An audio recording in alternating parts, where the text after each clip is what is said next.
What was it like to get that news? Morning News Now, streaming weekdays at 7. Fire has grown leaps and bounds. What you see behind me is typical. How you doing? Pretty bad. I'm hearing sleigh bells twinkling lights.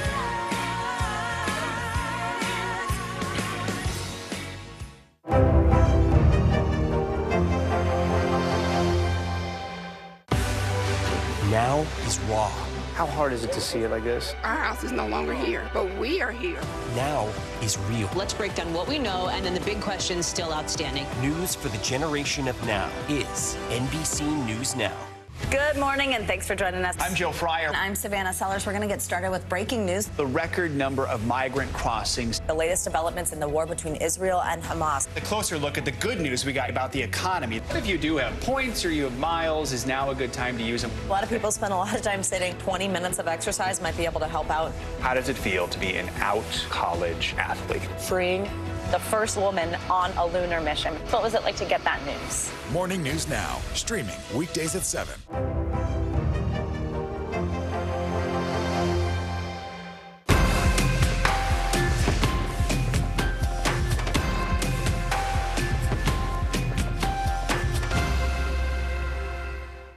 News lives in the now. Look at this. You can't even see anything anymore. Let's break down what we know. You gotta see this. News for the generation of now is NBC News Now.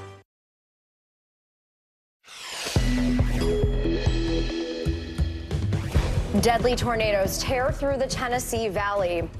Now the line of storms moves east, putting millions under flood alerts. Our weather team is tracking where the severe weather could strike next. A courtroom twist in the trials of Donald Trump. The former president no longer taking the stand today.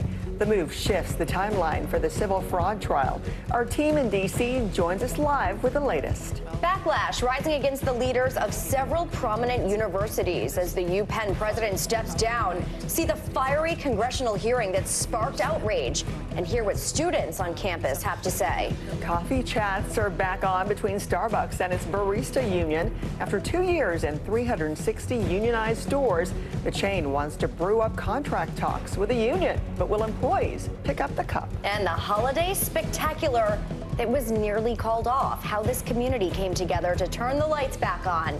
It's Monday, December 11th. Early Today starts right now. Glad you're with us. Good morning. I'm Frances Rivera. And happy Monday. I'm Jessica Layton. We begin this morning with that heartbreaking destruction across central Tennessee. The state only now beginning to grasp the devastation left behind by Saturday night's tornadoes. The storms, we know, claimed at least 6 lives. 2 of the victims were a 2-year-old boy and his mother. More than 60 people were taken to the hospital. NBC's Marissa Parra spoke to some about what it was like to experience that terrifying night. I was trying to go in the closet when I got that alert. I just remember opening the closet door and just turning around. The wind just took me, and I just remember waking up on this side of my house. I could hear, like wind tunnel, something like a train, and then the big explosion happened. And I couldn't believe I saw that.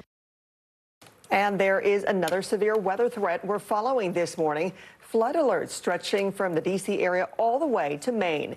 Cities are in danger of flash flooding and strong wind gusts.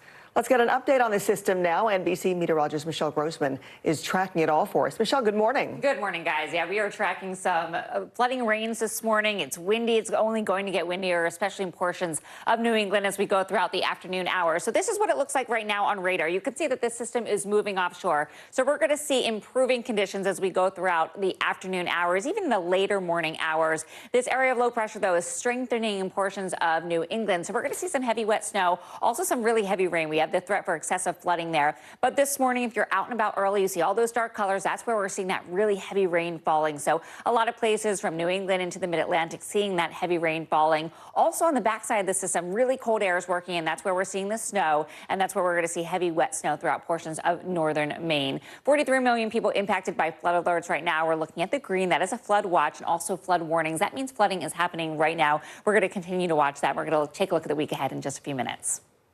Okay, Michelle, thank you. This morning, there is hunger, thirst, and chaos in Gaza as Israel's attack intensifies in the south of the Strip. Sources on the ground tell of skyrocketing food prices and widespread illness there. On Friday, the U.S. was the sole opposing vote in the UN Security Council, dooming a ceasefire through its veto. For the very latest on this, let's go to Claudio Lavanga, who is standing by. Claudio, good morning. So explain to us, why did the U.S. say no to that ceasefire? Good morning, Jessica. Well, right after the vote, the U.S. Deputy Ambassador to the United Nations, Robert Wood, said that the U.S. supports, of course, a durable peace between Israel and the Palestinians, but it did not support this resolution because they called this ceasefire unsustainable and said it would only plant the seed for a new war. Now, the U.S. also called the resolution rushed and unbalanced and said that it is completely divorced from reality. Of course, this decision by the U.S. Will come as a major disappointment not only to the other members of the Security Council, all of whom, apart from the U.S., as you mentioned, voted in favor, but also and especially for the hundreds of thousands of Palestinians who live in Gaza who are now struggling to survive. Now, sources on the ground, as you mentioned, but also humanitarian organizations are saying that the severe shortage of food and water are now leaving a lot of lives at risk of infection, of death, of disease, and the lack of hygiene that is consequent to that is also helping disease to spread quickly. They also described scenes of families with children just roaming around Gaza with nowhere to go, just looking desperately for some food, for some water. They described long lines in front of people in front of bakery from the crack of dawn in the hope that they can grasp some of the flour that now, whose price is skyrocketed. So many people can't even afford that. A situation that a charitable organization like Oxfam called not only catastrophic, but apocalyptic, and a situation that the Jordanian foreign minister said that will have a long-lasting ripple effect on the whole of the region. Let's take a listen. Israel has created an amount of hatred that will haunt this region, that will define generations for come, and therefore it's hurting its own people as much as it is hurting everybody else in the region. Well, as you can see, while there is still hope for a ceasefire in the near future, well, it seems like that the effects of this war will be felt long after it is over.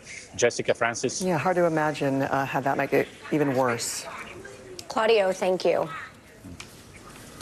After fumbling their answers on campus anti-Semitism, there is an increasing pressure on top university leaders to resign after UPenn President Liz McGill stepped down this weekend along with her chair of the Board of Trustees. The congressional hearing caused a storm last week. Our Dana Griffin has the story. The pressure is growing on the presidents of the elite universities of Harvard and MIT to resign. This weekend, the president of the University of Pennsylvania, Liz McGill, stepping down after critics blasted her testimony before Congress about anti-Semitism on campus. Harvard's president, Claudine Gay, also being criticized for this response. Does calling for the genocide of Jews violate Harvard's rules of bullying and harassment? Yes or no? It can be, depending on the context. Does not depend on the context. The answer is yes, and this is why you should resign. That Congresswoman, Republican Elise Stefanik, tweeted after the resignation at UPenn, 1 down, 2 to go, referencing the leaders at Harvard and MIT. Harvard's president did later apologize, writing in part on X, "Let me be clear, calls for violence or genocide against the Jewish community or any religious or ethnic group are vile. They have no place at Harvard, and those who threaten our Jewish students will be held to account." But that hasn't quieted her critics, including the billionaire alumnus Bill Ackman, who is actively pushing for her resignation. Jonathan Greenblatt is CEO of the Anti-Defamation League. Is ADL calling for these leaders to resign? I think ADL is saying we want action. And if the presidents prepare clear and well-developed plans to their boards, demonstrate how they are prepared to take real, immediate steps, I think that might allay many of the concerns. Universities across the country have faced mounting criticism over their response to the war. Some Jewish and Muslim students say too little is being done to protect them. It's important for people to understand that we're all in it together, and everyone is hurt and everyone feels, quite disturbed by, this situation. Dana Griffin, NBC News. Ukrainian President Volodymyr Zelensky will visit the White House tomorrow. The White House says Zelensky's meeting with President Biden will underscore America's unshakable commitment to Ukraine. Just days ago, a bill with aid for both Ukraine and Israel failed in the U.S. Senate. Republicans largely held the money up over increased funding for border security. There are new developments in one of the trials of Donald Trump. The former president will not take the witness stand in a New York courtroom today. Mr. Trump was expected to defend his business empire today in his civil fraud case, but overnight he reversed course. NBC's Bree Jackson is following this for us. Good morning, Bree. This would have been Mr. Trump's chance to have the final word in this trial. Why is he backing down? Good morning, Francis. Yeah, it would have, but Donald Trump's reasoning for not taking the stand today is that he's already said everything that he needs to. In a post overnight on his social media platform, he explained that he has nothing more to say, and he repeated his defense that he believes this case is election interference. Mr. Trump was already called to the witness stand last month. He was very combative and launched attacks against New York's Attorney General and the judge who will decide the case. Today, he was expected to be the last witness for the defense and given the opportunity to push back against the claims that he vastly overvalued his properties on financial statements. But he had no obligation to take the stand. New York Attorney General Letitia James responded overnight to Mr. Trump's decision. She said her team has already proven that Trump committed years of financial fraud. She said, quote, "No matter how much he tries to distract from reality, the facts don't lie." The fraud trial was expected to pick back up today, but last night the court said it will resume tomorrow instead, and the case could soon be in the judge's hands. If the prosecution does not have a rebuttal, the defense would likely rest, clearing the way for closing arguments. Francis. Okay, Bree, thank you. And now to a courtroom in our nation's capital where Rudy Giuliani is set to appear for the first day of his defamation trial. A jury will decide how much the former New York City mayor owes Ruby Freeman and Shay Moss, two Georgia election workers that he accused of manipulating ballots to keep former President Donald Trump out of office back in 2020. Now, according to the lawsuit that was filed by the mother and daughter, they have faced a torrent of death threats and attacks that at times forced them to vacate their homes for their own safety. Now to an incredible rescue in California. A hiker was airlifted to safety after being trapped under a boulder for more than 7 hours. Volunteer rescue workers used a system of ropes and pulleys to eventually lift the 5-ton boulder and free the man's legs. The trapped man sustained severe injuries and was flown to nearby Fresno for treatment. Now to a look at the weather across the country, and it's a little dicey out there for some people this morning. NBC meteorologist Michelle Grossman is tracking what you can expect to kick off the new work week. Michelle, good morning. Good morning, guys. Yeah, we have two spots that are dicey as we head out on this Monday. Things will be improving, though, throughout the Northeast and Mid-Atlantic. New England, we're going to hold on to the snow, the rain a little bit longer today, but we're still seeing that rain and snow falling right now. But that system will depart. We're going to see some really cold conditions behind this cold front. Also really windy conditions, especially along the coast of Maine. Could see winds gusting up to 70 miles per hour. That's going to lead to some power outages. Above average temperatures throughout the middle of the country. A big area of high pressure. That's going to bring dry weather and nicer weather there. And then we have a storm system in the Pacific Northwest that will bring snow and rain. Then by Wednesday, we're looking at December war throughout the northern plains. Rain and snow throughout the south central states. Sunny and mild in the southeast and also parts of the mid-Atlantic. That's a look at the big weather story of the day. Here's a closer look at your day ahead. All right, it's chilly in parts of the Northeast, the Ohio Valley. We have that cold front that moved through. That's bringing some really cold air behind it. The south central states looking good with high pressure in place, lots of sunshine. Temperatures nice in the 60s. All right, guys, that's your Monday forecast. Okay, Michelle, thank you. Two Southern California residents had a reason to feel lucky this past weekend after 2 Mega Million jackpot tickets were sold at the same Chevron gas station along Ventura Boulevard. Both tickets matched the winning numbers plus the Mega Ball, earning the winners $394 million to split. That's a nice payday. All right, still to come here on Early Today, the Cowboys, Ruth Eagles in a pivotal Sunday night showdown, how that could impact the playoffs. And X marks the spot for conspiracy theorist Alex Jones, why he's back on the site formerly known as Twitter.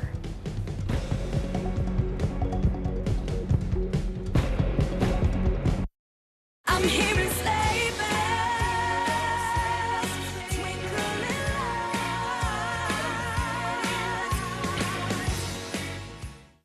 Good morning, and thanks for joining us. I'm Joe Fryer. I'm Savannah Sellers. We're going to get started with breaking news. The record number of migrant crossings. The latest developments in the war between Israel and Hamas. A closer look at the good news we got about the economy. If you do have points or you have miles, is now a good time to use them. A lot of people spend a lot of time sitting. 20 minutes of exercise might be able to help out. How does it feel to be an out college athlete? Freeing the first woman on a lunar mission. What was it like to get that news? Morning News Now, streaming weekdays at 7. News lives in the now. The horrors of war on full display on both sides of the Israel-Gaza border. Protesters are on the streets here. Most of the time, the Iron Dome works, but a few get through. News for the generation of now is NBC News Now. What is going to happen now? Going back and forth because Oh, yeah, this is it, right?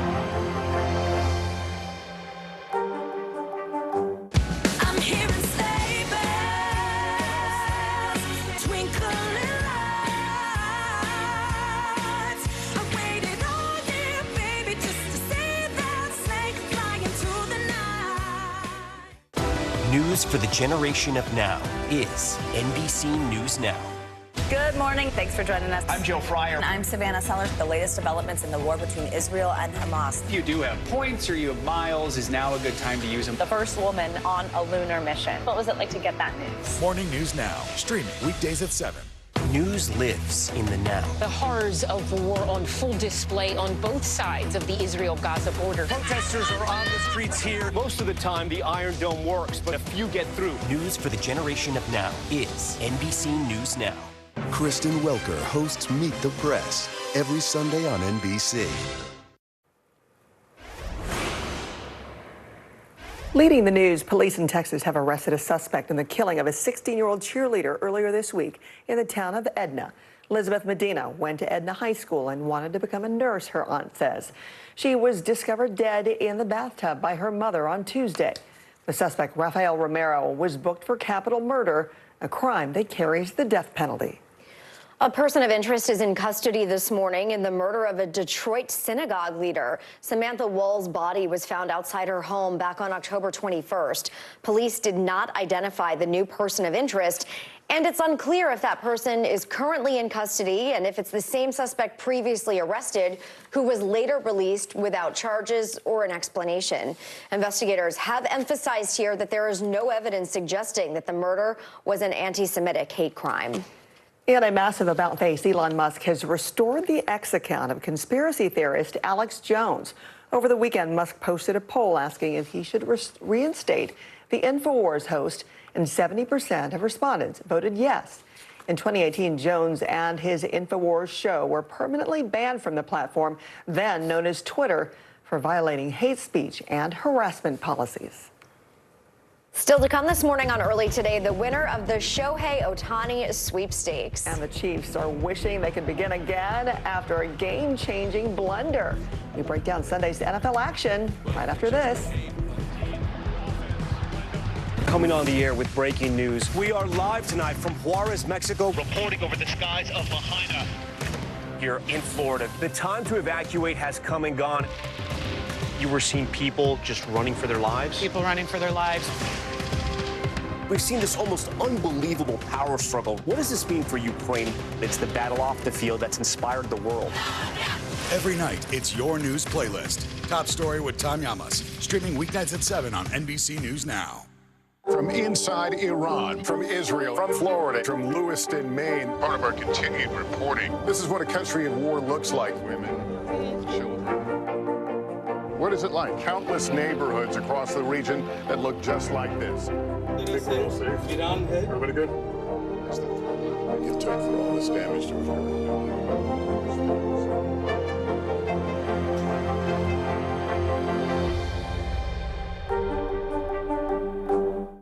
News for the generation of now is NBC News Now. What is going to happen now? Going back and forth because Oh, yeah, this is it, right?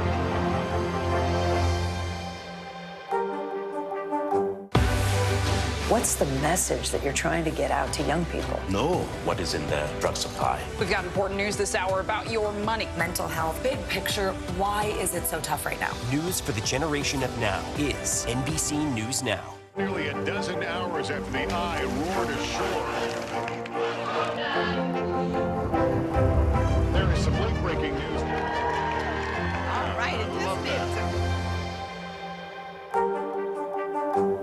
News lives in the now. Look at this.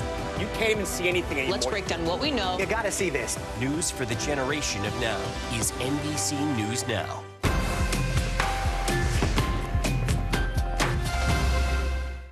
I'm hearing sleigh bells, twinkling lights. I waited all year, baby, just to see that sleigh flying through the night. Hey, I'm Hallie. It's good to be with you tonight. The debt ceiling. Here's why this matters. Please, please don't have your eyeballs glaze over. Here's why this matters. Talk to us about what we're supposed to call this. Is it a bailout? Is it a backstop? There's a difference because it matters whose money is being used to prop up these banks. We think we're getting close to this news conference. I will be honest with people. This is like an awkward moment where we think we're like right there. You're going to have to like tap dance with us maybe a little bit. I do have my tap dancing shoes on, not to worry. Once again, they'll spread and go out of the shotgun. Prescott looking to throw inside for the touchdown with Gallup.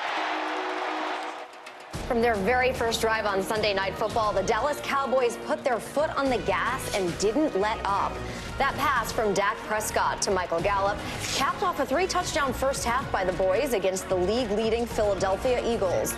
The boys get a statement 33-13 win over the Birds. Both teams are now tied for control of the NFC East. There is no shortage of surprises this late in the NFL season. On Sunday, Browns quarterback Joe Flacco managed to turn the clock back to 2012. The veteran QB threw for 3 touchdowns in an elite 31-27 win over the Jaguars. In Baltimore, the Rams and Ravens took their offensive shootout all the way to overtime, but LA couldn't stop Ravens punt returner Tylan Wallace, who called game for Baltimore with an epic punt return touchdown. And not even the presence of Time Magazine's Person of the Year could prevent what happened in Arrowhead in the final minutes versus the Bills. A potentially game-winning trick play from Travis Kelce and the Chiefs was rendered moot by an offsides penalty. Buffalo shakes off the Chiefs and keep their playoff chances alive, 20-17. And the most coveted free agent in baseball history revealed he will be staying in Los Angeles, just not with the Angels. On Saturday, dual threat superstar Shohei Ohtani announced that he has signed an unprecedented 10-year, $700 million contract with the LA Dodgers. The deal for the two-time MVP eclipsed all other MLB contracts, as well as other recent blockbuster deals in other sports.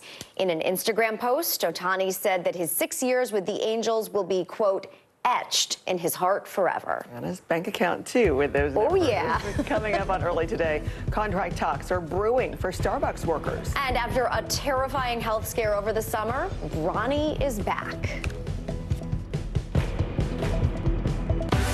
News lives in the now. It's coming at us every second. News is more now than ever. Just outside of the Israeli military headquarters. Now is raw. Now is real. The Fed's decision today, help us translate that into very plain English. Now is constant. You gotta see this. The future is now. News for the generation of now is NBC News Now. Hey, I'm Hallie. It's good to be with you tonight. The debt ceiling. Here's why this matters. Please, please don't have your eyeballs glaze over. Here's why this matters. Talk to us about what we're supposed to call this. Is it a bailout? Is it a backstop? There's a difference because it matters whose money is being used to prop up these banks. We think we're getting close to this news conference. I will be honest with people. This is like an awkward moment where we think we're like right there. You're going to have to like tap dance with us maybe a little bit. I do have my tap dancing shoes on, not to worry.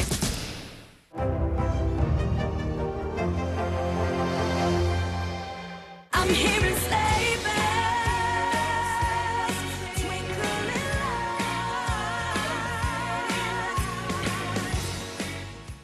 Thanks for tuning in. I'm Gotti Schwartz. Here are the stories we're following tonight. Storms keep coming here in California. The U.S. government just declassified this video. A lot more stories trending like crazy on social media. A controversy pitting lawmakers against young voters. What's the state of crypto today? Is it safe for investors? We've got another mind-bending story on artificial intelligence. This is what my voice sounds like when I clone it. That wasn't me. You gotta see this. Stay tuned now, weeknights at 8 Eastern, 5 Pacific on NBC News Now. Were you calling the shots, though, Mr. President, ultimately? Was the Biden administration caught off guard by this latest surge of migrants? Is it clear who's going to govern Gaza once this war is over? If it's Sunday, it's Meet the Press. News lives in the now. It's coming at us every second. News is more now than ever. Just outside of the Israeli military headquarters. Now is raw. Now is real. The Fed's decision today, help us translate that into very plain English. Now is constant. You gotta see this. Future is now. News for the generation of now is NBC News Now. We are back with what you need to know early today. Starbucks says it wants to resume contract talks with a union representing its baristas next month. Saturday marked 2 years since the first store unionized, and 360 locations have followed. So far, none have reached a contract with a company. Telehealth orthodontics company Smile Direct Club has shut down months after filing for bankruptcy. Patients in the middle of treatment with their clear teeth aligners will no longer receive customer support. The U.S. military secretive space plane launch of a SpaceX Falcon Heavy rocket has been pushed to this evening. And after suffering from cardiac arrest in July, Bronny James, son of basketball legend LeBron, is back in the game, taking the court for USC, scoring 4 points. We'll be right back.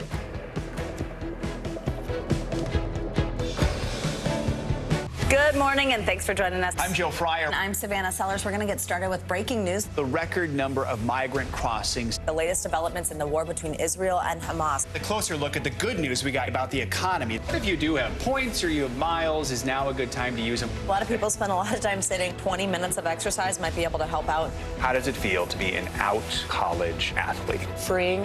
The first woman on a lunar mission. What was it like to get that news? Morning News Now, streaming weekdays at 7. I'm hearing sleigh bells, twinkling lights. I waited all year, baby, just to see that sleigh flying through the night.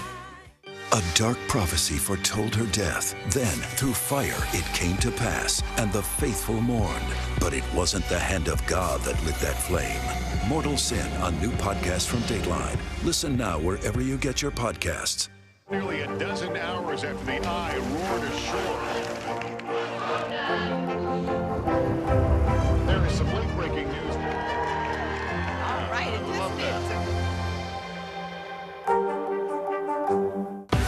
is News lives in the now. It's coming at us every second. News is more now than ever.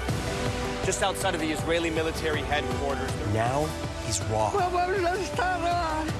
Now is real. The Fed's decision today, help us translate that into very plain English. Now is constant. You gotta see this. Future is now. News for the generation of now is NBC News Now. I'm hearing sleigh bells, twinkling lights. I waited all year, baby, just to see that sleigh flying through the night. A community just outside of Atlanta banded together to save a Christmas tradition. Kate Snow tells us how one community helped find the light during one family's dark time. Just outside Atlanta, Georgia. Merry Christmas. How are y'all doing tonight? The spirit of Christmas is once again burning bright at the home of Gwen and Mike Gaddy. Their dazzling drive-through display Oh, that was for so long.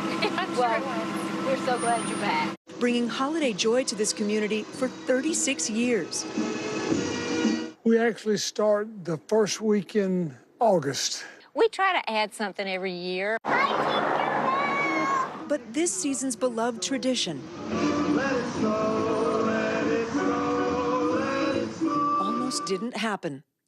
Over the summer, the barn where they stored their massive Christmas decoration collection burned down.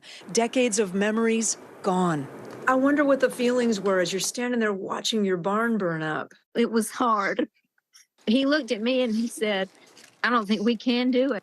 But within days, neighbors, friends, even total strangers started donating lumber, lights, and hundreds of boxes filled with new decorations. It was a continuous flow for about a week and a half of about 50 packages a day. I think Amazon thought, what is going on here?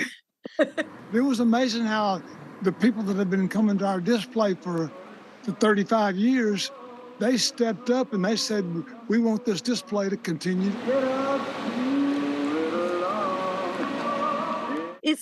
I'm sorry, I get emotional when I talk about it because it's just so humbling. I can hear, Gwen, I can hear the emotion in your voice. I feel blessed. I love the snowflakes. I'm so glad those were donated. Heather Trumke, who's been visiting since she was a kid, started a gift registry for the Gaddies. I knew that I could help out. I'm just humbled to be a small part of the big story here. Merry Christmas. Now, thanks to the kindness of this community, 500,000 points of light and love are shining once again. It's just amazing. You don't realize how many wonderful people there are in this world. Merry Christmas. What do you think this says about the world? I don't know how many more years the good Lord has given me to be on this earth, but I'm going to keep the Christmas decorations going until I die.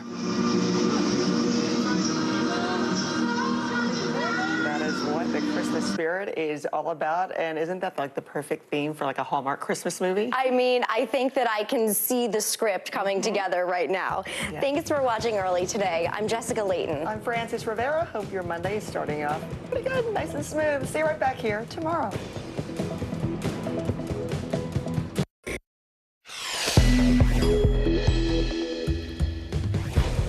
This morning, tragedy in Tennessee. A tornado outbreak leaves at least 6 dead and dozens injured in that state.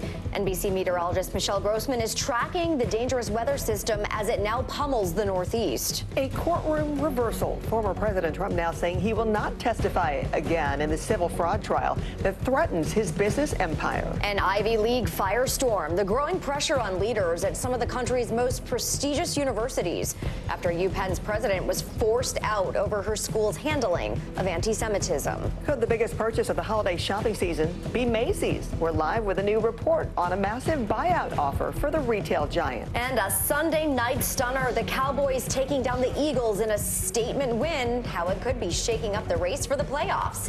Welcome to Monday, December 11th. Early Today starts right now. Good morning, and thanks for joining us. I'm Jessica Layton. Glad you're starting the week off with us. I'm Frances Rivera. We begin with the devastation and heartbreak in Tennessee this morning, and we are learning more about the destruction and loss after tornadoes ripped across the state Saturday night. At least 6 lives were lost, including 2 young children. 2 of the victims were a toddler and his mother. More than 60 people were taken to the hospital. NBC's Marissa Para spoke with some residents about what it was like to experience that terrifying night. I was trying to go in the closet when I got that alert. I just remember opening the closet door and just turning around. The wind just took me, and I just remember waking up on this side of my house. I could hear, like wind tunnel, something like the trains, and then the big explosion happened. And I couldn't believe I saw that. And there is another severe weather threat that we're following for you this morning. Flood alerts stretching from the D.C. area all the way up to Maine. Several cities are in danger of flash flooding and strong wind gusts. Let's get an update on that system right now. NBC meteorologist Michelle Grossman is tracking it for us. And Michelle, this could be tricky this morning, especially as folks get to work. Oh, yeah, it's going to be tricky because we have that heavy rain falling and we're going to start to see the winds picking up. It's going to get much colder as that cold front completely moves offshore and brings in that colder air. So this is what it looks like on radar. We will see improving conditions in some spots. That cold front is moving off the coast. It's moving over the Atlantic, but it's going to deepen in portions of northern New England. That's going to bring the chance of excessive rainfall. That's going to lead to flash flooding and also some pretty heavy wet snow. So looking at radar, you see those brighter colors, the reds, the oranges, the yellows. That's showing us where the heavy rain is falling. So lots of spots along the East Coast. And then behind that, we have blue. That's the snow working in with that cold air in place. So zooming a little closer, it stretches from New England all the way down to the Carolinas, but it is moving offshore. So we're going to start to quiet things as we go throughout the rest of today. 43 million people impacted right now by flood alerts. Where you see the green, that's a flood watch. A flood warning is in red. That includes Boston. That means flooding is happening right now. We're also tracking the chance for snow in portions of northern New England and could see 70-mile-per-hour winds as well. Back to you both. Okay, Michelle, thank you. There are new developments in one of the trials of Donald Trump. The former president will not take the witness stand in a New York courtroom today. Mr. Trump was expected to defend his business empire today in his civil fraud case, but overnight he reversed course. NBC's Bree Jackson is following this for us. Good morning, Bree. Well, this would have been Mr. Trump's chance to have a final word in this trial, so why is he backing down? Good morning, Francis, Jessica. Donald Trump's reasoning for not taking the stand today is that he's already said everything he needs to. In a post overnight on his social media platform, he explained that he has nothing more to say, and he repeated his defense that he believes this case is election interference. Mr. Trump was already called to the witness stand last month. He was very combative and launched attacks against New York's Attorney General and the judge who will decide the case. Today, he was expected to be the last witness for the defense and given the opportunity to push back against the claims that he vastly overvalued his properties on financial statements, but he had no obligation to take the stand. New York Attorney General Letitia James responded overnight to Mr. Trump's decision. She said her team has already proven that Trump committed years of financial fraud. She said, quote, "No matter how much he tries to distract from reality, the facts don't lie." The fraud trial was expected to pick back up today, but last night the court said it will resume tomorrow instead. And the case could soon be in the judge's hands. If the prosecution does not have a rebuttal, the defense would likely rest, clearing the way for closing arguments. Back to you. Okay, Bree Jackson for us. Bree, thank you. And now to a courtroom in our nation's capital where Rudy Giuliani is set to appear for the first day of his defamation trial. A jury will decide how much the former New York City mayor owes Ruby Freeman and Shay Moss, two Georgia election workers that he accused of manipulating ballots to keep former President Donald Trump out of office in 2020. According to the lawsuit that was filed by the mother and daughter, they have faced a torrent of death threats and attacks that have at times forced them to vacate their homes for their safety. Ukrainian President Volodymyr Zelensky will visit the White House tomorrow. The White House says Zelensky's meeting with President Biden will underscore America's unshakable commitment to Ukraine. Just days ago, a bill with aid for both Ukraine and Israel failed in the U.S. Senate. Republicans held the money up largely over increased funding for border security. This morning, there is hunger, thirst, and chaos in Gaza as Israel's attack intensifies in the south of the Strip. Sources on the ground tell us of skyrocketing food prices and widespread illness. On Friday, the U.S. was the sole opposing vote in the UN Security Council, dooming a ceasefire through its veto. At least 18,000 Palestinians have been killed. That's according to the Gaza Health Ministry. NBC's Hallie Jackson has this report from Israel. A father yelling for his son at this hospital in southern Gaza as the World Health Organization warns the health system is collapsing.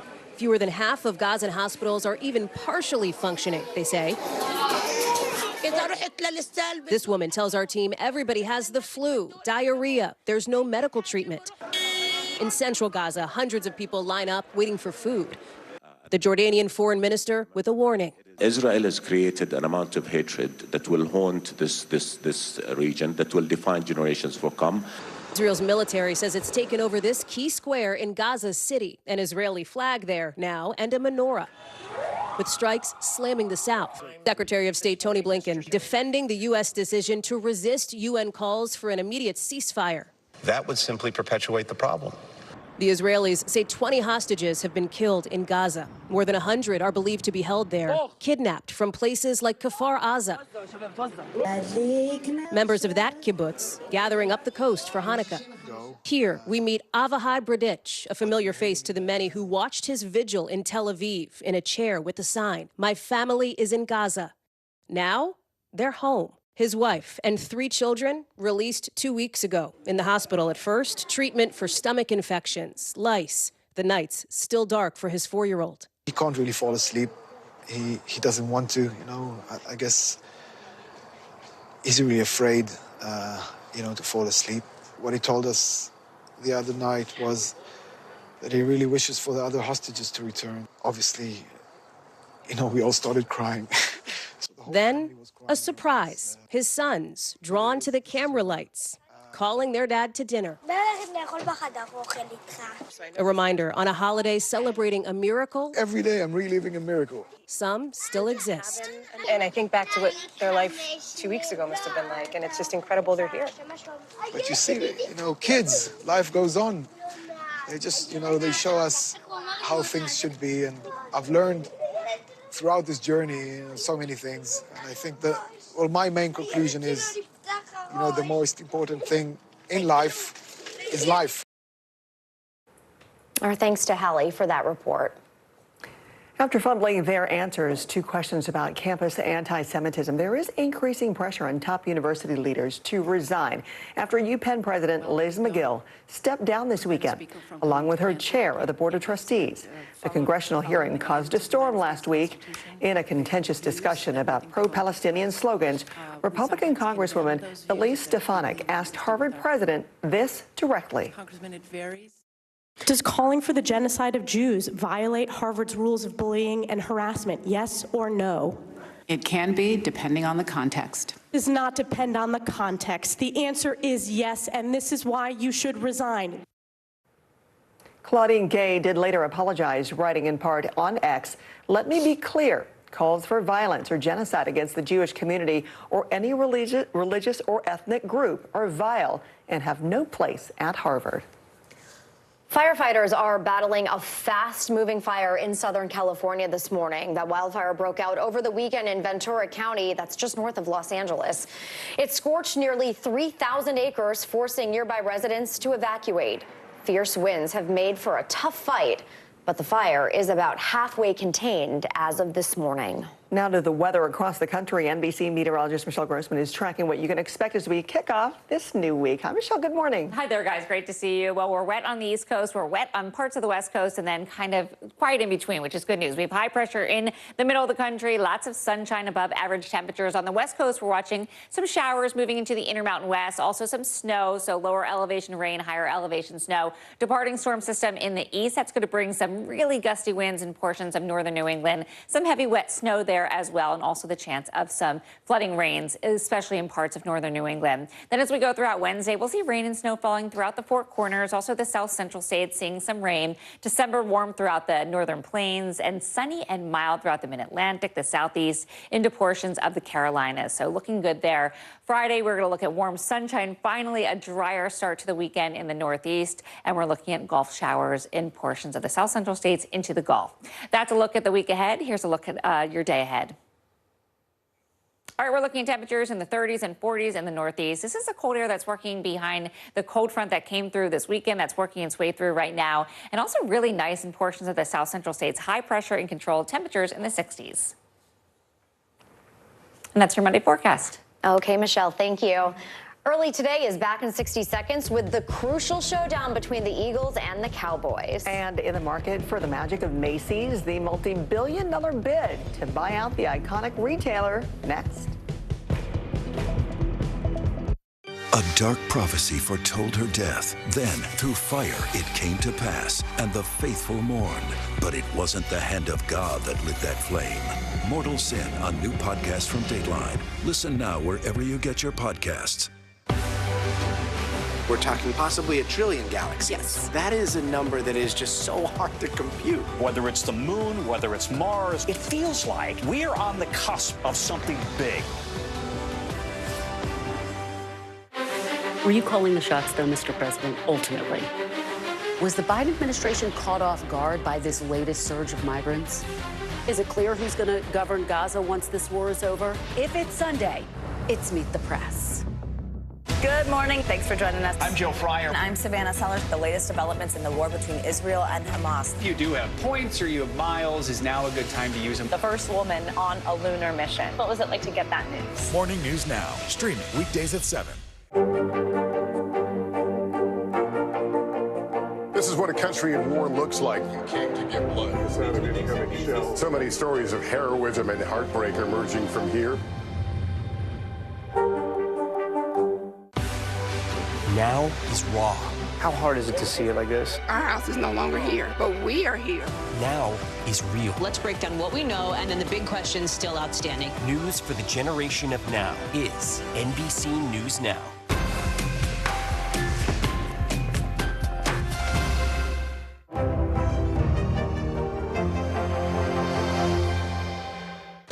NBC News mobile app. Get connected to your favorite news shows. For the top stories, breaking news, and live video, download the NBC News mobile app now. News lives in the now. Look at this. You can't even see anything anymore. Let's break down what we know. You gotta see this. News for the generation of now is NBC News Now.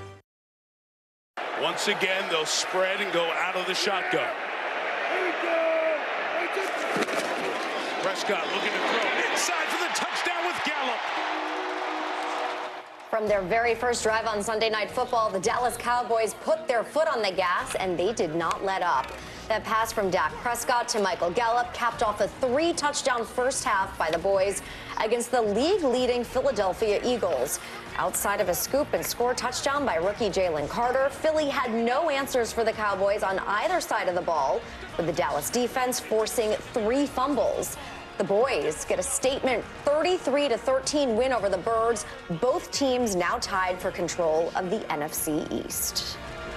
It is M&A Monday with a major merger reportedly called off and the potential acquisition of a retail giant in the works. CNBC's Sylvia Amaro joins us with the latest. Good morning, Sylvia. Macy's has reportedly gotten a buyout offer. What more do we know?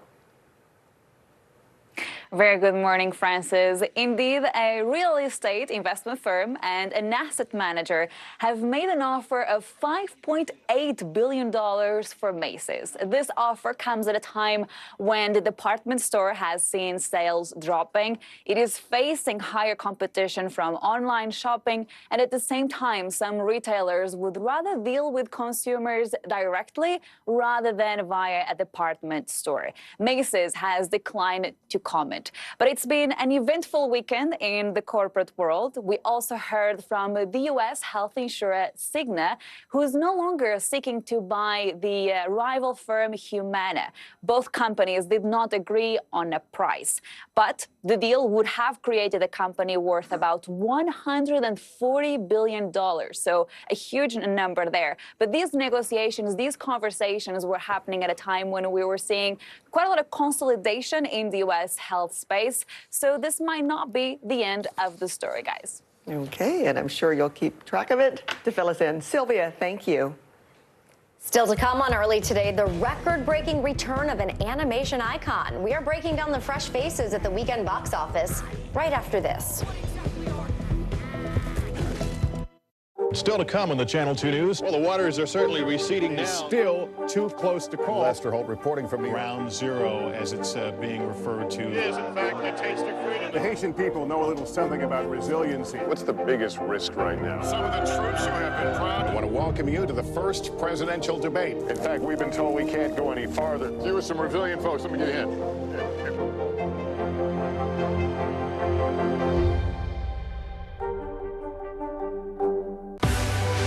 Now is raw. How hard is it to see it like this? Our house is no longer here, but we are here. Now is real. Let's break down what we know and then the big questions still outstanding. News for the generation of now is NBC News Now.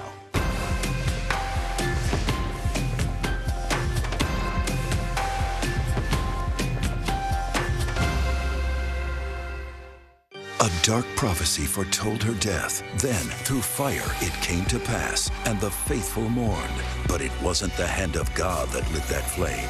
Mortal Sin, a new podcast from Dateline. Listen now wherever you get your podcasts.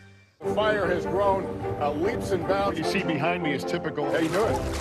Pretty bad. The NBC News mobile app. Get connected to your favorite news shows. For the top stories, breaking news, and live video, download the NBC News mobile app now. Now is raw. How hard is it to see it like this? Our house is no longer here, but we are here. Now is real. Let's break down what we know and then the big questions still outstanding. News for the generation of now is NBC News Now. Thanks for tuning in. I'm Gotti Schwartz. Here are the stories we're following tonight. Storms keep coming here in California. The U.S. government just declassified this video. A lot more stories trending like crazy on social media. A controversy pitting lawmakers against young voters. What's the state of crypto today? Is it safe for investors? We've got another mind-bending story on artificial intelligence. This is what my voice sounds like when I clone it. That wasn't me. You gotta see this. Stay tuned now, weeknights at 8 Eastern, 5 Pacific on NBC News Now. Were you calling the shots, though, Mr. President, ultimately? Was the Biden administration caught off guard by this latest surge of migrants? Is it clear who's going to govern Gaza once this war is over? If it's Sunday, it's Meet the Press. Top story is coming to you live from Juarez, Mexico. Reporting over the skies of Lahaina. Every weeknight, it's your news playlist. Top Story with Tom Llamas, streaming weeknights at 7 on NBC News Now. Save me. Save me, Maito. What exactly are you? Your mother. She's awaiting your rescue. I'll be your guy. I'm looking for someone. An animation legend reigns supreme at the box office. The Boy and the Heron, the latest film from Japanese director Hayao Miyazaki, opened at #1 this weekend with $10.4 million. The Hunger Games, The Ballad of Songbirds and Snakes, stayed steady at #2, while Godzilla -1 capped off a strong weekend for Japanese cinema at #3. So it doesn't seem like a bunch of huge blockbusters out there just yet, because, you know, it's a hustle and bustle of the holidays. Right. There's a lot of shopping to be done and decorating. Oh, there sure is. But some ideas for, say, a 9-year-old boy that I might know. Well, staying in the business of Hollywood and a major power player looking to make a deal. The New York Times is reporting that Sherry Redstone is looking to sell her controlling share in National Amusements. That's the parent company of brands like Paramount, CBS, Nickelodeon. Now, while there's no concrete information on a potential suitor, the Times reports that Redstone has recently been in talks with Skydance Media. Redstone and her family have overseen Paramount since the mid-90s, so definitely will be more developments on that at some point soon. Certainly, what a turnaround, though, because she fought bitterly for control in 2016, and now she's like, all right, time to give some of it up. Yeah. Our Hollywood's finest turning down a golden opportunity. CNN is reporting that multiple actors and comedians have turned down offers to host next month's Golden Globe Awards. Well, the list of names include Chris Rock, Ali Wong, and a trio consisting of Jason Bateman, Will Arnett, and Sean Hayes. The Globes have undergone several changes this year, including a switch in ownership and television networks.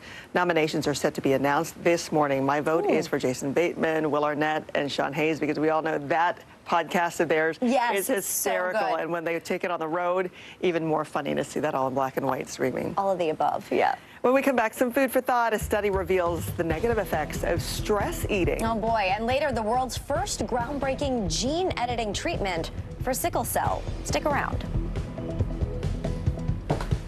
I'm hearing sleigh bells, twinkling lights. I've waited all year, baby, just to see that sleigh flying through the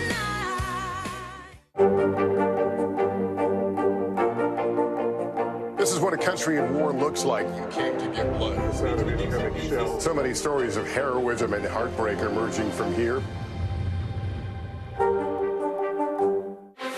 Were you calling the shots, though, Mr. President, ultimately?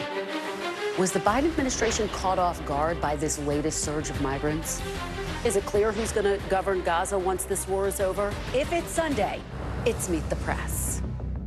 Hey, I'm Hallie. It's good to be with you tonight.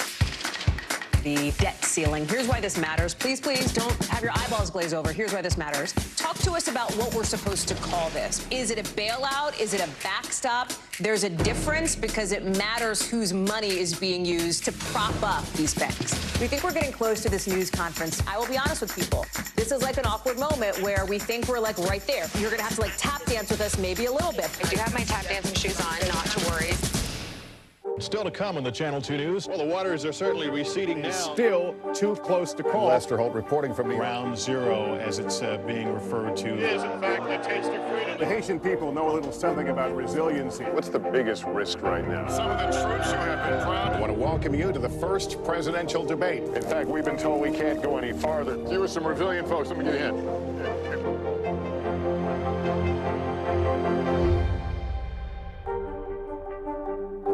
Coming on the air with breaking news. We are live tonight from Juarez, Mexico. Reporting over the skies of Lahaina. Here in Florida. The time to evacuate has come and gone. You were seeing people just running for their lives? People running for their lives. We've seen this almost unbelievable power struggle. What does this mean for Ukraine? It's the battle off the field that's inspired the world. Every night, it's your news playlist. Top Story with Tom Llamas, streaming weeknights at 7 on NBC News Now. What's the message that you're trying to get out to young people? Know what is in the drug supply. We've got important news this hour about your money. Mental health, big picture, why is it so tough right now? News for the generation of now is NBC News Now. We are back with what you need to know early today. The FDA has approved 2 gene therapies to treat sickle cell disease. The procedures work by genetically modifying a patient's own stem cells. This disease affects more than 100,000 Americans, and the one-time treatment is expected to cost over $2 million. Bad news for comfort food. A new study published in the journal Frontiers in Nutrition revealed that eating fatty foods when stressed can reduce vascular function by almost 2%, leading to a 13% increase in cardiovascular disease risk. Researchers also found that fatty foods can negatively impact one's mood. The U.S. military's secretive spaceplane launch on a SpaceX Falcon Heavy rocket has been pushed to this evening. This is the robot craft's 7th mission to orbit. And NASA's James Webb Space Telescope captured images of this. Look at that. That's a supernova. The images show the expanding shell material slamming into the gas shed by that star. And then what happens next? It's a stellar explosion. It is so fascinating and so beautiful with all those colors. Really majestic. We'll be right back.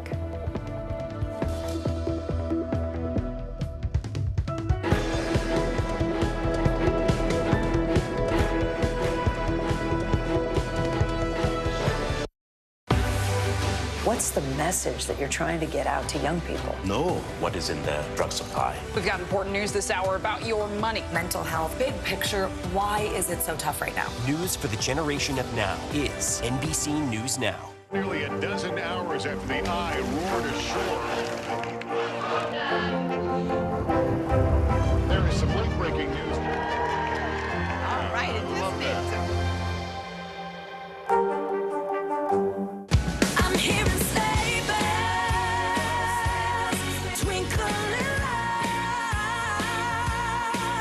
I waited all year, baby, just to see that sleigh flying through the night. What is going to happen now? Going back and forth because they... Oh, yeah, this is it.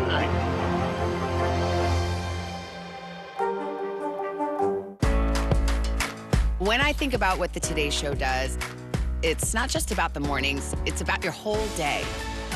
There's a feeling of we're in there with you. Then let's take on this day together.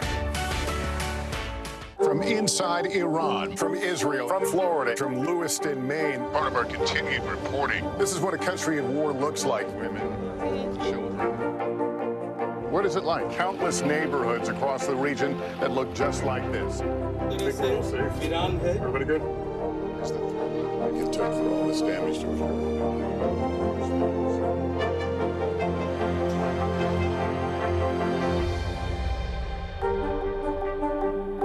I'm hearing sleigh bells, twinkling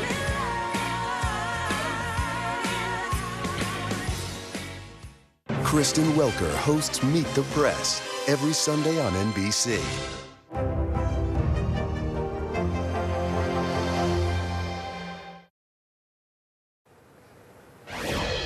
Now to start your week off with some good news. A woman celebrates her own American dream, and an entire firehouse comes together to support one of their own, one buzz cut at a time. Here's Jose Diaz-Balart. In California, that's Yesenia Nunez, surrounded by family, waiting to get the results of her bar exam.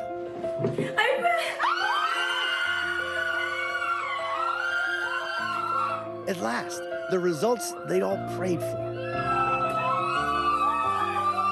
She's a first-generation Salvadoran American who always dreamed of being a lawyer. My parents are immigrants from El Salvador. They're farm workers. And I think this moment was like a big moment for our entire family. It feels like the American dream.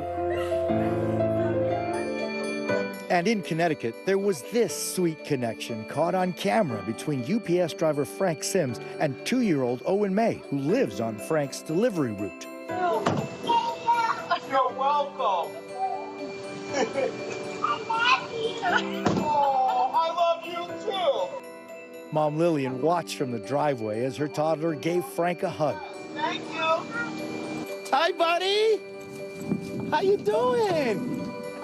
How you been? The pair reuniting again during the busy holiday season. Look what I got for you. Bring joy and love in this world nowadays. It's what the children should know. And in Virginia, a moving show of support for Christiansburg firefighter Jeremy Compton. The dad of 3 undergoing cancer treatments was getting his head shaved at the station house when suddenly his fellow firefighters, one after another, cut their hair too. Did you know all the brothers were gonna get their hair shaved? No, I did not. I was blown away. Fellow firefighter Mike Hutchison says they're all in this fight together. It was a no-brainer. When Jeremy started to lose his hair, I was going to be there. Jeremy, you know, this guy by your side is not just a brother, but he's become family to you. I'm blessed with the support that I have. You know, thank you is not enough. I tell him all the time, you know, the only thing I can tell you is thank you.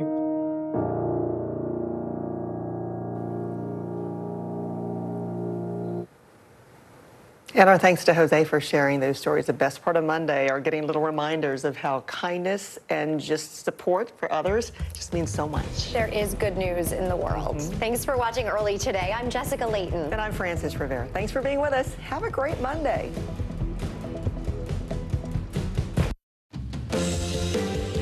Developing right now on Morning News Now, devastation across Tennessee after a weekend of wild weather, including a series of tornadoes. That same storm system now on the move, stretching from New England to the Carolinas and threatening millions of people with heavy rain, flash flooding, and dangerous wind.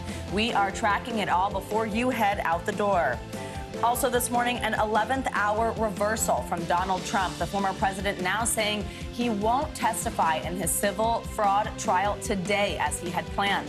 What's behind the decision and how it could impact his case.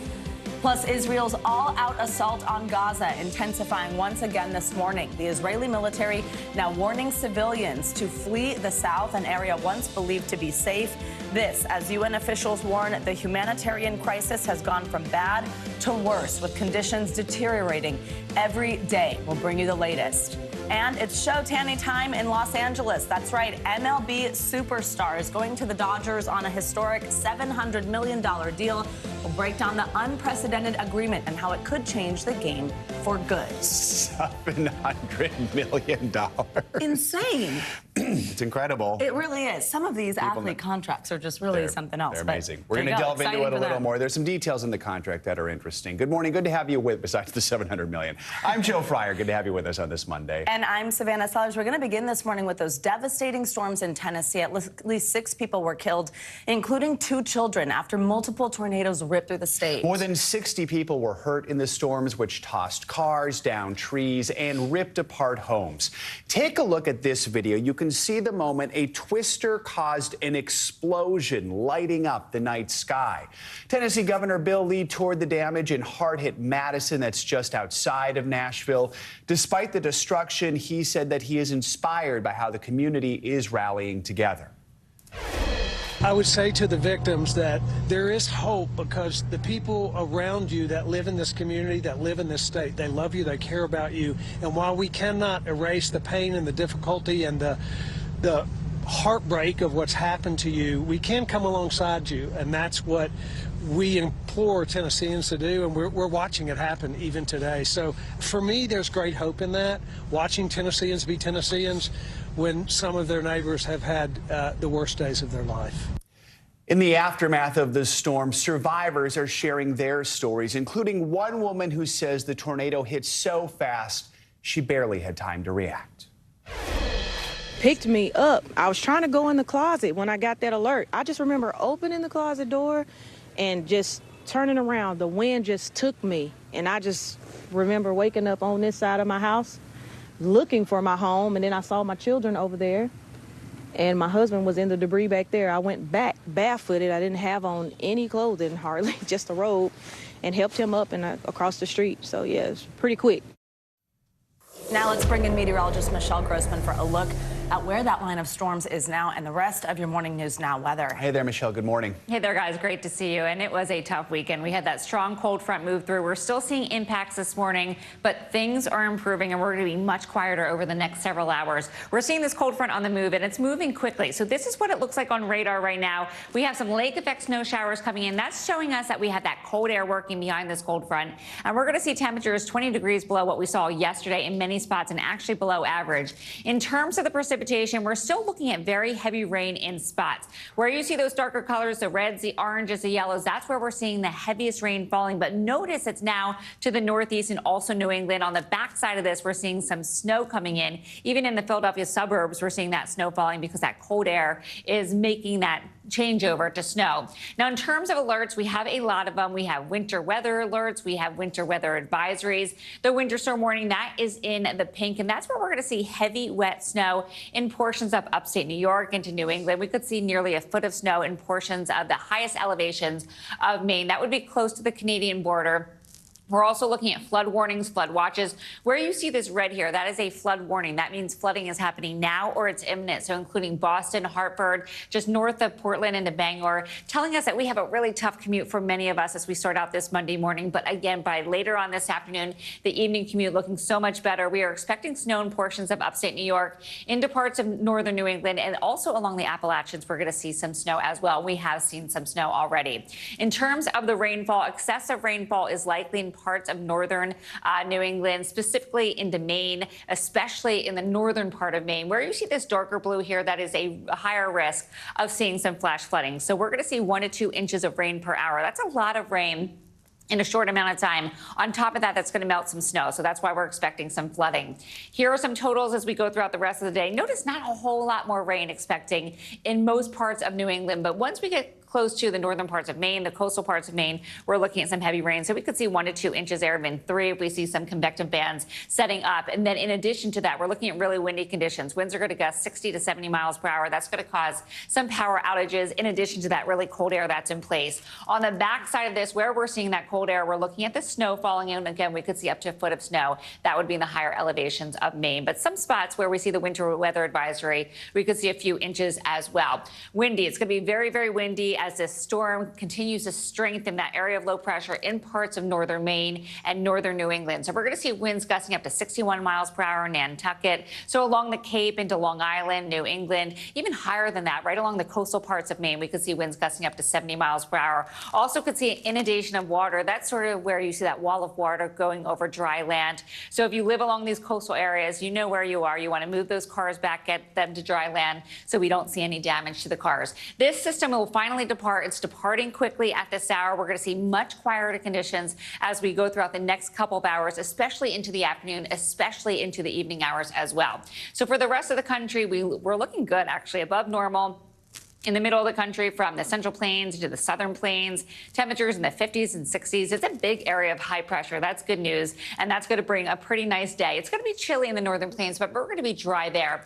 Then our next weather system is in the west. We're going to look at snow and wind and rain in portions of the Intermountain West. Where you see the green, that is the rain falling. That would be in the lower elevations. The higher elevation, the mountain snow, is where you see the blue. We're going to continue to watch this as it moves across the country. So this is going to be our next weather maker as it moves across the country. The Southwest looking good today with some sunshine as well. Then as we near Wednesday, December more than portions of the Intermountain West into the Northern Plains. Although if you look at those numbers, it feels kind of chilly to me. But for that area, looking good. The Pacific Northwest, we are looking at some rain falling on Wednesday. Not a whole lot, but still looking at some showers. Still dry in the Southwest with temperatures in the 70s. And there in the South Central states, we're looking at temperatures in the Four Corners as well. Looking at some rain falling throughout the Rockies. Looking at some lower elevation rain in portions of the South Central states into the Central states. Sunny and mild. This is good news throughout the Carolinas into the Northeast. Parts of New England could see a little lake effect snow in parts of New England, but for the most part, we're going to be drier as we near Wednesday. And then as we get towards Friday, scattered snow showers throughout the Intermountain West. We're going to be pretty soggy throughout the South Central states and the Gulf Coast states. You're going to need your umbrellas there. Temperatures are going to be held down too because of that rain. We're looking at temperatures in the 40s and 50s. And finally, on a Friday, we are looking at warm sunshine in portions of the Northeast and parts of New England. So something to look forward to. Back to you guys. We will take that. Right, all Yeah, right, exactly. Michelle, thank you so much. Thank you. Well, the ongoing $250 million civil fraud trial here in New York against former President Trump is heading into its final week. Trump was expected to take the stand today in his own defense, but in a dramatic reversal, he has decided not to testify. Trump made that announcement on social media Sunday. He said he had nothing more to say and once again called the case a witch hunt. Trump is accused of inflating the values of his assets and properties to his advantage. He has denied any wrongdoing. For the latest, let's bring in NBC News correspondent Vaughn Hilliard and NBC News legal analyst Danny Savalas. Good morning to both of you. Vaughn, we'll get started with you. So last month, Trump was very combative when he was grilled on the stand by the New York Attorney General's office. Do we think, knowing how that kind of played out, that could have played a role in his decision not to testify in his own defense? And if so, why the flip-flop? Right, Savannah. Last month, it was 3.5 hours that he testified on the stand. But in that particular testimony, he was answering the questions from the New York Attorney General's office prosecutors here. In this scenario, if he had gone to the courthouse today, he would have been answering questions from his own defense lawyers. And the thought was that this would be an opportunity for him to speak for potentially several hours about the history of the company and the accounting of it. But ultimately, Donald Trump in that post last night saying, I have very successfully and conclusively testified in the corrupt Biden-directed New York State Attorney General's rigged trial against me, suggesting that he has already left everything that he has to say inside of that courtroom and that this trial is already going in the direction against him. Of course, one of the claims of repeated fraud has already been found. He's been found liable for from the judge. The judge, it's up to him to determine whether he is liable for 6 other claims as well. Danny, last week we saw Eric Trump back out of testifying, now his dad. What do you make of this strategy here?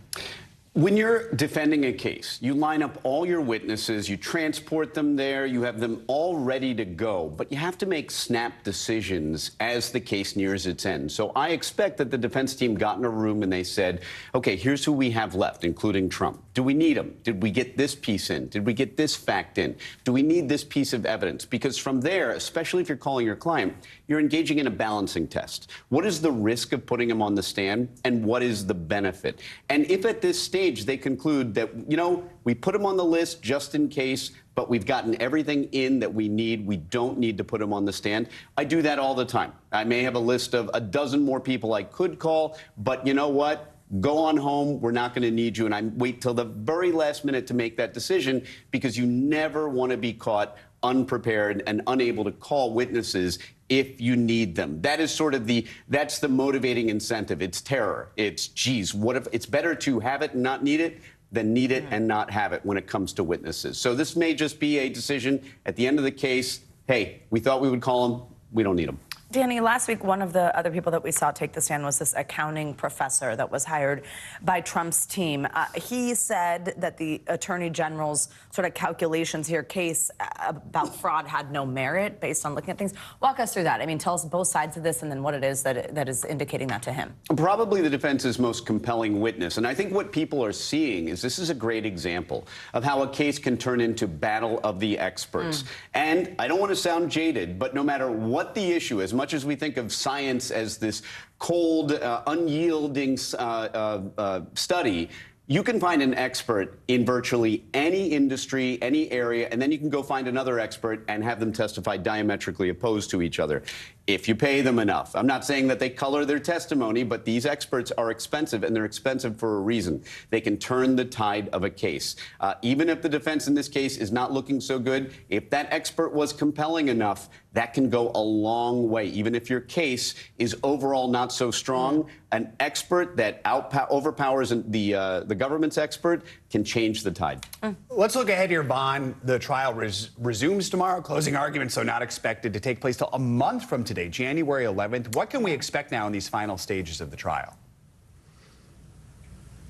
Right. Trial will come back in tomorrow, now that Donald Trump is not testifying here. And that very expert, that accounting expert from NYU, will be taking the stand, but this time answering questions from the New York Attorney General's office. We then expect 2 rebuttal witnesses to come forward from the New York Attorney General's offices. before trial all but comes to a close here this week. And then on January 5th is when both sides have to file their respective reports with the judge as to why they believe each of these claims should be ruled in their favor. And then come January 11th is when we expect closing arguments. Of course, the timing of this is all to note. January 15th is the Iowa caucus, the first nominating state in which voters will have the chance to pick their candidate in the Republican primary for the 2024 presidency. But then we will not expect for at least several more weeks there, ultimately the decision of the judge to come forward. So we're looking early 2024 for this final ruling to come forward. All right, Vaughn and Danny, thank you both very much. Turn our attention now to the Middle East, where Israeli warplanes are pounding the Gaza Strip again this morning. On the ground, Israeli troops are focusing their fire on the southern city of Han Yunis. UN officials say the city is on the verge of collapse. The Israeli Defense Forces have been telling Palestinians who fled from the north to this area to go even farther south. The violence comes amid a renewed push for an immediate humanitarian ceasefire. The United Nations General Assembly is expected to vote tomorrow on a resolution demanding an end to hostilities. But this is just days after the United States vetoed a similar Security Council measure. The chief of the UN Aid Agency for Palestinians called the situation in Gaza, quote, the worst he'd ever seen. We definitely have failed the Palestinians so far.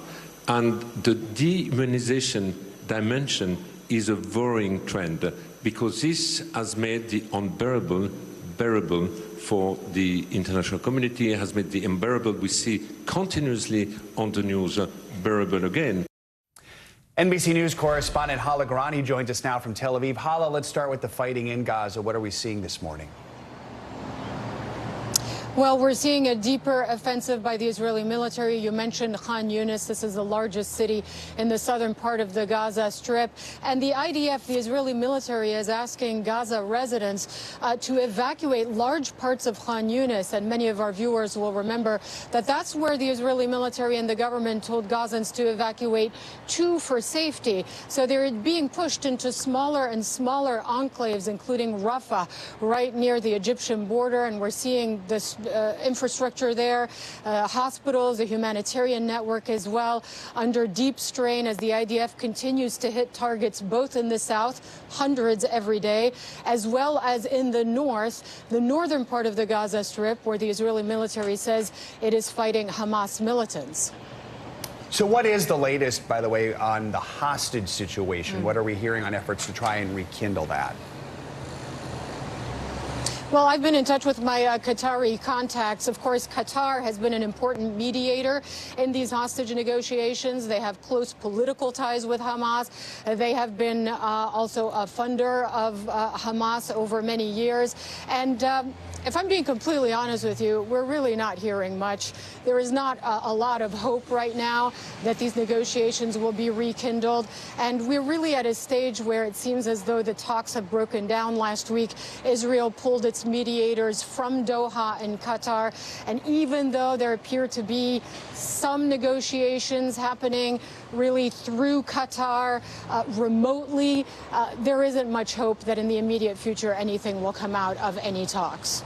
Hala, I want to ask you about what we just mentioned a moment ago, which is the Biden administration coming under criticism this weekend.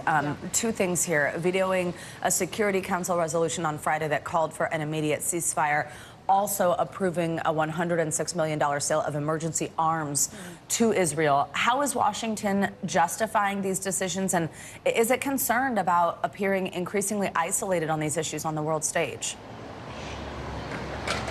Well, I can give you the Arab world reaction. I mean, some of the news headlines I've been reading from across the Middle East are essentially conflating the U.S. with Israel and its policy in Gaza. They are dismayed and they are disappointed in the American veto, although it has to be said it was expected that the U.S. would use its veto within the Security Council to that UAE-sponsored resolution calling for an immediate ceasefire. This is how Antony Blinken, the Secretary of State, justified the U.S.'s move yesterday. There needs to be a premium put on protecting civilians and making sure that humanitarian assistance can get to everyone who needs it. And as I said, I think the intent is there, but the results are not always manifesting themselves. We have to make sure that we're on the path to a durable and sustainable peace. From our perspective, I think from the perspective of many around the world, that has to lead to a Palestinian state. We're not going to have durable peace. We're not going to have durable security for Israel unless and until Palestinian political aspirations are met. So this has been the call by the U.S., not necessarily based on what's happening on the ground, a call heeded by the Netanyahu government. So, Hala, we also got a fresh warning from the World Health Organization about the health system in Gaza. We understand it's also adopted a resolution calling for immediate and unimpeded humanitarian access. What more can you tell us about that and the significance of it? Well, we've been monitoring the situation in Gaza, as many of our viewers and you know. We are not given access to Gaza either by the Israeli authorities or, it has to be said, by the Egyptian authorities in the south. So we're relying on information from our very courageous teams on the ground that are sending video and information back to us. And what's happening really is, it's difficult to overstate. In the north, the medical system has collapsed. In the south, it is under tremendous pressure. And some of what we're hearing is that just what should be, benign conditions are going untreated. Colds, skin conditions, diarrhea, chest infections that are turning into pneumonia. We were able to receive video from one of our NBC crew on the ground of a mother who is caring for a child with special needs, and she's explaining how difficult it is to get just basic care for her son. Take a look. My son's condition, diarrhea and stomach poisoning, flu-like symptoms because of the cold, as you can see. We don't have shelter nor life. We came from Gaza. We are looking for medication we can't find. I mean, my son needs medication, injections. We can't find treatment. Right. Well, these are stories we're hearing over and over again every single day, coming from people in Gaza. As I mentioned, pushed into a smaller and smaller enclave almost every day. Savannah and Joe? Hala, also before we let you go, we understand Palestinians in the occupied West Bank are striking today in this show of solidarity with Gaza. Tell us about that. Yeah. Right, so they are striking public services, transport, public employees, employees of municipalities, and the government of the Palestinian Authority. And their call is for strikes outside of the region. We'll see if those calls are heeded, if they yield to anything tangible on the ground. But essentially, they are calling today, December 11th, a call for action, a call to strike against the Israeli military offensive in Gaza, and also what they see as increasing violence against Palestinians in the West Bank, both by settlers and the Israeli military. We've seen much more of that just in the last few weeks as well. Back to you. All right, Hala, thank you so much for your reporting this morning. We appreciate it. University of Pennsylvania President Liz McGill resigned this Saturday following a rave of criticism for her congressional testimony on campus anti-Semitism. Her resignation prompted New York Representative Elise Stefanik, who went viral for her questioning in that congressional hearing, to post this on X: 1 down, 2 to go. The two others she's referring to are MIT President Sally Kornbluth and Harvard's President Dr. Claudine Gay, who's also now facing a wave of criticism and growing calls to step down. NBC News correspondent Antonia Hilton joins us with the latest here. Hi, Antonia. Good morning. So first, just walk us through the backlash that we saw after that hearing. Good morning, guys. Yes, so to catch you up, this all stems to last week's hearing, at which these three university leaders were pressed for about 6 hours. But really what happened is these 30 to 90-second exchanges went viral, in which you see Representative Elise Stefanik, a Republican from New York, pressing the three of them about whether calls for genocide against Jewish students on campus would amount to any kind of action, whether it violated codes of conduct. And what you saw with these three leaders, in the view of many people, kind of take an evasive or a roundabout way of answering the question, focused more on sort of how the code of conduct would look at these things and not making very clear their stance on these calls or, their own beliefs about the experiences of Jewish students on campus. And so you saw lawmakers hammer them there. And then there was an immense reaction across the country. I mean, dozens of lawmakers now calling for these other two to resign, including Claudine Gay, but also multi-million-dollar mega donors pushing now for these university leaders to step down. And they show no signs, at least as of now, of slowing down, guys. And ultimately, they're the ones who might have the most power here in what happens. So with this focus now on Harvard's president, What might we expect? How is she responding? Is this similar or could it be different from what we saw in Pennsylvania? It could be different. What we're seeing so far is that she has been apologetic. She's spoken with students at the Crimson, which is Harvard's campus newspaper, and apologized and made clear that she denounces any calls for genocide, that she's seeking to support Jewish students on campus. But what we're hearing from some of the students who I've spoken to is that there is still dismay at the words used and her inability to make that clear in front of our nation's leaders, but also a desire to not allow that kind of political and moneyed influence on campus. So people feel a bit torn on this. I want you to take a listen, though, to the actual exchange that happened last week.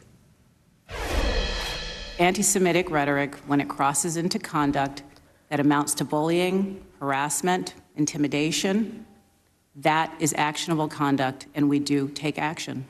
So the answer is yes, that calling for the genocide of Jews violates Harvard Code of Conduct, correct?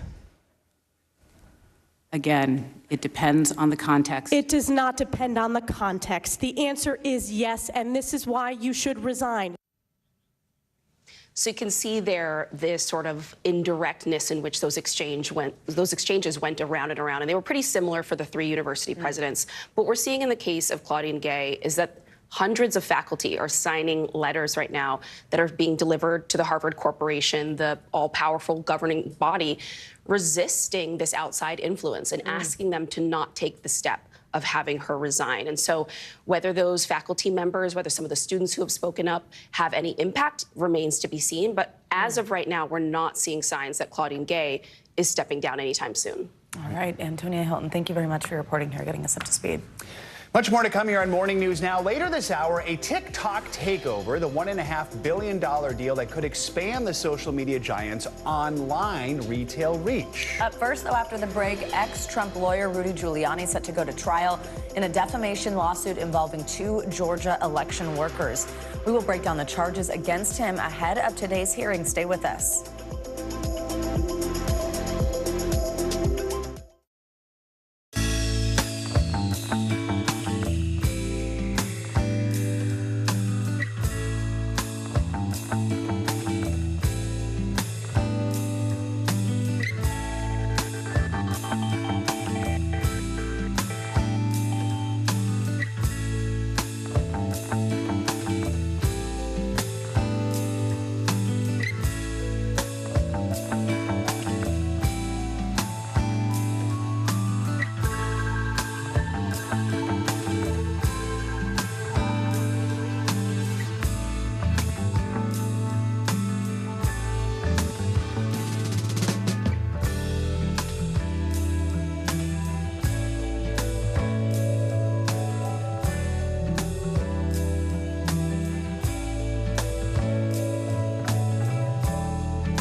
I think when you open your eyes, you get to decide. how's my day going to be?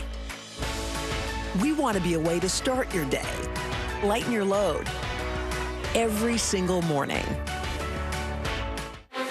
Were you calling the shots, though, Mr. President, ultimately? Was the Biden administration caught off guard by this latest surge of migrants? Is it clear who's going to govern Gaza once this war is over? If it's Sunday, it's Meet the Press. Welcome back. Today in Washington, Rudy Giuliani is set to face a jury trial over his work in pushing baseless claims about the 2020 election for his then client, former President Trump. Before the jury is a single issue. How much does Giuliani have to pay two election workers he was found to be liable for defaming? He accused them without evidence of manipulating ballots during the election count in Georgia. For more on this, we're joined by NBC News Justice reporter Ryan Riley. He is also the author of Sedition Hunters, How January 6th Broke the Justice System. Ryan, good to have you with us. First of all, just bring us up to speed on this case and how we even got here. Yeah, so this all started at the end of 2021 after Rudy Giuliani made these false claims about these two election workers. Some of it was pretty repugnant in terms of he actually accused them at one point of handing around a USB drive as though it were a vial of heroin. And as it turned out, they were just handing each other ginger mints. So really innocent behavior. They were volunteering for this duty that's really important, obviously, to American democracy, and really had their lives shattered by this and got a lot of threats and phone calls, and they both sort of testified before the January 6th committee about the impact, the devastating impact that this had on their lives. Rudy Giuliani had not cooperated with this process sort of all throughout, so he sort of blew off all of the discovery requests that were coming in and not turning over the information that that these two plaintiffs were entitled to help them build their case. And because of the way that he sort of handled this case, he ultimately was found that the judge issued sanctions, finding him liable for these false claims against these two women. So, really the only issue on the table now is exactly how much Rudy Giuliani is going to have to pay. Ultimately, at the end of this, the plaintiffs here are seeking millions of dollars because of the impact that this had on their lives. Ryan, Giuliani has already found himself in some hot water with the federal judge in this case. Last week, he skipped out on a pretrial hearing, but then also before that, the judge had blasted Giuliani for failing to comply with discovery obligations ahead of this trial during that phase. Could that have an impact on proceedings at all? Yeah, and they're going to the jury is going to be informed about some of this. Essentially, his request to keep some information private. The other sort of big lingering question really is if Rudy Giuliani can ultimately afford any of this, because of course Donald Trump famously didn't pay some of the bills that Rudy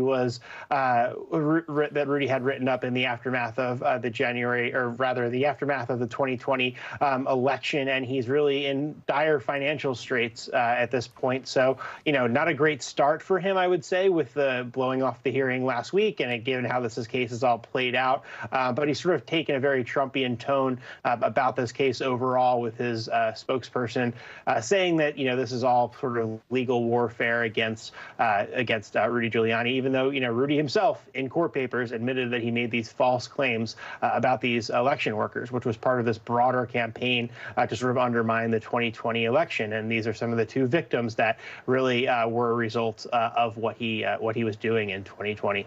Yeah, Ryan, real briefly here, what are the penalties Giuliani could face here? Do we know if he has the means to pay?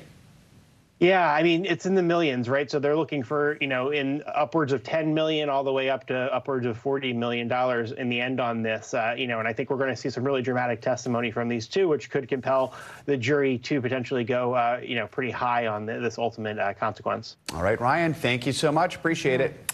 Let's get you some international news now. The first snowfall of the season is causing some major delays over in northern China. NBC News foreign correspondent Claudia Lavanga has that and other news from around the world. Claudia, good morning. Joseph, good morning. Well, that's right. The weather outside must look pretty frightful for residents all over northern China. Now, over to Zhangzhou, the city's weather bureau issued a temporary red alert for a blizzard. About 134 roads closed in 12 provinces over these icy conditions. A thin layer of snow also hit downtown Beijing. According to the Beijing Public Transport Group, About 187 bus routes were suspended. Schools were also closed in the area, but I don't think the kids are too concerned about that one. Now let's travel over to South America for an update on a century-old debate between neighbors over land. The conflict continues between Guyana and Venezuela over Guyana's Essequibo region. Guyana's President Mohamed Irfan Ali finally agreed to meet with Venezuela's President Nicolas Maduro this Thursday for high-level talks on the status of the region. The two leaders will chat in St. Vincent, but as tensions flare, with both sides standing firm in their right to the controversial territory, an agreement could be difficult. And we end this tour of the world in Oslo, Norway, at the Nobel Peace Prize ceremony. Kayana and Ali, the teenage twins of prominent human rights activist Narges Mohammadi, joined the stage to accept their mom's award on her behalf. Mohammadi is currently locked inside Evin prison in Tehran, serving a 10-year jail term. She was arrested for advocating for women's rights in Iran. The now 17-year-olds have not seen their mother since 2015. Mohammadi's prize was placed in an empty chair between the twins at the ceremony. Her children also read a speech written by their mom behind bars, telling the global audience on her behalf, quote, "The Iranian people with perseverance will overcome repression and authoritarianism." Back to you guys. Wow, powerful message there. All right, Claudia, thank you so much. Kids there, thank you. Coming up, new developments in the battle over abortion rights in America. Up next, we will take you to Texas, where the state Supreme Court is ruling against granting one woman an emergency abortion. More on the case and how it could have an impact beyond state lines. And a medical breakthrough that could help millions of people. What we're learning about a new treatment for sickle cell disease. You're watching Morning News Now.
Thanks for tuning in. I'm Gotti Schwartz. Here are the stories we're following tonight. Storms keep coming here in California. The U.S. government just declassified this video.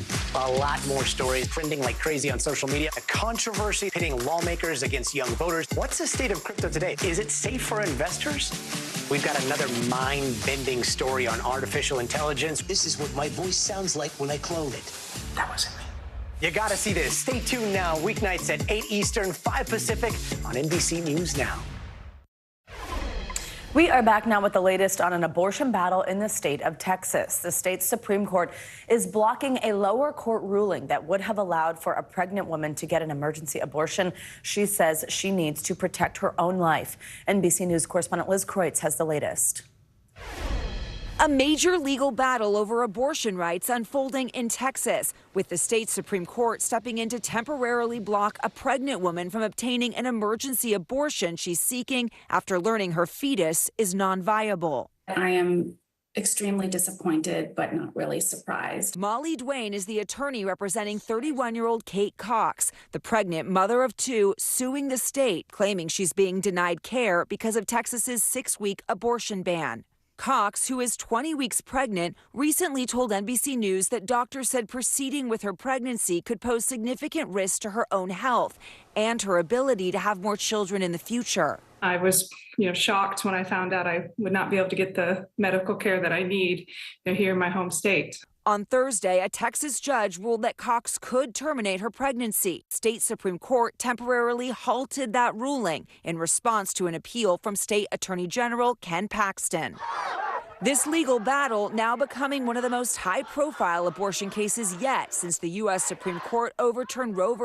Wade in last year's Dobbs case. What is the significance of this case in terms of the broader debate over abortion access? What's significant here is that we're now trying to hammer out some of the nuances of the Supreme Court's decision in Dobbs. And what we're finding is that things are a lot more complicated than simply the right to abortion or not the right to abortion. Issuing a temporary stay on the lower court's decision will now give the Texas Supreme Court more time to issue a final ruling.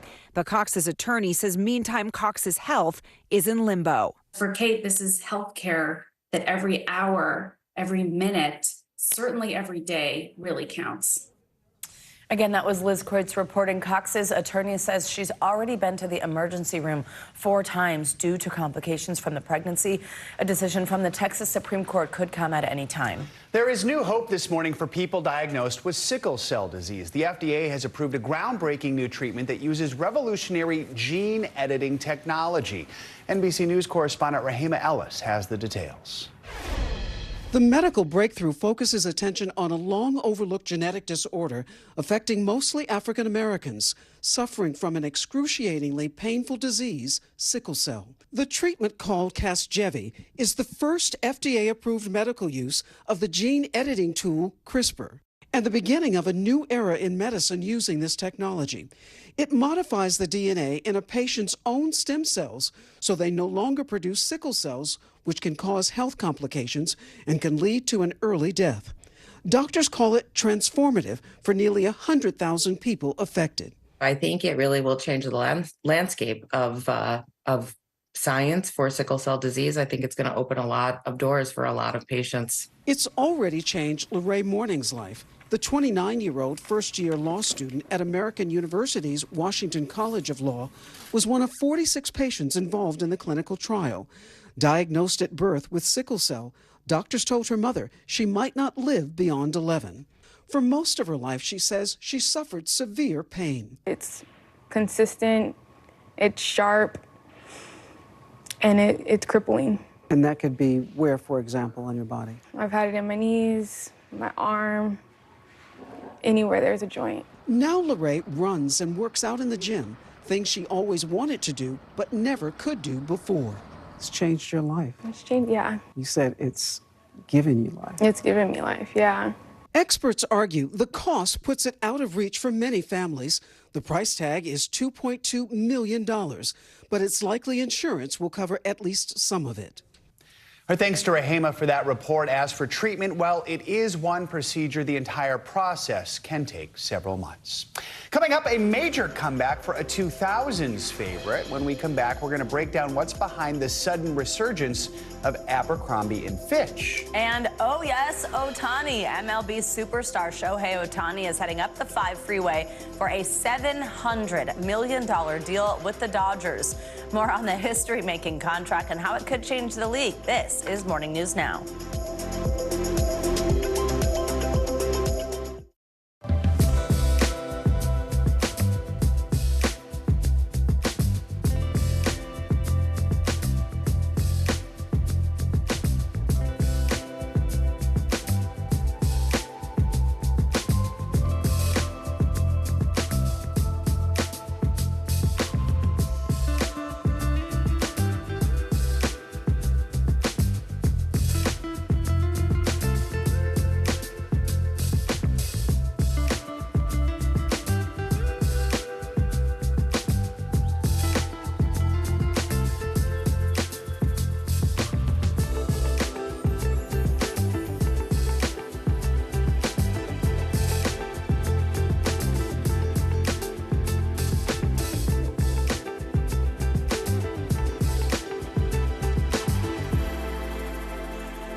Thanks for joining us. I'm Joe Fryer. I'm Savannah Sellers. The latest developments in the war between Israel and Hamas. If you do have points or you have miles, is now a good time to use them. The first woman on a lunar mission. What was it like to get that news? Morning News Now, streaming weekdays at 7. Back now, some financial news. Investors are looking ahead to the Federal Reserve's last policy meeting of the year. CNBC's Silvana Henao has more on that and some other money headlines for us. Hey, Silvana, good morning. Savannah, Joe, good morning. Yes, so it could be a pivotal week for the markets as the Federal Reserve holds its final policy meeting of the year. That may test investors' optimism for a series of interest rate cuts next year. The Fed will announce its decision on Wednesday. Now, the central bank is expected to leave rates unchanged, so the focus will likely be on whether they will stick to their forecast of cutting them by at least half a percentage point in 2024. Traders have trimmed the odds of the first rate cut coming in March, shifting expectations now to June or July. TikTok is investing $1.5 billion in Indonesia, taking over one of the country's biggest shopping apps. The pact helps ByteDance, that's the parent of TikTok, to restart its shopping app in the biggest online retail market. Earlier this year, Indonesia's government had imposed new rules forcing social media platforms to separate their payment services from content to protect local competition. But now that TikTok Shop will be owned by a separate entity, users will be able to once again shop and pay for items without leaving the app. And media mogul Sherry Redstone is reportedly in talks to sell a controlling stake in Paramount Global's parent company, that's National Amusements, to entertainment firm Skydance. Redstone, the daughter of late Paramount CEO Sumner Redstone, has held talks with Skydance in recent weeks. Skydance is led by the son of Oracle founder Larry Ellison, and it's one of Hollywood's top independent studios, producing some of the Mission Impossible films and Top Gun Maverick, guys. All right, Savannah, thank you so much. Thank you. Well, baseball superstar Shohei Ohtani is keeping his talents in Southern California, but he's moving just about 30 miles up the road, signing a record-breaking deal with the Los Angeles Dodgers. The 29-year-old free agent took to Instagram over the weekend to announce he's signing with the Dodgers for a jaw-dropping 10-year, $700 million deal. It is believed to be the biggest contract in sports history. Ohtani was one of the most sought-after free agents in Major League Baseball history after spending 6 seasons with the Angels. For more on this, let's bring in NBC Sports host and reporter Corey Robinson. Corey, always great to have you on set with us. Thanks for coming today. All right, so he's an elite hitter and pitcher, and apparently the most successful player to do both of those things since Babe Ruth like a century ago. Put in perspective the significance of this deal, both for him, but also for the league. Yeah, you have to think about, like, Yao Ming in the NBA is probably the best comp, because Yao Ming is a Hall of Famer, and he catalyzed an entire country's interest in basketball. We're talking about billions of people, right? So he was a walking industry. So the deal is different, right? I mean, you look at, imagine, so now then you add in like the Babe Ruth aspect of a player doing both things at elite level. That's like Magic Johnson playing center when Kareem goes down in the finals, right? I mean, it's like Magic's like one of the best players ever. So you add both of those together and you have literally like this unicorn moment, which is why the whole baseball world was tracking like flights, like where any private jet coming out of LA, like, does that mean he's going to Toronto? Does that mean he's going where? Wow. That's the magnitude of this. When I was in Beijing covering the Olympics, the Japanese media came out in hordes to cover the curling team. And like, I mean, I saw firsthand the interest. When there's a Japanese athlete at a high level, the entire country follows just rapidly. Wow. So you mentioned all this interest. He's a 2-time MVP. Why in the end do you think it was the Dodgers that he went with? So the ability to spend your entire career in one location is super rare. I mean, that's 16 years you think about, right? 6 years with the Angels and 10 years with the Dodgers in one spot. This is something that is really not talked about, the interior dynamics of relocation, your kids are going to school one place, your partner's another place, and you're playing abroad. That creates a lot of conflict. But so that being paid $700 million and being able to never move is pretty sweet. But then the big thing that was reported, because it's been so private, is no details, no leaks. That was one of the biggest things. If anything came out during this process, you were immediately out of contention. So the Dodgers did a really good job of keeping it under wraps. Oh, I like that. He laid down the law. I know he also had torn a ligament, right, in his elbow this past. I mean, while he's going through that, he's not even expected to be able to pitch again right until the 2025 season. Do you think he could have made even more money if right now he was at 100%? It's hard to say. I think the answer is yes. There are players who have come back from 2 Tommy Johns, which is what he had, the UCL. He had that 2 times in the past 5 seasons, right? So you look at Jacob deGrom as a great example of a pitcher who's been able to do it at the high level coming back. But $700 million is a lot of money. I mean, come on, it's like It's like almost $300 million more than the record. Which so wow. And I think just the reason why, to go back to the LA Dodgers, in addition to staying home, is Mike Trout's one of the best players of all time. He was his teammate at the Angels. He has made, I think, at the time when he signed, it was like $400-something million contract. It was record-setting.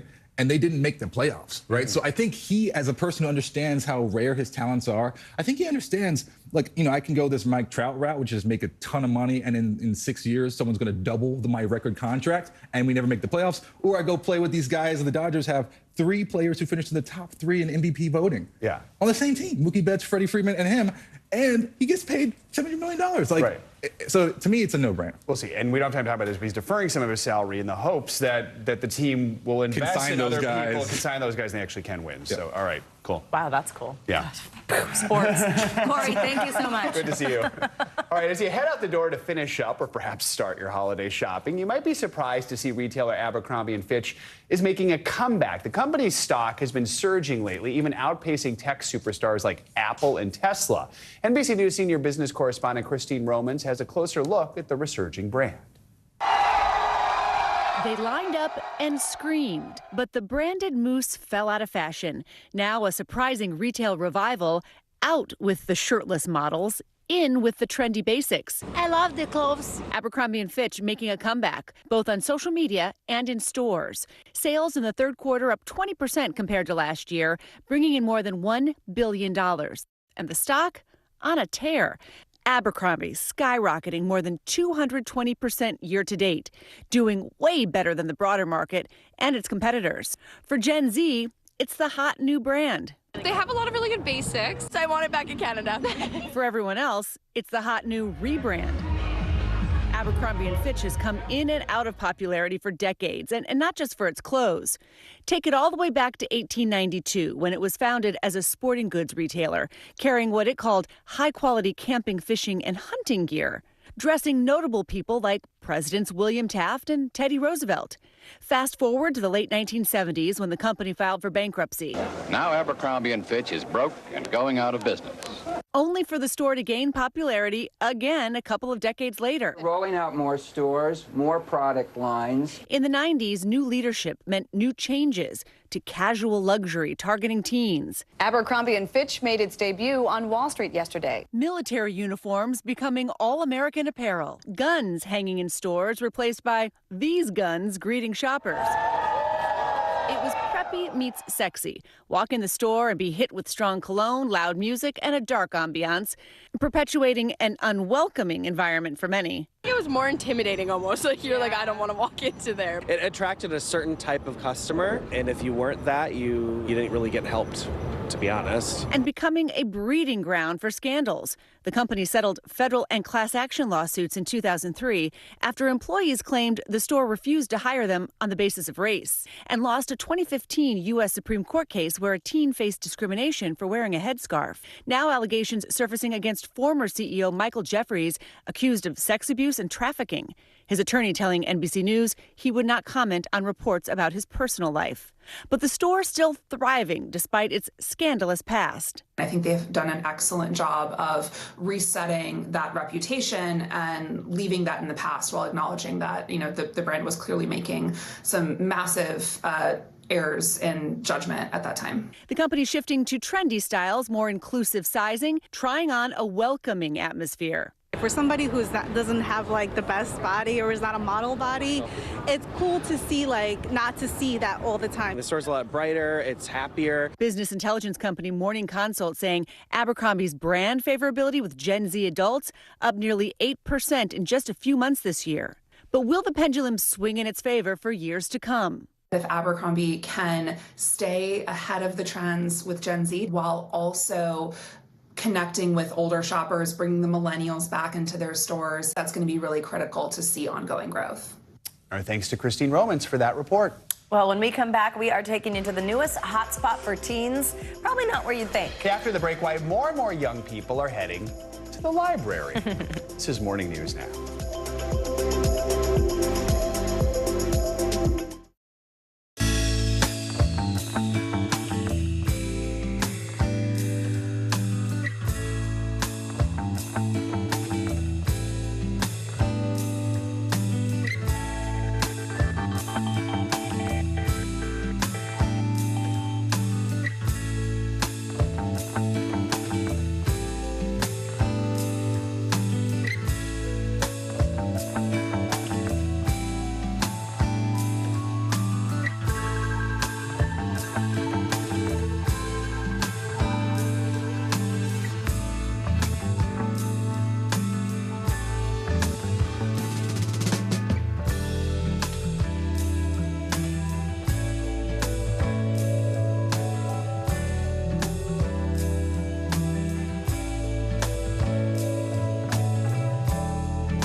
Were you calling the shots, though, Mr. President, ultimately?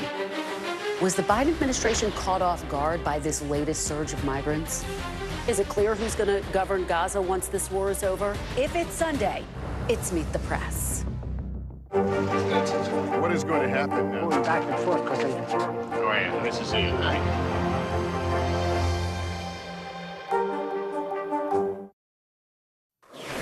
Welcome back. As we've been reporting, 2023 marks 50 years of hip-hop, and what better way to wrap up the celebration than with a concert featuring some of the living icons who helped shape the genre into what it is today. The Grammys partnered with the Recording Academy to salute hip-hop and its cultural impact on the world. Hip-hop legends Queen Latifah, Public Enemy, Akon, Chance the Rapper, and many more performed. There was also this iconic moment: Will Smith, a.k.a. the Fresh Prince, reunited with DJ Jazzy Jeff. The pair won the first ever Grammy for hip-hop. You can stream the special now on Paramount Plus or DirecTV. Fun fact, DJ Jazzy Jeff and the Fresh Prince performed at my high school in the 90s. Whoa. We won a contest, and we got a concert with them during the Boom, Boom, Boom, Shake the Room era. Wow. And they were there. Can I just say, this is a trip down memory lane for you, isn't it, this morning, Joe? Because we had that high school performance. You worked at Abercrombie and Fitch. Abercrombie, yeah. Wow. You love it. It's basically, the show's based on my childhood. Oh, thank you, Joe, for that. Well, you might remember The Breakfast Club, the classic 80s movie where a group of high schoolers are forced to spend the day in detention in the last place they want to be, the library. But according to a new study, the perception might be changing among younger Americans. NBC's Maura Barrett has this story. In the quiet corners of libraries across the country, a reading renaissance led by younger generations is underway. Teens read a lot. A new study from the American Library Association revealing that Gen Z and millennials are visiting libraries at higher rates than older generations, with 54% saying they visited a brick-and-mortar location in the last year. Is that surprising to see the interest in checking out physical books when teens have so many digital distractions? I think what's interesting about this age group is they are just very fluid in terms of their platforms. I feel like it's kind of sort of in parallel, right, to how they deal with the world. Siva Ramakrishnan is the director of Young Adult Services at New York Public Libraries, where she's made it her mission to encourage younger people to visit the library, whether it's to check out books or take advantage of its resources, like book clubs or college application help. I think that, to me, what's really important is that libraries are able to meet young people kind of where they're at. This becomes a part of their life. This becomes a key space between like school and home where they are able to pursue their interests. The authors of the study believe libraries and reading could offer a non-digital alternative for Gen Z and millennials. I think that there's an assumption that Gen Z and millennials are pretty digitally oriented. What our study found is that, in fact, they love printed books. They love going to libraries. So we wonder whether printed books and libraries might be a digital detox for them. They're hopeful their research will help turn the page for the younger generation. There's been a narrative around, oh, maybe Gen Z and millennials aren't reading as much or aren't going to the library, which just isn't true. This Gen Z-led book club, Village Fairy, started on TikTok, where the founders set out to prove that point while also building community. I personally love like a physical copy of a book after you've been on the phone all day or your computer. It's fun to have something that is not looking at a screen and something to bring along with you on a trip.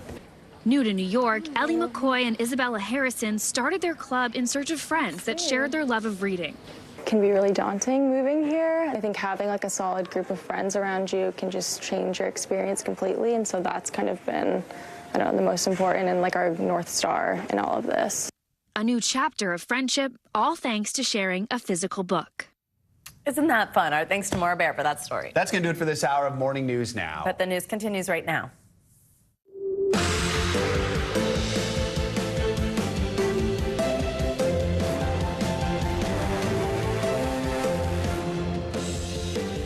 Good morning. morning. Thanks so much for joining us. I'm Savannah Sellers. I'm Joe Fryer. Right now on Morning News Now, we are following the devastation in Tennessee with a deadly string of powerful tornadoes. At least 6 people are dead and dozens more injured. We are on the ground with new images of the destruction as heavy rain and snow tear across the Northeast. We're going to have your full forecast in just a moment. In the Middle East this morning, deteriorating conditions in Gaza. Israel's military stepping up its assault on the southern part of the battered enclave. The intensifying violence now jeopardizing already fragile humanitarian efforts, with nearly 2 million Gazans displaced from their homes. We're going to bring you the latest as back home incidents of anti-Semitism and hate crimes take center stage. We're also looking ahead to all the merry madness in America's airports and on the roads this holiday season. A new report from AAA projects another record-breaking romp to destinations across the country. But will the airlines be able to keep up this time around? And later in the hour, we are feeling lucky with a look at Google's top trending searches for the year in 2023. I wonder what they're going to be. I know. Actually, I am kind of surprised by some of them. You are? Okay. Yeah. I actually haven't looked yet. I'm going to be surprised with there everyone else. All right. Things that you would think, let me put it this way, you know, where the big stories weren't that searched, which I thought was interesting. All right. Looking forward to diving into that. Let's begin this morning with those powerful and destructive tornadoes that tore through central Tennessee over the weekend, killing at least 6 people and injuring more than 60. Yeah, take a look at this. You can see the devastation left behind from those storms. Line crews working around the clock, but more than 30,000 people remain without power, and officials say it could be weeks before the lights are back on. NBC's Marissa Parra is on the ground in Madison with the latest. This morning, shocking new video shows the devastation in hard-hit Tennessee after a string of deadly tornadoes swept through the central part of the state over the weekend. Oh my God! The twisters caught on camera tearing through the night sky. Oh my God. The National Weather Service confirming at least one EF3 packing 150-mile-per-hour winds. The powerful tornadoes leaving homes in Madison reduced to rubble. The next time we know, it just sounded like an explosion went off. You could hear stuff flying everywhere. It was crazy. It's crazy. It is terrifying. Tennessee's governor touring one hard-hit area, which suffered 3 of the state's 6 fatalities. Really sad, really heartbreaking. Felipe Domingo lost his wife and his 2-year-old son. Sad, desperate. Telling us their loss has left him with a big pain in his heart. The tragedy, part of a storm system that produced over 20 tornadoes across the South. Now that same system is moving up the East Coast, putting 52 million people under flood alerts from D.C. to Maine, prompting another brief tornado in North Carolina. Back in Clarksville, Tennessee, Markeisha Frazier says a tornado pulled her home apart while her entire family was inside. The wind just took me, and I just remember waking up on this side of my house, looking for my home, and then I saw my children over there, and my husband was in the debris back there. Families here now trying to salvage what they can, as the community promises to work together to rebuild what they've lost. I've seen this community come together like no other before. And I know we're going to do it again. Our thanks to Marissa Parra for that report. This morning, some schools in the area are closed because of the damage, while others are on a delay because of those power outages. For more on all this, we are now joined by the mayor of hard-hit Clarksville, Tennessee, Joe Pitts. Mayor Pitts, thank you very much for taking the time to talk to us. I'm sorry it is under these circumstances, and we appreciate your time. What is the latest on the ground in Clarksville this morning? What are you hearing from people in your community?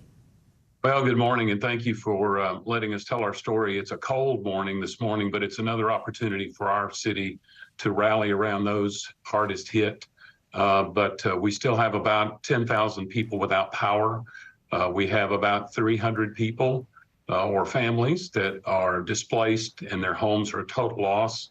But we have crews mobilized on site this morning. Currently, as we speak, at daybreak this morning, they were out with heavy equipment, dumpsters, dump trucks, neighbor helping neighbor. It's just been a phenomenal sight to see that happening. You mentioned 10,000 without power. You said in a news conference over the weekend, could be several weeks before power is restored to everyone. First of all, is that still the case? What can be done to help those people? You mentioned it's cold, it's the holiday season. What are your biggest worries when it comes to that? Well, our biggest concern is making sure those who are without homes take advantage of the shelters that we have set up throughout our city. The Red Cross has been incredible. Manna Cafe is a valuable nonprofit community nonprofit partner that has a shelter set up. Feeding Mosaic Church in our community has set up a command center to help the city and the county. So our biggest concern and our first priority is to take care of our people, and that we are doing. Anything people at home can do to help your community who want to lend a helping hand? Are those places that you mentioned somewhere that other people can donate to? We've had a great outpouring of people who want to help, and we're encouraging people, if you want to help, please call 931-245-2988 to volunteer. We're trying to coordinate that so we don't have too many people on the ground and in the way. But most of all, we just ask you to pray for our city. And give us time and be patient while we get to it, but we will get to every last person. For people who don't know, I lived in Nashville many years ago, so I'd frequently cover situations and things happening in Clarksville. It is just south of Fort Campbell, so it's a military community. What should people know about Clarksville? Well, we're a patriotic community, as you just mentioned, Joe. But we are resilient. We had a tornado back in 1999 that forever shaped our downtown. We experienced the flooding of 2010, and now this devastation in 2023. But we are resilient. I can't say that enough. Our people are our strength, and we're going to get through this together. And we've already shown, as of early yesterday morning, when Montgomery County Mayor Golden and I were touring the neighborhoods and just hugging on people and loving on them and just letting them know we are here for you. Clarksville Mayor Joe Pitts, thank you very much for joining us during this tough time. We appreciate you sharing your story with us, and we're thinking about you. Hopefully the power gets back on quickly. We'll check in. Thank you. Staying with weather, let's get a check now on your Morning News Now forecast. Yeah, meteorologist Michelle Grossman is here with the look ahead. Hey, Michelle, good morning. Hey there, great to see you. And this remains a big story today because that strong cold front continues to move through the area. It's going to move off the coast today, and it's in the process of doing that, but still left with some impact. So that departing storm brings some heavy, wet snow to portions of northern New England. We're seeing some rain still falling in spots. I'll show you that in just a minute. Otherwise, in the middle of the country, we're looking good today. High pressure in control. That's bringing sunshine. It's bringing above average temperatures to the central and southern plains. We're looking good in the southeast as well. We're looking at mostly sunny skies there. It's back to the west. We're watching more snow. So we're looking at a winter storm, snow and wind, and also lower elevation rain. That's where you see the green. In the Intermountain West, portions of the northwest as well. The southwest looking good with lots of sunshine. And then as we go through the middle of the work week, we're looking at December warm throughout the northern tier of the nation, rain and snow in parts of the Rockies, the Four Corners, into the south central states. So lower elevation rain once again, higher elevation snow. And we're dry throughout the eastern part of the nation. That's good news. After this weekend, we're going to dry it out in the Ohio Valley, into portions of the Tennessee Valley, the southeast, into the mid-Atlantic, also the northeast. Parts of the Great Lakes could see some lake effect snow showers as we head towards Wednesday. Thursday, warm sunshine throughout the Great Lakes, the Ohio Valley, the Tennessee Valley once again. And the northeast, we're going to start out the weekend dry. That's good news. Gulf showers throughout the Gulf Coast states, the south central states. Could see some heavy rain. That's where you see those darker colors. That's kind of indicating that we are expecting the chance for some heavy downpours. Scattered snow showers throughout the Intermountain West, but we're not expecting blockbuster storms by Friday. And looking at little rain and snow showers in the Pacific Northwest. Let's talk about the storm. This is the strong cold front that moved through that brought that wild weather throughout portions of Tennessee. This is moving rapidly off the coast. Even within the past couple of hours, it still continues to move to the north and also to the east. So most of this is over the Atlantic at this point. It's going to linger into portions of New England, though. We're going to see that sort of strengthen, the area of low pressure strengthen and deepen. That means we're going to see some really gusty winds. Could see winds gusting up to 70 miles per hour, especially along the coast of Maine. But northern New England could see a lot of snow as well, heavy snow, some wet snow, up to a foot in the highest elevations of Maine, close to the Canadian border. We're also looking at Great Lakes because that's that cold air coming back in behind this cold front, going over those warmer lake waters. So we are expecting the chance for some lake effect snow showers as well. Still dealing with storm alerts. We have winter weather advisories, we have winter storm warnings, we have flood watches, and we have flood warnings. Not as many flood warnings, that's good news, but still looking at some.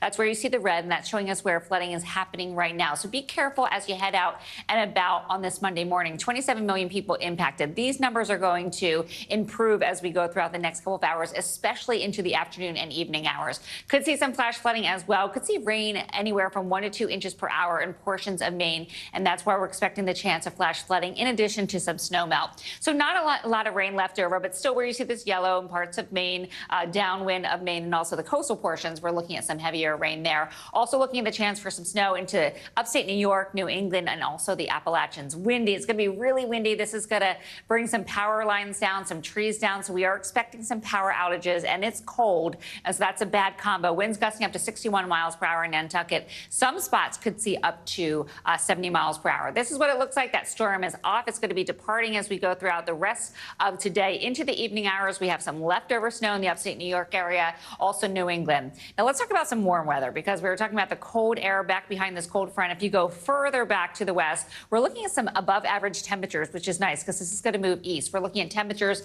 10 degrees above normal in Omaha, 11 degrees above normal in Wichita, 55 degrees, 61 in Wichita Falls. So warmer today. It's going to be milder tomorrow as well, still above average with temperatures anywhere from 5 up to 10 degrees above what is normal for this time of year. So Nashville into the mid 50s. That's good news for the state of Tennessee. 60 degrees in Little Rock and Dallas. We're looking at 62 degrees. And then as we look even further ahead, we're looking at December 16th through the 20th. We're going to keep it above average in a lot of spots. So where you see this red, that's warmer than average. That's a lot of us throughout the Northern Plains, the Great Lakes, and even into the Northeast, we're looking above average as we go throughout next week, and also drier than average. Back to you guys. We'll take that. All right, Michelle, thank you so much. Thank you. Well, University of Pennsylvania's president resigned over the weekend after a major backlash related to that anti-Semitism hearing on Capitol Hill. The leaders of 3 top universities were heavily criticized for their controversial testimony, and now there's pressure on the others to resign as well. NBC News senior national correspondent Stephanie Gosk has been following this and is the latest. Good morning, Stephanie. Good morning, guys. Nice to see you both. That's right. The criticism is growing, even as those school leaders tried to clarify comments they made regarding free speech on campus and how far it should be allowed to go. Over the weekend, the president of the University of Pennsylvania stepping down as calls for the presidents of MIT and Harvard to follow suit are getting louder. Pressure is mounting on the presidents of MIT and Harvard less than a week after they testified before Congress about rising anti-Semitism on college campuses nationwide. Does calling for the genocide of Jews violate Harvard's rules of bullying and harassment? Yes or no? It can be, depending on the context. It does not depend on the context. The answer is yes, and this is why you should resign. Just days after giving a similar answer to the same question, the president of the University of Pennsylvania, Liz McGill, resigned on Saturday.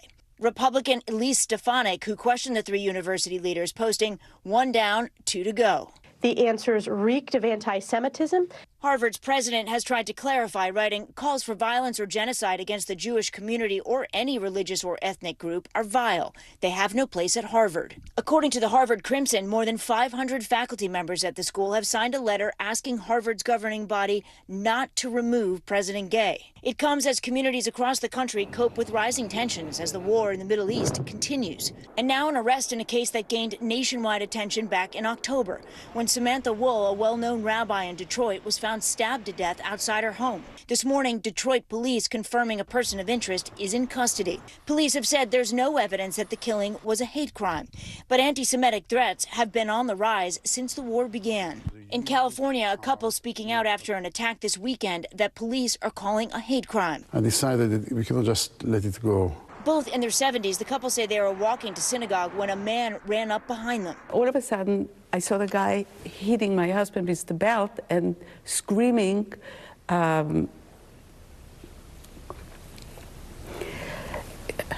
sorry, give me your earrings, Jew. They chased the man off, and he was later caught and arrested by police. Julie Platt, the vice chair of Penn's Board of Trustees, has been named interim chair and will serve until a permanent successor is appointed. Former president Liz McGill will remain a tenured faculty member at the university's law school. Meanwhile, MIT's governing board released a statement last week standing behind its president, Sally Kornbluth, amid the backlash to her testimony. And so far, Harvard's board has not done the same for its president, guys. All right, Stephanie Goss, thank you for staying on this for us. You're welcome. Israeli Prime Minister Benjamin Netanyahu has called on Hamas to surrender as Israeli forces intensify their aerial and ground assault on southern Gaza. The fighting comes as UN officials say half of the Palestinians there are now starving as the humanitarian situation worsens. NBC's chief foreign correspondent Richard Engel has the latest from Tel Aviv. Prime Minister Netanyahu says that Hamas has murdered 20 of the hostages since the October 7th attacks. Hamas denies that, but says that some of the hostages have been killed by Israeli airstrikes in Gaza, and it warned Israel not to attempt any rescue operations, saying that no hostages would leave Gaza alive except through a deal. Israel says Hamas's grip on power in Gaza is being broken. Prime Minister Netanyahu saying Hamas is at the beginning of the end. In northern Gaza, Israeli forces have raised a flag in the main square to show they've conquered Gaza City. More than 2.3 million people in Gaza have fled south, squeezed into a small strip along the Egyptian border and facing a humanitarian collapse. A senior UN official says half of Gazans are now starving. 91% of households go to bed hungry, according to the World Food Program. Overcrowding, combined with the lack of adequate food, water, shelter, and sanitation, are creating the ideal conditions for disease to spread. 12-year-old Mohammed Jamil Abuwardi and his 8-year-old sister are sheltering at a school in the city of Rafah. We can't find the inhaler for my sister. I am hungry. We didn't eat for 2 days now, he says. 137 hostages remain in Gaza. Families worry their health and conditions are also worsening. 19-year-old Naama Levy was kidnapped near the kibbutz Nahaloz. Her mother, Ayelit Shahar, is a family doctor. Ayelit treasures a towel that her daughter slept on before her kidnapping. I put it for her, actually. She's still a little girl sometimes, even though she's 19, so I put it for her. Naama's an athlete and was active in Hands of Peace, a youth group that brings together Israelis, Palestinians, and Americans. After the ceasefire collapsed, hostage families are looking for any help they can find. I'm hoping, I'm calling to the mothers, let's bring her home together. After the U.S. vetoed a UN resolution calling for an immediate ceasefire, Arab negotiators say the chances of reaching a settlement to pause the violence once again are getting slimmer. All right, Richard, thank you. Well, Ukraine's President Zelensky is expected to meet with President Biden at the White House tomorrow. The invitation comes as Congress is divided over a military aid package to Ukraine and Israel. The White House says Biden is expected to reaffirm U.S. support to Ukraine while discussing the country's needs in its war with Russia. A Senate leadership aide says Zelensky was also invited to address an all-senators meeting on Tuesday morning. We're just 5 weeks away from the start of the Republican primary process with the Iowa caucuses. Yeah, and a brand new poll out this morning with the Des Moines Register, NBC News, and Mediacom shows former President Trump's lead from likely caucus goers is growing. He's growing now with the goers. It's a tongue twister. He's now gained 8 points since October, which puts him at 51% overall. So people already made up their minds. Here to break down all the numbers we're seeing in this new poll is NBC News senior political editor Mark Murray. Mark, good to see you. So what are the big takeaways here from the poll? I think the first big takeaway, Joe, is that Donald Trump has a sizable lead, 32 points over the nearest competitor, Ron DeSantis, at 19%. You have former President Donald Trump at 51%, DeSantis at 19%, former UN Ambassador Nikki Haley at 16%. As you ended up mentioning, Donald Trump's lead is up 8 points from our October poll. Nikki Haley has kind of treaded water, and Ron DeSantis is up 3 points. How could these numbers change between now and when we actually see this go down? Yeah, Savannah, I think that's important to note that we've had a lot of surprises in Iowa's caucuses on the Republican and even on the Democratic side. And so we need to have that caution in mind as we look at these numbers. And while Donald Trump has majority support among evangelicals and first-time caucus goers, his numbers among independents is a little bit low. And that is potentially one weak point for him, along with white women with college degrees. Those are some places where DeSantis and and Nikki Haley are doing a little bit better versus Donald Trump. Overall, 49% of likely Iowa caucus goers say that their mind is made up versus 46% who say that they could still be persuaded. However, 70% of Donald Trump supporters say that their minds are made up versus just about a third of the backers who are supporting Nikki Haley and Ron DeSantis, kind of showing that enthusiasm advantage and commitment advantage that Donald Trump has. Interesting to see, though. Half could still be persuaded. We know Iowa voters take this very seriously, so we'll see what happens in the final weeks here. Absolutely. We know the former president's not going to be testifying in court in his civil fraud trial today. We've already seen months of these legal battles involving Trump. We're likely going to see criminal trials next year. How do people feel about that when it comes to trying to win the nomination and get back to the White House? Joe, our poll ends up showing just among likely Republican caucus goers, 73% say that Donald Trump can still defeat President Joe Biden despite Donald Trump's legal challenges versus 24% who believe that all the legal challenges will make it very difficult to defeat Joe Biden. And so at least when you look at the universe of Republican voters, and in this state in Iowa, they are dismissing the legal challenges that confront the former president. What can we expect from candidates in the coming days as the Iowa caucus quickly approach? What is campaigning going to look like?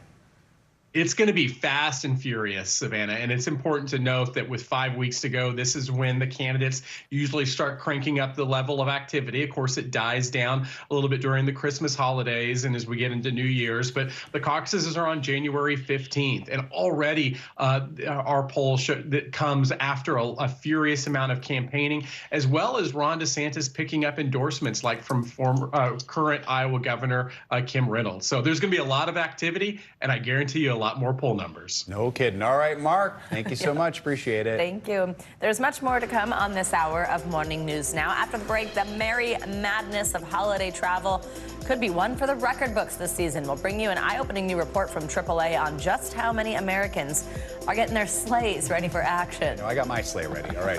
Plus, the royal family getting into the Christmas spirit this morning. More on their decked-out celebrations of the season next.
talking possibly a trillion galaxies. Yes. That is a number that is just so hard to compute. Whether it's the moon, whether it's Mars, it feels like we're on the cusp of something big.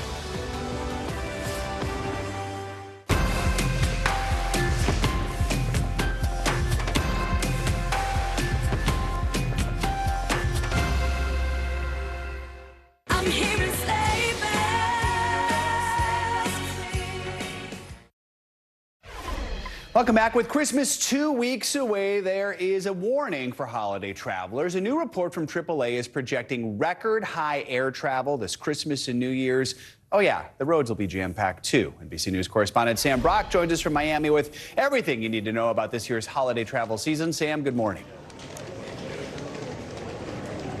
Joe, good morning. Plane, car, cruise, train, it doesn't seem to matter what mode of transportation you're taking, all of the numbers are up. What AAA did, they've just forecast their latest holiday end-of-year travel numbers, is look at a 10-day window, Joe, really before Christmas through after New Year's. And what they found is the second highest number of total travelers this century. Still, there are ways to do this wisely without losing your holiday cheer. 'Tis the season for holiday travel madness. And a new report says this year will be one of the busiest on record. AAA projects a staggering 115 million U.S. travelers will venture 50 miles or more from home this holiday season. That's 2.5 million above what we saw last year, racing through terminals and jamming roadways, and the second highest year-end travel forecast since AAA began recording it in 2000. Airports expected to be their busiest ever this Christmas and New Year's season, with an estimated 7.5 million travelers flying, surpassing 2019's record. There's nothing to Chicago?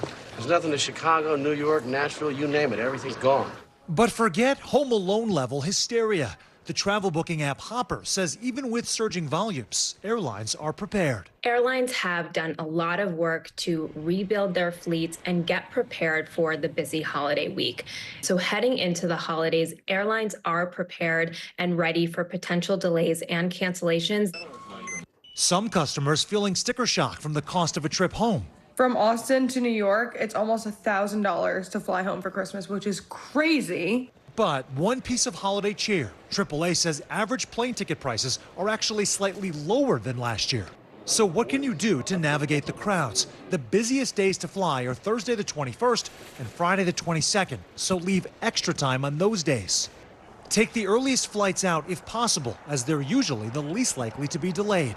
And remember, for a fee, TSA PreCheck and Clear will help cut down on security line chaos.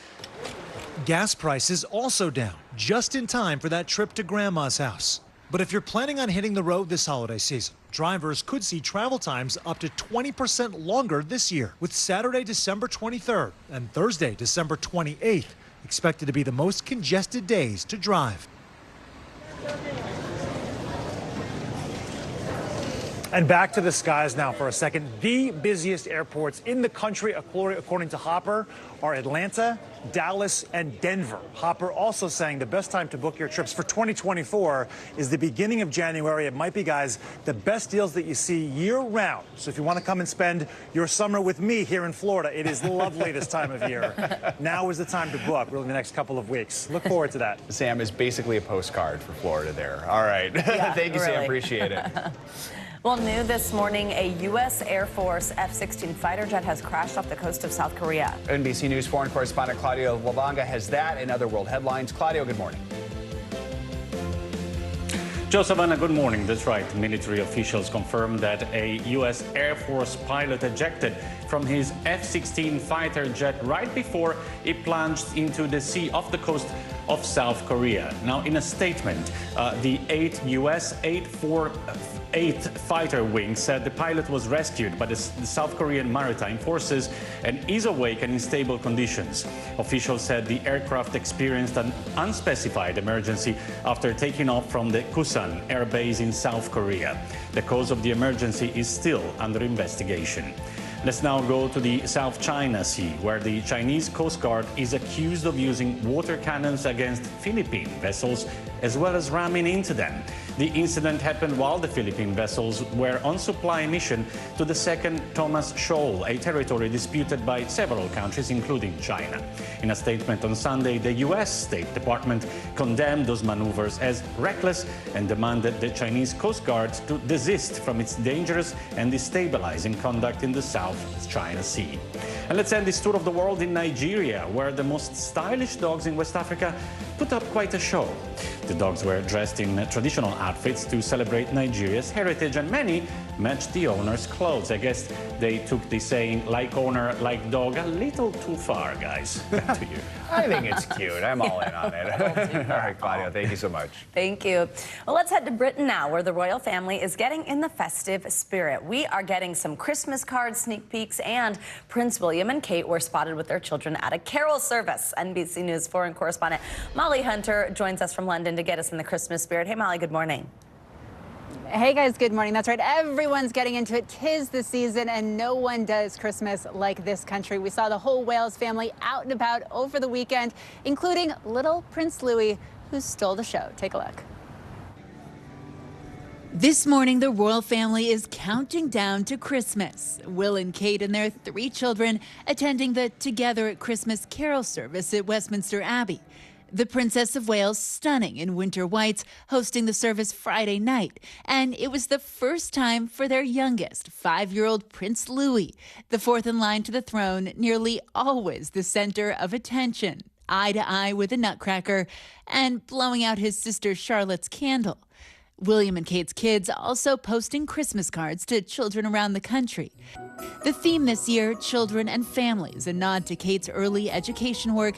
The full concert is set to air on Christmas Eve. A heartfelt thank you to all those supporting the very youngest members of our society. Over the weekend, the Wales family also releasing their Christmas photo, all in crisp white shirts, while King Charles and Queen Camilla selected a coronation snap for their Christmas card. This week, the new king opening up his beloved residence to the public at Highgrove House in Gloucestershire, specifically to highlight a new initiative, the brainchild of the environmentally conscious king. Old drapes and curtains from Buckingham Palace and Windsor Castle have been upcycled into kimonos to be auctioned off for charity. So sustainability is a really key part of the King's Foundation, which is part of His Majesty's vision. But it's also an opportunity for the public to get into the Christmas spirit, visiting Charles's favorite house, all decked out for the holidays. Now, Savannah, those kimonos are gorgeous. They're up for auction until Wednesday. As far as actual Christmas Day plans for the royal family, they're planning to be up at Sandringham like normal. We expect Kate and Will and their 3 kids. No word yet, though, if Harry and Meghan and their 2 kids will get the invite or make the trip. Savannah? That will, of course, be a big talker either way. Molly Hunter, thank you so much. Coming up, the comeback kid makes his highly anticipated return to the court. That is right. Bronny James, son of the legendary hooper LeBron James, finally making his collegiate debut over the weekend after going into cardiac arrest a few months ago. We will take you courtside up next.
people really don't know what's going to happen. Nearly a dozen hours after the eye roared ashore. More good people than bad people, you know, right? 5 seconds. 4, 3. There is some late-breaking news 4 hours into the Iowa caucuses by the Hammer deliberative. All right, it just made too.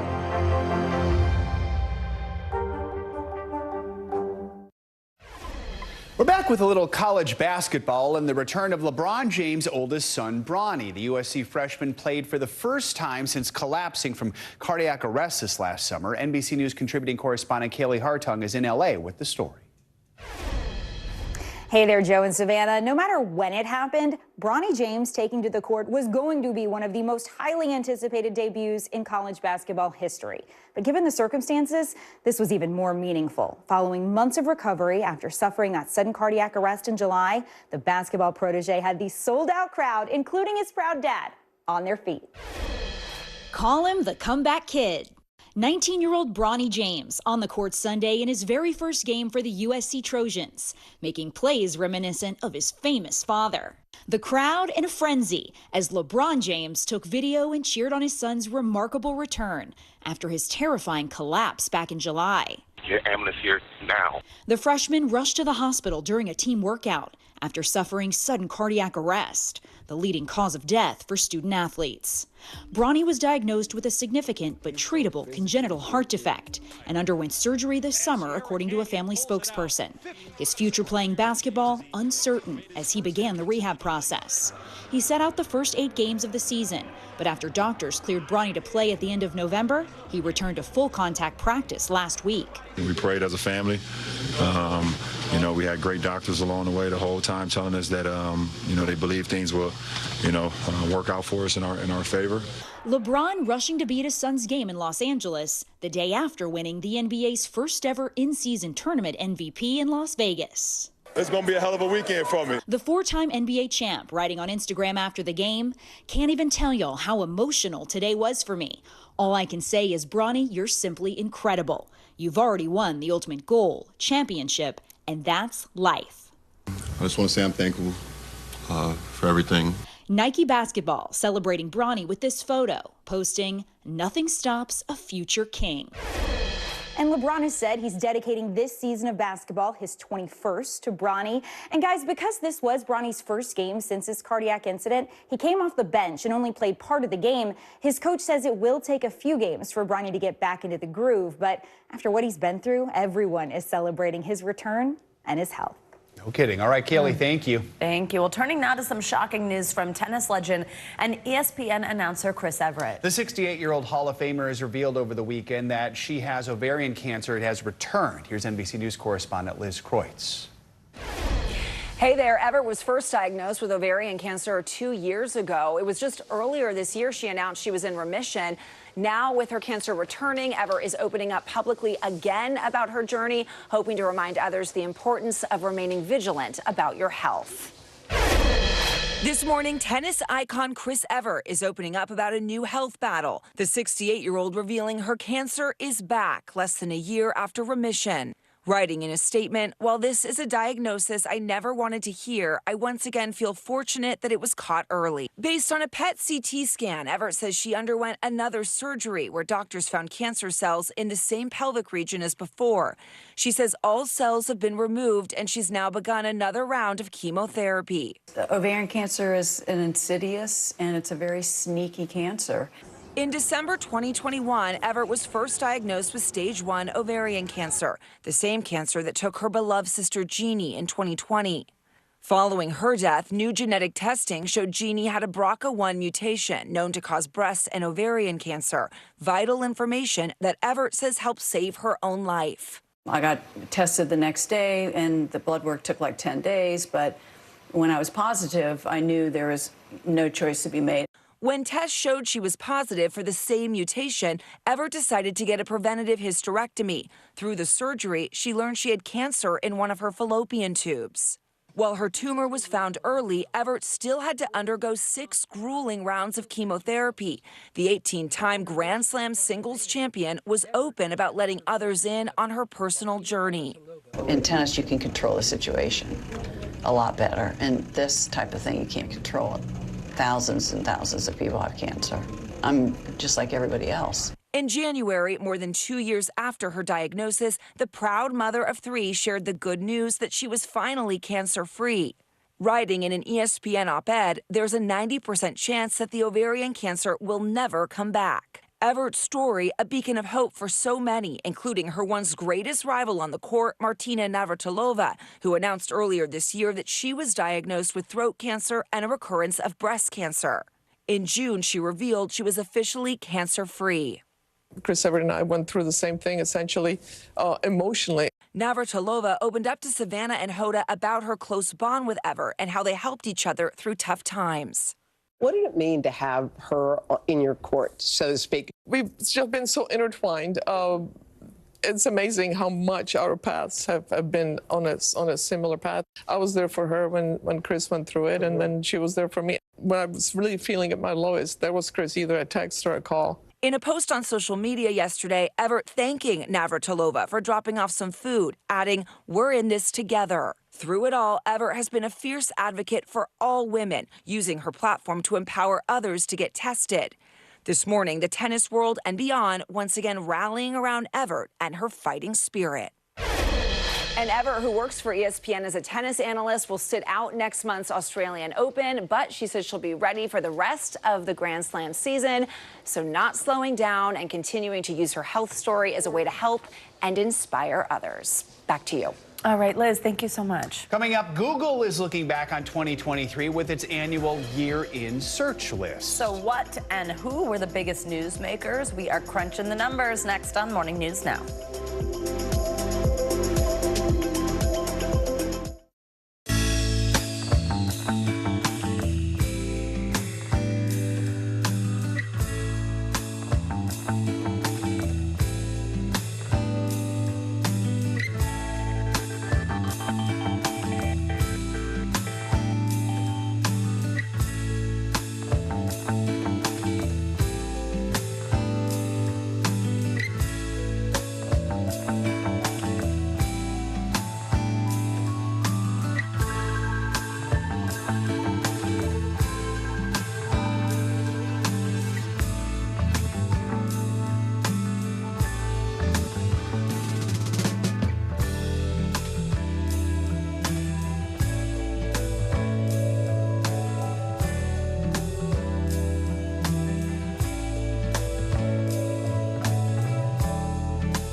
Nearly a dozen hours after the eye roared ashore.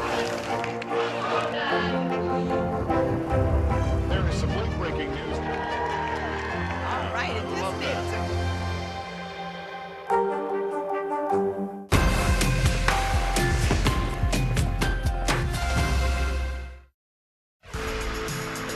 back with some financial headlines. A group of investors is eyeing a potential multi-billion-dollar buyout of Macy's. Yes, NBC's Savannah Hanau has that story for us, as well as some other money news. Hey, Savannah, good morning.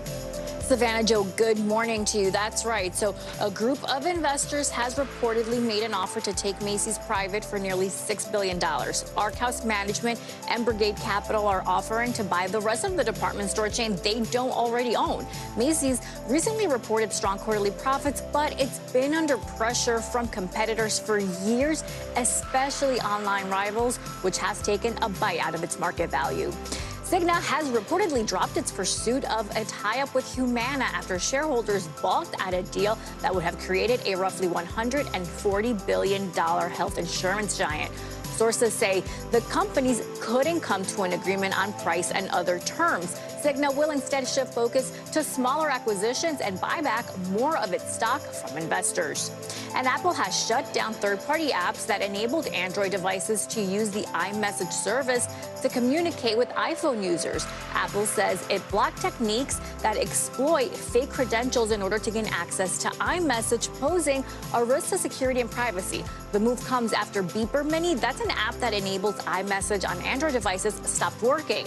Apple has resisted calls for years to expand iMessage, which offers encrypted messaging between iOS devices to Android guys. That dreaded green bubble. Exactly, the green bubble. Oh my So goodness. true. Sorry. Thanks So a lot. true. Appreciate it. All right, well, believe it or not, 2024 is just 3 weeks away, and Google is looking back at the year that was by unveiling its annual Year in Search list. It is a full rundown of the big newsmakers, actors, athletes, games, music, even memes. Breaking it all down for us is Google Trends expert Sarah Armstrong. Sarah, thanks for joining us this morning on this one. Thank you for having me. Can't believe it's almost 2024. Let's jump right in. Who are the top people Googled? And then also, what were the top news stories? Let's start with those two categories. Yeah, so in that people category, we see Damar Hamlin as number one. You might remember in the beginning of the year, he suffered cardiac arrest on the field. He's a safety football player. And all these folks tuned in.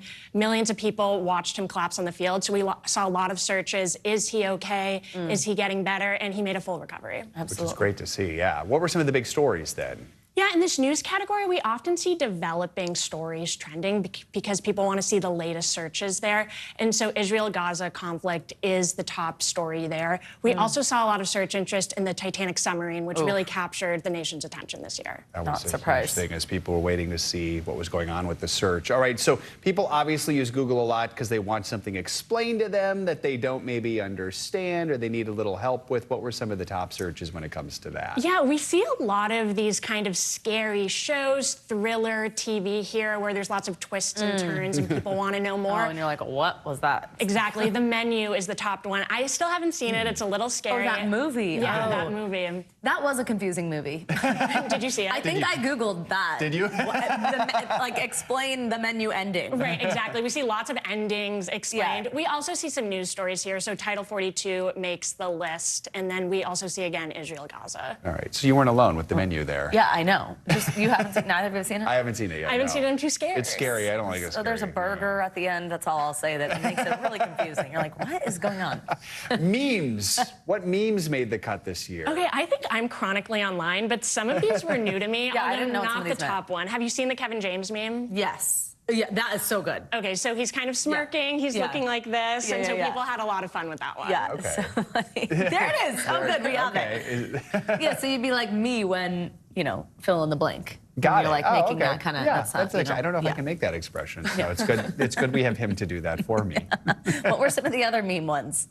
Yeah, we saw one that was a folding chair meme, which had to do with this brawl in Alabama. So some of them were kind of topical, and then some of them were just sort of silly, like Kevin James. So it really runs the gambit there. The Kevin James ones do really get me. Okay, the other thing I know, and I love what I know already is number one on this, is people search how often XYZ. Number one is just so good. Also kind of fits in the meme category, but tell us about this. Exactly. We had to pull the how often category because it spiked so much this year. Do you have a guess as to what it is? I know. I should, but I don't. It's how often do you think about the Roman Empire? Oh, of course. Which I never do. And I You never don't do? get it. I don't get it either. And it's so funny that people were Googling that because I think a lot of people don't get it. They're like, what? I mean, I know it's supposed to be like, some sort of heteronormative male thing, but I just don't know anyone who does. But then some people have their own Roman empires, which became popular. Like, I think about this thing all the time. Yeah, speaking of which, one of the biggest things that is definitely true for me that was kind of a replacement of that online was Taylor Swift. And it's really interesting to me that she's not on the list, but you can explain why. Right, it's a good point. So we're looking at those trends that had the biggest increase from 2022 to 2023 to see what was unique about this year.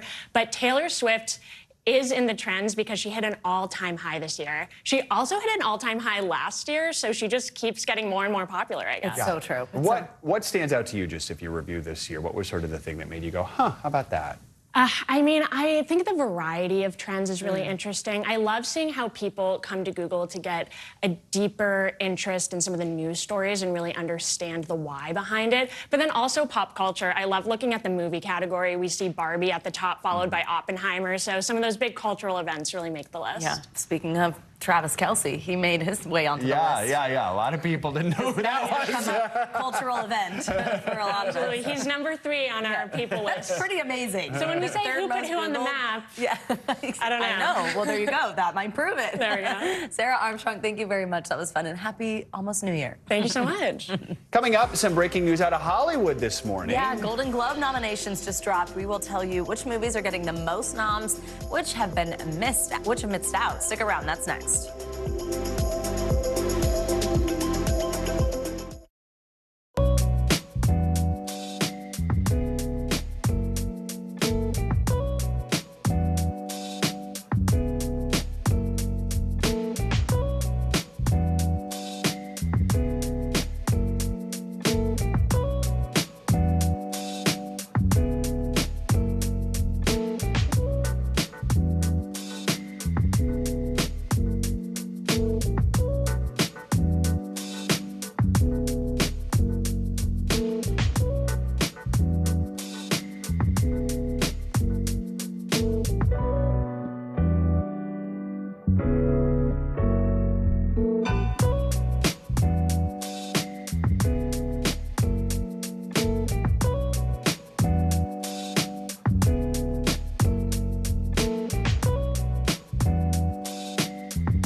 Inside Iran, from Israel, from Florida, from Lewiston, Maine. Part of our continued reporting. This is what a country in war looks like. Women, children. What is it like? Countless neighborhoods across the region that look just like this. Everybody good? I get took for all this damage to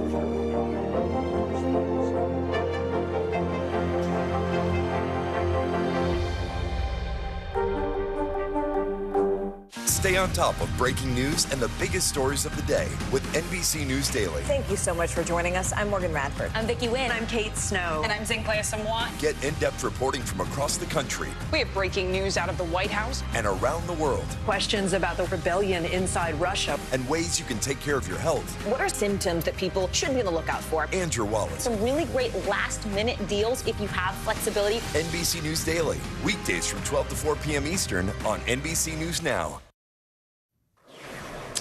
Welcome back. Well, just as most teenagers are passing their driver's test, one teen just passed a totally different kind of test and became an attorney. When he was just 17, Peter Park from California became the youngest person to pass the state's bar exam, according to the Tulare County District Attorney's Office. He did it by enrolling in law school when he was 13 years old and completing his law studies alongside high school. Well, last week, the DA's office hired Park as a deputy district attorney. A spokeswoman at the office said, "We had to wait until he turned 18. Wow, good for him. Are you kidding me? I mean, That's he looks amazing. older than his age, He so does. that helps. Yeah, I was kind of like, is that really him? It's not But like Doogie Howser or anything. All right, very cool. All right, the nominations for the first major award shows of the season are out. The 81st annual Golden Globes are back after going through a period of reckoning, and they have a more diverse voting body and some new categories. categories. And the summer's twin blockbusters, Barbie and Oppenheimer, maybe no surprise, are leading nominations with 9 and 8, respectively. So to help us understand what's going on, let's bring in Jacqueline Coley, the awards editor at Rotten Tomatoes. So let's go through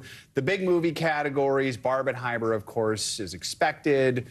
Pretty dominant, 9 and 8 each. What other movies are getting some of the top nods? Well, honestly, Past Lives was a big winner this morning. This is a Korean language film that was nominated for Best Drama, also Best Screenplay and Best Director. It was one of 3 foreign language films that were nominated in the drama category, so the Hollywood Foreign Press really leading into their international field, which is not something they've always done. So I would say Past Lives, as a debut film, this is a huge achievement for Celine Song. Let's talk some specific categories on our screen right now. You can see Best Drama. Walk us through this. Yeah, so Oppenheimer, this is obviously Christopher Nolan's epic, part of the Barbenheimer from this summer. Also Maestro with Bradley Cooper, both serving as director, writer, starring in it, sitting in 4 hours of makeup and learning how to conduct, playing Leonard Bernstein in that one. But I would say the one, if you haven't gotten a chance to see it, is Anatomy of a Fall. This is a good old-fashioned courtroom procedural. Stars Sandra Hüller, who was also in Zone of Interest, another heavy nominee this morning, and she's got a Best Actress nomination for Academy of the Fall. And a reminder to folks, the Golden Globes are kind of fun because you have the comedy musical category, of which most of the movies are rarely comedies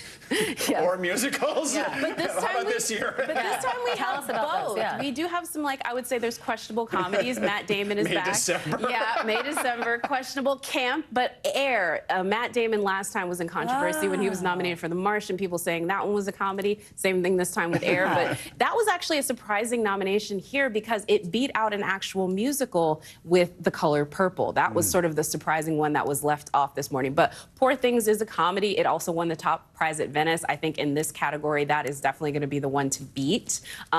Even though I would say Barbie's in that category too, right? Barbie is the one to beat with Poor Things. Yeah. Wait, was Air about the sneakers? Yes, Air was about the sneakers. Comedy? Yeah. It wasn't a comedy. This is always the debate with the Golden And Globes. there was something else that was on that list that didn't look like May, a comedy to me. December. May, December. Yeah. Wait, May, December is cringe comedy. So think like The Office, that one. This is that new Natalie Portman one, right? Is the new Natalie Portman one. Okay. By the way, my genre is like this is always the debate with the off. Golden Globes. It's fun. All right, let's delve into the performers. We have Best Actor in a Drama, Best Actress. What do we have in the drama category? Yeah, so for the Best Actress one, we also have Margot Robbie showing up again in this one. I would say Fantasia Barrino for The Color Purple. That one is also very surprising. I will also add, too, with both drama and comedy, all of the winners were certified fresh on the tomato meter. And so I would say that, like, we're definitely making sure we're getting things that critics like. The one right now that has gotten a lot of buzz is Lily Gladstone for Killers of the Flower Moon. Yeah, her work in that one was just absolutely incredible. But Priscilla,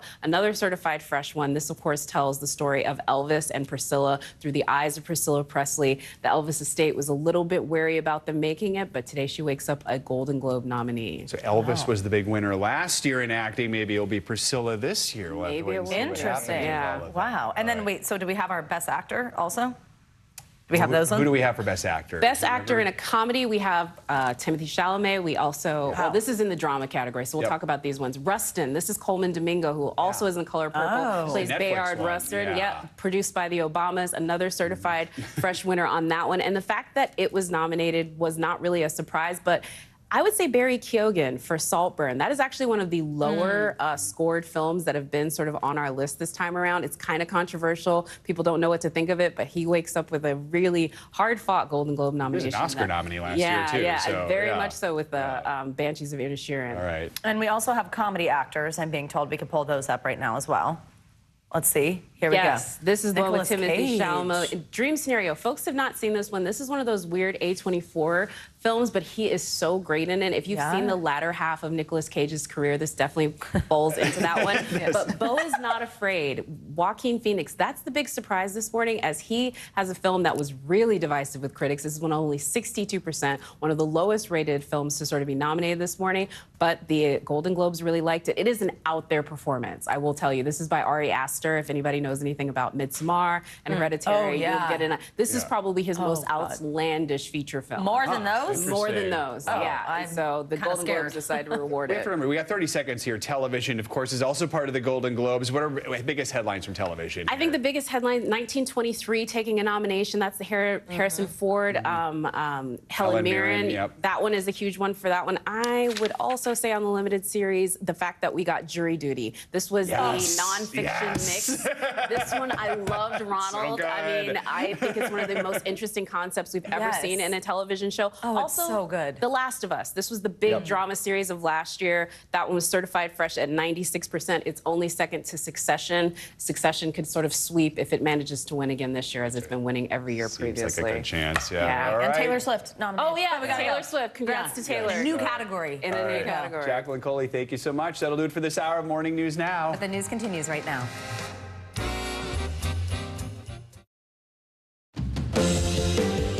Developing right now on Morning News Now, devastation across Tennessee after a weekend of wild weather, including a series of tornadoes. That same storm system now on the move, stretching from New England to the Carolinas and threatening millions of people with heavy rain, flash flooding, and dangerous wind. We are tracking it all before you head out the door. Also this morning, an 11th hour reversal from Donald Trump, the former president now saying he won't testify in his civil fraud trial today as he had planned. What's behind the decision and how it could impact his case. Plus, Israel's all-out assault on Gaza intensifying once again this morning. The Israeli military now warning civilians to flee the south, an area once believed to be safe. This, as UN officials warn, the humanitarian crisis has gone from bad to worse, with conditions deteriorating every day. We'll bring you the latest. And it's Showtime time in Los Angeles. That's right, MLB superstars going to the Dodgers on a historic $700 million deal. We'll break down the unprecedented agreement and how it could change the game for good. $700 million. Insane. It's incredible. It really is. Some of these athlete contracts are just really something else. They're amazing. We're going to delve into it a little more. There's some details in the contract that are interesting. Good morning. Good to have you with, besides the $700 million. I'm Joe Fryer. Good to have you with us on this Monday. And I'm Savannah Sellers. We're going to begin this morning with those devastating storms in Tennessee. At least 6 people were killed, including 2 children, after multiple tornadoes ripped through the state. More than 60 people were hurt in the storms, which tossed cars, down trees, and ripped apart homes.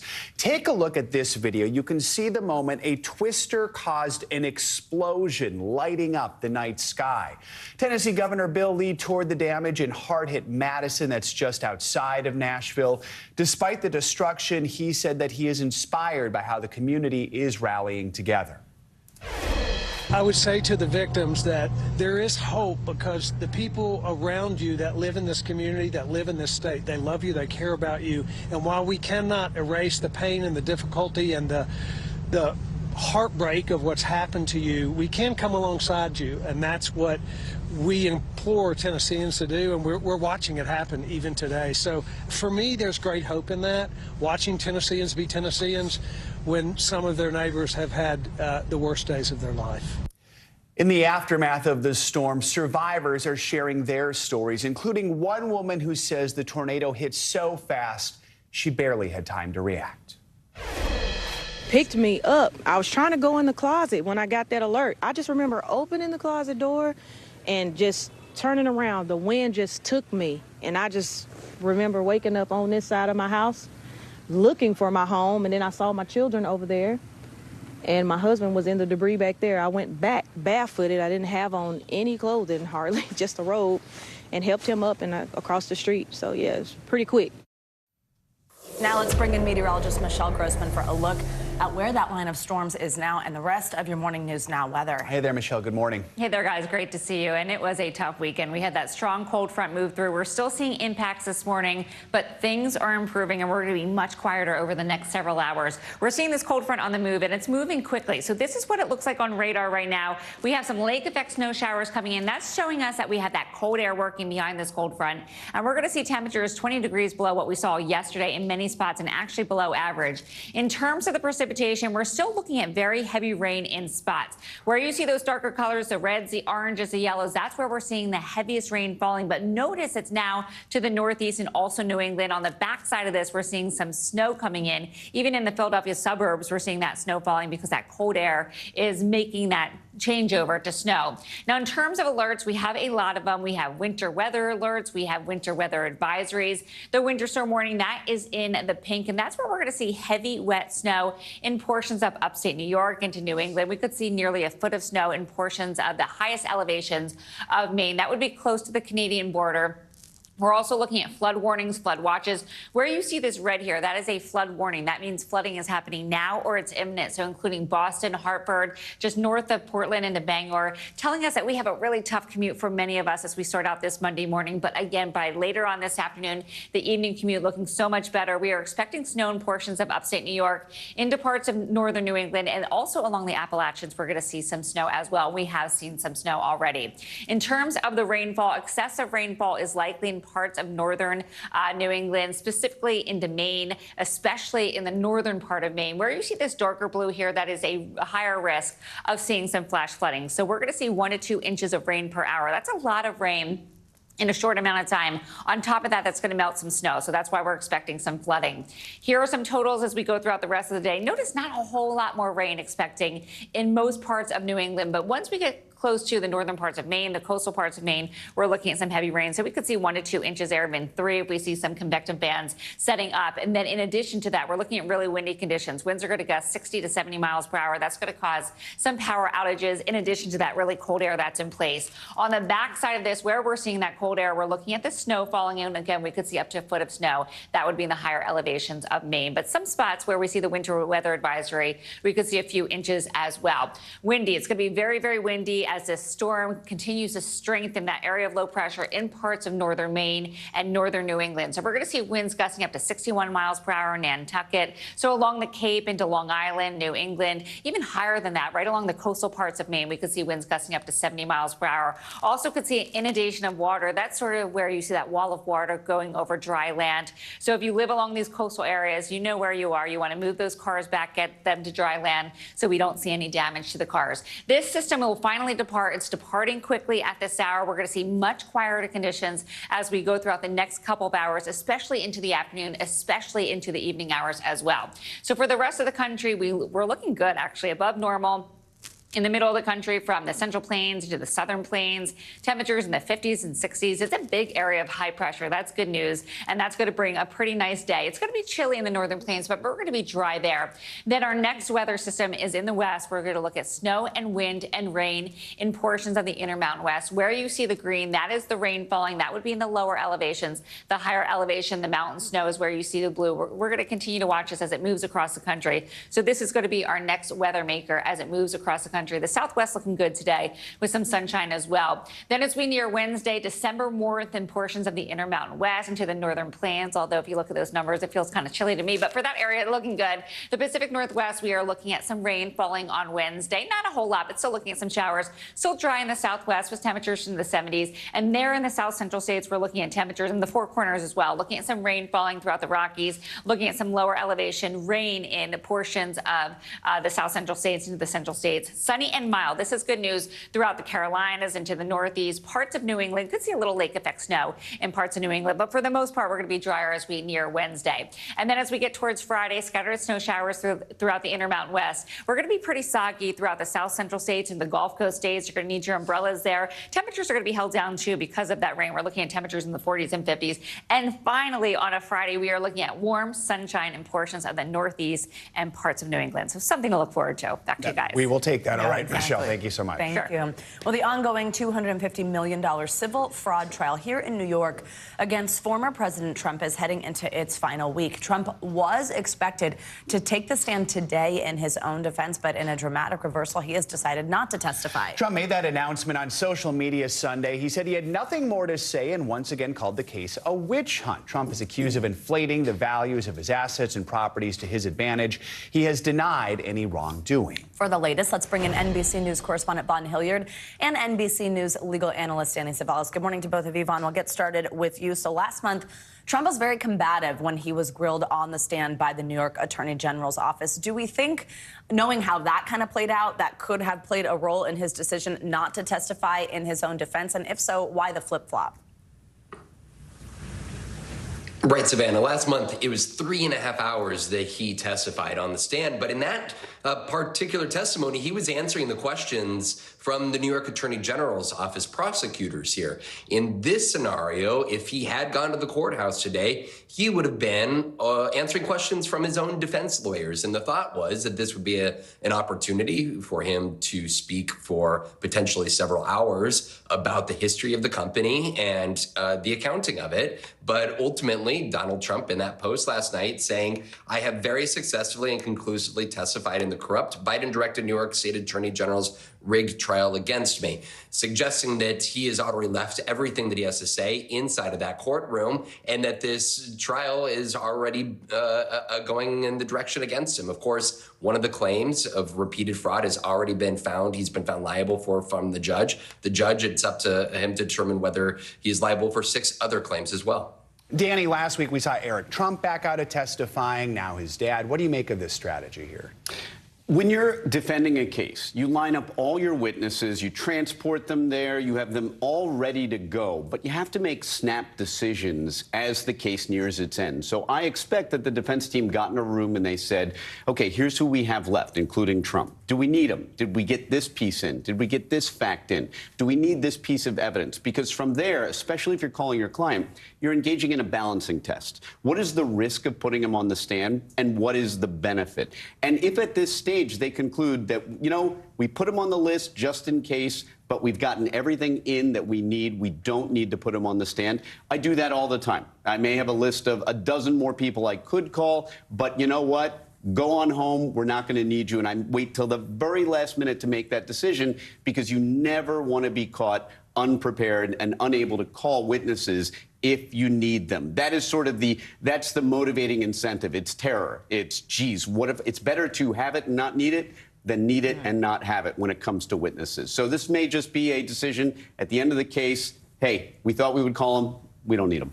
Danny, last week, one of the other people that we saw take the stand was this accounting professor that was hired by Trump's team. He said that the Attorney General's sort of calculations here, case about fraud, had no merit based on looking at things. Walk us through that. I mean, tell us both sides of this and then what it is that is indicating that to him. Probably the defense's most compelling witness. And I think what people are seeing is this is a great example of how a case can turn into battle of the experts. And I don't want to sound jaded, but no matter what the issue is, much as we think of science as this cold, unyielding study, you can find an expert in virtually any industry, any area, and then you can go find another expert and have them testify diametrically opposed to each other if you pay them enough. I'm not saying that they color their testimony, but these experts are expensive, and they're expensive for a reason. They can turn the tide of a case.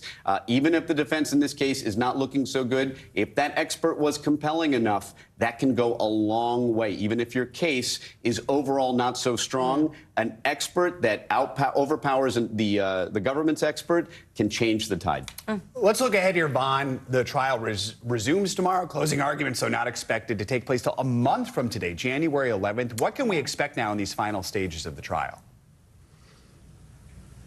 Right. Trial will come back in tomorrow, now that Donald Trump is not testifying here. And that very expert, that accounting expert from NYU, will be taking the stand, but this time answering questions from the New York Attorney General's office. We then expect 2 rebuttal witnesses to come forward from the New York Attorney General's offices before trial all becomes to a close here this week. And then on January 5th is when both sides have to file their respective reports with the judge as to why they believe each of these claims should be ruled in their favor. And then come January 11th is when we expect closing arguments. Of course, the timing of this is all to note. January 15th is the Iowa caucus, the first nominating state in which voters will have the chance to pick their candidate in the Republican primary for the 2024 presidency. But then we will not expect for at least several more weeks there, ultimately, the decision of the judge to come forward. So we're looking early 2024 for this final ruling to come forward. All right, Vaughn and Danny, thank you both very much. Turn our attention now to the Middle East, where Israeli warplanes are pounding the Gaza Strip again this morning. On the ground, Israeli troops are focusing their fire on the southern city of Han Yunis. UN officials say the city is on the verge of collapse. The Israeli Defense Forces have been telling Palestinians who fled from the north to this area to go even farther south. The violence comes amid a renewed push for an immediate humanitarian ceasefire. The United Nations General Assembly is expected to vote tomorrow on a resolution demanding an end to hostilities. But this is just days after the United States vetoed a similar Security Council measure. The chief of the UN Aid Agency for Palestinians called the situation in Gaza, quote, the worst he'd ever seen. We definitely have failed the Palestinians so far. And the dehumanization dimension is a worrying trend, because this has made the unbearable bearable for the international community, has made the unbearable we see continuously on the news bearable again. NBC News correspondent Hala Garani joins us now from Tel Aviv. Hala, let's start with the fighting in Gaza. What are we seeing this morning? Well, we're seeing a deeper offensive by the Israeli military. You mentioned Khan Yunis. This is the largest city in the southern part of the Gaza Strip. And the IDF, the Israeli military, is asking Gaza residents to evacuate large parts of Khan Yunis. And many of our viewers will remember that that's where the Israeli military and the government told Gazans to evacuate to for safety. So they're being pushed into smaller and smaller enclaves, including Rafah, right near the Egyptian border. And we're seeing this infrastructure there, hospitals, a humanitarian network as well, under deep strain as the IDF continues to hit targets both in the south, hundreds every day, as well as in the north, the northern part of the Gaza Strip, where the Israeli military says it is fighting Hamas militants. So what is the latest, by the way, on the hostage situation? What are we hearing on efforts to try and rekindle that? Well, I've been in touch with my Qatari contacts. Of course, Qatar has been an important mediator in these hostage negotiations. They have close political ties with Hamas. They have been also a funder of Hamas over many years. And if I'm being completely honest with you, we're really not hearing much.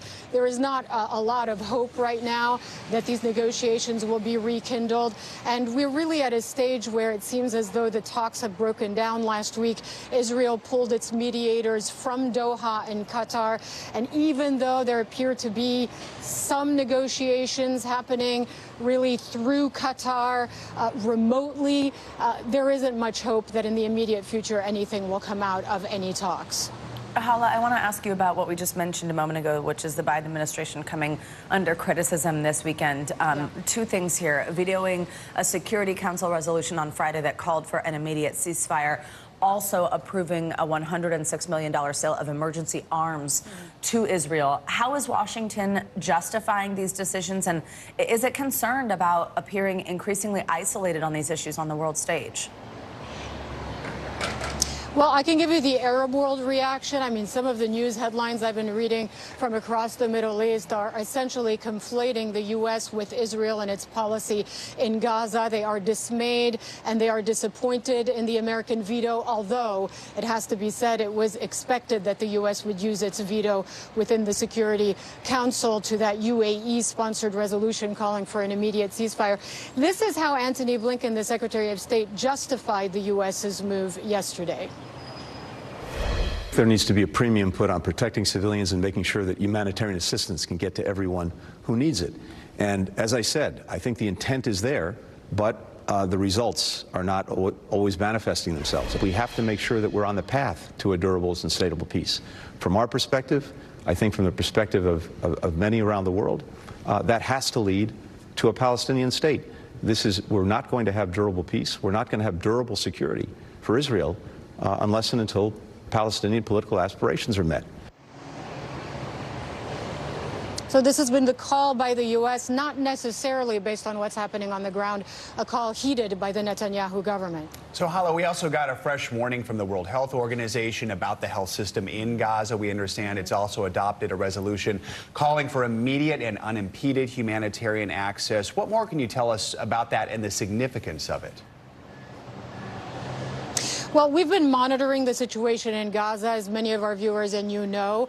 We are not given access to Gaza either by the Israeli authorities, or it has to be said by the Egyptian authorities in the south. So we're relying on information from our very courageous teams on the ground that are sending video and information back to us. And what's happening really is, it's difficult to overstate. In the north, the medical system has collapsed. In the south, it is under tremendous pressure. And some of what we're hearing is that just what should be, benign conditions are going untreated. Colds, skin conditions, diarrhea, chest infections that are turning into pneumonia. We were able to receive video from one of our NBC crew on the ground of a mother who is caring for a child with special needs, and she's explaining how difficult it is to get just basic care for her son. Take a look. My son's condition, diarrhea and stomach poisoning, flu-like symptoms because of the cold, as you can see. We don't have shelter nor life. We came from Gaza. We are looking for medication we can't find. I mean, my son needs medication, injections. We can't find treatment. Right. Well, these are stories we're hearing over and over again every single day, coming from people in Gaza. As I mentioned, pushed into a smaller and smaller enclave almost every day. Savannah and Joe? Hala, also before we let you go, we understand Palestinians in the occupied West Bank are striking today in this show of solidarity with Gaza. Tell us about that. Yeah. Right, so they are striking public services, transport, public employees, employees of municipalities, and the government of the Palestinian Authority. And their call is for strikes outside of the region. We'll see if those calls are heeded, if they yield to anything tangible on the ground. But essentially, they are calling today, December 11th, a call for action, a call to strike against the Israeli military offensive in Gaza, and also what they see as increasing violence against Palestinians in the West Bank, both by settlers and the Israeli military. We've seen much more of that just in the last few weeks as well. Back to you. All right. Hala, thank you so much for your reporting this morning. We appreciate it.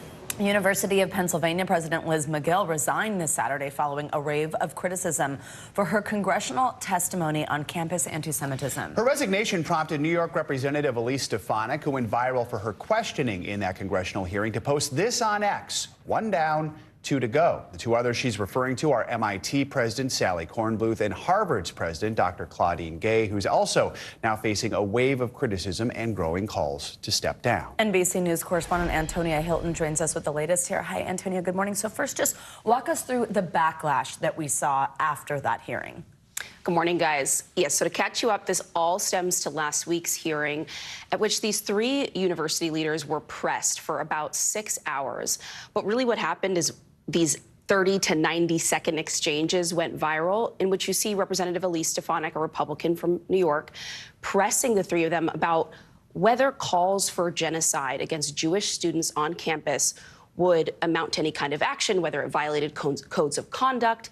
And what you saw with these three leaders, in the view of many people, kind of take an evasive or a roundabout way of answering the question, focused more on sort of how the code of conduct would look at these things and not making very clear their stance on these calls or, their own beliefs about the experiences of Jewish students on campus. And so you saw lawmakers hammer them there. And then there was an immense reaction across the country. I mean, dozens of lawmakers now calling for these other two to resign, including Claudine Gay, but also multi-million-dollar mega donors pushing now for these university leaders to step down. And they show no signs, at least as of now, of slowing down, guys. And ultimately, they're the ones who might have the most power here in what happens. So with this focus now on Harvard's president, what might we expect? How is she responding? Is this similar, or could it be different from what we saw in Pennsylvania? It could be different. What we're seeing so far is that she has been apologetic. She's spoken with students at the Crimson, which is Harvard's campus newspaper, and apologized and made clear that she denounces any calls for genocide, that she's seeking to support Jewish students on campus. But what we're hearing from some of the students who I've spoken to is that there is still dismay at the words used and her inability to make that clear in front of our nation's leaders, but also a desire to not allow that kind of political and moneyed influence on campus. So people feel a bit torn on this. I want you to take a listen, though, to the actual exchange that happened last week. Anti-Semitic rhetoric, when it crosses into conduct that amounts to bullying, harassment, intimidation, that is actionable conduct, and we do take action. So the answer is yes, that calling for the genocide of Jews violates Harvard Code of Conduct, correct?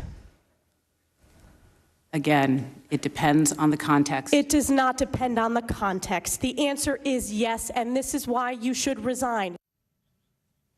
So you can see there this sort of indirectness in which those exchanges went around and around, and they were pretty similar for the three university presidents. What we're seeing in the case of Claudine Gay is that hundreds of faculty are signing letters right now that are being delivered to the Harvard Corporation, the all-powerful governing body, resisting this outside influence and asking them to not take the step of having her resign. And so whether those faculty members, whether some of the students who have spoken up have any impact remains to be seen. But as of right now, we're not seeing signs that Claudine Gay is stepping down anytime soon. All right, Antonia Hilton, thank you very much for your reporting here, getting us up to speed.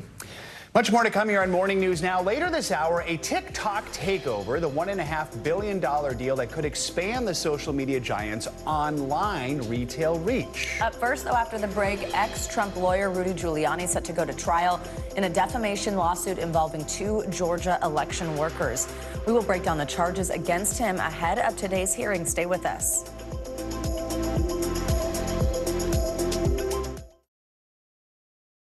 Good morning. Thanks for joining us. I'm Joe Fryer. And I'm Savannah Sellers. The latest developments in the war between Israel and Hamas. If you do have points or you have miles, is now a good time to use them. The first woman on a lunar mission. What was it like to get that news? Morning News Now, streaming weekdays at 7.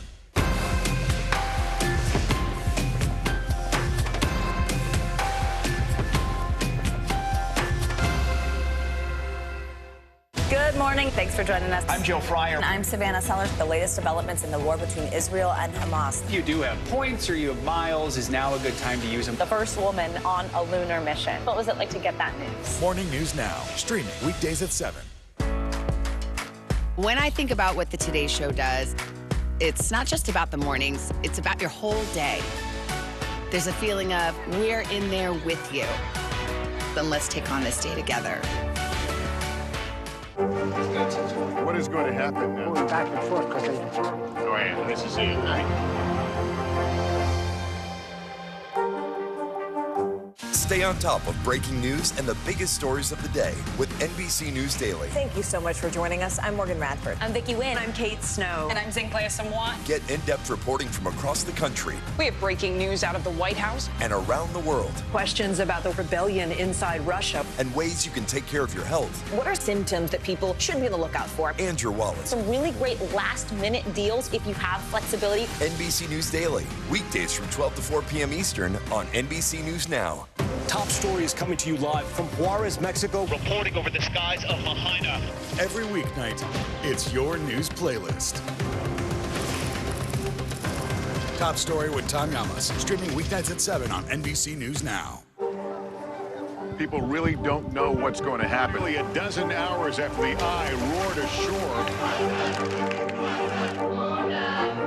More good people than bad people, you know, right? 5 seconds.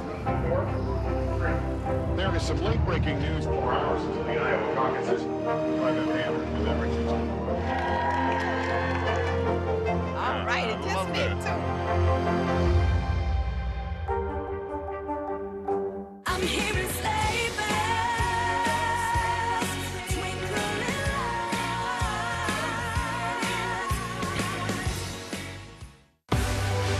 Now is raw. How hard is it to see it like this? Our house is no longer here, but we are here. Now is real. Let's break down what we know and then the big questions still outstanding. News for the generation of now is NBC News Now.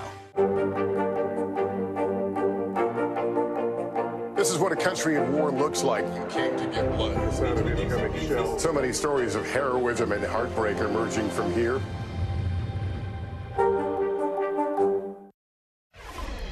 Welcome back. Today in Washington, Rudy Giuliani is set to face a jury trial over his work in pushing baseless claims about the 2020 election for his then client, former President Trump. Before the jury is a single issue. How much does Giuliani have to pay two election workers he was found to be liable for defaming? He accused them without evidence of manipulating ballots during the election count in Georgia. For more on this, we're joined by NBC News Justice reporter Ryan Riley. He is also the author of Sedition Hunters, How January 6th Broke the Justice System. Ryan, good to have you with us. First of all, just bring us up to speed on this case and how we even got here. Yeah, so this all started at the end of 2021 after Rudy Giuliani made these false claims about these two election workers. Some of it was pretty repugnant in terms of he actually accused them at one point of handing around a USB drive as though it were a vial of heroin. And as it turned out, they were just handing each other ginger mints. So really innocent behavior. They were volunteering for this duty that's really important, obviously, to American democracy, and really had their lives shattered by this and got a lot of threats and phone calls, and they both sort of testified before the January 6th committee about the impact, the devastating impact that this had on their lives. Rudy Giuliani had not cooperated with this process sort of all throughout, so he sort of blew off all of the discovery requests that were coming in and not turning over the information that that these two plaintiffs were entitled to help them build their case. And because of the way that he sort of handled this case, he ultimately was found that the judge issued sanctions, finding him liable for these false claims against these two women. So, you know, really the only issue on the table now is exactly how much Rudy Giuliani is going to have to pay. Ultimately, at the end of this, the plaintiffs here are seeking millions of dollars because of the impact that this had on their lives. Ryan, Giuliani has already found himself in some hot water with the federal judge in this case. Last week, he skipped out on a pretrial hearing. But then also before that, the judge had blasted Giuliani for failing to comply with discovery obligations ahead of this trial during that phase. Could that have an impact on proceedings at all? Yeah, and they're going to the jury is going to be informed about some of this. Essentially, his request to keep some information private. The other sort of big lingering question really is if Rudy Giuliani can ultimately afford any of this, because of course Donald Trump famously didn't pay some of the bills that Rudy had written up in the aftermath of the January, or rather the aftermath of the 2020 election, and he's really in dire financial straits at this point. So, you know, not a great start for him, I would say, with the blowing off the hearing last week, and given how this case is all played out. But he's sort of taken a very Trumpian tone about this case overall, with his spokesperson saying that, you know, this is all sort of legal warfare against Rudy Giuliani, even though, you know, Rudy himself in court papers admitted that he made these false claims about these election workers, which was part of this broader campaign to sort of undermine the 2020 election. And these are some of the two victims that really were a result of what he was doing in 2020. Yeah, Ryan, real briefly here, I mean, what are the penalties Giuliani could face here? Do we know if he has the means to pay? Yeah, I mean, it's in the millions, right? So they're looking for, you know, in upwards of 10 million all the way up to upwards of $40 million in the end on this, you know, and I think we're going to see some really dramatic testimony from these two, which could compel the jury to potentially go, you know, pretty high on this ultimate consequence. All right, Ryan, thank you so much. Appreciate it. Let's get you some international news now. The first snowfall of the season is causing some major delays over in northern China. NBC News foreign correspondent Claudio Lavanga has that and other news from around the world. Claudio, good morning. Joe Savannah, good morning. Well, that's right. The weather outside must look pretty frightful for residents all over northern China. Now, over to Zhangzhou, the city's weather bureau issued a temporary red alert for a blizzard. About 134 roads closed in 12 provinces over these icy conditions. A thin layer of snow also hit downtown Beijing. According to the Beijing Public Transport Group, about 187 bus routes were suspended. Schools were also closed in the area, but I don't think the kids are too concerned about that one. Now let's travel over to South America for an update on a century-old debate between neighbors over land. The conflict continues between Guyana and Venezuela over Guyana's Essequibo region. Guyana's President Mohamed Irfan Ali finally agreed to meet with Venezuela's President Nicolas Maduro this Thursday for high-level talks on the status of the region. The two leaders will chat in St. Vincent, but as tensions flare, with both sides standing firm in their right to the controversial territory, an agreement could be difficult. And we end this tour of the world in Oslo, Norway, at the Nobel Peace Prize ceremony. Kayana and Ali, the teenage twins of prominent human rights activist Narges Mohammadi, joined the stage to accept their mom's award on her behalf. Mohammadi is currently locked inside Evin prison in Tehran, serving a 10-year jail term. She was arrested for advocating for women's rights in Iran. The now 17-year-olds have not seen their mother since 2015. Mohammadi's prize was placed in an empty chair between the twins at the ceremony. Her children also read a speech written by their mom behind bars, telling the global audience on her behalf, quote, "The Iranian people with perseverance will overcome repression and authoritarianism." Back to you guys. Wow, powerful message there. All right, Claudia, thank you so much. Kids there, thank you. Coming up, new developments in the battle over abortion rights in America. Up next, we will take you to Texas, where the state Supreme Court is ruling against granting one woman an emergency abortion. More on the case and how it could have an impact beyond state lines. And a medical breakthrough that could help millions of people. What we're learning about a new treatment for sickle cell disease. You're watching Morning News Now.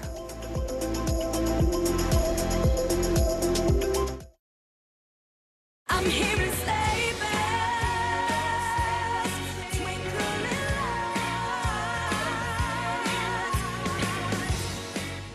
lights. Top story is coming to you live from Juarez, Mexico. Reporting over the skies of Lahaina.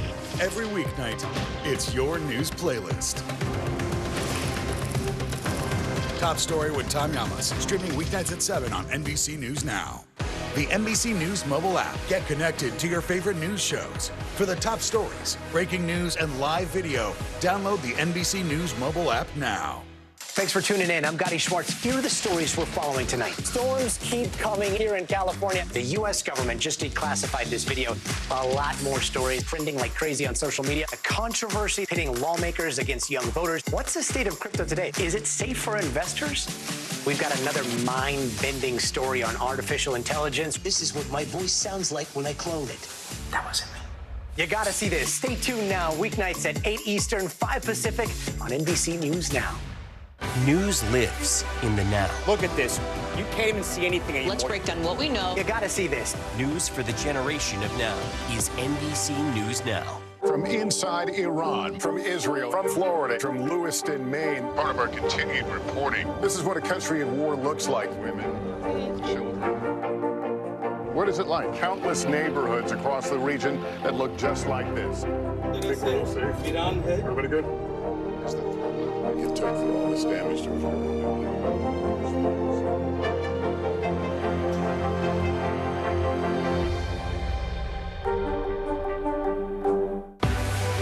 What's the message that you're trying to get out to young people? Know what is in the drug supply. We've got important news this hour about your money. Mental health, big picture, why is it so tough right now? News for the generation of now is NBC News Now. We are back now with the latest on an abortion battle in the state of Texas. The state's Supreme Court is blocking a lower court ruling that would have allowed for a pregnant woman to get an emergency abortion. She says she needs to protect her own life. NBC News correspondent Liz Kreutz has the latest. A major legal battle over abortion rights unfolding in Texas, with the state Supreme Court stepping in to temporarily block a pregnant woman from obtaining an emergency abortion she's seeking after learning her fetus is non-viable. I am extremely disappointed, but not really surprised. Molly Duane is the attorney representing 31-year-old Kate Cox, the pregnant mother of two, suing the state, claiming she's being denied care because of Texas's 6-week abortion ban. Cox, who is 20 weeks pregnant, recently told NBC News that doctors said proceeding with her pregnancy could pose significant risk to her own health and her ability to have more children in the future. I was, shocked when I found out I would not be able to get the medical care that I need, here in my home state. On Thursday, a Texas judge ruled that Cox could terminate her pregnancy. State Supreme Court temporarily halted that ruling in response to an appeal from State Attorney General Ken Paxton. This legal battle now becoming one of the most high-profile abortion cases yet since the U.S. Supreme Court overturned Roe v. Wade in last year's Dobbs case. What is the significance of this case in terms of the broader debate over abortion access? What's significant here is that we're now trying to hammer out some of the nuances of the Supreme Court's decision in Dobbs. And what we're finding is that things are a lot more complicated than simply the right to abortion or not the right to abortion. Issuing a temporary stay on the lower court's decision will now give the Texas Supreme Court more time to issue a final ruling. But Cox's attorney says meantime Cox's health is in limbo. For Kate, this is health care that every hour, every minute, certainly every day really counts. Again, that was Liz Kreutz reporting. Cox's attorney says she's already been to the emergency room 4 times due to complications from the pregnancy. A decision from the Texas Supreme Court could come at any time. There is new hope this morning for people diagnosed with sickle cell disease. The FDA has approved a groundbreaking new treatment that uses revolutionary gene editing technology. NBC News correspondent Rahima Ellis has the details. The medical breakthrough focuses attention on a long-overlooked genetic disorder affecting mostly African Americans, suffering from an excruciatingly painful disease, sickle cell. The treatment, called Casgevy, is the first FDA-approved medical use of the gene editing tool CRISPR, and the beginning of a new era in medicine using this technology. It modifies the DNA in a patient's own stem cells so they no longer produce sickle cells, which can cause health complications and can lead to an early death. Doctors call it transformative for nearly 100,000 people affected. I think it really will change the landscape of science for sickle cell disease. I think it's going to open a lot of doors for a lot of patients. It's already changed Lorraine Morning's life. The 29-year-old first-year law student at American University's Washington College of Law was one of 46 patients involved in the clinical trial. Diagnosed at birth with sickle cell, doctors told her mother she might not live beyond 11. For most of her life, she says, she suffered severe pain. It's consistent, it's sharp, and it's crippling. And that could be where, for example, in your body? I've had it in my knees, my arm, anywhere there's a joint. Now Lorraine runs and works out in the gym, things she always wanted to do but never could do before. It's changed your life. It's changed, yeah. You said it's given you life. It's given me life, yeah. Experts argue the cost puts it out of reach for many families. The price tag is $2.2 million, but it's likely insurance will cover at least some of it. Our thanks to Rahima for that report. As for treatment, well, it is one procedure. The entire process can take several months. Coming up, a major comeback for a 2000s favorite. When we come back, we're going to break down what's behind the sudden resurgence of Abercrombie & Fitch. And oh yes, Ohtani. MLB superstar Shohei Ohtani is heading up the 5 freeway for a $700 million deal with the Dodgers. More on the history-making contract and how it could change the league. This is Morning News Now.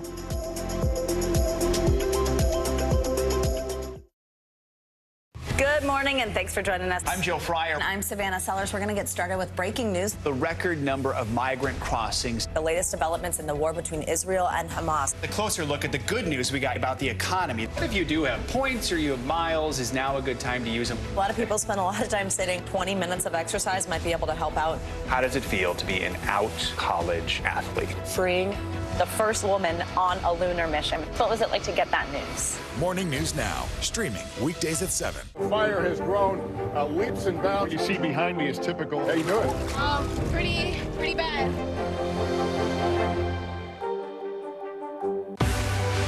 Now is raw. How hard is it to see it like this? Our house is no longer here, but we are here. Now is real. Let's break down what we know and then the big questions still outstanding. News for the generation of now is NBC News Now. What is going to happen now? Going back and forth because Go ahead. Nice to see you.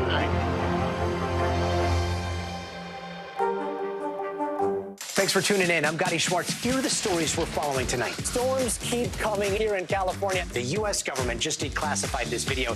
A lot more stories trending like crazy on social media. A controversy pitting lawmakers against young voters. What's the state of crypto today? Is it safe for investors? We've got another mind-bending story on artificial intelligence. This is what my voice sounds like when I clone it. That wasn't me.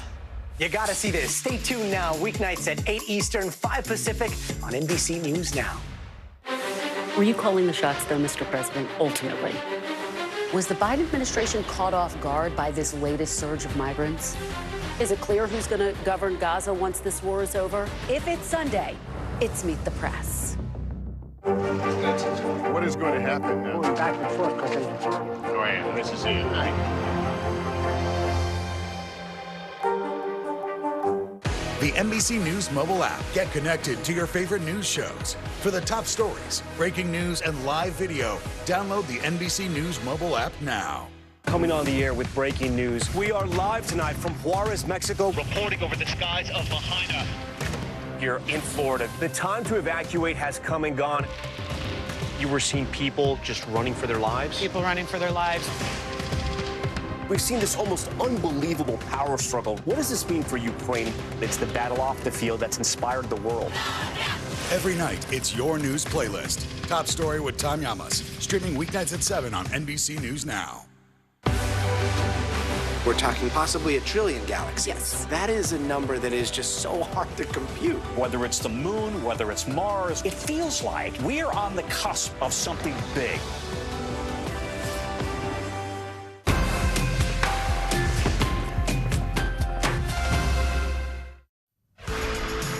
Back now, some financial news. Investors are looking ahead to the Federal Reserve's last policy meeting of the year. CNBC's Silvana Henao has more on that and some other money headlines for us. Hey, Silvana, good morning.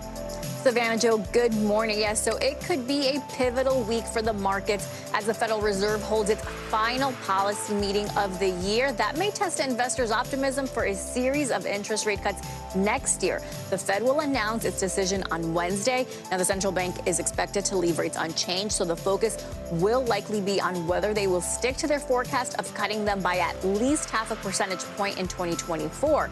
Traders have trimmed the odds of the first rate cut coming in March, shifting expectations now to June or July. TikTok is investing $1.5 billion in Indonesia, taking over one of the country's biggest shopping apps. The pact helps ByteDance, that's the parent of TikTok, to restart its shopping app in the biggest online retail market. Earlier this year, Indonesia's government had imposed new rules forcing social media platforms to separate their payment services from content to protect local competition. But now that TikTok Shop will be owned by a separate entity, users will be able to once again shop and pay for items without leaving the app. And media mogul Sherry Redstone is reportedly in talks to sell a controlling stake in Paramount Global's parent company, that's National Amusements, to entertainment firm Skydance. Redstone, the daughter of late Paramount CEO Sumner Redstone, has held talks with Skydance in recent weeks. Skydance is led by the son of Oracle founder Larry Ellison, and it's one of Hollywood's top independent studios, producing some of the Mission Impossible films and Top Gun Maverick, guys. All right, Savannah, thank you so much. Thank you. Well, baseball superstar Shohei Ohtani is keeping his talents in Southern California, but he's moving just about 30 miles up the road, signing a record-breaking deal with the Los Angeles Dodgers. The 29-year-old free agent took to Instagram over the weekend to announce he's signing with the Dodgers for a jaw-dropping 10-year, $700 million deal. It is believed to be the biggest contract in sports history. Ohtani was one of the most sought-after free agents in Major League Baseball history after spending 6 seasons with the Angels. For more on this, let's bring in NBC Sports host and reporter Corey Robinson. Corey, always great to have you on set with us. Thanks for coming today.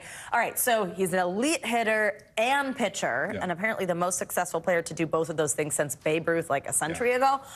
Put in perspective the significance of this deal, both for him, but also for the league. Yeah, you have to think about, like, Yao Ming in the NBA is probably the best comp because Yao Ming is a Hall of Famer and he catalyzed an entire country's interest in basketball. We're talking about billions of people, right? So he was a walking industry. So the deal is different, right? I mean, you look at imagine, so now then you add in like the Babe Ruth aspect of a player doing both things at elite level. That's like Magic Johnson playing center when Kareem goes down in the finals, right? I mean, it's like Magic's like one of the best players ever. So you add both of those together and you have literally like this unicorn moment, which is why the whole baseball world was tracking like flights, like where any private jet coming out of LA, like, does that mean he's going to Toronto? Does that mean he's going where? Wow. That's the magnitude of this. When I was in Beijing covering the Olympics, the Japanese media came out in hordes to cover the curling team. And like, I mean, I saw firsthand the interest. When there's a Japanese athlete at a high level, the entire country follows just rapidly. Wow. So you mentioned all this interest. He's a two-time MVP. Why in the end do you think it was the Dodgers that he went with? So the ability to spend your entire career in one location is super rare. I mean, that's 16 years you think about, right? 6 years with the Angels and 10 years with the Dodgers in one spot. This is something that is really not talked about, the interior dynamics of relocation. Your kids are going to school one place, your partner's another place, and you're playing abroad. That creates a lot of conflict. But so that being paid $700 million and being able to never move is pretty sweet. Yeah. But then the big thing that was reported, because it's been so private, is no details, no leaks. That was one of the biggest things. If anything came out during this process, you were immediately out of contention. So the Dodgers did a really good job of keeping it under wraps. Oh, I like that. He laid down the law. I know he also had torn a ligament, right, in his elbow this past. I mean, while he's going through that, he's not even expected to be able to pitch again right until the 2025 season. Do you think he could have made even more money if right now he was at 100%? It's hard to say. I think the answer is yes. There are players who have come back from 2 Tommy Johns, which is what he had, the UCL. He had that 2 times in the past 5 seasons, right? So you look at Jacob deGrom as a great example of a pitcher who's been able to do that at a high level coming back. But $700 million is a lot of money. I mean, come on, it's like almost $300 million more than the record, which, so. Wow. And I think just the reason why, to go back to the LA Dodgers, in addition to staying home, is Mike Trout's one of the best players of all time. He was his teammate at the Angels. He has made, I think at the time when he signed, it was like $400-something million contract. It was record setting. And they didn't make the playoffs, right? So I think he, as a person who understands how rare his talents are, I think he understands, like, I can go this Mike Trout route, which is make a ton of money, and in 6 years, someone's going to double my record contract, and we never make the playoffs. Or I go play with these guys, and the Dodgers have 3 players who finished in the top 3 in MVP voting. Yeah. On the same team, Mookie Betts, Freddie Freeman, and him, and he gets paid $700 million. Like, so to me, it's a no-brainer. We'll see. And we don't have time to talk about this, but he's deferring some of his salary in the hopes that the team will invest in other people, can sign those guys, and they actually can win. So, all right, cool. Wow, that's cool. Yeah. Sports. Maury, thank you so much. Good to see you. All right, as you head out the door to finish up or perhaps start your holiday shopping, you might be surprised to see retailer Abercrombie & Fitch is making a comeback. The company's stock has been surging lately, even outpacing tech superstars like Apple and Tesla. NBC News senior business correspondent Christine Romans has a closer look at the resurging brand. They lined up and screamed, but the branded moose fell out of fashion. Now a surprising retail revival, out with the shirtless models, in with the trendy basics. I love the clothes. Abercrombie & Fitch making a comeback, both on social media and in stores. Sales in the third quarter up 20% compared to last year, bringing in more than $1 billion. And the stock on a tear. Abercrombie skyrocketing more than 220% year to date, doing way better than the broader market and its competitors. For Gen Z, it's the hot new brand. They have a lot of really good basics. I want it back in Canada. For everyone else, it's the hot new rebrand. Abercrombie & Fitch has come in and out of popularity for decades, and not just for its clothes. Take it all the way back to 1892, when it was founded as a sporting goods retailer, carrying what it called high-quality camping, fishing, and hunting gear, dressing notable people like Presidents William Taft and Teddy Roosevelt. Fast forward to the late 1970s, when the company filed for bankruptcy. Now Abercrombie & Fitch is broke and going out of business. Only for the store to gain popularity again a couple of decades later. Rolling out more stores, more product lines. In the 90s, new leadership meant new changes to casual luxury targeting teens. Abercrombie & Fitch made its debut on Wall Street yesterday. Military uniforms becoming all-American apparel. Guns hanging in stores replaced by these guns greeting shoppers. It was preppy meets sexy. Walk in the store and be hit with strong cologne, loud music, and a dark ambiance, perpetuating an unwelcoming environment for many. It was more intimidating almost, like you're like, I don't want to walk into there. It attracted a certain type of customer, and if you weren't that, you didn't really get helped, to be honest. And becoming a breeding ground for scandals. The company settled federal and class action lawsuits in 2003 after employees claimed the store refused to hire them on the basis of race, and lost a 2015 U.S. Supreme Court case where a teen faced discrimination for wearing a headscarf. Now allegations surfacing against former CEO Michael Jeffries, accused of sex abuse and trafficking. His attorney telling NBC News he would not comment on reports about his personal life. But the store still thriving despite its scandalous past. I think they've done an excellent job of resetting that reputation and leaving that in the past while acknowledging that, the brand was clearly making some massive errors in judgment at that time. The company shifting to trendy styles, more inclusive sizing, trying on a welcoming atmosphere. For somebody doesn't have like the best body or is not a model body, it's cool to see not to see that all the time. The store's a lot brighter, it's happier. Business intelligence company Morning Consult saying Abercrombie's brand favorability with Gen Z adults up nearly 8% in just a few months this year. But will the pendulum swing in its favor for years to come? If Abercrombie can stay ahead of the trends with Gen Z while also connecting with older shoppers, bringing the millennials back into their stores, that's going to be really critical to see ongoing growth. Our thanks to Christine Romans for that report. Well, when we come back, we are taking you to the newest hotspot for teens. Probably not where you'd think. After the break, why more and more young people are heading to the library. This is Morning News Now.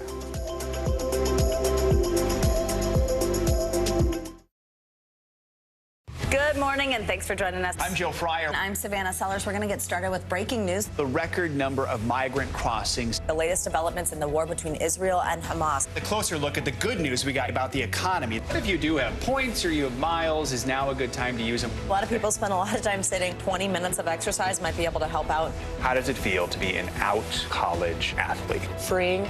The first woman on a lunar mission. What was it like to get that news? Morning News Now, streaming weekdays at 7. What's the message that you're trying to get out to young people? Know what is in the drug supply. We've got important news this hour about your money. Mental health, big picture, why is it so tough right now? News for the generation of now is NBC News Now. Coming on the air with breaking news. We are live tonight from Juarez, Mexico. Reporting over the skies of Lahaina. Here in Florida. The time to evacuate has come and gone. You were seeing people just running for their lives? People running for their lives. We've seen this almost unbelievable power struggle. What does this mean for Ukraine? It's the battle off the field that's inspired the world. Every night, it's your news playlist. Top Story with Tom Llamas, streaming weeknights at 7 on NBC News Now. News for the generation of now is NBC News Now. I'm hearing sleigh bells, twinkling lights. I waited all year, baby, just to see that sleigh flying through the night. Top Story is coming to you live from Juarez, Mexico. Reporting over the skies of Lahaina. Every weeknight, it's your news playlist. Top Story with Tom Llamas, streaming weeknights at 7 on NBC News Now.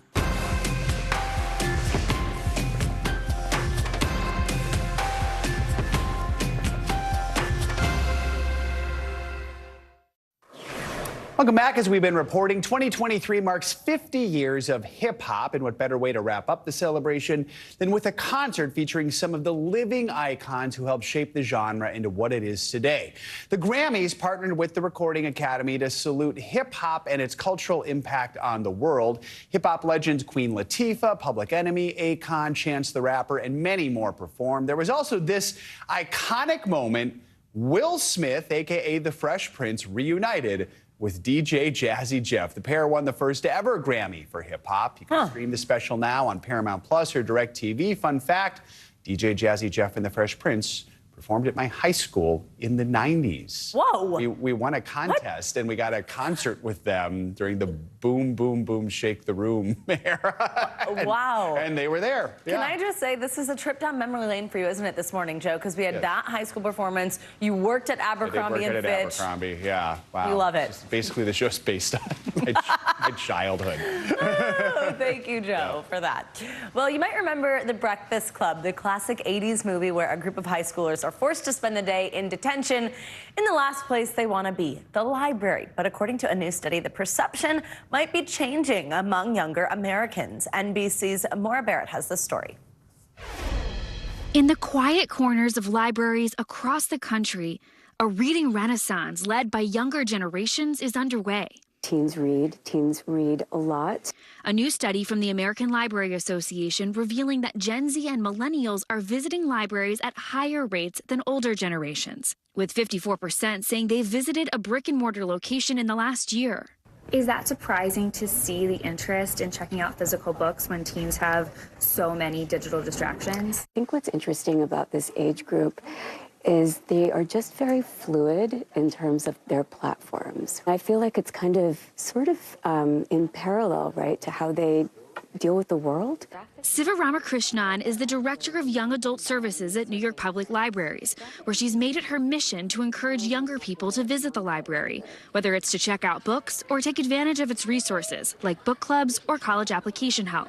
I think that, to me, what's really important is that libraries are able to meet young people kind of where they're at. This becomes a part of their life. This becomes a key space between like school and home where they are able to pursue their interests. The authors of the study believe libraries and reading could offer a non-digital alternative for Gen Z and millennials. I think that there's an assumption that Gen Z and millennials are pretty digitally oriented. What our study found is that, in fact, they love printed books. They love going to libraries. So we wonder whether printed books and libraries might be a digital detox for them. They're hopeful their research will help turn the page for the younger generation. There's been a narrative around, oh, maybe Gen Z and millennials aren't reading as much or aren't going to the library, which just isn't true. This Gen Z-led book club, Village Fairy, started on TikTok, where the founders set out to prove that point while also building community. I personally love like a physical copy of a book after you've been on the phone all day or your computer. It's fun to have something that is not looking at a screen and something to bring along with you on a trip. New to New York, Ellie McCoy and Isabella Harrison started their club in search of friends that shared their love of reading. Can be really daunting moving here. I think having like a solid group of friends around you can just change your experience completely, and so that's kind of been, I don't know, the most important and like our North Star in all of this. A new chapter of friendship, all thanks to sharing a physical book. Isn't that fun? Our thanks to Maura Barrett for that story. That's going to do it for this hour of Morning News Now. But the news continues right now.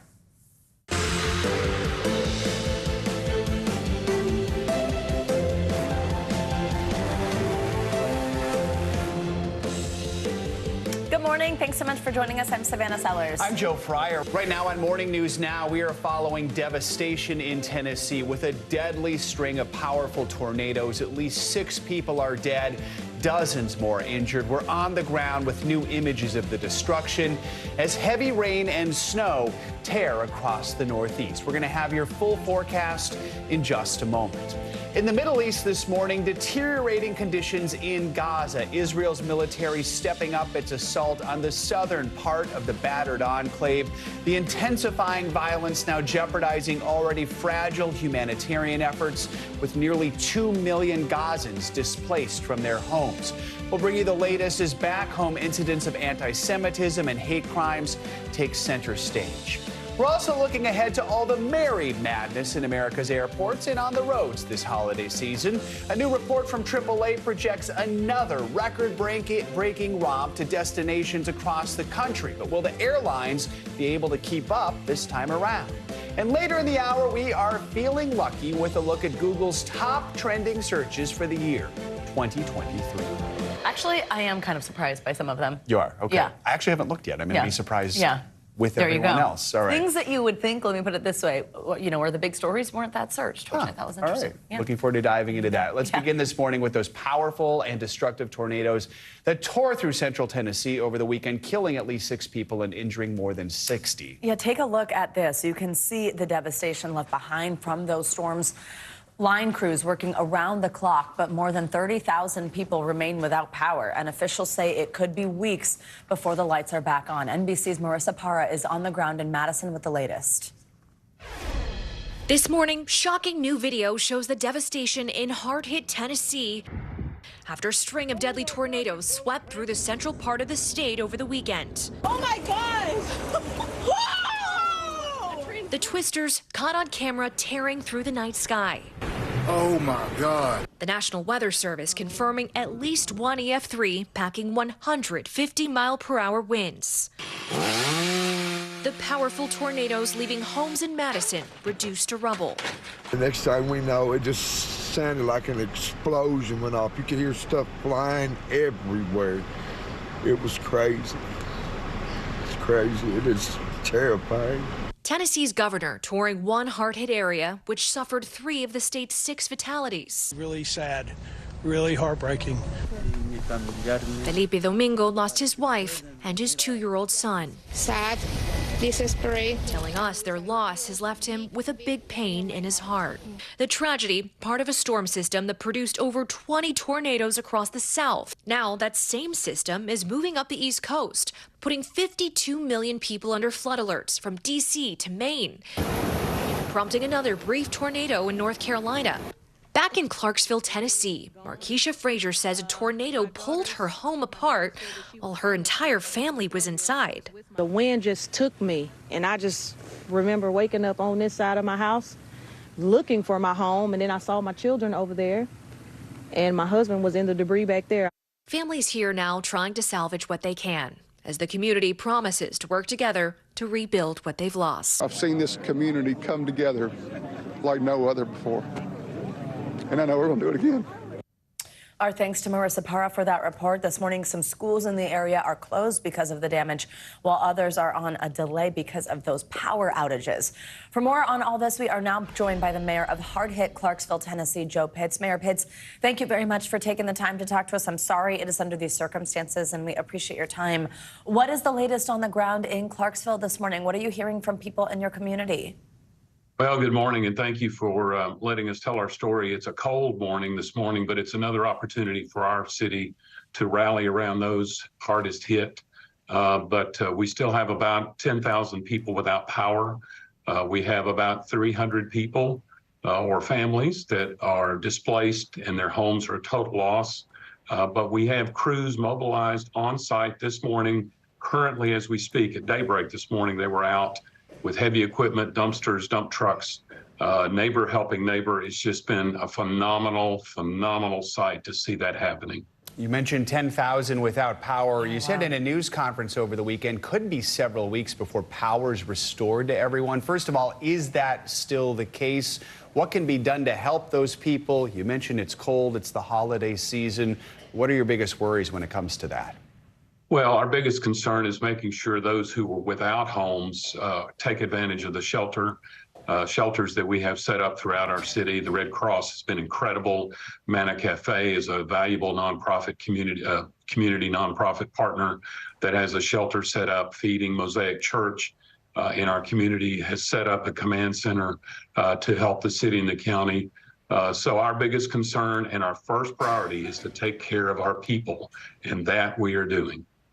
Anything people at home can do to help your community who want to lend a helping hand? Are those places that you mentioned somewhere that other people can donate to? We've had a great outpouring of people who want to help, and we're encouraging people, if you want to help, please call 931-245-2988 to volunteer. We're trying to coordinate that so we don't have too many people on the ground and in the way. But most of all, we just ask you to pray for our city. And give us time and be patient while we get to it, but we will get to every last person. For people who don't know, I lived in Nashville many years ago, so I'd frequently cover situations and things happening in Clarksville. It is just south of Fort Campbell, so it's a military community. What should people know about Clarksville? Well, we're a patriotic community, as you just mentioned, Joe. But we are resilient. We had a tornado back in 1999 that forever shaped our downtown.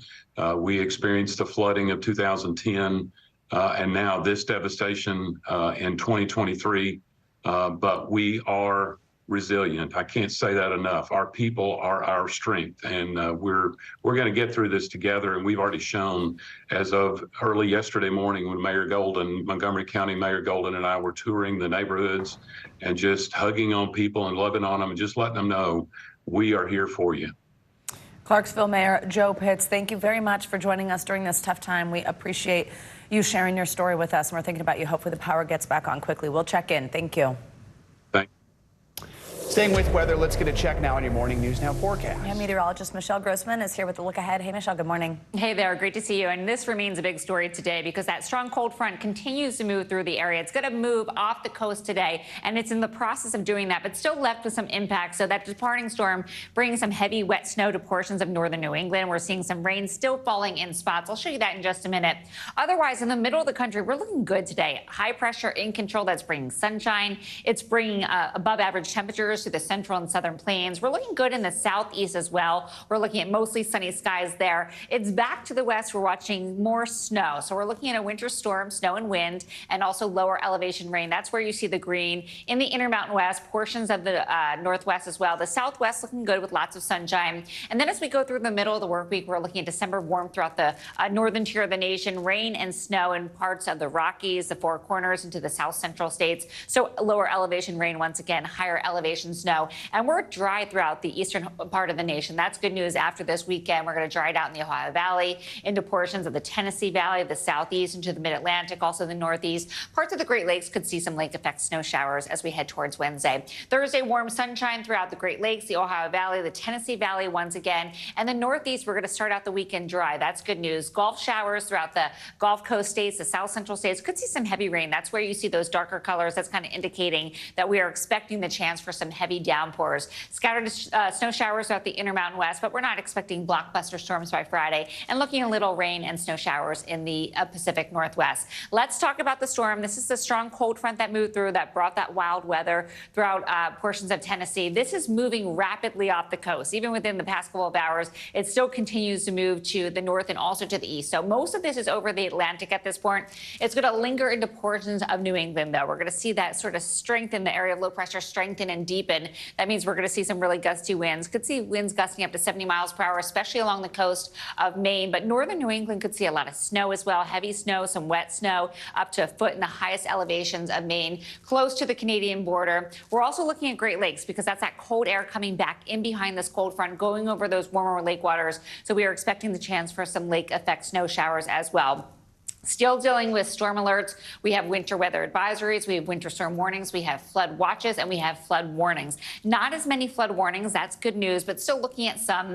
That's where you see the red, and that's showing us where flooding is happening right now. So be careful as you head out and about on this Monday morning. 27 million people impacted. These numbers are going to improve as we go throughout the next couple of hours, especially into the afternoon and evening hours. Could see some flash flooding as well. Could see rain anywhere from 1 to 2 inches per hour in portions of Maine, and that's why we're expecting the chance of flash flooding in addition to some snow melt. So not a lot of rain left over, but still where you see this yellow in parts of Maine, downwind of Maine, and also the coastal portions, we're looking at some heavier rain there. Also looking at the chance for some snow into upstate New York, New England, and also the Appalachians. Windy. It's going to be really windy. This is going to bring some power lines down, some trees down. So we are expecting some power outages, and it's cold, and so that's a bad combo. Winds gusting up to 61 miles per hour in Nantucket. Some spots could see up to 70 miles per hour. This is what it looks like. That storm is off. It's going to be departing as we go throughout the rest of today into the evening hours. We have some leftover snow in the upstate New York area, also New England. Now let's talk about some warm weather because we were talking about the cold air back behind this cold front. If you go further back to the west, we're looking at some above average temperatures, which is nice because this is going to move east. We're looking at temperatures 10 degrees above normal in Omaha, 11 degrees above normal in Wichita, 55 degrees, 61 in Wichita Falls. So warmer today. It's going to be milder tomorrow as well, still above average with temperatures anywhere from 5 up to 10 degrees above what is normal for this time of year. So Nashville into the mid 50s. That's good news for the state of Tennessee. 60 degrees in Little Rock and Dallas. We're looking at 62 degrees. And then as we look even further ahead, we're looking at December 16th through the 20th. We're going to keep it above average in a lot of spots. So where you see this red, that's warmer than average. That's a lot of us throughout the Northern Plains, the Great Lakes, and even into the Northeast, we're looking above average as we go throughout next week, and also drier than average. Back to you guys. We'll take that. All right, Michelle, thank you so much. Thank you. Well, University of Pennsylvania's president resigned over the weekend after a major backlash related to that anti-Semitism hearing on Capitol Hill. The leaders of 3 top universities were heavily criticized for their controversial testimony, and now there's pressure on the others to resign as well. NBC News senior national correspondent Stephanie Gosk has been following this and is the latest. Good morning, Stephanie. Good morning, guys. Nice to see you both. That's right. The criticism is growing, even as those school leaders tried to clarify comments they made regarding free speech on campus and how far it should be allowed to go. Over the weekend, the president of the University of Pennsylvania stepping down as calls for the presidents of MIT and Harvard to follow suit are getting louder. Pressure is mounting on the presidents of MIT and Harvard less than a week after they testified before Congress about rising anti-Semitism on college campuses nationwide. Does calling for the genocide of Jews violate Harvard's rules of bullying and harassment? Yes or no? It can be, depending on the context.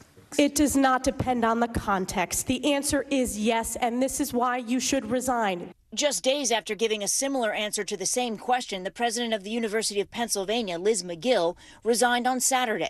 Republican Elise Stefanik, who questioned the 3 university leaders, posting 1 down, 2 to go. The answers reeked of anti-Semitism.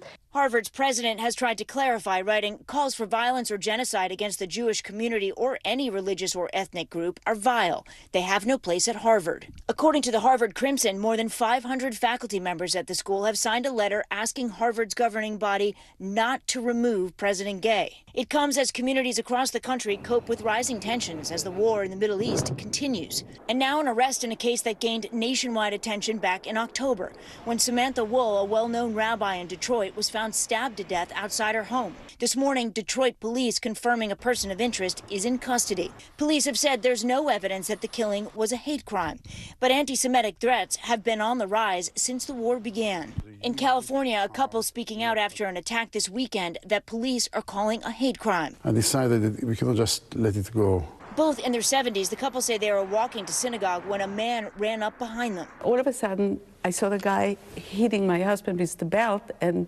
screaming, I'm sorry, give me your earrings, Jew. They chased the man off, and he was later caught and arrested by police. Julie Platt, the vice chair of Penn's Board of Trustees, has been named interim chair and will serve until a permanent successor is appointed. Former president Liz McGill will remain a tenured faculty member at the university's law school. Meanwhile, MIT's governing board released a statement last week standing behind its president, Sally Kornbluth, amid the backlash to her testimony. And so far, Harvard's board has not done the same for its president, guys. All right, Stephanie Goss, thank you for staying on this for us. You're welcome. Israeli Prime Minister Benjamin Netanyahu has called on Hamas to surrender as Israeli forces intensify their aerial and ground assault on southern Gaza. The fighting comes as UN officials say half of the Palestinians there are now starving as the humanitarian situation worsens. NBC's chief foreign correspondent Richard Engel has the latest from Tel Aviv. Prime Minister Netanyahu says that Hamas has murdered 20 of the hostages since the October 7th attacks. Hamas denies that, but says that some of the hostages have been killed by Israeli airstrikes in Gaza, and it warned Israel not to attempt any rescue operations, saying that no hostages would leave Gaza alive except through a deal. Israel says Hamas's grip on power in Gaza is being broken. Prime Minister Netanyahu saying Hamas is at the beginning of the end. In northern Gaza, Israeli forces have raised a flag in the main square to show they've conquered Gaza City. More than 2.3 million people in Gaza have fled south, squeezed into a small strip along the Egyptian border and facing a humanitarian collapse. A senior UN official says half of Gazans are now starving. 91% of households go to bed hungry, according to the World Food Program. Overcrowding, combined with the lack of adequate food, water, shelter, and sanitation, are creating the ideal conditions for disease to spread. 12-year-old Mohammed Jamil Abuwardi and his 8-year-old sister are sheltering at a school in the city of Rafah. We can't find the inhaler for my sister. I am hungry. We didn't eat for 2 days now, he says. 137 hostages remain in Gaza. Families worry their health and conditions are also worsening. 19-year-old Naama Levy was kidnapped near the kibbutz Nahaloz. Her mother, Ayalit Shahar, is a family doctor. Ayalit treasures a towel that her daughter slept on before her kidnapping. I put it for her, actually. She's still a little girl sometimes, even though she's 19, so I put it for her. Naama's an athlete and was active in Hands of Peace, a youth group that brings together Israelis, Palestinians, and Americans. After the ceasefire collapsed, hostage families are looking for any help they can find. I'm hoping, I'm calling to the mothers, let's bring her home together. After the U.S. vetoed a UN resolution calling for an immediate ceasefire, Arab negotiators say the chances of reaching a settlement to pause the violence once again are getting slimmer. All right, Richard, thank you. Well, Ukraine's President Zelensky is expected to meet with President Biden at the White House tomorrow. The invitation comes as Congress is divided over a military aid package to Ukraine and Israel. The White House says Biden is expected to reaffirm U.S. support to Ukraine while discussing the country's needs in its war with Russia. A Senate leadership aide says Zelensky was also invited to address an all-senators meeting on Tuesday morning. We're just 5 weeks away from the start of the Republican primary process with the Iowa caucuses. Yeah, and a brand new poll out this morning with the Des Moines Register, NBC News, and Mediacom shows former President Trump's lead from likely caucus goers is growing. He's growing now with the goers. It's a tongue twister. He's now gained 8 points since October, which puts him at 51% overall. So people already made up their minds. Here to break down all the numbers we're seeing in this new poll is NBC News senior political editor Mark Murray. Mark, good to see you. So what are the big takeaways here from the poll? I think the first big takeaway, Joe, is that Donald Trump has a sizable lead, 32 points over the nearest competitor, Ron DeSantis, at 19%. You have former President Donald Trump at 51%, DeSantis at 19%, former UN Ambassador Nikki Haley at 16%. As you ended up mentioning, Donald Trump's lead is up 8 points from our October poll. Nikki Haley has kind of treaded water, and Ron DeSantis is up 3 points. How could these numbers change between now and when we actually see this go down? Yeah, Savannah, I think that's important to note that we've had a lot of surprises in Iowa's caucuses on the Republican and even on the Democratic side. And so we need to have that caution in mind as we look at these numbers. And while Donald Trump has majority support among evangelicals and first-time caucus goers, his numbers among independents is a little bit low. And that is potentially one weak point for him, along with white women with college degrees. Those are some places where DeSantis and Nikki Haley are doing a little bit better versus Donald Trump.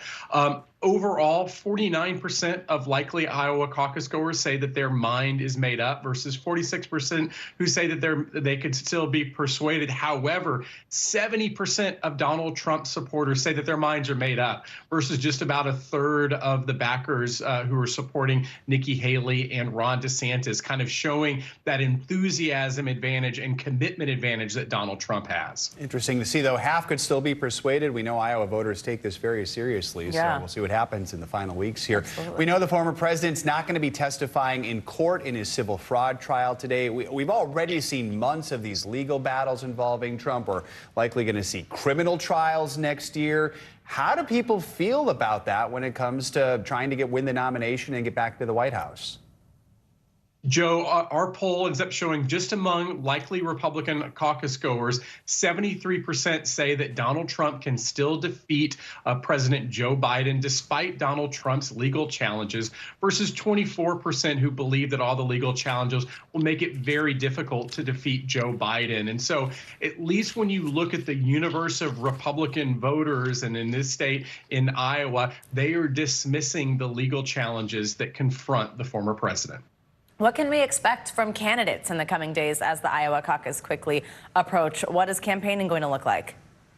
It's going to be fast and furious, Savannah, and it's important to note that with 5 weeks to go, this is when the candidates usually start cranking up the level of activity. Of course, it dies down a little bit during the Christmas holidays and as we get into New Year's, but the caucuses are on January 15th, and already our poll that comes after a furious amount of campaigning, as well as Ron DeSantis picking up endorsements like from current Iowa Governor Kim Reynolds. So there's going to be a lot of activity, and I guarantee you a lot more poll numbers. No kidding. All right, Mark, thank you so much. Appreciate it. Thank you. There's much more to come on this hour of Morning News Now. After the break, the merry madness of holiday travel could be one for the record books this season. We'll bring you an eye-opening new report from AAA on just how many Americans are getting their sleighs ready for action. I got my sleigh ready. All right.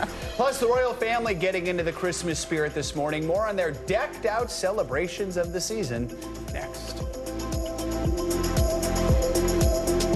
Hey, I'm Hallie. It's good to be with you tonight. The debt ceiling. Here's why this matters. Please, please don't have your eyeballs glaze over. Here's why this matters. Talk to us about what we're supposed to call this. Is it a bailout? Is it a backstop? There's a difference because it matters whose money is being used to prop up these banks. We think we're getting close to this news conference. I will be honest with people. This is like an awkward moment where we think we're like right there. You're going to have to like tap dance with us maybe a little bit. I do have my tap dancing shoes on, not to worry. News lives in the now. It's coming at us every second. News is more now than ever. Just outside of the Israeli military headquarters. Now is raw.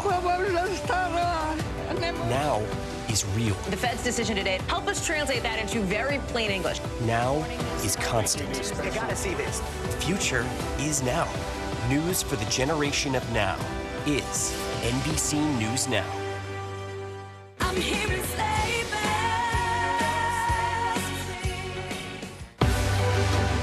We're talking possibly a trillion galaxies. Yes. That is a number that is just so hard to compute. Whether it's the moon, whether it's Mars, it feels like we're on the cusp of something big.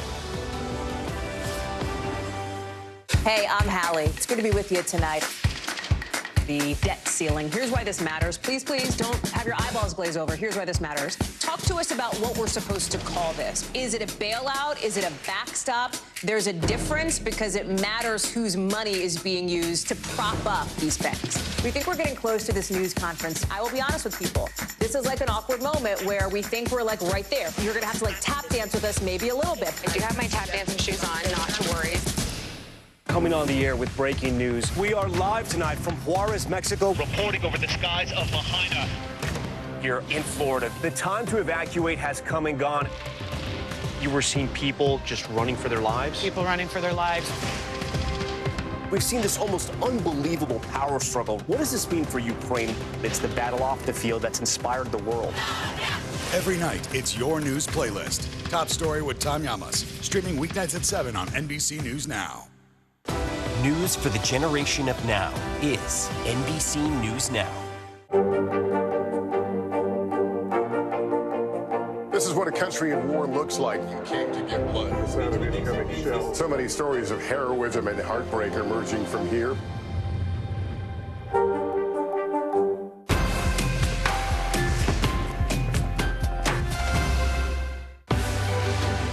We're talking possibly a trillion galaxies. Yes. That is a number that is just so hard to compute. Whether it's the moon, whether it's Mars, it feels like we're on the cusp of something big. Welcome back. With Christmas 2 weeks away, there is a warning for holiday travelers. A new report from AAA is projecting record high air travel this Christmas and New Year's. Oh yeah, the roads will be jam-packed too. NBC News correspondent Sam Brock joins us from Miami with everything you need to know about this year's holiday travel season. Sam, good morning. Joe, good morning. Plane, car, cruise, train, it doesn't seem to matter what mode of transportation you're taking, all of the numbers are up. What AAA did, they just forecast their latest holiday end-of-year travel numbers, is look at a 10-day window, Joe, really before Christmas through after New Year's. And what they found is the second highest number of total travelers this century. Still, there are ways to do this wisely without losing your holiday cheer. 'Tis the season for holiday travel madness. And a new report says this year will be one of the busiest on record. AAA projects a staggering 115 million U.S. travelers will venture 50 miles or more from home this holiday season. That's 2.5 million above what we saw last year, racing through terminals and jamming roadways, and the second highest year-end travel forecast since AAA began recording it in 2000. Airports expected to be their busiest ever this Christmas and New Year's season, with an estimated 7.5 million travelers flying, surpassing 2019's record. There's nothing to Chicago? There's nothing to Chicago, New York, Nashville, you name it. Everything's gone. But forget Home Alone level hysteria. The travel booking app Hopper says even with surging volumes, airlines are prepared. Airlines have done a lot of work to rebuild their fleets and get prepared for the busy holiday week. So heading into the holidays, airlines are prepared and ready for potential delays and cancellations. Some customers feeling sticker shock from the cost of a trip home. From Austin to New York, it's almost $1,000 to fly home for Christmas, which is crazy. But one piece of holiday cheer. AAA says average plane ticket prices are actually slightly lower than last year.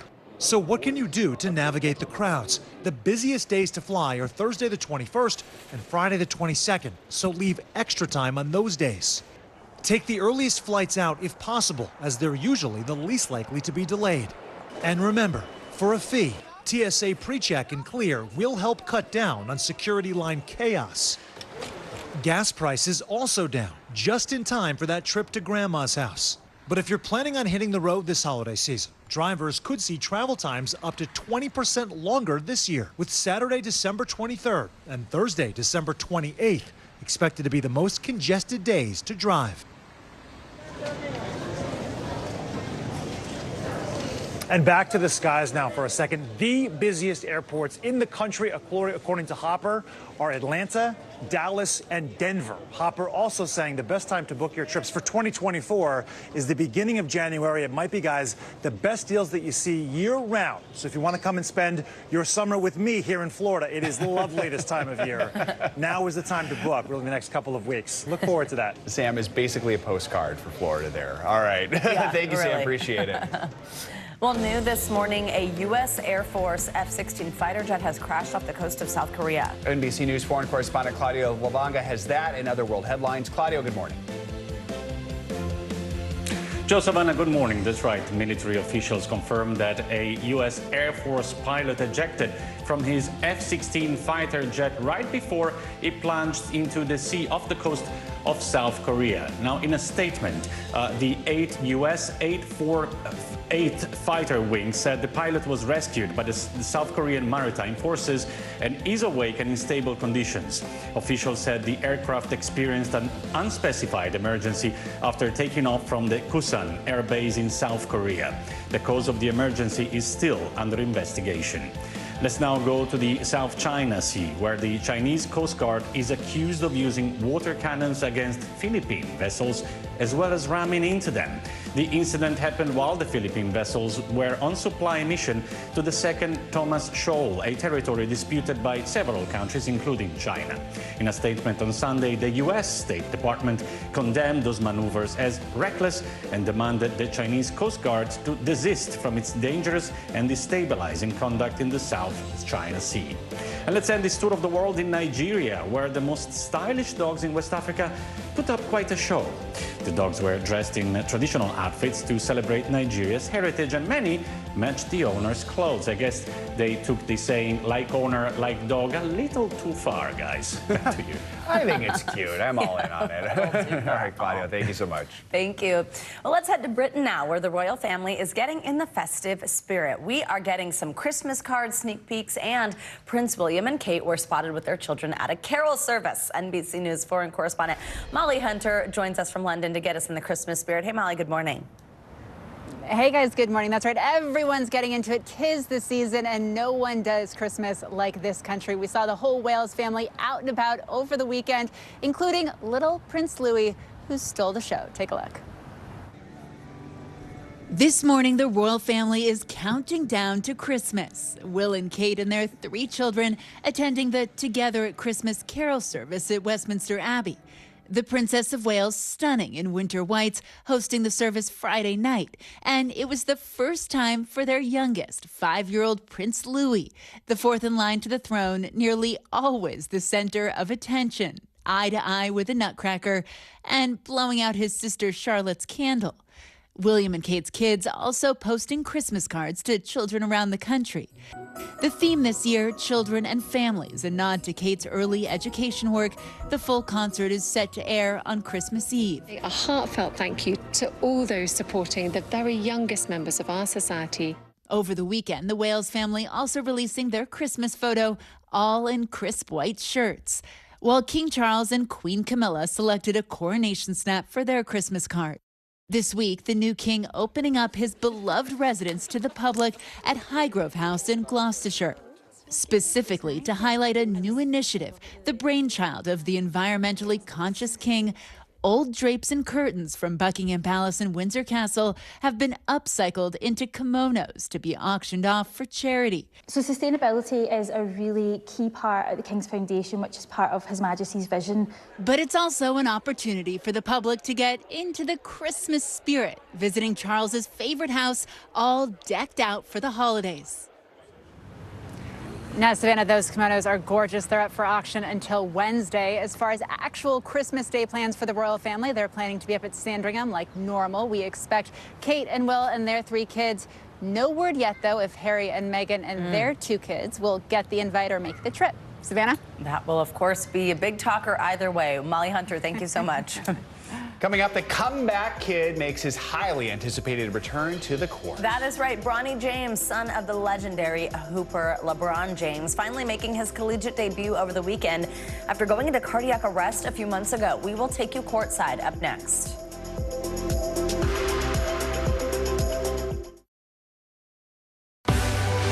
Now is raw. How hard is it to see it like this? Our house is no longer here, but we are here. Now is real. Let's break down what we know and then the big questions still outstanding. News for the generation of now is NBC News Now. Hey, I'm Hallie. It's good to be with you tonight.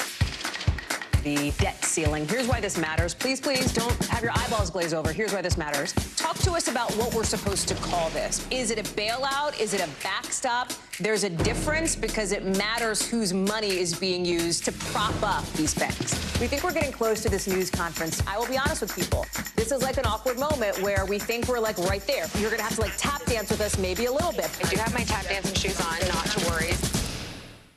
I'm hearing sleigh bells, twinkling lights. I waited all year, baby, just to see that snake flying through the night. Hey, I'm Hallie. It's good to be with you tonight. The debt ceiling. Here's why this matters. Please, please don't have your eyeballs glaze over. Here's why this matters. Talk to us about what we're supposed to call this. Is it a bailout? Is it a backstop? There's a difference because it matters whose money is being used to prop up these banks. We think we're getting close to this news conference. I will be honest with people. This is like an awkward moment where we think we're like right there. You're going to have to like tap dance with us maybe a little bit. I do have my tap dancing shoes on, not to worry. Coming on the air with breaking news. We are live tonight from Juarez, Mexico, reporting over the skies of Lahaina here in Florida. The time to evacuate has come and gone. You were seeing people just running for their lives? People running for their lives. We've seen this almost unbelievable power struggle. What does this mean for Ukraine? It's the battle off the field that's inspired the world. Every night, it's your news playlist. Top Story with Tom Llamas. Streaming weeknights at 7 on NBC News Now. We're back with a little college basketball and the return of LeBron James' oldest son, Bronny. The USC freshman played for the first time since collapsing from cardiac arrest this last summer. NBC News contributing correspondent Kaylee Hartung is in L.A. with the story. Hey there, Joe and Savannah. No matter when it happened, Bronny James taking to the court was going to be one of the most highly anticipated debuts in college basketball history. But given the circumstances, this was even more meaningful. Following months of recovery after suffering that sudden cardiac arrest in July, the basketball protege had the sold-out crowd, including his proud dad, on their feet. Call him the comeback kid. 19-year-old Bronny James on the court Sunday in his very first game for the USC Trojans, making plays reminiscent of his famous father. The crowd in a frenzy as LeBron James took video and cheered on his son's remarkable return after his terrifying collapse back in July. Get ambulance here now. The freshman rushed to the hospital during a team workout after suffering sudden cardiac arrest, the leading cause of death for student athletes. Bronny was diagnosed with a significant but treatable congenital heart defect and underwent surgery this summer, according to a family spokesperson. His future playing basketball uncertain as he began the rehab process. He set out the first 8 games of the season, but after doctors cleared Bronny to play at the end of November, he returned to full contact practice last week. We prayed as a family. You know, we had great doctors along the way the whole time telling us that, you know, they believe things will, you know, work out for us in our favor. LeBron rushing to beat his son's game in Los Angeles the day after winning the NBA's first ever in-season tournament MVP in Las Vegas. It's going to be a hell of a weekend for me. The 4-time NBA champ, writing on Instagram after the game, "Can't even tell y'all how emotional today was for me. All I can say is, Bronny, you're simply incredible. You've already won the ultimate goal, championship, and that's life." I just want to say I'm thankful for everything. Nike Basketball celebrating Bronny with this photo, posting, "Nothing stops a future king." And LeBron has said he's dedicating this season of basketball, his 21st, to Bronny. And guys, because this was Bronny's first game since his cardiac incident, he came off the bench and only played part of the game. His coach says it will take a few games for Bronny to get back into the groove. But after what he's been through, everyone is celebrating his return and his health. No kidding. All right, Kaylee, thank you. Thank you. Well, turning now to some shocking news from tennis legend and ESPN announcer Chris Everett. The 68-year-old Hall of Famer has revealed over the weekend that she has ovarian cancer. It has returned. Here's NBC News correspondent Liz Kreutz. Hey there, Everett was first diagnosed with ovarian cancer 2 years ago. It was just earlier this year she announced she was in remission. Now, with her cancer returning, Everett is opening up publicly again about her journey, hoping to remind others the importance of remaining vigilant about your health. This morning, tennis icon Chris Evert is opening up about a new health battle. The 68-year-old revealing her cancer is back less than a year after remission. Writing in a statement, "While this is a diagnosis I never wanted to hear, I once again feel fortunate that it was caught early." Based on a PET CT scan, Everett says she underwent another surgery where doctors found cancer cells in the same pelvic region as before. She says all cells have been removed and she's now begun another round of chemotherapy. Ovarian cancer is an insidious and it's a very sneaky cancer. In December 2021, Everett was first diagnosed with stage 1 ovarian cancer, the same cancer that took her beloved sister Jeannie in 2020. Following her death, new genetic testing showed Jeannie had a BRCA1 mutation known to cause breast and ovarian cancer, vital information that Everett says helped save her own life. I got tested the next day and the blood work took like 10 days, but when I was positive, I knew there was no choice to be made. When tests showed she was positive for the same mutation, Everett decided to get a preventative hysterectomy. Through the surgery, she learned she had cancer in one of her fallopian tubes. While her tumor was found early, Everett still had to undergo 6 grueling rounds of chemotherapy. The 18-time Grand Slam singles champion was open about letting others in on her personal journey. In tennis, you can control the situation a lot better. And this type of thing, you can't control it. Thousands and thousands of people have cancer. I'm just like everybody else. In January, more than 2 years after her diagnosis, the proud mother of 3 shared the good news that she was finally cancer-free. Writing in an ESPN op-ed, there's a 90% chance that the ovarian cancer will never come back. Everett's story, a beacon of hope for so many, including her once greatest rival on the court, Martina Navratilova, who announced earlier this year that she was diagnosed with throat cancer and a recurrence of breast cancer. In June, she revealed she was officially cancer-free.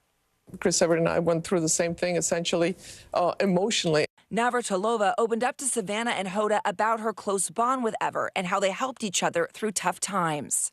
What did it mean to have her in your court, so to speak? We've just been so intertwined.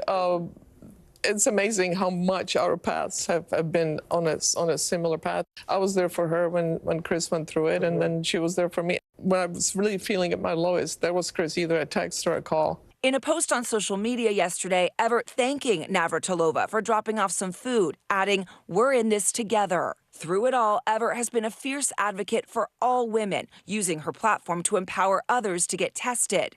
This morning, the tennis world and beyond once again rallying around Everett and her fighting spirit. And Everett, who works for ESPN as a tennis analyst, will sit out next month's Australian Open, but she says she'll be ready for the rest of the Grand Slam season. So not slowing down and continuing to use her health story as a way to help and inspire others. Back to you. All right, Liz, thank you so much. Coming up, Google is looking back on 2023 with its annual Year in Search list. So what and who were the biggest newsmakers? We are crunching the numbers next on Morning News Now.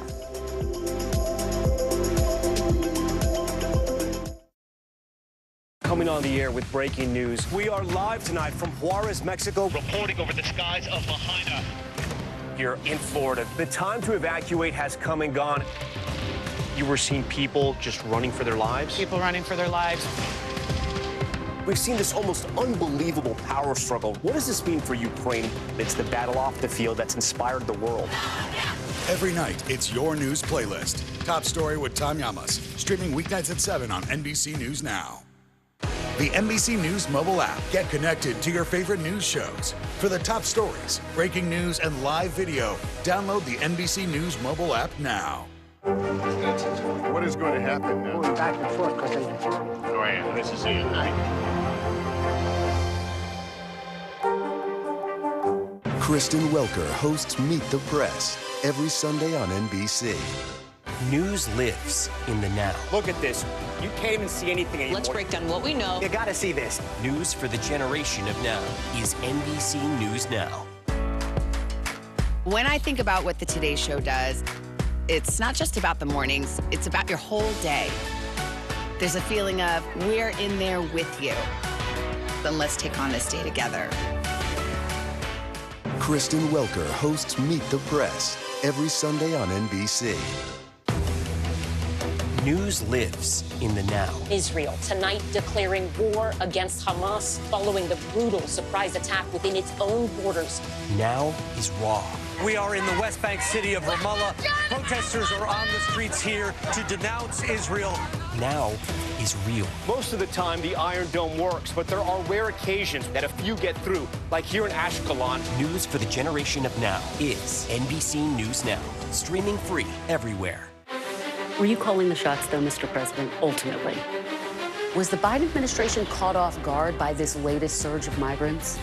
Is it clear who's going to govern Gaza once this war is over? If it's Sunday, it's Meet the Press. Thanks for tuning in. I'm Gotti Schwartz. Here are the stories we're following tonight. Storms keep coming here in California. The U.S. government just declassified this video. A lot more stories trending like crazy on social media. A controversy pitting lawmakers against young voters. What's the state of crypto today? Is it safe for investors? We've got another mind-bending story on artificial intelligence. This is what my voice sounds like when I clone it. That wasn't me. You gotta see this. Stay tuned now. Weeknights at 8 Eastern, 5 Pacific on NBC News Now. Good morning. Thanks for joining us. I'm Joe Fryer. And I'm Savannah Sellers. The latest developments in the war between Israel and Hamas. If you do have points or you have miles, is now a good time to use them. The first woman on a lunar mission. What was it like to get that news? Morning News Now, streaming weekdays at 7.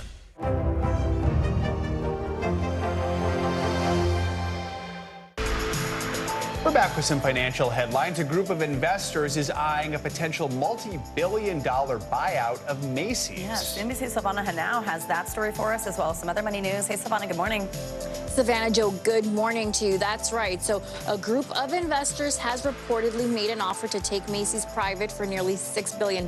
Ark House Management and Brigade Capital are offering to buy the rest of the department store chain they don't already own. Macy's recently reported strong quarterly profits, but it's been under pressure from competitors for years, especially online rivals, which has taken a bite out of its market value.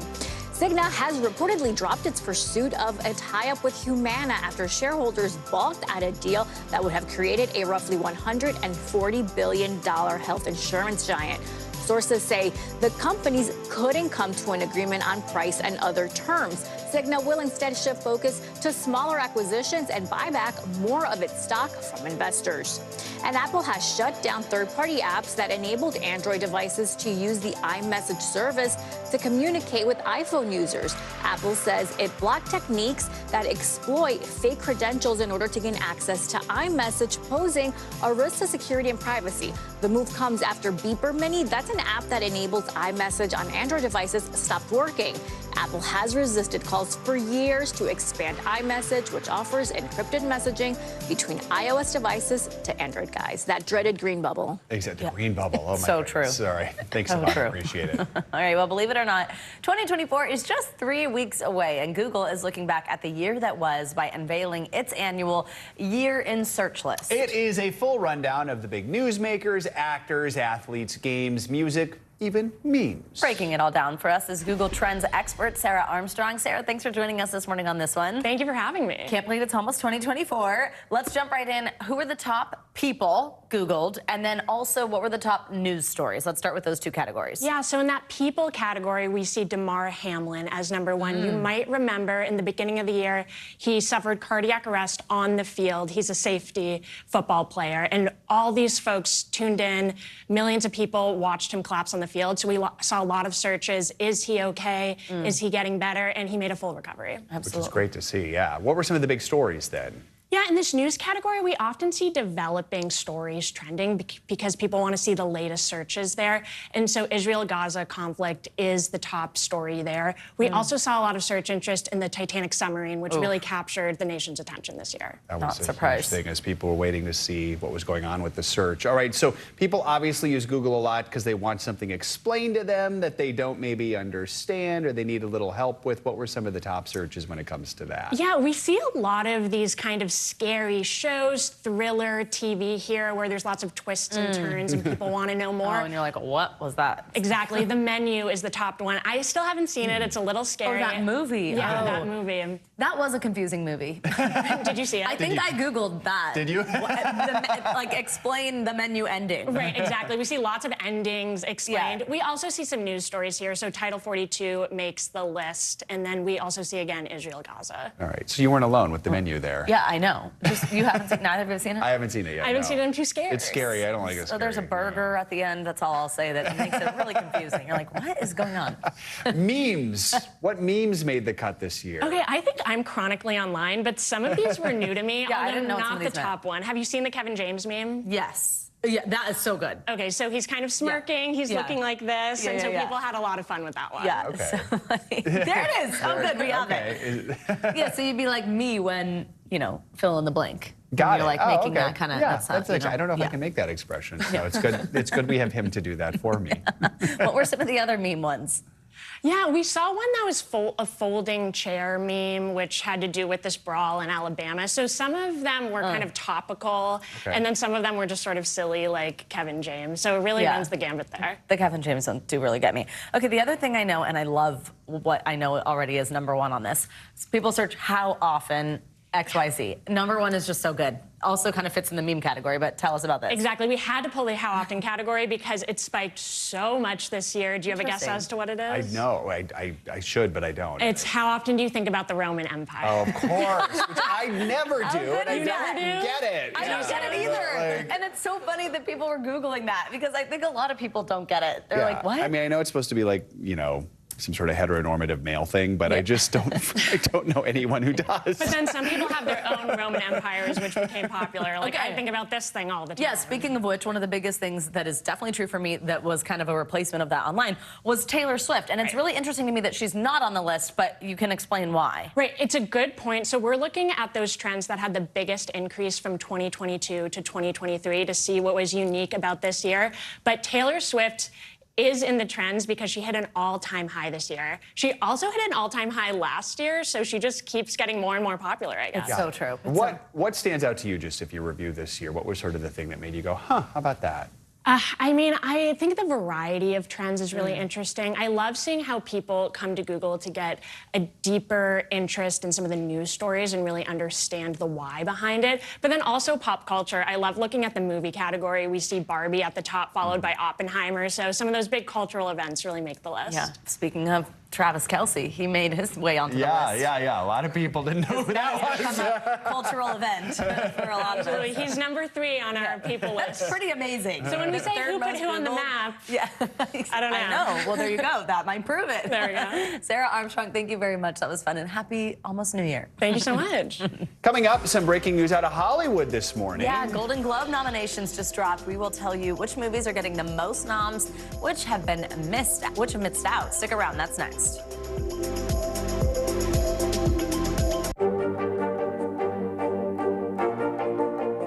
This is what a country in war looks like. You came to get blood. It's not an incoming shell. So many stories of heroism and heartbreak emerging from here. Kristen Welker hosts Meet the Press every Sunday on NBC. News lives in the now. Look at this. You can't even see anything anymore. Let's break down what we know. You gotta see this. News for the generation of now is NBC News Now. Kristen Welker hosts Meet the Press every Sunday on NBC. Morning, Al. I think when you open your eyes, you get to decide, how's my day going to be?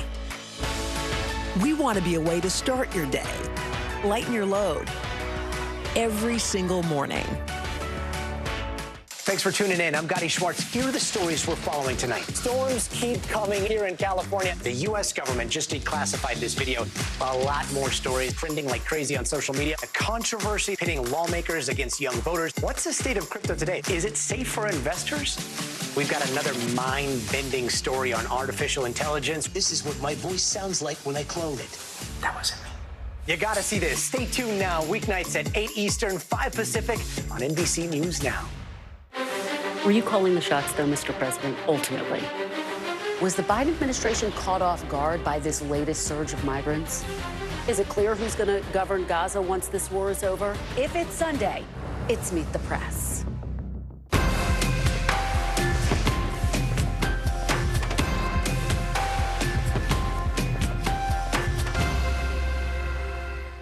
Nearly a dozen hours after the eye roared ashore. There is some late-breaking news. All right,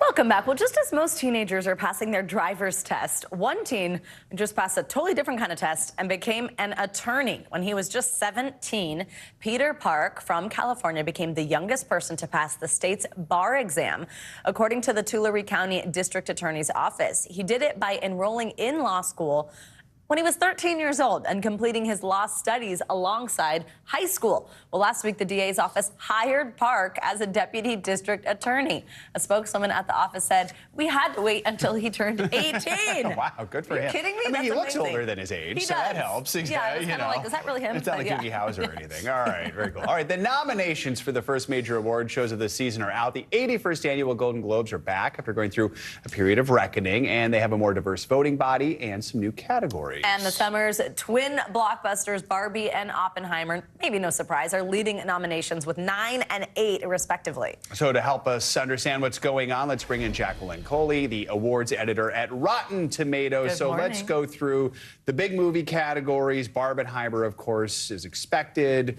Pretty dominant, 9 and 8 each. What other movies are getting some of the top nods? Well, honestly, Past Lives was a big winner this morning. This is a Korean language film that was nominated for Best Drama, also Best Screenplay and Best Director. It was one of 3 foreign language films that were nominated in the drama category, so the Hollywood Foreign Press really leading into their international field, which is not something they've always done. So I would say Past Lives, as a debut film, this is a huge achievement for Celine Song. Let's talk some specific categories on our screen right now. You can see Best Drama. Walk us through this. Yeah, so Oppenheimer, this This is obviously Christopher Nolan's epic, part of the Barbenheimer from this summer. Also Maestro with Bradley Cooper, both serving as director, writer, starring in it, sitting in 4 hours of makeup and learning how to conduct, playing Leonard Bernstein in that one. But I would say the one, if you haven't gotten a chance to see it, is Anatomy of a Fall. This is a good old-fashioned courtroom procedural. Stars Sandra Hüller, who was also in Zone of Interest, another heavy nominee this morning, and she's got a Best Actress nomination for Academy of the Fall. And a reminder to folks, the Golden Globes are kind of fun because you have the comedy musical category, of which most of the movies are rarely comedies or musicals. But this time this year? But this time we have both. We do have some, like, I would say there's questionable comedies. Matt Damon is back. December. Yeah, May, December. Questionable camp, but Air. Matt Damon last time was in controversy when he was nominated for The Martian. People saying that one was a comedy. Same thing this time with Air. But that was actually a surprising nomination here because it beat out an actual musical with The Color Purple. That was sort of the surprising one that was left off this morning. But Poor Things is a comedy. It also won the top prize at Venice. I think in this category, that is definitely going to be the one to beat. Even though I would say Barbie's in that category too, right? Barbie is the one to beat with Poor Things. Yeah. Wait, was Air about the sneakers? Yes, Air was about the sneakers. Yeah. It wasn't a comedy. This is always the debate with the Golden Globes. And same way there was something else that was on that list that didn't look like May, a comedy. December. May, December. Yeah. Wait, May, December is cringe comedy. So think like The Office, that one. This is that new Natalie Portman one, right? Is the new Natalie Portman one. Okay. By the way, my genre is like this is always the debate with the Golden Globes. It's fun. All right, let's delve into the performers. We have Best Actor in a Drama, Best Actress. What do we have in the drama category? Yeah, so for the Best Actress one, we also have Margot Robbie showing up again in this one. I would say Fantasia Barrino for The Color Purple. That one is also very surprising. I will also add, too, with both drama and comedy, all of the winners were certified fresh on the tomato meter. And so I would say that, like, we're definitely making sure we're getting things that critics like. The one right now that has gotten a lot of buzz is Lily Gladstone for Killers of the Flower Moon. Yeah, her work in that one was just absolutely incredible. But Priscilla, another certified fresh one. This, of course, tells the story of Elvis and Priscilla through the eyes of Priscilla Presley. The Elvis estate was a little bit wary about them making it, but today she wakes up a Golden Globe nominee. So Elvis was the big winner last year in acting. Maybe it'll be Priscilla this year. Maybe it will. Interesting. Yeah. Wow. And then wait, so do we have our Best Actor also? Do we have those ones? Who do we have for Best Actor? Best Actor in a Comedy, we have Timothée Chalamet. We also, well, this is in the drama category, so we'll talk about these ones. Rustin, this is Coleman Domingo, who also is in Color Purple, plays Bayard Rustin. Produced by the Obamas, another certified fresh winner on that one. And the fact that it was nominated was not really a surprise, but I would say Barry Keoghan for Saltburn. That is actually one of the lower scored films that have been sort of on our list this time around. It's kind of controversial. People don't know what to think of it, but he wakes up with a really hard-fought Golden Globe nomination. He was an Oscar nominee last year, too. Yeah, so, very much so with the Banshees of Inisherin. All right. And we also have comedy actors. I'm being told we could pull those up right now as well. Let's see. Here we go. Yes, this is the one with Nicolas Timothée Cage. Chalamet. Dream Scenario. Folks have not seen this one. This is one of those weird A24 films, but he is so great in it. If you've seen the latter half of Nicolas Cage's career, this definitely falls into that one. But Beau is Not Afraid. Joaquin Phoenix, that's the big surprise this morning, as he has a film that was really divisive with critics. This is one only 62%, one of the lowest rated films to sort of be nominated this morning, but the Golden Globes really liked it. It is an out there performance, I will tell you. This is by Ari Aster. If anybody knows anything about Midsommar and Hereditary, you'll get in. This is probably his most outlandish feature film. More than those? More than those, so the Golden Globes decided to reward We it. have to remember, we got 30 seconds here. Television, of course, is also part of the Golden Globes. What are biggest headlines from television? I think the biggest headline, 1923 taking a nomination. That's the Harrison Ford, Helen Mirren. That one is a huge one for that one. I would also say on the limited series, the fact that we got Jury Duty. This was a nonfiction mix. This one, I loved Ronald. I mean, I think it's one of the most interesting concepts we've ever seen in a television show. Also, so good. The Last of Us. This was the big drama series of last year. That one was certified fresh at 96%. It's only second to Succession. Succession could sort of sweep if it manages to win again this year, as it's been winning every year previously. Seems like a good chance, All And right. Taylor Swift nominated. Oh, yeah, Taylor Swift. Congrats to Taylor. New category. In a new category. Jacqueline Coley, thank you so much. That'll do it for this hour of Morning News Now. But the news continues right now.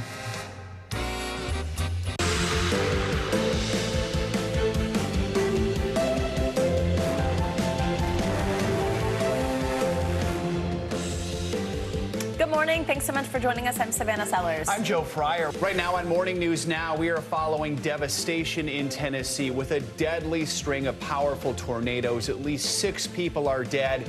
Dozens more injured. We're on the ground with new images of the destruction as heavy rain and snow tear across the Northeast. We're going to have your full forecast in just a moment. In the Middle East this morning, deteriorating conditions in Gaza. Israel's military stepping up its assault on the southern part of the battered enclave. The intensifying violence now jeopardizing already fragile humanitarian efforts, with nearly 2 million Gazans displaced from their homes.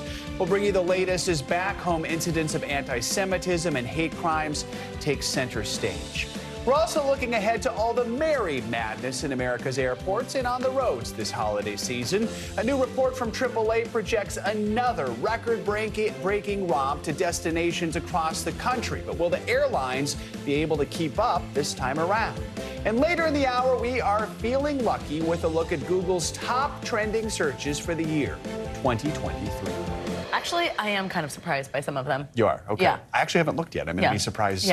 With there everyone else. All right. Things that you would think, let me put it this way, where the big stories weren't that searched, which I thought was interesting. All right. Looking forward to diving into that. Let's begin this morning with those powerful and destructive tornadoes that tore through central Tennessee over the weekend, killing at least 6 people and injuring more than 60. Yeah, take a look at this. You can see the devastation left behind from those storms.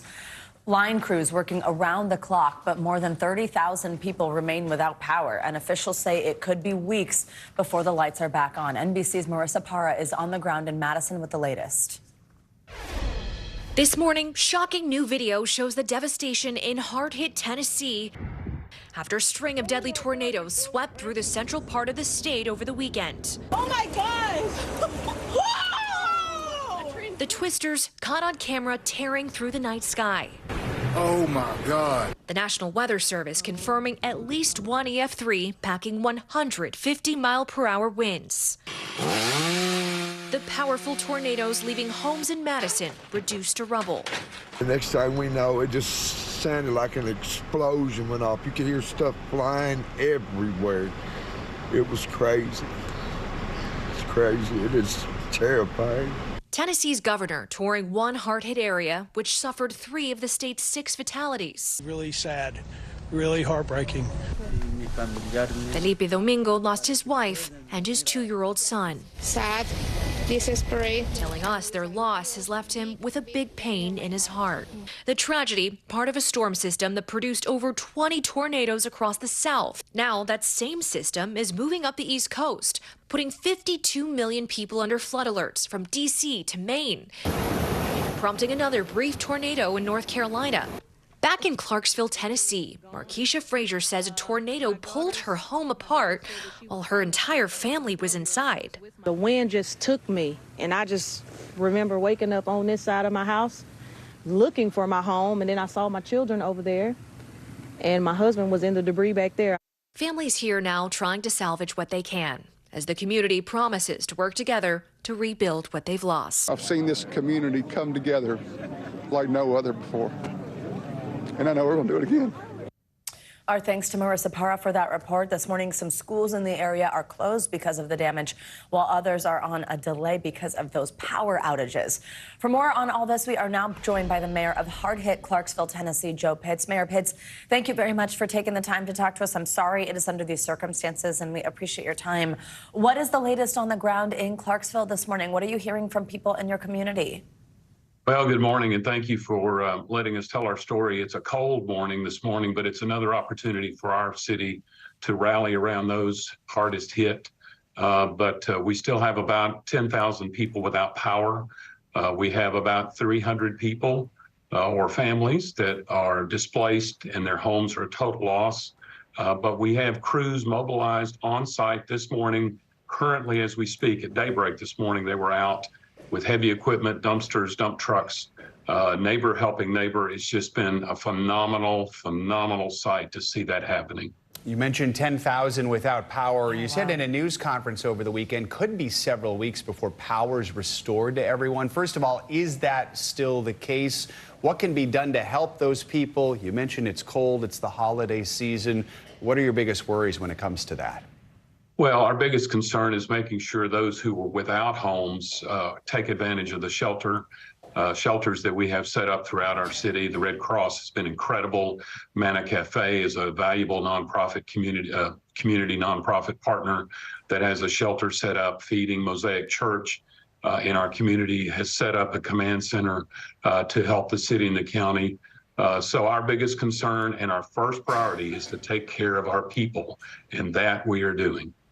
Anything people at home can do to help your community who want to lend a helping hand? Are those places that you mentioned somewhere that other people can donate to? We've had a great outpouring of people who want to help, and we're encouraging people, if you want to help, please call 931-245-2988 to volunteer. We're trying to coordinate that so we don't have too many people on the ground and in the way.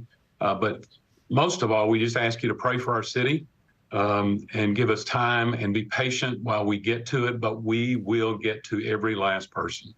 For people who don't know, I lived in Nashville many years ago, so I'd frequently cover situations and things happening in Clarksville. It is just south of Fort Campbell, so it's a military community. What should people know about Clarksville?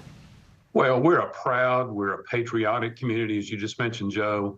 But we are resilient. We had a tornado back in 1999 that forever shaped our downtown. We experienced the flooding of 2010, and now this devastation in 2023. But we are resilient. I can't say that enough. Our people are our strength, and we're going to get through this together. And we've already shown, as of early yesterday morning, when Montgomery County Mayor Golden and I were touring the neighborhoods and just hugging on people and loving on them and just letting them know we are here for you. Clarksville Mayor Joe Pitts, thank you very much for joining us during this tough time. We appreciate you sharing your story with us, and we're thinking about you. Hopefully the power gets back on quickly. We'll check in. Thank you.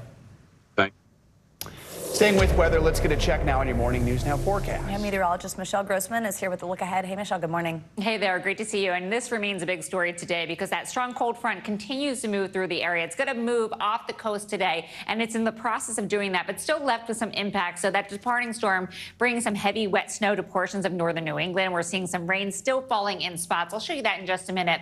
Otherwise, in the middle of the country, we're looking good today. High pressure in control. That's bringing sunshine. It's bringing above average temperatures to the central and southern plains. We're looking good in the southeast as well. We're looking at mostly sunny skies there. It's back to the west. We're watching more snow. So we're looking at a winter storm, snow and wind, and also lower elevation rain. That's where you see the green. In the Intermountain West, portions of the northwest as well. The southwest looking good with lots of sunshine. And then as we go through the middle of the work week, we're looking at December warmth throughout the northern tier of the nation, rain and snow in parts of the Rockies, the Four Corners, into the south central states. So lower elevation rain once again, higher elevation snow. And we're dry throughout the eastern part of the nation. That's good news. After this weekend, we're going to dry it out in the Ohio Valley, into portions of the Tennessee Valley, the southeast, into the mid-Atlantic, also the northeast. Parts of the Great Lakes could see some lake effect snow showers as we head towards Wednesday. Thursday, warm sunshine throughout the Great Lakes, the Ohio Valley, the Tennessee Valley once again. And the northeast, we're going to start out the weekend dry. That's good news. Gulf showers throughout the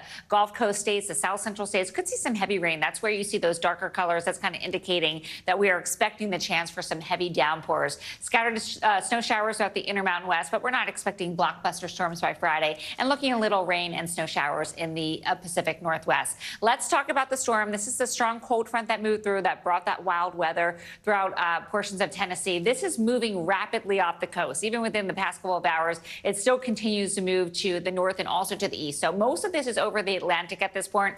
It's going to linger into portions of New England, though. We're going to see that sort of strengthen, the area of low pressure strengthen and deepen. That means we're going to see some really gusty winds. Could see winds gusting up to 70 miles per hour, especially along the coast of Maine. But northern New England could see a lot of snow as well, heavy snow, some wet snow, up to a foot in the highest elevations of Maine, close to the Canadian border. We're also looking at Great Lakes because that's that cold air coming back in behind this cold front, going over those warmer lake waters. So we are expecting the chance for some lake effect snow showers as well. Still dealing with storm alerts. We have winter weather advisories, we have winter storm warnings, we have flood watches, and we have flood warnings. Not as many flood warnings, that's good news, but still looking at some. That's where you see the red, and that's showing us where flooding is happening right now. So be careful as you head out and about on this Monday morning. 27 million people impacted. These numbers are going to improve as we go throughout the next couple of hours, especially into the afternoon and evening hours. Could see some flash flooding as well. Could see rain anywhere from 1 to 2 inches per hour in portions of Maine, and that's why we're expecting the chance of flash flooding in addition to some snow melt. So not a lot of rain left over, but still where you see this yellow in parts of Maine, downwind of Maine, and also the coastal portions, we're looking at some heavier rain there. Also looking at the chance for some snow into upstate New York, New England, and also the Appalachians. Windy. It's going to be really windy. This is going to bring some power lines down, some trees down. So we are expecting some power outages, and it's cold, and so that's a bad combo. Winds gusting up to 61 miles per hour in Nantucket. Some spots could see up to 70 miles per hour. This is what it looks like. That storm is off. It's going to be departing as we go throughout the rest of today into the evening hours. We have some leftover snow in the upstate New York area, also New England. Now let's talk about some warm weather, because we were talking about the cold air back behind this cold front. If you go further back to the west, we're looking at some above average temperatures, which is nice because this is going to move east. We're looking at temperatures 10 degrees above normal in Omaha, 11 degrees above normal in Wichita, 55 degrees, 61 in Wichita Falls. So warmer today. It's going to be milder tomorrow as well, still above average with temperatures anywhere from 5 up to 10 degrees above what is normal for this time of year. So Nashville into the mid 50s. That's good news for the state of Tennessee.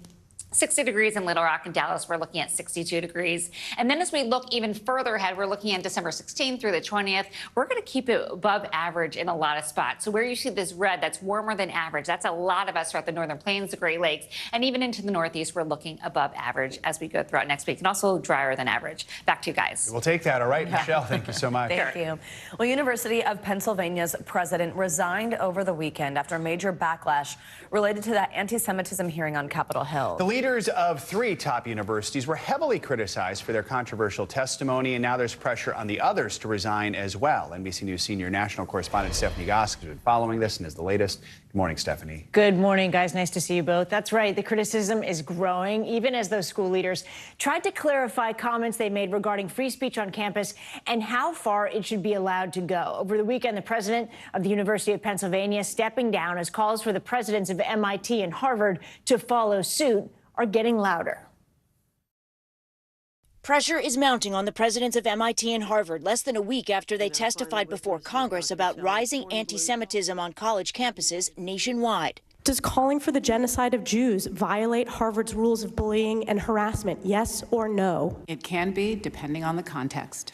It does not depend on the context. The answer is yes, and this is why you should resign. Just days after giving a similar answer to the same question, the president of the University of Pennsylvania, Liz McGill, resigned on Saturday. Republican Elise Stefanik, who questioned the 3 university leaders, posting 1 down, 2 to go. The answers reeked of anti-Semitism. Harvard's president has tried to clarify, writing, calls for violence or genocide against the Jewish community or any religious or ethnic group are vile. They have no place at Harvard. According to the Harvard Crimson, more than 500 faculty members at the school have signed a letter asking Harvard's governing body not to remove President Gay. It comes as communities across the country cope with rising tensions as the war in the Middle East continues. And now an arrest in a case that gained nationwide attention back in October, when Samantha Wool in Detroit was found stabbed to death outside her home. This morning, Detroit police confirming a person of interest is in custody. Police have said there's no evidence that the killing was a hate crime, but anti-Semitic threats have been on the rise since the war began. In California, a couple speaking out after an attack this weekend that police are calling a hate crime. I decided that we couldn't just let it go. Both in their 70s, the couple say they were walking to synagogue when a man ran up behind them. All of a sudden, I saw the guy hitting my husband with the belt and screaming, I'm sorry, give me your earrings, Jew. They chased the man off, and he was later caught and arrested by police. Julie Platt, the vice chair of Penn's Board of Trustees, has been named interim chair and will serve until a permanent successor is appointed. Former president Liz McGill will remain a tenured faculty member at the university's law school. Meanwhile, MIT's governing board released a statement last week standing behind its president, Sally Kornbluth, amid the backlash to her testimony. And so far, Harvard's board has not done the same for its president, guys. All right, Stephanie Goss, thank you for staying on this for us. You're welcome. Israeli Prime Minister Benjamin Netanyahu has called on Hamas to surrender as Israeli forces intensify their aerial and ground assault on southern Gaza. The fighting comes as UN officials say half of the Palestinians there are now starving as the humanitarian situation worsens. NBC's chief foreign correspondent Richard Engel has the latest from Tel Aviv. Prime Minister Netanyahu says that Hamas has murdered 20 of the hostages since the October 7th attacks. Hamas denies that, but says that some of the hostages have been killed by Israeli airstrikes in Gaza, and it warned Israel not to attempt any rescue operations, saying that no hostages would leave Gaza alive except through a deal. Israel says Hamas's grip on power in Gaza is being broken. Prime Minister Netanyahu saying Hamas is at the beginning of the end. In northern Gaza, Israeli forces have raised a flag in the main square to show they've conquered Gaza City. More than 2.3 million people in Gaza have fled south, squeezed into a small strip along the Egyptian border and facing a humanitarian collapse. A senior UN official says half of Gazans are now starving. 91% of households go to bed hungry, according to the World Food Program. Overcrowding, combined with the lack of adequate food, water, shelter, and sanitation, are creating the ideal conditions for disease to spread. 12-year-old Mohammed Jamil Abuwardi and his 8-year-old sister are sheltering at a school in the city of Rafah. We can't find the inhaler for my sister. I am hungry. We didn't eat for 2 days now, he says. 137 hostages remain in Gaza. Families worry their health and conditions are also worsening. 19-year-old Naama Levy was kidnapped near the kibbutz Nahaloz. Her mother, Ayelit Shahar, is a family doctor. Ayelit treasures a towel that her daughter slept on before her kidnapping. I put it for her, actually. She's still a little girl sometimes, even though she's 19, so I put it for her. Naama's an athlete and was active in Hands of Peace, a youth group that brings together Israelis, Palestinians, and Americans. After the ceasefire collapsed, hostage families are looking for any help they can find. I'm hoping, I'm calling to the mothers, let's bring her home together. After the U.S. vetoed a UN resolution calling for an immediate ceasefire, Arab negotiators say the chances of reaching a settlement to pause the violence once again are getting slimmer. All right, Richard, thank you. Well, Ukraine's President Zelensky is expected to meet with President Biden at the White House tomorrow. The invitation comes as Congress is divided over a military aid package to Ukraine and Israel. The White House says Biden is expected to reaffirm U.S. support to Ukraine while discussing the country's needs in its war with Russia. A Senate leadership aide says Zelensky was also invited to address an all-senators meeting on Tuesday morning. We're just 5 weeks away from the start of the Republican primary process with the Iowa caucuses. Yeah, and a brand new poll out this morning with the Des Moines Register, NBC News, and Mediacom shows former President Trump's lead from likely caucus goers is growing. He's growing now at the goers. It's a tongue twister. He's now gained 8 points since October, which puts him at 51% overall. So people already made up their minds. Here to break down all the numbers we're seeing in this new poll is NBC News senior political editor Mark Murray. Mark, good to see you. So what are the big takeaways here from the poll? I think the first big takeaway, Joe, is that Donald Trump has a sizable lead, 32 points over the nearest competitor, Ron DeSantis, at 19%. You have former President Donald Trump at 51%, DeSantis at 19%, former UN Ambassador Nikki Haley at 16%. As you ended up mentioning, Donald Trump's lead is up 8 points from our October poll. Nikki Haley has kind of treaded water, and Ron DeSantis is up 3 points. How could these numbers change between now and when we actually see this go down?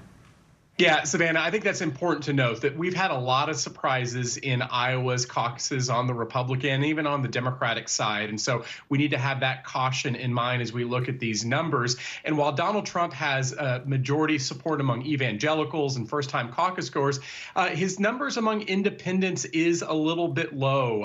And that is potentially one weak point for him, along with white women with college degrees. Those are some places where DeSantis and Nikki Haley are doing a little bit better versus Donald Trump. Overall, 49% of likely Iowa caucus goers say that their mind is made up versus 46% who say that they could still be persuaded. However, 70% of Donald Trump supporters say that their minds are made up versus just about a third of the backers who are supporting Nikki Haley and Ron DeSantis, kind of showing that enthusiasm advantage and commitment advantage that Donald Trump has. Interesting to see, though. Half could still be persuaded. We know Iowa voters take this very seriously, so we'll see what happens in the final weeks here. Absolutely. We know the former president's not going to be testifying in court in his civil fraud trial today. We've already seen months of these legal battles involving Trump. We're likely going to see criminal trials next year. How do people feel about that when it comes to trying to win the nomination and get back to the White House?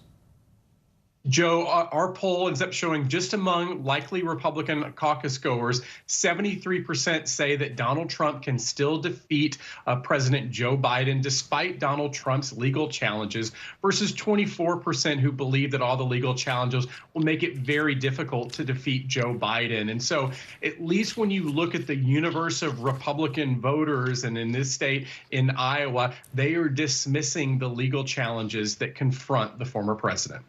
What can we expect from candidates in the coming days as the Iowa caucus quickly approach? What is campaigning going to look like?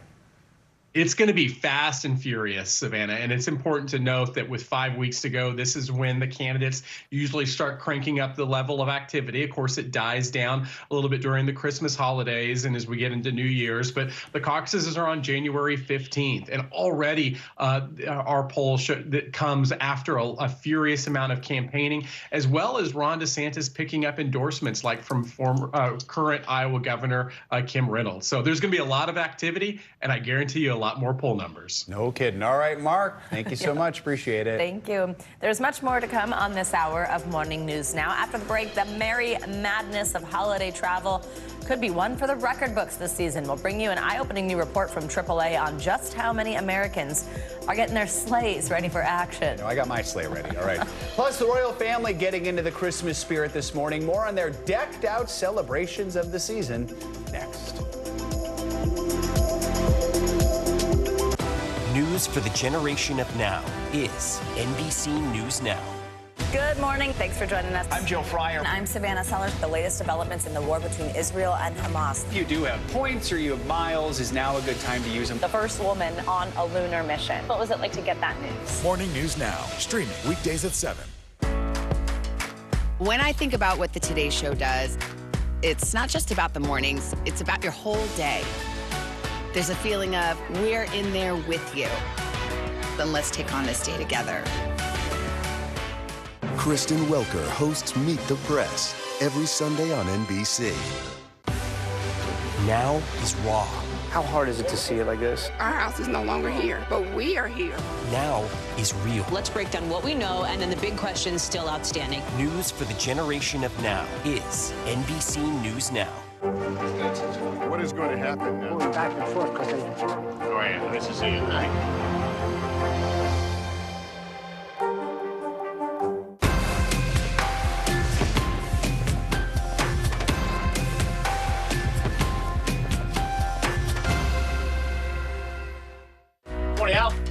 I think when you open your eyes, you get to decide, how's my day going to be? We want to be a way to start your day, lighten your load, every single morning. News lives in the now. It's coming at us every second. News is more now than ever. Just outside of the Israeli military headquarters. Now is Raw. Now is Real. The Fed's decision today, help us translate that into very plain English. Now is Constant. You gotta see this. The future is now. News for the generation of now is NBC News Now. Kristen Welker hosts Meet the Press every Sunday on NBC. News lives in the now. It's coming at us every second from all over the world. We have a full team. News is more now than ever. Just outside of the Israeli military headquarters. I've been to Gaza many times before, but never like this. Now is Raw. now is real. The Fed's decision today, help us translate that into very plain English. Is that good news for us? Now is constant. Morning News Now, or breaking news. NBC News special report. You gotta see this. The future is now. News for the generation of now is NBC News Now. I'm here in Slaveland.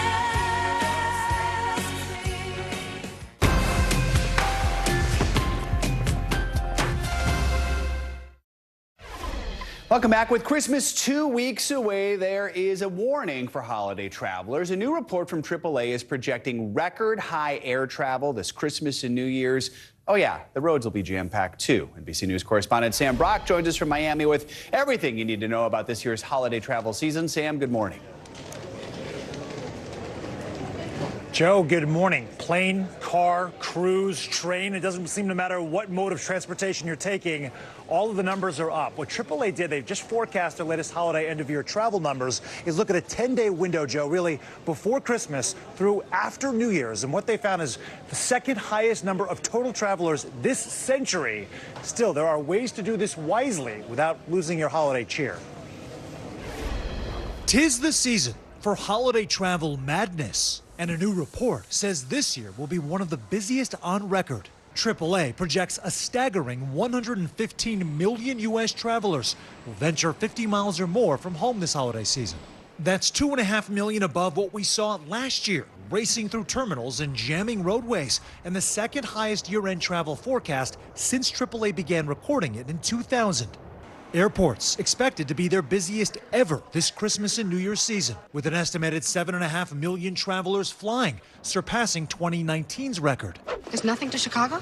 There's nothing to Chicago, New York, Nashville, you name it. Everything's gone. But forget Home Alone level hysteria. The travel booking app Hopper says even with surging volumes, airlines are prepared. Airlines have done a lot of work to rebuild their fleets and get prepared for the busy holiday week. So heading into the holidays, airlines are prepared and ready for potential delays and cancellations. Some customers feeling sticker shock from the cost of a trip home. From Austin to New York, it's almost $1,000 to fly home for Christmas, which is crazy. But one piece of holiday cheer. AAA says average plane ticket prices are actually slightly lower than last year. So what can you do to navigate the crowds? The busiest days to fly are Thursday the 21st and Friday the 22nd, so leave extra time on those days. Take the earliest flights out if possible, as they're usually the least likely to be delayed. And remember, for a fee, TSA PreCheck and Clear will help cut down on security line chaos. Gas prices also down, just in time for that trip to Grandma's house. But if you're planning on hitting the road this holiday season, drivers could see travel times up to 20% longer this year, with Saturday, December 23rd and Thursday, December 28th expected to be the most congested days to drive. And back to the skies now for a second. The busiest airports in the country, according to Hopper, are Atlanta, Dallas, and Denver. Hopper also saying the best time to book your trips for 2024 is the beginning of January. It might be, guys, the best deals that you see year-round. So if you want to come and spend your summer with me here in Florida, it is lovely this time of year. Now is the time to book, really, the next couple of weeks. Look forward to that. Sam is basically a postcard for Florida there. All right. Yeah, Thank you, really. Sam. Appreciate it. Well, new this morning, a U.S. Air Force F-16 fighter jet has crashed off the coast of South Korea. NBC News foreign correspondent Claudio Lavanga has that and other world headlines. Claudio, good morning. Joe Savannah, good morning. That's right. Military officials confirmed that a U.S. Air Force pilot ejected from his F-16 fighter jet right before it plunged into the sea off the coast of South Korea. Now, in a statement, the U.S. 848 fighter wing said the pilot was rescued by the South Korean Maritime Forces and is awake and in stable conditions. Officials said the aircraft experienced an unspecified emergency after taking off from the Kusan air base in South Korea. The cause of the emergency is still under investigation. Let's now go to the South China Sea, where the Chinese Coast Guard is accused of using water cannons against Philippine vessels, as well as ramming into them. The incident happened while the Philippine vessels were on supply mission to the second Thomas Shoal, a territory disputed by several countries, including China. In a statement on Sunday, the U.S. State Department condemned those maneuvers as reckless and demanded the Chinese Coast Guard to desist from its dangerous and destabilizing conduct in the South China Sea. And let's end this tour of the world in Nigeria, where the most stylish dogs in West Africa put up quite a show.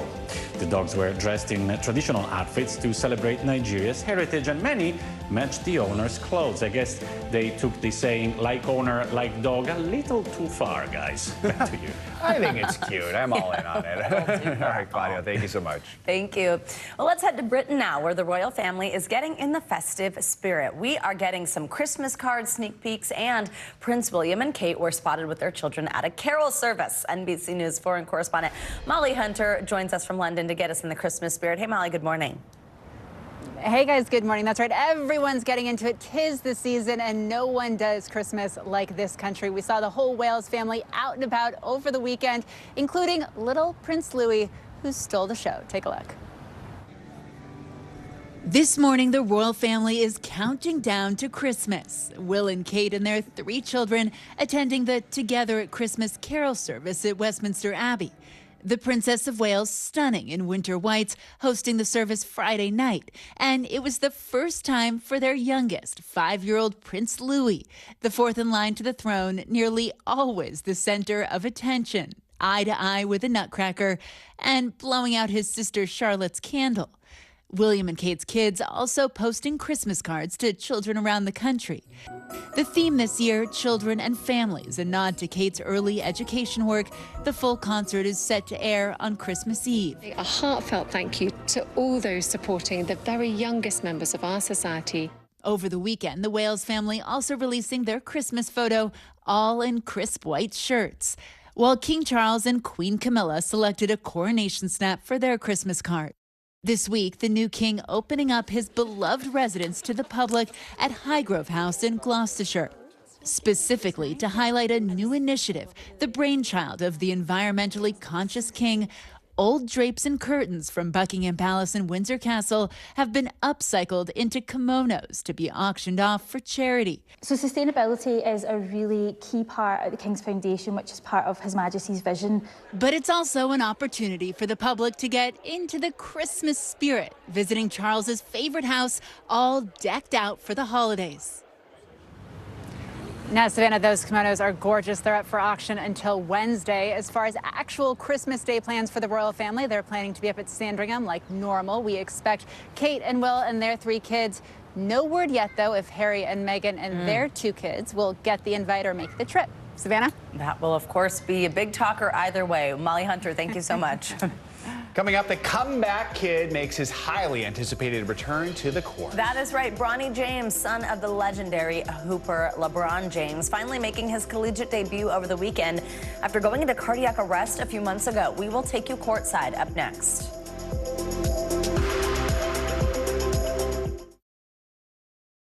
News lives in the now. Look at this. You can't even see anything anymore. Let's break down what we know. You gotta see this. News for the generation of now is NBC News Now. Top story is coming to you live from Juarez, Mexico. Reporting over the skies of Lahaina. Every weeknight, it's your news playlist. Top Story with Tom Yamas, streaming weeknights at 7 on NBC News Now. Thanks for tuning in. I'm Gotti Schwartz. Here are the stories we're following tonight. Storms keep coming here in California. The U.S. government just declassified this video. A lot more stories trending like crazy on social media. A controversy pitting lawmakers against young voters. What's the state of crypto today? Is it safe for investors? We've got another mind-bending story on artificial intelligence. This is what my voice sounds like when I clone it. That wasn't me. You gotta see this. Stay tuned now. Weeknights at 8 Eastern, 5 Pacific on NBC News Now.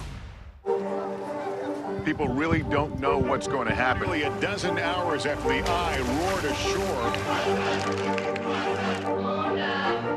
More good people than bad people, you know, right? 5 seconds.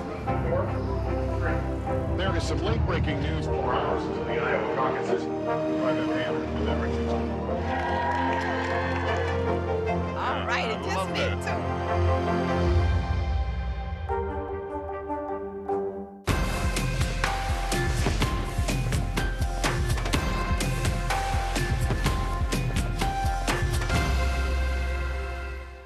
Kristen Welker hosts Meet the Press every Sunday on NBC. When I think about what the Today Show does, it's not just about the mornings, it's about your whole day. There's a feeling of we're in there with you. Then let's take on this day together. News for the generation of now is NBC News Now. We're back with a little college basketball and the return of LeBron James' oldest son, Bronny. The USC freshman played for the first time since collapsing from cardiac arrest this last summer. NBC News contributing correspondent Kaylee Hartung is in L.A. with the story. Hey there, Joe and Savannah. No matter when it happened, Bronny James taking to the court was going to be one of the most highly anticipated debuts in college basketball history. But given the circumstances, this was even more meaningful. Following months of recovery after suffering that sudden cardiac arrest in July, the basketball protege had the sold-out crowd, including his proud dad, on their feet. Call him the comeback kid. 19-year-old Bronny James on the court Sunday in his very first game for the USC Trojans, making plays reminiscent of his famous father.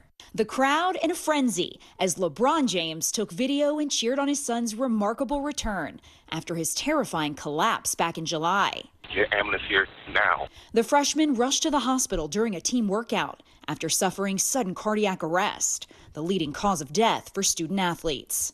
Bronny was diagnosed with a significant but treatable congenital heart defect and underwent surgery this summer, according to a family spokesperson. His future playing basketball uncertain as he began the rehab process.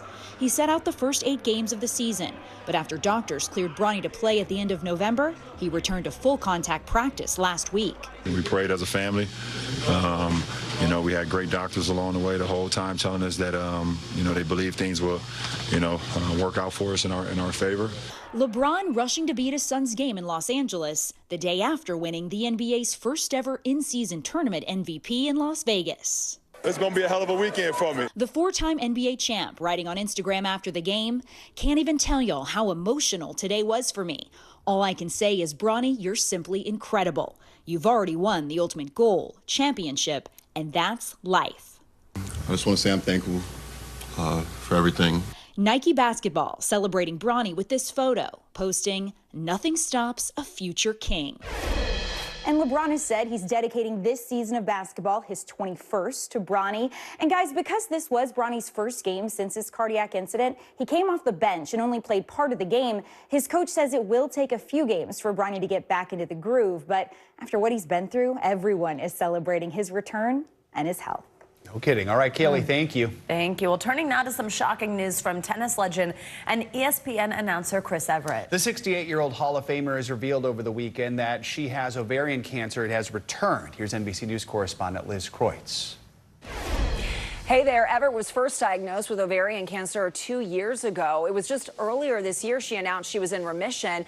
Now, with her cancer returning, Everett is opening up publicly again about her journey, hoping to remind others the importance of remaining vigilant about your health. This morning, tennis icon Chris Evert is opening up about a new health battle. The 68-year-old revealing her cancer is back less than a year after remission. Writing in a statement, "While this is a diagnosis I never wanted to hear, I once again feel fortunate that it was caught early." Based on a PET CT scan, Everett says she underwent another surgery where doctors found cancer cells in the same pelvic region as before. She says all cells have been removed and she's now begun another round of chemotherapy. Ovarian cancer is an insidious and it's a very sneaky cancer. In December 2021, Everett was first diagnosed with stage 1 ovarian cancer, the same cancer that took her beloved sister Jeannie in 2020. Following her death, new genetic testing showed Jeannie had a BRCA1 mutation known to cause breast and ovarian cancer, vital information that Everett says helped save her own life. I got tested the next day and the blood work took like 10 days, but when I was positive, I knew there was no choice to be made. When tests showed she was positive for the same mutation, Everett decided to get a preventative hysterectomy. Through the surgery, she learned she had cancer in one of her fallopian tubes. While her tumor was found early, Everett still had to undergo 6 grueling rounds of chemotherapy. The 18-time Grand Slam singles champion was open about letting others in on her personal journey. In tennis, you can control the situation a lot better. And this type of thing, you can't control it. Thousands and thousands of people have cancer. I'm just like everybody else. In January, more than 2 years after her diagnosis, the proud mother of 3 shared the good news that she was finally cancer-free. Writing in an ESPN op-ed, there's a 90% chance that the ovarian cancer will never come back. Everett's story, a beacon of hope for so many, including her once greatest rival on the court, Martina Navratilova, who announced earlier this year that she was diagnosed with throat cancer and a recurrence of breast cancer. In June, she revealed she was officially cancer-free. Chris Everett and I went through the same thing, essentially, emotionally. Navratilova opened up to Savannah and Hoda about her close bond with Everett and how they helped each other through tough times. What did it mean to have her in your court, so to speak? We've just been so intertwined. It's amazing how much our paths have been on a similar path. I was there for her when Chris went through it, and then she was there for me. When I was really feeling at my lowest, there was Chris, either a text or a call. In a post on social media yesterday, Everett thanking Navratilova for dropping off some food, adding, "We're in this together." Through it all, Everett has been a fierce advocate for all women, using her platform to empower others to get tested. This morning, the tennis world and beyond once again rallying around Everett and her fighting spirit. And Everett, who works for ESPN as a tennis analyst, will sit out next month's Australian Open, but she says she'll be ready for the rest of the Grand Slam season. So not slowing down and continuing to use her health story as a way to help and inspire others. Back to you. All right, Liz, thank you so much. Coming up, Google is looking back on 2023 with its annual Year in Search list. So what and who were the biggest news makers? We are crunching the numbers next on Morning News Now.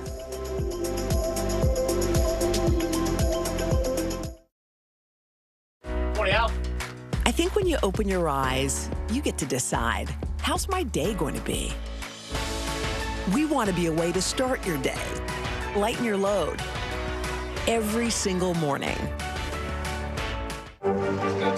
What is going to happen now? Going back and forth because Go ahead. This is it, right?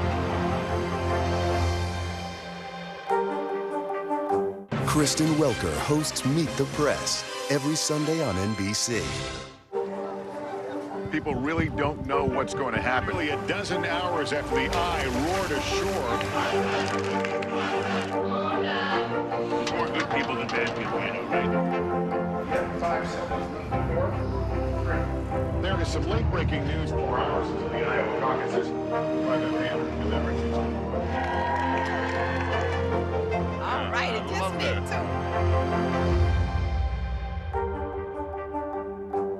A dark prophecy foretold her death. Then, through fire, it came to pass, and the faithful mourned. But it wasn't the hand of God that lit that flame. Mortal Sin, a new podcast from Dateline. Listen now wherever you get your podcasts. Coming on the air with breaking news. We are live tonight from Juarez, Mexico. Reporting over the skies of Lahaina. Here in Florida. The time to evacuate has come and gone. You were seeing people just running for their lives? People running for their lives. We've seen this almost unbelievable power struggle. What does this mean for Ukraine? It's the battle off the field that's inspired the world. Every night, it's your news playlist. Top Story with Tom Llamas. Streaming weeknights at 7 on NBC News Now. The fire has grown leaps and bounds. What you see behind me is typical. How you doing? Pretty bad. News for the generation of now is NBC News Now.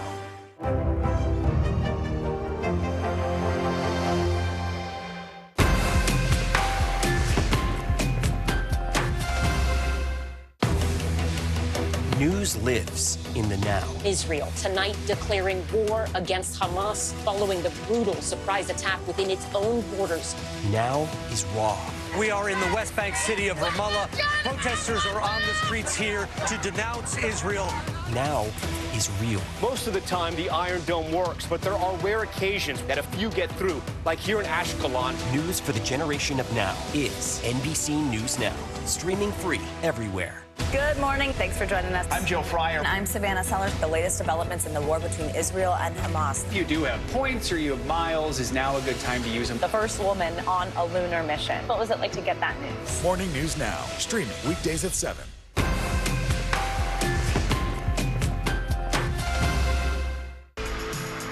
We're back with some financial headlines. A group of investors is eyeing a potential multi-billion-dollar buyout of Macy's. Yes, NBC's Savannah Hanau has that story for us, as well as some other money news. Hey, Savannah, good morning. Savannah, Joe, good morning to you. That's right. So a group of investors has reportedly made an offer to take Macy's private for nearly $6 billion. Arkhouse Management and Brigade Capital are offering to buy the rest of the department store chain they don't already own. Macy's recently reported strong quarterly profits, but it's been under pressure from competitors for years, especially online rivals, which has taken a bite out of its market value. Cigna has reportedly dropped its pursuit of a tie-up with Humana after shareholders balked at a deal that would have created a roughly $140 billion health insurance giant. Sources say the companies couldn't come to an agreement on price and other terms. Cigna will instead shift focus to smaller acquisitions and buy back more of its stock from investors. And Apple has shut down third-party apps that enabled Android devices to use the iMessage service to communicate with iPhone users. Apple says it blocked techniques that exploit fake credentials in order to gain access to iMessage, posing a risk to security and privacy. The move comes after Beeper Mini, that's an app that enables iMessage on Android devices, stopped working. Apple has resisted calls for years to expand iMessage, which offers encrypted messaging between iOS devices to Android guys. That dreaded green bubble. Exactly, the green bubble. Oh my So goodness. true. Sorry. Thanks So a lot. true. Appreciate it. All right, well, believe it or not, 2024 is just 3 weeks away, and Google is looking back at the year that was by unveiling its annual Year in Search list. It is a full rundown of the big newsmakers, actors, athletes, games, music, even memes. Breaking it all down for us is Google Trends expert Sarah Armstrong. Sarah, thanks for joining us this morning on this one. Thank you for having me. Can't believe it's almost 2024. Let's jump right in. Who were the top people Googled? And then also, what were the top news stories? Let's start with those two categories. Yeah, so in that people category, we see Damar Hamlin as number one. You might remember in the beginning of the year, he suffered cardiac arrest on the field. He's a safety football player. And all these folks tuned in. Millions of people watched him collapse on the field. So we saw a lot of searches. Is he okay? Is he getting better? And he made a full recovery. Which is great to see, yeah. What were some of the big stories then? Yeah, in this news category, we often see developing stories trending because people want to see the latest searches there. And so Israel-Gaza conflict is the top story there. We also saw a lot of search interest in the Titanic submarine, which really captured the nation's attention this year. That was interesting as people were waiting to see what was going on with the search. All right, so people obviously use Google a lot because they want something explained to them that they don't maybe understand or they need a little help with. What were some of the top searches when it comes to that? Yeah, we see a lot of these kind of scary shows, thriller TV here, where there's lots of twists and turns and people want to know more. Oh, and you're like, what was that? Exactly. The Menu is the top one. I still haven't seen it. It's a little scary. Oh, that movie. Yeah, Oh. that movie. That was a confusing movie. Did you see it? I think I Googled that. Did you? Like, explain the menu ending. Right, exactly. We see lots of endings explained. We also see some news stories here. So Title 42 makes the list. And then we also see, again, Israel-Gaza. All right, so you weren't alone with the Menu there. Yeah, I know. You haven't seen, neither of you seen it? I haven't seen it yet. I haven't seen it. I'm too scared. It's scary. I don't like it. So there's a burger at the end. That's all I'll say. That makes it really confusing. You're like, what is going on? Memes. What memes made the cut this year? Okay, I think I'm chronically online, but some of these were new to me. Yeah, I although didn't know what some not of the these meant. top one. Have you seen the Kevin James meme? Yes. Yeah, that is so good. Okay, so he's kind of smirking. He's looking like this, and so people had a lot of fun with that one. Yeah. Okay. There it is. Oh, good. We have it. Yeah, so you'd be like me when, fill in the blank. Got You're it. like making that kind of. Yeah, I don't know if I can make that expression. So it's good. It's good we have him to do that for me. What were some of the other meme ones? Yeah, we saw one that was a folding chair meme, which had to do with this brawl in Alabama. So some of them were kind of topical, and then some of them were just sort of silly, like Kevin James. So it really runs the gambit there. The Kevin James ones do really get me. Okay, the other thing I know, and I love what I know already is #1 on this, is people search how often XYZ. #1 is just so good. Also kind of fits in the meme category, but tell us about this. Exactly. We had to pull the how often category because it spiked so much this year. Do you have a guess as to what it is? I know. I should, but I don't. It's how often do you think about the Roman Empire? Oh, of course. Which I never do. And you never do? Get it. I don't get it either. And it's so funny that people were Googling that because I think a lot of people don't get it. They're like, what? I mean, I know it's supposed to be like, you know, some sort of heteronormative male thing, but I just don't. I don't know anyone who does. But then some people have their own Roman empires, which became popular. Like I think about this thing all the time. Yeah. Speaking of which, one of the biggest things that is definitely true for me that was kind of a replacement of that online was Taylor Swift, and it's really interesting to me that she's not on the list. But you can explain why. Right. It's a good point. So we're looking at those trends that had the biggest increase from 2022 to 2023 to see what was unique about this year. But Taylor Swift is in the trends because she hit an all-time high this year. She also hit an all-time high last year, so she just keeps getting more and more popular, I guess. It's so true. What stands out to you, just if you review this year? What was sort of the thing that made you go, huh, how about that?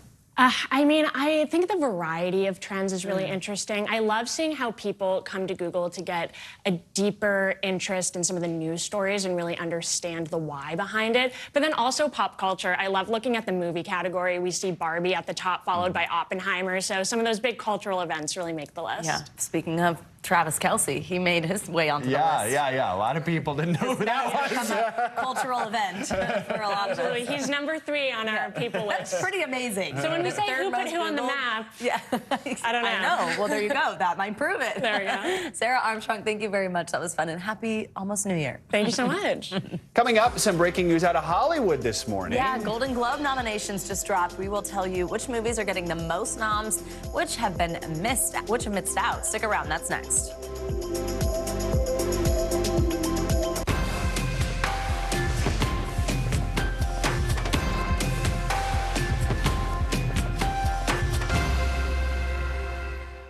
Thanks for tuning in. I'm Gotti Schwartz. Here are the stories we're following tonight. Storms keep coming here in California. The U.S. government just declassified this video. A lot more stories trending like crazy on social media. A controversy pitting lawmakers against young voters. What's the state of crypto today? Is it safe for investors? We've got another mind-bending story on artificial intelligence. This is what my voice sounds like when I clone it. That wasn't me. You gotta see this. Stay tuned now. Weeknights at 8 Eastern, 5 Pacific on NBC News Now. Top story is coming to you live from Juarez, Mexico. Reporting over the skies of Lahaina. Every weeknight, it's your news playlist. Top Story with Tom Llamas, streaming weeknights at 7 on NBC News Now. A dark prophecy foretold her death. Then, through fire, it came to pass, and the faithful mourned. But it wasn't the hand of God that lit that flame. Mortal Sin, a new podcast from Dateline. Listen now wherever you get your podcasts. I'm hearing sleigh bells, twinkling lights. I waited all year, baby, just to see that sleigh flying through the night. All of the lights, all of the fun, all of us here, all of us one. The greatest party you ever did see. I'm hearing sleigh bells, twinkling lights. Nearly a dozen hours after the eye roared ashore. There is some late-breaking news. All right, it just is.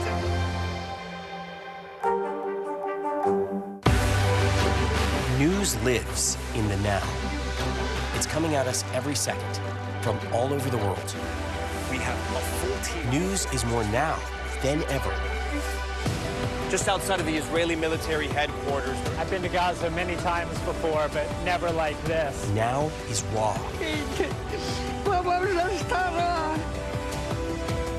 Now is real. The Fed's decision today, help us translate that into very plain English. Is that good news for us? Now is constant. Morning News Now, or breaking news. NBC News special report. You gotta see this. The future is now. News for the generation of now is NBC News Now. Kristen Welker hosts Meet the Press every Sunday on NBC.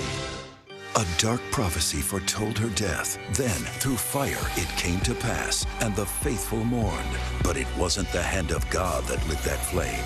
Mortal Sin, a new podcast from Dateline. Listen now wherever you get your podcasts.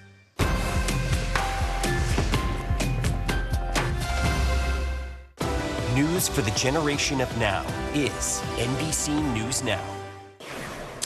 Welcome back. Well, just as most teenagers are passing their driver's test, one teen just passed a totally different kind of test and became an attorney. When he was just 17, Peter Park from California became the youngest person to pass the state's bar exam. According to the Tulare County District Attorney's Office, he did it by enrolling in law school when he was 13 years old and completing his law studies alongside high school. Well, last week, the DA's office hired Park as a deputy district attorney. A spokeswoman at the office said, "We had to wait until he turned 18. Wow, good for him. Are you kidding me? I mean, That's he looks amazing. older than his age, He so does. that helps. Yeah, I was kind of like, is that really him? It's not like Yeah. Doogie Howser or anything. All right, very cool. All right, the nominations for the first major award shows of the season are out. The 81st annual Golden Globes are back after going through a period of reckoning, and they have a more diverse voting body and some new categories. And the summer's twin blockbusters, Barbie and Oppenheimer, maybe no surprise, are leading nominations with 9 and 8, respectively. So to help us understand what's going on, let's bring in Jacqueline Coley, the awards editor at Rotten Tomatoes. Good morning. Let's go through the big movie categories. Barbenheimer, of course, is expected.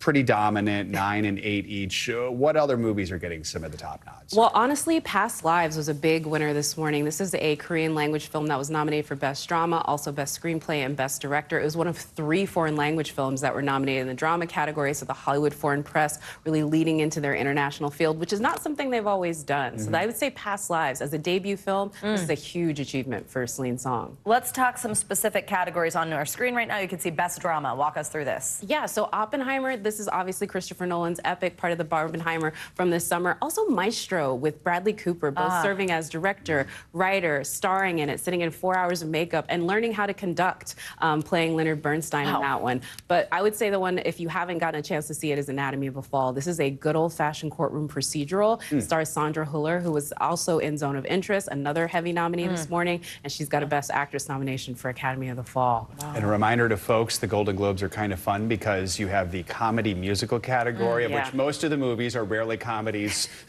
or musicals. But this How time about this year? But this time we have both. We do have some, like, I would say there's questionable comedies. Matt Damon is May, back. December. Yeah, May, December. Questionable camp, but Air. Matt Damon last time was in controversy when he was nominated for The Martian. People saying that one was a comedy. Same thing this time with Air. But that was actually a surprising nomination here because it beat out an actual musical with The Color Purple. That was sort of the surprising one that was left off this morning. But Poor Things is a comedy. It also won the top prize at Venice. I think in this category, that is definitely going to be the one to beat.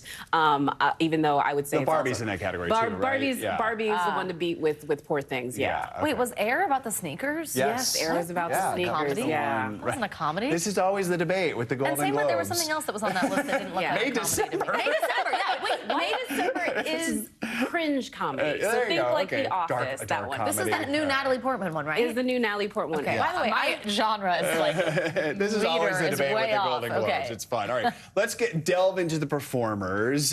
We have Best Actor in a Drama, Best Actress. What do we have in the drama category? Yeah, so for the Best Actress one, we also have Margot Robbie showing up again in this one. I would say Fantasia Barrino for The Color Purple. That one is also very surprising. I will also add, too, with both drama and comedy, all of the winners were certified fresh on the tomato meter. And so I would say that, like, we're definitely making sure we're getting things that critics like. The one right now that has gotten a lot of buzz is Lily Gladstone for Killers of the Flower Moon. Yeah, her work in that one was just absolutely incredible. But Priscilla, another certified fresh one. This, of course, tells the story of Elvis and Priscilla through the eyes of Priscilla Presley. The Elvis estate was a little bit wary about them making it, but today she wakes up a Golden Globe nominee. So Elvis was the big winner last year in acting. Maybe it'll be Priscilla this year. We'll Maybe it will. Interesting. Yeah. Wow. And then, wait, so do we have our Best Actor also? Do we have those ones? Who do we have for Best Actor? Best Actor in a Comedy, we have Timothée Chalamet. We also, well, this is in the drama category, so we'll talk about these ones. Rustin, this is Coleman Domingo, who also is in The Color Purple, plays Bayard Rustin. Produced by the Obamas, another certified fresh winner on that one. And the fact that it was nominated was not really a surprise, but I would say Barry Keoghan for Saltburn. That is actually one of the lower scored films that have been sort of on our list this time around. It's kind of controversial. People don't know what to think of it, but he wakes up with a really hard-fought Golden Globe nomination. He was an Oscar nominee last year, too. Yeah, so, very much so with the Banshees of Inisherin. All right. And we also have comedy actors. I'm being told we could pull those up right now as well. Let's see. Here we go. Yes, this is the one with Nicolas Timothy Cage. Chalamet. Dream Scenario. Folks have not seen this one. This is one of those weird A24 films, but he is so great in it. If you've seen the latter half of Nicolas Cage's career, this definitely falls into that one.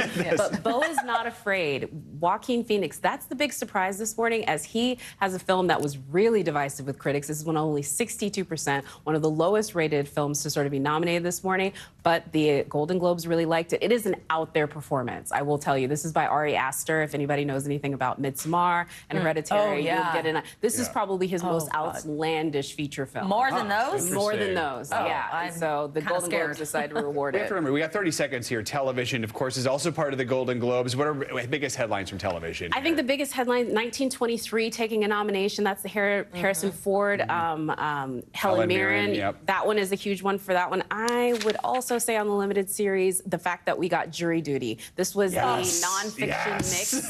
This one, I loved Ronald. I mean, I think it's one of the most interesting concepts we've ever seen in a television show. Oh, also, it's so good. The Last of Us. This was the big drama series of last year. That one was certified fresh at 96%. It's only second to Succession. Succession could sort of sweep if it manages to win again this year, as it's been winning every year previously. Seems like a good chance, All And right. Taylor Swift nominated. Oh, yeah, Taylor Swift. Congrats to Taylor. New category. In a new category. Jacqueline Coley, thank you so much. That'll do it for this hour of Morning News Now. But the news continues right now.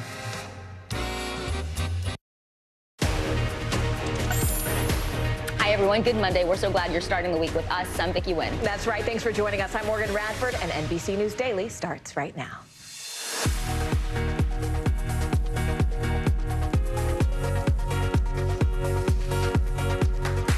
Today is Monday, December 11th, beginning of the end. That is a direct quote from Israel's prime minister as the country's military races to end Hamas control. An update on the fighting amid desperate pleas to rescue those still trapped in Gaza. And tragedy in Tennessee, severe storms and tornadoes flattening communities across the state, killing at least 6 people this weekend. Now thousands are without power, and officials say it could be weeks before the lights are back on. Beware of scams. A new warning from experts as gift cards top holiday shopping list this year. We have expert tips on how to avoid being duped and protect your money. Cigarette ban delayed. Health officials sounding the alarm on menthol cigarettes after a move to ban them was postponed. So we're going to talk to one expert about why they're so addictive. Welcome to NBC News Daily. We start with the war in Gaza, where Israel says Hamas's grip on power is being broken. Today, intense fighting is happening across the Gaza Strip.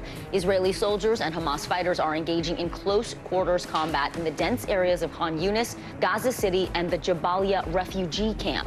Israel's military says militants are disguising themselves as civilians, but Israeli Prime Minister Benjamin Netanyahu says Hamas is at the, quote, beginning of the end, and that its grip on power is being broken. But Hamas is ratcheting up its attacks, sending a barrage of rockets toward Tel Aviv. The group says it's targeting the city in retaliation for civilian casualties in Gaza. Nearly 140 hostages remain in Gaza, but Israel says 20 of them have died. Hamas says they will only release more hostages as part of a new prisoner exchange. Palestinian leaders are now issuing an urgent appeal for the international community to rescue thousands of people who are still trapped in Gaza. The head of the United Nations is sounding the alarm on the humanitarian crisis that's unfolding, saying expect public order to completely break down soon, and an even worse situation could unfold, including epidemic diseases and increased pressure for mass displacement into Egypt. NBC News senior Washington correspondent Hallie Jackson joins us now live from Tel Aviv. Hallie, first, just tell us about the fighting today. We know that Prime Minister Netanyahu says that dozens of Hamas fighters have in fact surrendered recently, but what is the reality there on the ground?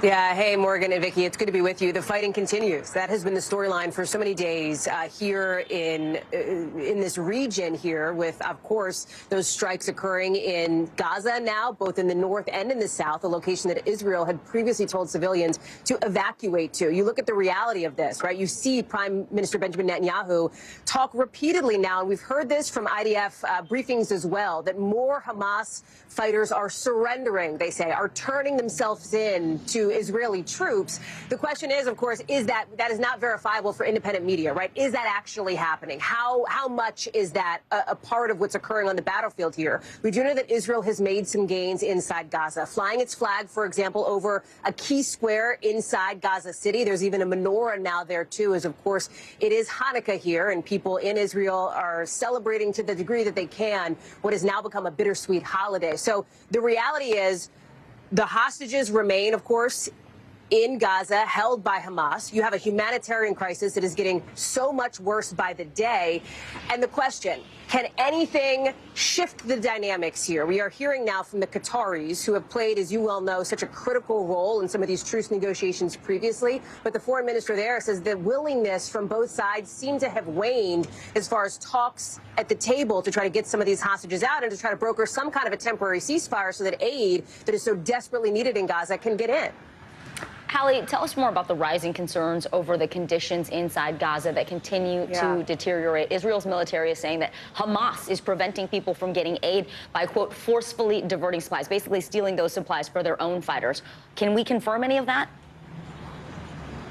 So the images that we're seeing out of Gaza are horrific, Vicky and Morgan. People at hospitals, injured, screaming, yelling for their family members. These hospitals in conditions that are abhorrent in the eyes of so many externally. What we do know from international aid organizations and people who are seeking to get help there, and I spoke with one top leader at the World Food Program just recently. He was just in Gaza, and he told me that he is talking to families who, in some instances, hadn't eaten in a full 24 hours. Some families who, get this, one of every 3 days in the past month, they've actually been able to get food. One of every 3 days. They're rationing water. At this point, it seems like some of these aid groups are running out of ways to describe how terrible the humanitarian conditions in Gaza actually are. That is where so much of the focus is as far as the aid perspective. There's this border crossing that may open up soon to begin inspecting aid trucks to get into Gaza. There's still a question mark on when that will actually happen. So all of it, of course, as a region is under the intensity of war, as we have seen even today in Tel Aviv. Morgan, Vicky? Food, water, medicine. NBC News senior Washington correspondent Hallie Jackson with the latest for us from Tel Aviv. Hallie, thank you. And there's also fallout here at home. Pressure is mounting for the presidents of MIT and Harvard to resign following their testimonies at an anti-Semitism hearing on Capitol Hill. Now, this comes after the University of Pennsylvania's president stepped down over the weekend. Demand for their resignations centered around the fact that these women failed to give a direct response to a question from Congresswoman Elise Stefanik, who asked whether calling for the genocide of Jews would violate each school's code of conduct. We have NBC News correspondent Stephanie Gosk with us now. So, Steph, we know the presidents at Harvard and MIT still remaining in their job. Are they defiant? Is there any pressure at this point? Let's just, I think we also, Vicky, should make a bit of a separation between the president of MIT and the president of Harvard. There is considerably more heat on the president of Harvard, Claudine Gay, to step down outside of the university. But there is also today a very strong movement within Harvard to protect her, and specifically to protect the independence within Harvard to decide who runs their university. There is a letter that is going around that's been signed at this point by almost half of the faculty members, close to 700 faculty members, calling on the university to remain independent in this and throughout this process, even though there might be very powerful people calling for her to step down.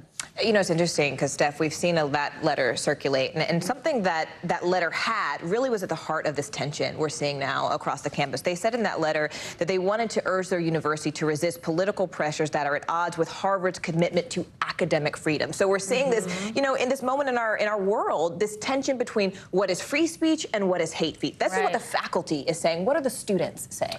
It's interesting. This is now, although we have been talking about specifically the presidents of MIT, Harvard, and Penn, this is happening on every college campus across the country right now. And while the focus might be on presidents, the solutions have to be broader than that. And we heard that a little bit from Penn in the wake of their president stepping down. Let's listen to what they had to say. Removing her does kind of like alleviate some of that hurt. It doesn't alleviate everything, but I think that making such like a big impact as like removing our president kind of just, it makes people feel like things can change. And Morgan, you are absolutely right. There is this incredible tension between freedom of speech on the one hand and safety of students on the other. Presidents are struggling to reconcile it, and that's really what we're looking at right now. And every student deserves to feel safe. Yeah, absolutely. And they're facing a lot of pressure from donors as well. Yep, absolutely. All right, Stephanie Gosfor. Stephanie, thank you. You're welcome. Well, at least 6 people are dead, dozens of others hurt after a string of severe storms and tornadoes ripped through central Tennessee over the weekend. Right now, more than 17,000 people there are without power, and officials say it could be days or possibly even weeks before some communities actually get their lights back on. NBC News correspondent Marissa Parra is in hard-hit Madison, which is about 10 miles north of Nashville. Marissa, just give us a sense of what things are like on the ground there today. Hey guys, I mean, the damage is pretty obvious when you look behind me at all of the homes, but you know, the details are really so telling on the sheer force of this tornado. And remember, this was just one tornado that hit one area. You can see mangled debris behind me, but I think the most compelling part, just look at this tree. I mean, that is a part of someone's roof. It looks like there's ribbon around the tree. That is a piece of metal that was once a part of someone's roof. So the sheer force of this tornado has obviously destroyed lives. It's destroyed the homes. I've seen so many people in the last 2 days that we've been here, gathering whatever they can find, taking whatever they can salvage, and carrying with them stories of survival like the one you're about to hear. The wind just took me, and I just remember waking up on this side of my house, looking for my home, and then I saw my children over there, and my husband was in the debris back there. Really no sound. You just hear hail hitting the windows, then you heard the rain, and then you just hear a real big gush of wind, and we went with the wind. Now remember, there were 6 fatalities, 3 of them just down the street, including a 2-year-old child. So as difficult as it is to hear those stories of survival when it comes to roofs caving in on people, people here really just grateful to be alive, guys. Truly. And Marissa, we know it could take weeks to restore power there. It's going to be a really long process to fully rebuild, looking at the damage where you are. How have the recovery efforts been going so far? So actually, speaking of recovery, I want to show you some of the recovery efforts that are happening behind me as we speak. You can see they are actively working on restoring power here. It's still too early to tell any type of financial number, dollars and cents. We know it's going to be in the millions. But what we have been watching is they're trying to not only get rid of all of the debris, not only get rid of all of the downed power lines like this one laying in the middle of someone's lawn, but trying to restore power, which, guys, they are actively doing, as you can see behind me. But this is something that people need to be patient with, because this will take a matter of weeks. Yeah. Back to you. NBC News correspondent Marissa Parra. Marissa, thank you so much. It's time now for our CNBC Money Minute. Macy's has received a $5.8 billion buyout offer, and this all comes as the department store has struggled to really compete with online retailers in recent years. CNBC headline reporter Silvana Hanau joins us now. Hey, Silvana. So Macy's has seen the sales falling over the past year. What does this buyout offer mean for the retailer, and who's offering the cash? Hey, good morning. Good morning, Vicki. Good morning, Morgan. Yeah, so this is what it means. So Macy's has been trying to draw customers back to its brick and mortar stores. But despite those efforts, still saw sales fall by 7% so far this year. Now, that has made the retailer an acquisition target for investor groups who have been trying to buy struggling businesses in recent years in hopes turning them around for a profit. But that's not always successful, because companies like Radio Shack, Payless, and others ended up shutting down. Tucker Carlson launched his own subscription streaming service today. The Wall Street Journal reports that the Tucker Carlson Network will publish different shows, interviews, short videos, and monologues. The service will cost $9 a month and is initially only available through Carlson's website. And this year's top Google search results are here. The most Googled news terms include the war in Israel and Gaza, Titanic submarine, and Turkey earthquake. The most searched movie was Barbie, and this year's top game was Hogwarts Legacy. There you have it. There you have it. Turkey earthquake. I don't even know what that means. I never thought those two, exactly. I never thought those two terms would go together. Oh, Turkey the country. Yeah. That's what it is. Wow. That's what it was. What it is. I was still in Thanksgiving mode. Me too. I'm so sorry. I understand now. We just caught on. There we go. CNBC headline reporter Savannah Henhow, thank you so much. Okay. Recovering. Did we? All I right. don't know. I hope so. Coming up, a new gift card warning, why the barcode on the back might be fraudulent, and how you can make sure your perfect present is safe. You are watching NBC News Daily.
From inside Iran, from Israel, from Florida, from Lewiston, Maine. Part of our continued reporting. This is what a country at war looks like. Women, old children. What is it like? Countless neighborhoods across the region that look just like this. Everybody good? Get took for all this damage to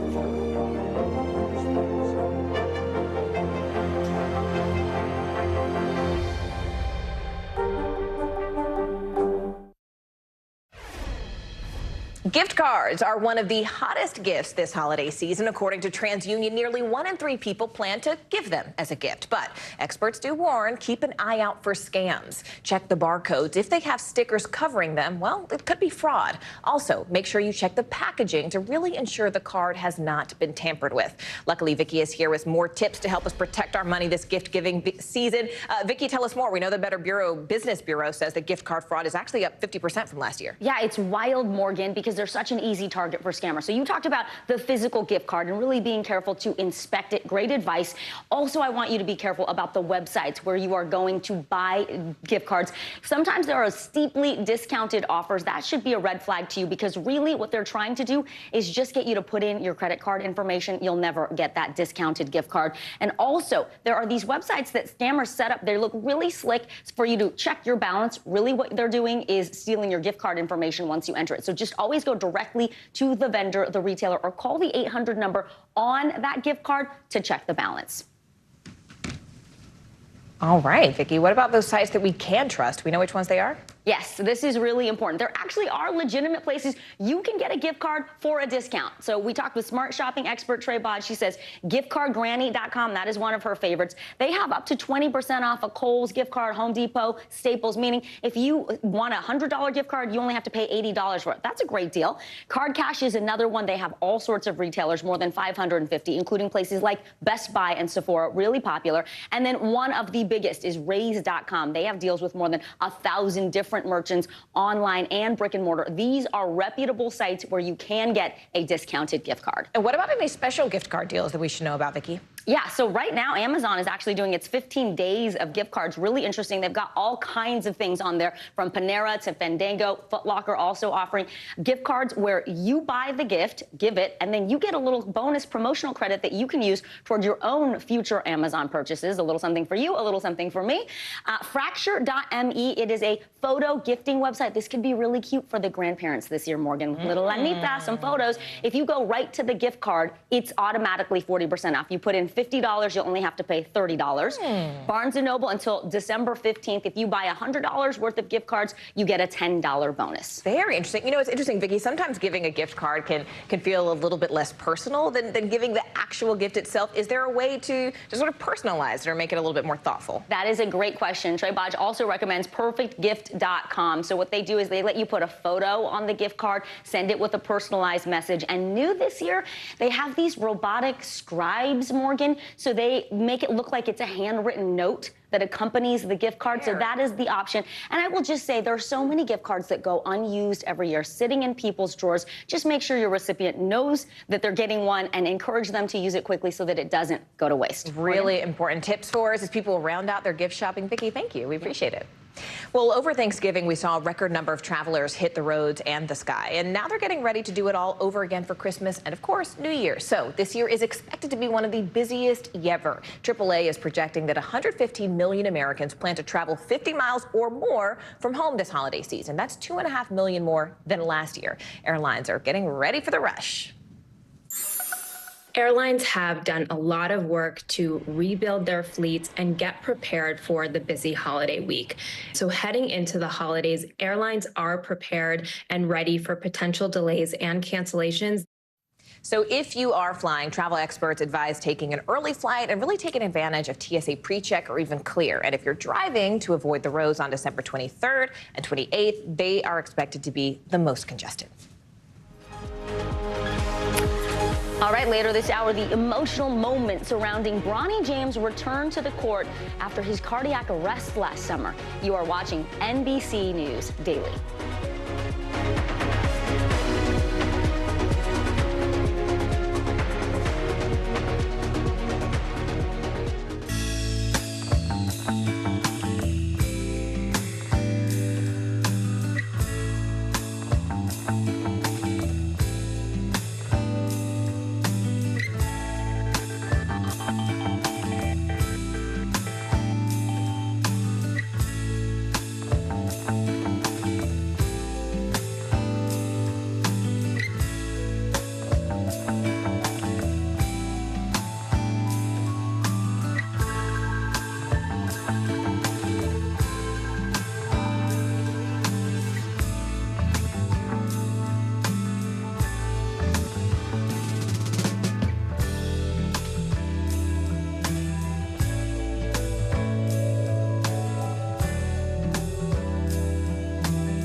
I think when you open your eyes, you get to decide, how's my day going to be? We want to be a way to start your day, lighten your load, every single morning. News lives in the now. The horrors of war on full display on both sides of the Israel-Gaza border. Protesters are on the streets here. Most of the time, the Iron Dome works, but a few get through. News for the generation of now is NBC News Now. News lives in the now. The horrors of war on full display on both sides of the Israel-Gaza border. Protesters are on the streets here. Most of the time, the Iron Dome works, but a few get through. News for the generation of now is NBC News Now. It has only been a couple of days since the brand new Tesla Cybertruck hit the road. There is already a waiting list of 2 million people. While the new truck is grabbing a lot of attention, there's also questions about its safety. NBC News correspondent Jake Ward has more on the hype and the concerns. Finally, the future will look like the future. It's the newest truck on the market, known as the Cybertruck, a futuristic take straight out of a sci-fi movie. The comparison's already rolling in, from the massive trucks in the Alien franchise to the DeLorean from the film Back to the Future. The car just hitting the roads days ago, but already supercharging its way into the zeitgeist. Tesla's founder and CEO Elon Musk personally delivering the first batch of about a dozen trucks. We're handing over production Cybertrucks to their actual owners. The estimated wait list now over 2 million people long, with some told to expect their truck in 5 years. The top model, the Cyber Beast, with a price tag starting at nearly $100,000. Tesla says it has a stainless steel bulletproof exterior, can go 0 to 60 in 2.6 seconds, even having it drag race and beat a Porsche while towing a Porsche. And the first ever vehicle to fully feature steer-by-wire technology. I want one. Matthew Watson is one of several car experts and aficionados Tesla flew to Texas to try the Cybertruck firsthand. It's really hard to damage it. A lover of gas engine cars, Watson says it's still one of a kind in the market right now. Tough as you like. You're not buying it necessarily for why some people would buy an electric car. You're buying it because it's a Cybertruck. But some safety experts are not sold. A lot of vehicles are being sold as kind of like manhood accessories. While they say the Cybertruck shares safety concerns common to other EV trucks, such as higher weight and rapid acceleration, it also has unique challenges. The ultra-hard, cold-rolled stainless steel poses some challenges, we think, in crashworthiness and also poses a threat to pedestrians in many ways. The concern is its stiff steel exterior, one that could cause more harm to, quote, softer cars. Musk addressing these industry safety concerns. This has passed all of the regulatory tests and is reliable. But it might be a while before the Cybertruck makes it into any government crash test programs. They only crash vehicles that have, a certain volume of production. Small batch vehicles are going to be excluded from those crash tests due to cost concerns and other things. It's Tesla's effort to stand out in an increasingly crowded market. Some people hate it. Some people love it. But it's different. It's interesting. Jake Ward, NBC News. Well, you may have heard about it. The highly anticipated McDonald's spinoff, Cosmix, is officially open for business. Its first ever location opened in Illinois on Friday, serving up some new drinks off its beverage-centered menu. Courtney Sisk from our NBC Chicago station spoke to some of the customers who were first in line for the grand opening. We've been waiting for 2 hours. 2 hours. We've been in for about an hour now. Yeah, it's been a long morning. All for this. Good afternoon. Welcome to Cosmix. How are you today? To try a taste of McDonald's new spin-off restaurant, Cosmix, the first of its kind, opened in Bolingbrook. We got a couple of the sandwiches, the spicy queso, the tomatillo. We have a list. There's a whole list. We're getting the main sandwiches, like 4 drinks. We got to make it worth it since we came here, for so long. Oh, girl went that way. Did you give her your pen? You should have. Friday's grand opening brought a continuous caravan of cars through this strip mall parking lot. Charla Vittorio and her daughter used the wait proactively. Talking, laughing. I actually placed a grocery order online. And after the wait was over, our order was $72. We have the churro frappe. We have the sour cherry blast. Is it worth it? Yeah. Yeah, definitely worth the wait. Have a wonderful afternoon. You okay, baby? You want some food? But only the eagerest and most patient customers got a taste. We actually came here for the Cosmix. We live right down the road, and we got to the back of the line, and it wasn't really moving, so came over here for some lunch instead. Wait, so they ended up at the regular McDonald's. McDonald's. What appeals Are you to you ready from to the try cosmics? Oh, I was just going to ask you the same. I think the pretzel bites. I mean, I'm always down for a new fast food. I like Why the not? beverage-centered menu. Yeah. That's what I like. All right. Good. Our thanks to Courtney Sisk from our NBC Chicago station. You are watching NBC News Daily. Don't go anywhere. You can watch us free 24/7 on our streaming network, NBC News Now, wherever you stream, including YouTube, Hulu, Roku, and of course, Peacock. Your news continues right after this.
News lives in the now. Israel tonight declaring war against Hamas following the brutal surprise attack within its own borders.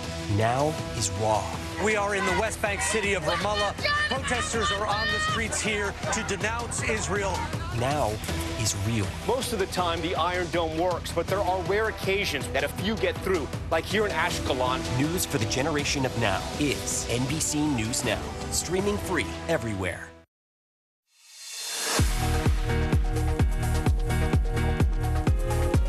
Hey there, and thanks again for joining us here at the half hour. I'm Morgan Radford. I'm Vicki Nguyen. Here's what's making news right now. A person of interest in the October killing of Detroit synagogue leader Samantha Wool is now in custody. Police have not publicly identified the person or said why they are a person of interest. They've also declined to say whether this was the same person who was initially arrested and then released. Police say Wool was stabbed to death outside of her home on the morning of October 21st.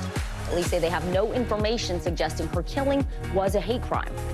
Conspiracy theorist Alex Jones is back on X. The InfoWars host was permanently banned from Twitter back in 2018 for abusive behavior. Elon Musk restored his account on Sunday after posting a poll asking if Jones should in fact be reinstated. 70% of the nearly 2 million voters were in favor of his return to the platform.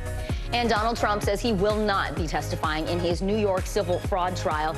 The former president was scheduled to take the stand today as one of the final defense witnesses, but he posted to Truth Social yesterday announcing he had nothing more to say. The trial is expected to resume tomorrow. Jack Teixeira, the former Air National Guardsman who allegedly leaked classified documents online, acted alone, according to the Air Force. However, their investigation did find there were factors that enabled him to find and leak the documents, and 15 people have been disciplined for dereliction of duty. Teixeira is now facing federal charges. He had pleaded not guilty. NBC News Pentagon correspondent Courtney Cuby joins us now. So, Courtney, although the Air Force says Teixeira acted alone, they also say members of his unit failed to take proper action after they became aware of these activities. So what else did their investigation find? And is anyone else facing criminal charges? Yeah, at this point, we're not aware of anyone else who's going to face criminal charges. As you mentioned, more than a dozen people have faced various levels of discipline for this. Everything from what the military calls non-judicial punishment up to being removed from an individual, a colonel actually, who was removed from his job at the 102nd Intelligence Wing up at Otis Air National Guard Base in Massachusetts. So those individuals have already faced their disciplinary action. And as you mentioned, the Air Force investigation finding that Jack Teixeira did act alone, but some of the officials in his unit clearly should have done more to try to, in the defense of national security information. That's what this investigation found. Ultimately, it says that there was some lax and at times even sloppy behavior when it came to protecting classified information. One of the things that the investigation talks about is commonly called the need-to-know principle or policy. And essentially what that means, Vicki and Morgan, is if an individual doesn't have a need to know about a piece of information, should they be trying to access that information on classified systems? And it seems that on multiple occasions here, Jack Teixeira may have done just that. Now, what the investigation also found is that the higher-ups in his chain of command, the people around him at the intelligence wing, there doesn't seem to be any indication that they were aware that Teixeira was putting that information out in a public space, as we later learned that he did, Vicki and Morgan. You know, speaking of which, Courtney, we're also following the latest details about an Air Force fighter jet that crashed off the coast of South Korea just earlier today. Do you have any more details on that? Yeah, we don't know a whole lot more than the fact that there was a US F-16. It crashed into the Yellow Sea. There was some sort of an in-flight emergency. The pilot ejected. South Korean officials were able to find him. He was awake and stable, was taken to Kunsan Air Base, where he is being evaluated. We don't know exactly what might have caused that in-flight emergency, but it really comes at a time when there is a lot of scrutiny and attention on U.S. military aircraft in general. Of course, the U.S. military grounding all Osprey aircraft only days ago after a number of deadly crashes of that aircraft. Vicki and Morgan. All right, NBC News Pentagon correspondent Courtney Kuby. Courtney, thank you. There is a serious abortion battle shaping up in Texas, where the procedure is banned with very few exceptions. On Friday, the state Supreme Court temporarily blocked a 31-year-old pregnant woman from obtaining an emergency abortion. Yeah, that decision, it came just days after a lower court actually ruled in her favor. Kate Cox is carrying her third child, but doctors say the fetus has a rare disorder and will not survive. They also warn that carrying the baby full term could actually put Kate's health and her chances of having another child at pretty serious risk. NBC News legal analyst Angela Sanadella joins us now. Angela, first off, why did the state court take this first step? So they stepped in because it is their duty to clarify to the people of Texas what is an allowable exception under this near total abortion ban. So there is a medical exception, which is if there is a risk of death or risk to substantial impairment of a major bodily function. So the lower court ruled that the risk to her future fertility or possible uterine rupture qualified. But then we saw the Attorney General threatening the medical providers and the hospitals for further prosecution if they followed this court order. So now it is the state Supreme Court's obligation to clarify what's an exception. Yeah. So many questions about this. We did actually hear from Kate Cox before the Supreme Court ruling. Let's listen to what she had to say, and then we'll talk on the other side. I think it's cruel. And so I'm hopeful. I just, I want to get through this, and I want to heal, and I want to try again for another baby. There are a lot of people out there asking, can't she go to another state and have this medical procedure? And also, what happens now in terms of precedent for what happens in Texas and other states? Yes, she absolutely can go to another state. So she is trying to do this on behalf of the people of Texas, but she could go to New Mexico. Now, the lower court, though, made very clear that this ruling applied only to Kate Cox, her husband, and the doctor. No scope, no further impact. So no precedent could be set. Except if the state Supreme Court now does provide a definition that could expand it and that could then provide real fodder for people to sue in the future. And could that take it to the Supreme Court? Yes, absolutely. Wow, really interesting. All right, Angela Sanadella for us. Angela, thank you. We appreciate it. Thank you so much, Angela. Well, across the U.S., there have been more than 600 mass shootings just this year, and that's all according to the Gun Violence Archive. And in many cases, the incidents put first responders in dangerous situations. NBC News correspondent Dasha Burns visited a training center in New York where police are practicing for active shooter scenarios. Let me see your hands. Let me see your hands. In upstate New York, a scenario that has played out all too many times in America. Police responding to an active shooter at a high school. People wounded. We got 2 victims as well. Bolster up. But thankfully, this is a training exercise. Good tactics, guys. Upstairs, another pretend mass shooting playing out, this time in a mock-up of a mall. With live actors, realistic settings, and blank rounds. It's as close to the real thing as possible. And that's exactly the point. What was going through your mind when you were just doing this? My adrenaline was going. It's pretty intense. Even just from the sidelines, my heart was pumping. Lieutenant Richard Manley has served 25 years with the Buffalo Police Department and says trainings like these are vital. It gives you the tools, and if you practice something long enough, you become a little bit more comfortable with the situation. The New York State Preparedness Training Center is one of a kind. The $50 million facility offering a unique opportunity to practice with realistic backdrops like that school, the mall, and even a courthouse. Classroom instruction is coupled with these immersive drills where instructors offer helpful feedback after each run-through. It was great that we didn't just rush up on the shooter. E.J. Weeks is a senior training technician, former military and a Purple Heart recipient. Weeks knows the power of intensely realistic training. The goal here with the students is to immerse them in reality-based training, to elicit that stress response, to make it as real-world realistic as possible so we can have positive outcomes. These positive outcomes are increasing with updated tactics and techniques. Today, officers are trained to enter an active scene, find the shooter, and take them down.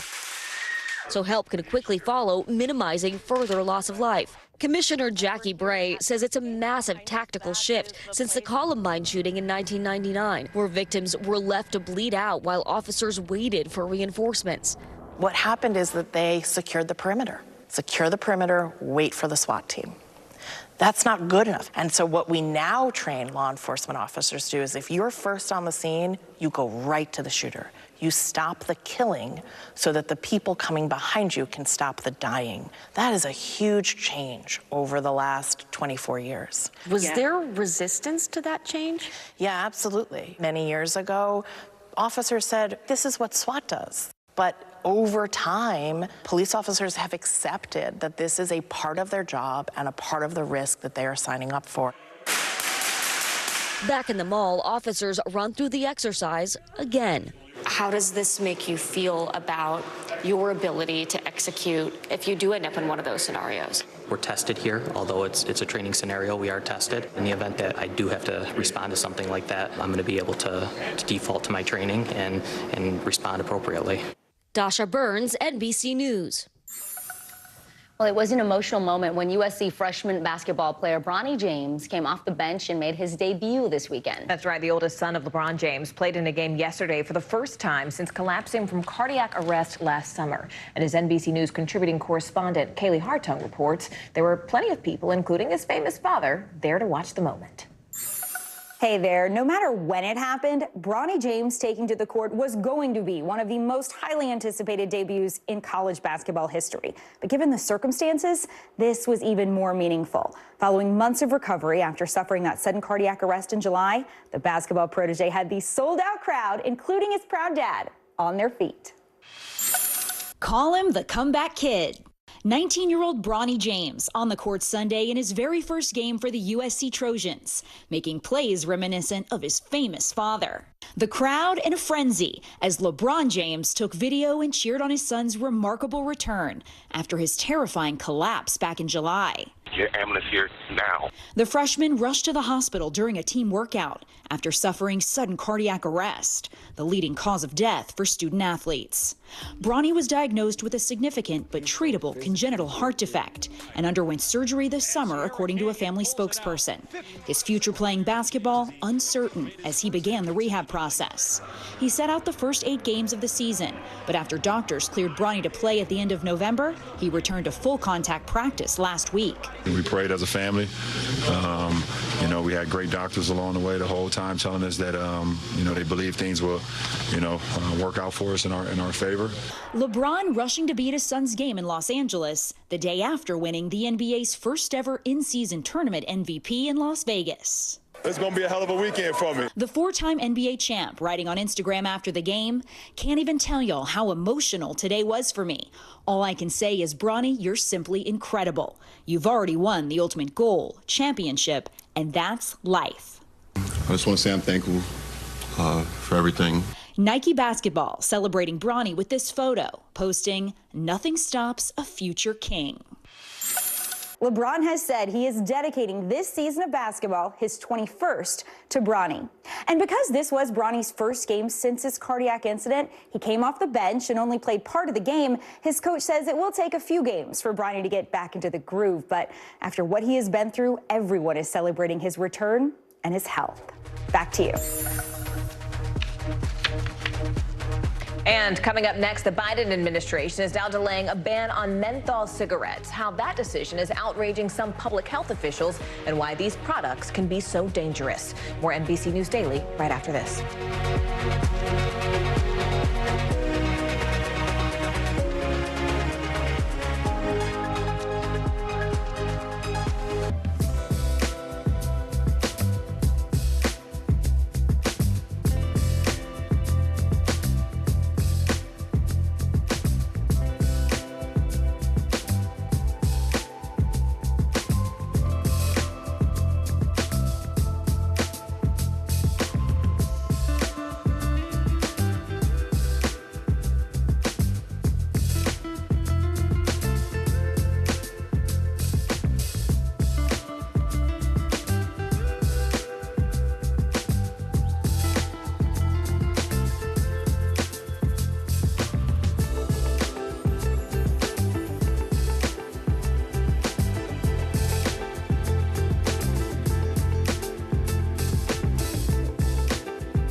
We're talking possibly 1 trillion galaxies. Yes. That is a number that is just so hard to compute. Whether it's the moon, whether it's Mars, it feels like we're on the cusp of something big.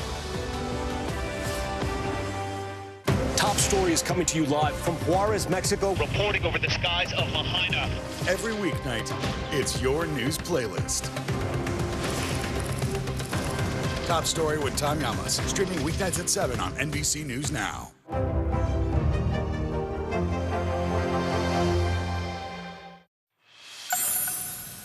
Well, the Biden administration is once again delaying a ban on menthol cigarettes. In its most recent update, the White House says any final ban wouldn't take place until at least March of 2024. Now, the decision has health officials up in arms, given the very clear data that they say link cigarette use to disease as well as premature death. In fact, in 2021, more than 28 million Americans said they smoked cigarettes, and every year it kills more than 480,000 people here in this country, according to the CDC.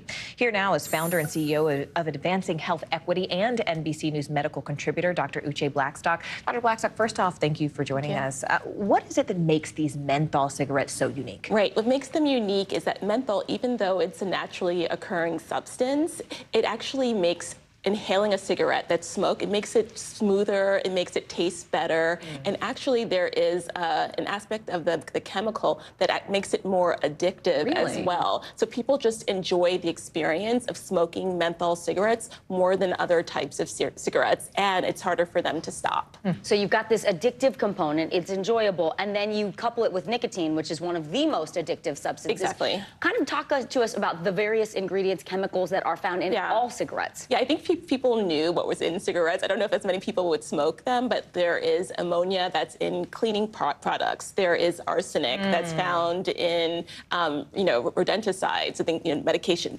chemicals to kill rodents. There's tar, which is, used to pave the ground, so that also can settle into our lungs as well. There is, and then of course there's nicotine, which is the addictive component of the cigarettes, which makes people want to just keep smoking. So all of those combined just really do not treat our bodies well. So if all of that wasn't enough to convince you how bad this is there room for more regulation at this point? Right now, cigarettes are outlawed selling to 21 years old and below. Menthol cigarettes are still out there, and they are marketed towards, and we can talk about this, towards certain communities, to Black communities. But then the e-cigarettes and vaping, there are not as many standard regulations around them, and they have a lot of flavored ones. And those flavored products really are very attractive to young people. Yeah, we really saw e-cigs take off in recent years, and among younger and younger kids, some as young as middle school.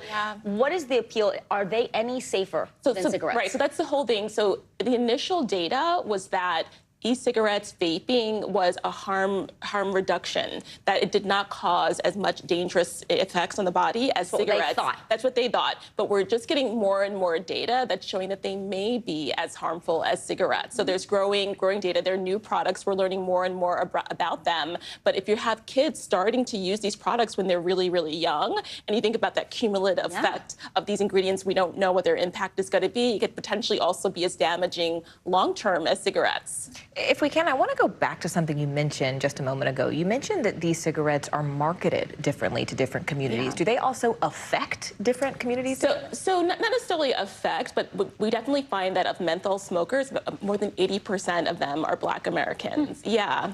It's very, very popular among Black Americans, and that's because from the 50s, 60s, 70s, they've been marketed in Black communities. They've been used to sponsor events. So people see them, they see Black people in the ads and say, oh, wow, maybe I should, try this out. And then they're more addictive. Wow. Yeah. Right. So that is why these public health officials out there are really trying to outlaw that, because they think they can actually save hundreds of thousands of lives if specifically menthol cigarettes were outlawed. And particularly in the Black community, this has a disproportionate health effect. We know there's lung cancer, stroke, diabetes risks, emphysema, which is COPD.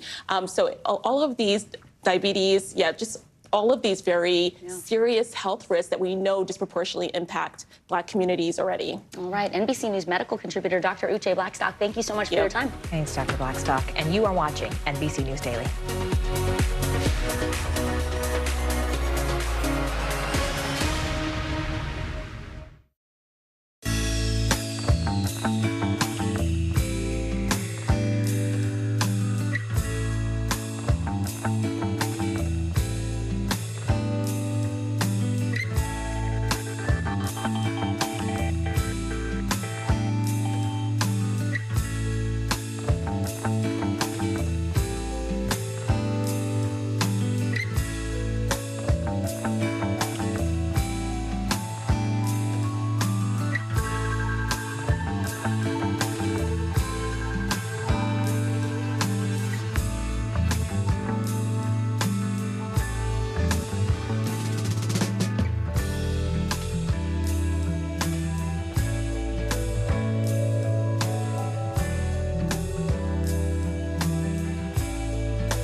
lives in the now. It's coming at us every second. News is more now than ever. Just outside of the Israeli military headquarters. Now is raw. Now is real. The Fed's decision today, help us translate that into very plain English. Now is constant. You gotta see this. The future is now. News for the generation of now is NBC News Now. Well, young Americans are hitting the books. A new study shows that Gen Zers are flocking to libraries at higher rates than older generations. NBC News correspondent Maura Barrett looks into why they're putting down their devices and they're checking out something new. A reading renaissance led by younger generations is underway. Teens read a lot.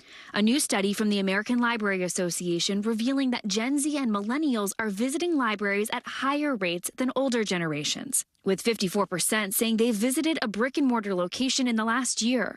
Is that surprising to see the interest in checking out physical books when teens have so many digital distractions? I think what's interesting about this age group is they are just very fluid in terms of their platforms. I feel like it's kind of sort of in parallel, right, to how they deal with the world. Siva Ramakrishnan is the director of Young Adult Services at New York Public Libraries, where she's made it her mission to encourage younger people to visit the library, whether it's to check out books or take advantage of its resources. Libraries are able to meet young people kind of where they're at. This becomes a part of their life. This becomes a key space between like school and home where they are able to pursue their interests. The authors of the study believe libraries and reading could offer a non-digital alternative for Gen Z and millennials. I think that there's an assumption that Gen Z and millennials are pretty digitally oriented.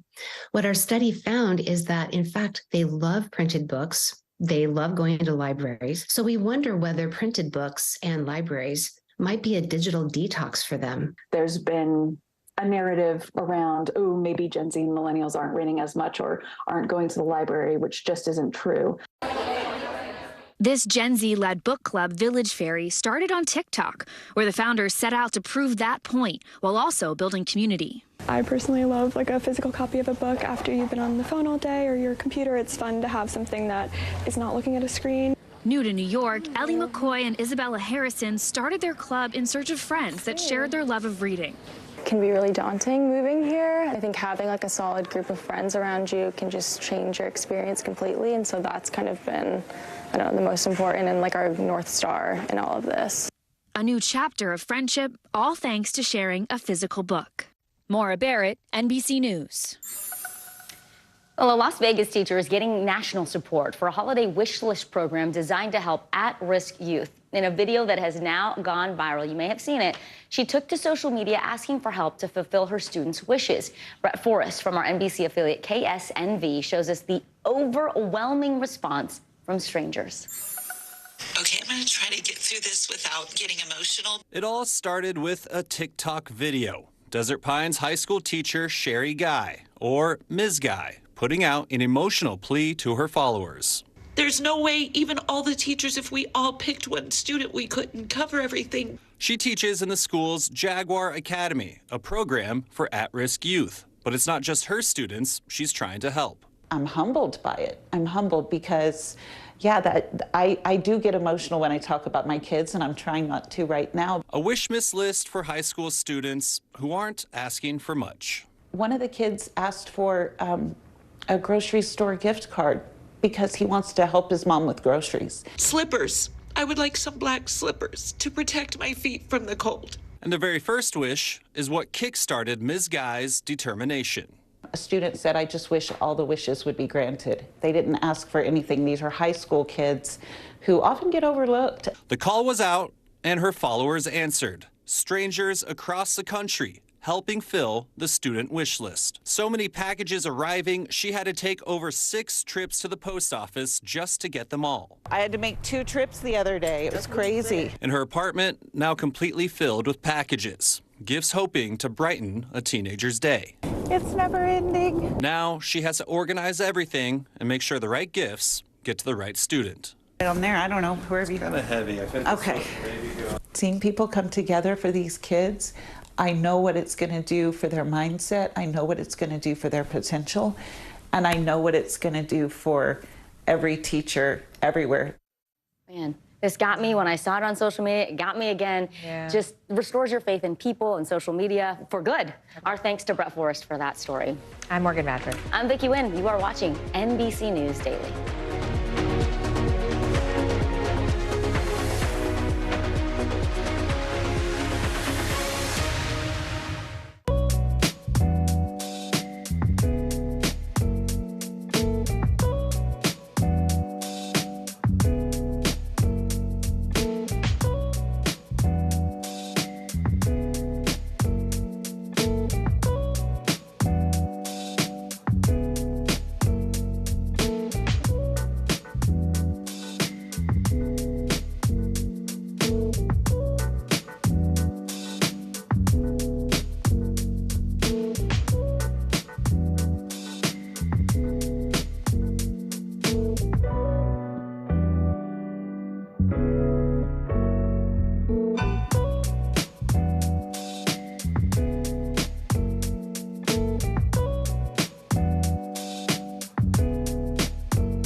Fire has grown leaps and bounds. What you see behind me is typical. How you doing?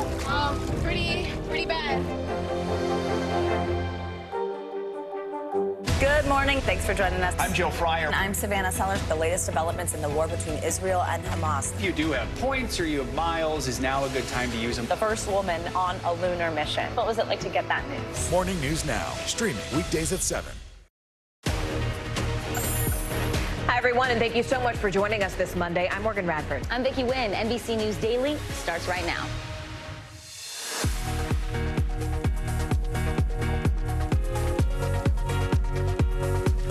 Today is Monday, December 11th. Road to recovery. Residents in Tennessee assessing the damage today after several tornadoes touched down over the weekend, killing at least 6 people.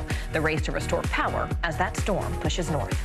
Mounting pressure, Harvard's president is facing new calls to resign over comments she made during a congressional hearing about anti-Semitism.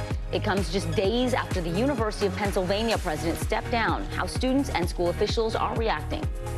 Caregiving Commission. Emmy-nominated actor Yvette Nicole Brown is helping launch a new group to support the millions of Americans who serve as family caregivers. Why, she says, the issue is personal for her.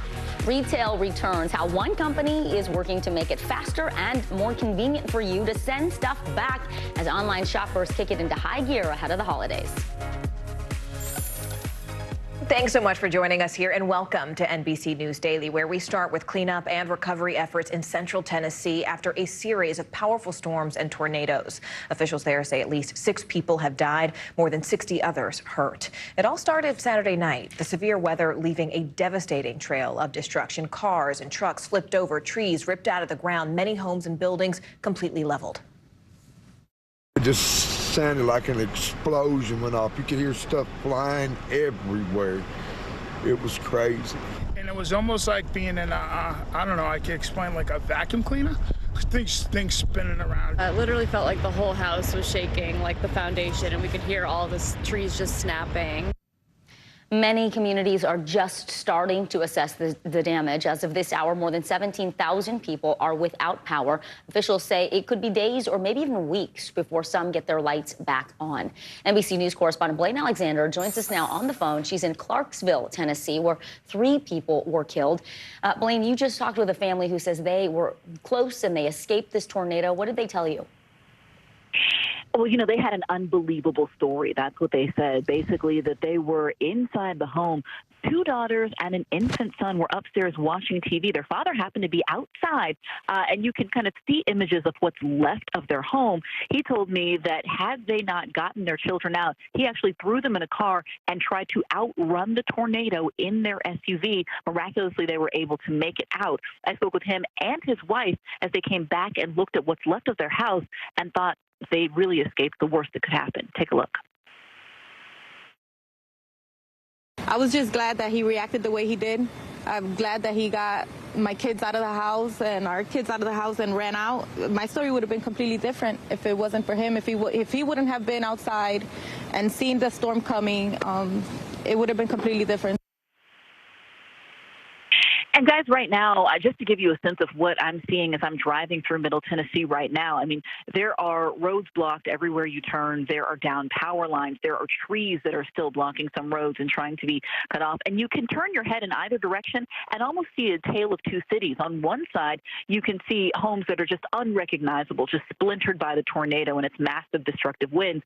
And then you can look literally on the other side and see houses where it seems like nothing even happened. So that really just kind of speaks to the cruel, selective, and just unpredictable nature of these fierce storms. Yeah, and how capricious those tornadoes can be. Blaine, walk us through what the days ahead look like. What does tomorrow look like for these people?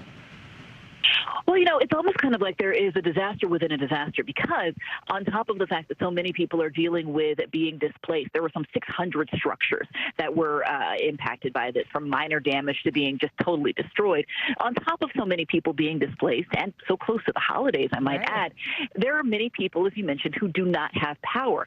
Temperatures this morning and overnight got into the low 20s. So we're talking about a very cold streak here in Tennessee. We're talking about people who in some cases don't have power, are now in their 2nd day without power. So everywhere I've driven, and I'm driving right now, I see crews that are working diligently to try and get that power back up. Guys. All right, NBC News correspondent Blaine Alexander with what she's seeing on the ground there. Blaine, thank you. And for more, let's go ahead and bring in NBC News meteorologist Bill Cairns. Bill, look, this storm is sort of racing out of here, but the threat really isn't over. Who exactly is still at risk? Yeah, not completely. I mean, it's just amazing. Tornadoes are just so cruel, too. I mean, 1 hour your house is totally fine, and then, you know, the next hour after the storm, you're just starting from scratch. I mean, there's nothing like it. With hurricanes, at least you know it's coming ahead of time. Yes, it can do the same type of damage. So rainfall, we were worried about after the tornadoes were done, we were worried about how much rain was going to fall, how much flooding we'd get. And we had some high rainfall totals. Richmond, 3.5, just outside of D.C., about 2.5 inches. JFK Airport had almost 3 inches of rain. Bridgeport 4, the highest rainfall total. Moosup, Connecticut, 5 inches of rain. Some of the rivers there in that area are in minor to moderate flood stage. A lot of them are cresting now and they're going down. I've not seen any reports of anything too dramatic with damage. Snowfall totals, Roxbury, New York, and the Catskills picked up over a foot. Lake Placid, New York, up in the northern Adirondacks, 8 inches. Even High Point, New Jersey had 5 inches. So some high elevations got the snow. But as you said, this storm is just rocketing out of here. Even most of Maine is now done with this storm. Well, that's good. What's in store for the rest of the week? Anything severe that you're keeping an eye on? Yeah, a lot of people have been wondering what's next, right? We're at that time of year, starting to worry about the holidays coming up. It is quiet. I mean, that's good. The middle of the country is warm and nice. And the big story going forward up until Christmas is going to be how warm the country is going to be and the lack of any snow or ice. Yes, we will deal with some rain as we go through Wednesday in areas of Texas. Thursday, that'll dive down towards Houston and on Friday. But the rest of the nation's looking good. There's no other major storms heading our way within the next 6-7 days. And I think everyone is happy about that. Absolutely. That's our Christmas present this year. All right, NBC News meteorologist Bill Cairns. Bill, thank you so much. Right now, the case of a Texas woman fighting to have an emergency abortion is in legal limbo. The state Supreme Court has blocked a lower court ruling that granted permission for 31-year-old Kate Cox to get the procedure done. Cox is a mother of 2. She sued the state over its strict abortion laws after doctors diagnosed her fetus with a rare and deadly condition. They also warned that Kate's health and her chances of having another child are at serious risk if she carries this baby full term. NBC News legal analyst Angela Sanadella joins us now. So, Angela, let's talk first about what's happening legally here and why the state Supreme Court stepped in, because initially the ruling was she could go ahead and have this abortion. Yes, that's right. And to be clear, the state Supreme Court hasn't made a decision yet. So they had no wording in their order. They just simply halted what the lower court did. Now, the lower court put a temporary restraining order on the state's ban, as applies only to Kate Cox, her husband, and the OB-GYN. So there were 3 plaintiffs there, because in the state of Texas, you can also be prosecuted if you're assisting or performing the abortion. The state hasn't ruled yet, but what if they do? And what if this does not go in Cox's favor? What is her recourse? Well, she can always go somewhere else procedurally to get this done, but also she can fight it. She can take it to the U.S. Supreme Court. She can attempt to have it overturned. But what we really need here is language, either from the court or from the state legislature, because ideally that is what the legislature is supposed to do. They're supposed to tell you what these exceptions are. The thing is, time is ticking here. Every day is so precious when you are pregnant in a situation like this. Is there a timeline here?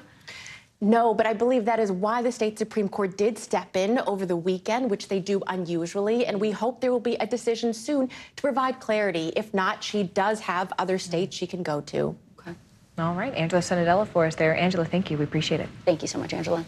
We want to turn now to our CNBC Money Minute. Regulators are reportedly notifying Wells Fargo about problems with its use of mortgage rate discounts. This all comes after an investigation by the Consumer Financial Protection Bureau.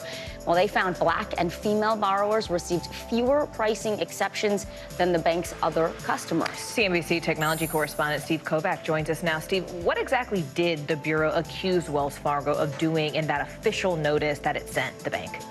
Hey there, Morgan. Yeah, it's still unclear if regulators accuse the bank of discrimination or sloppy oversight. Wells Fargo hired a law firm to grill mortgage bankers whose sales included high levels of the discounts, our sources said. But the bank said it can't comment on regulatory matters. Several other institutions received similar official notices from the Consumer Financial Protection Bureau about lending practices last year, but officials did not name any of them. Also, Smile Direct Club is shutting down. That's less than 3 months after filing for Chapter 11 bankruptcy. The telehealth dentistry and orthodontistry company served more than 2 million customers over nearly a decade, but it failed to turn a profit since going public back in 2019. And a veteran tennis star and the world's second-ranked player will face off on the court next year, but it won't be at Wimbledon or the U.S. Open. Netflix announced today it will live stream a match between Rafael Nadal and Carlos Alcaraz in March. The one-night-only event will take place in Las Vegas, which is where Netflix held its first-ever live sports event with the Las Vegas Grand Prix. Vicky, Morgan, back over to you. That's going to be a really popular event, I think. I'm just going to say it here. A lot of people tuning in. Yeah, absolutely. All right, CNBC technology correspondent Steve Kovac. Steve, thank you so much. And coming up, growing pressure to resign. Could the president of Harvard be the next to step down after last week's congressional hearing on anti-Semitism? You're watching NBC News Daily.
coming on the air with breaking news. We are live tonight from Juarez, Mexico, reporting over the skies of Lahaina here in Florida. The time to evacuate has come and gone.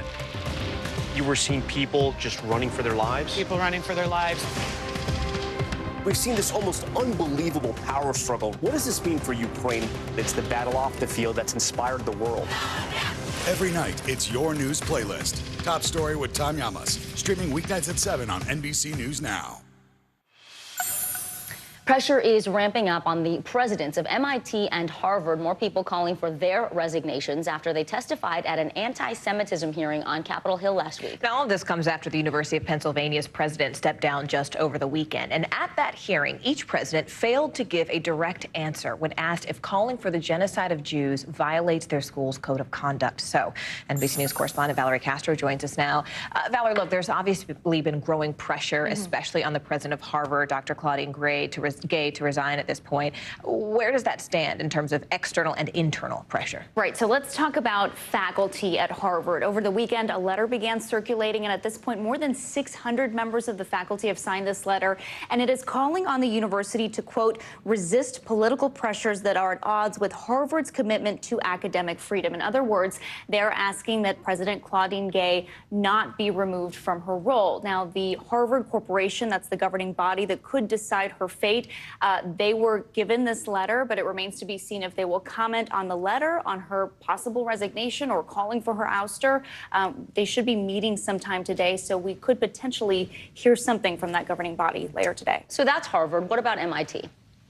MIT, they are still looking into the comments that were made, and there still hasn't been any decision yet, but it seems the university at this point is backing the professor, but we'll see what happens there. And have we heard from the students, Valerie, especially at places like UPenn, where there has been a decision? Right. So at UPenn, there is a mixed bag, I guess, when it comes to student reaction. Some students are saying, look, she was strong-armed out. Would she have stepped down on her own? We never know. Other students are saying, look, this may alleviate some of the pain that students are feeling, but in the long run, does this really resolve this conflict that is happening not just at the University of Pennsylvania, but campuses across the country? Yeah, a lot of important questions being raised. Yep. All right, NBC News correspondent Valerie Castro. Thank you, Valerie. Well, today, AAA released its estimate that more than 115 million Americans will take to the skies and the roads over Christmas as well as New Year's, and that's up from last year. NBC News correspondent Sam Brock is at Miami International Airport with some tips on handling the record-breaking numbers this holiday season. Planes, cars, cruises, trains, buses, doesn't seem to matter what mode of transportation you're taking this holiday season. The numbers are up. According to AAA, which looks at a 10-day window basically starting before Christmas and going through after New Year's, they're projecting the second highest total number of travelers this century. That said, you can always do this wisely without losing that sense of cheer. 'Tis the season for holiday travel madness, and a new report says this year will be one of the busiest on record. AAA projects a staggering 115 million U.S. travelers will venture 50 miles or more from home this holiday season. That's 2.5 million above what we saw last year, racing through terminals and jamming roadways, and the second highest year-end travel forecast since AAA began recording it in 2000. Airports expected to be their busiest ever this Christmas and New Year's season, with an estimated 7.5 million travelers flying, surpassing 2019's record. There's nothing to Chicago? There's nothing to Chicago, New York, Nashville, you name it. Everything's gone. But forget Home Alone level hysteria. The travel booking app Hopper says even with surging volumes, airlines are prepared. Airlines have done a lot of work to rebuild their fleets and get prepared for the busy holiday week. So heading into the holidays, airlines are prepared and ready for potential delays and cancellations. Some customers feeling sticker shock from the cost of a trip home. From Austin to New York, it's almost $1,000 to fly home for Christmas, which is crazy. But one piece of holiday cheer. AAA says average plane ticket prices are actually slightly lower than last year. So what can you do to navigate the crowds? The busiest days to fly are Thursday the 21st and Friday the 22nd, so leave extra time on those days. Take the earliest flights out if possible, as they're usually the least likely to be delayed. And remember, for a fee, TSA PreCheck and Clear will help cut down on security line chaos. Gas prices also down, just in time for that trip to Grandma's house. But if you're planning on hitting the road this holiday season, drivers could see travel times up to 20% longer this year, with Saturday, December 23rd and Thursday, December 28th expected to be the most congested days to drive. Sticking with the roads there, the best times to drive are before noon and after 7 p.m., but definitely not on the 23rd and the 28th and 30th, also projected to be really bad days to drive. As for the skies, the three busiest airports, according to Hopper, Atlanta, Denver, and Dallas. Hopefully that's helpful. In Miami, Sam Brock, NBC News. Back to you. Well, heading overseas right now, today fighting inside Gaza, it's growing more intense. The Israeli military says its soldiers are engaging in close-quarter battles in key cities across that strip. And Israel says Hamas's grip on power is being broken, with Prime Minister Benjamin Netanyahu saying this is the beginning of the end. More than 2.3 million Gazans have fled south into a small strip of land along the Egyptian border. The United Nations is warning of a complete collapse of public order as humanitarian conditions are rapidly deteriorating. NBC News senior Washington correspondent Hallie Jackson joins us now live from Tel Aviv. Hallie, Israeli Prime Minister Netanyahu is saying that Hamas is, quote, at the beginning of the end. Tell us about the intense battles playing out there today and how this is all impacting the humanitarian crisis inside Gaza. Absolutely. There's a lot of prongs to this, Vicki and Morgan. It's good to be with you. When the Prime Minister says it is the beginning of the end, it seems a clear nod to some of the questions of timing that have come up here in Israel and beyond about how long the intense phase of this ground operation will last, as we are seeing those strikes now. And what the Israeli military says are several Hamas strongholds. The Israeli military has been successful, they say, in some of those locations. For example, the Israeli flag is flying over a key square in Gaza City, along with the menorah, by the way, an indication, a very visible symbol of the Israelis moving into Gaza. It is not just in the north and central part of the strip. It is also in the south of Gaza, where they had initially, of course, told civilians to evacuate to. And that is part of what is creating such a difficult humanitarian situation there. So you have people who say, according to aid organizations that are working with Gazans, who are starving, more than half of Gazans. The death toll, according to the Hamas-run health ministry, is more than 18,000 people who have been killed there. And then there's this question of hostage release. 137 Israeli hostages are still believed to be held in Hamas captivity, with a breakdown in talks moving forward. Vicki, Morgan. All right, NBC News senior Washington correspondent Hallie Jackson. Hallie, excellent reporting. Thank you. You are watching NBC News Daily.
greatest party you ever did see. I'm hearing sleigh bells twinkling lights.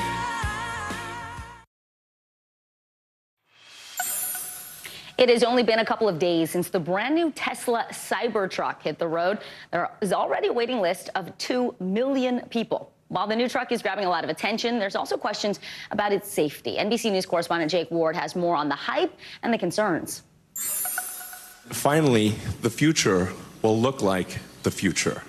It's the newest truck on the market, known as the Cybertruck, a futuristic take straight out of a sci-fi movie. The comparison's already rolling in, from the massive trucks in the Alien franchise to the DeLorean from the film Back to the Future. The car just hitting the roads days ago, but already supercharging its way into the zeitgeist.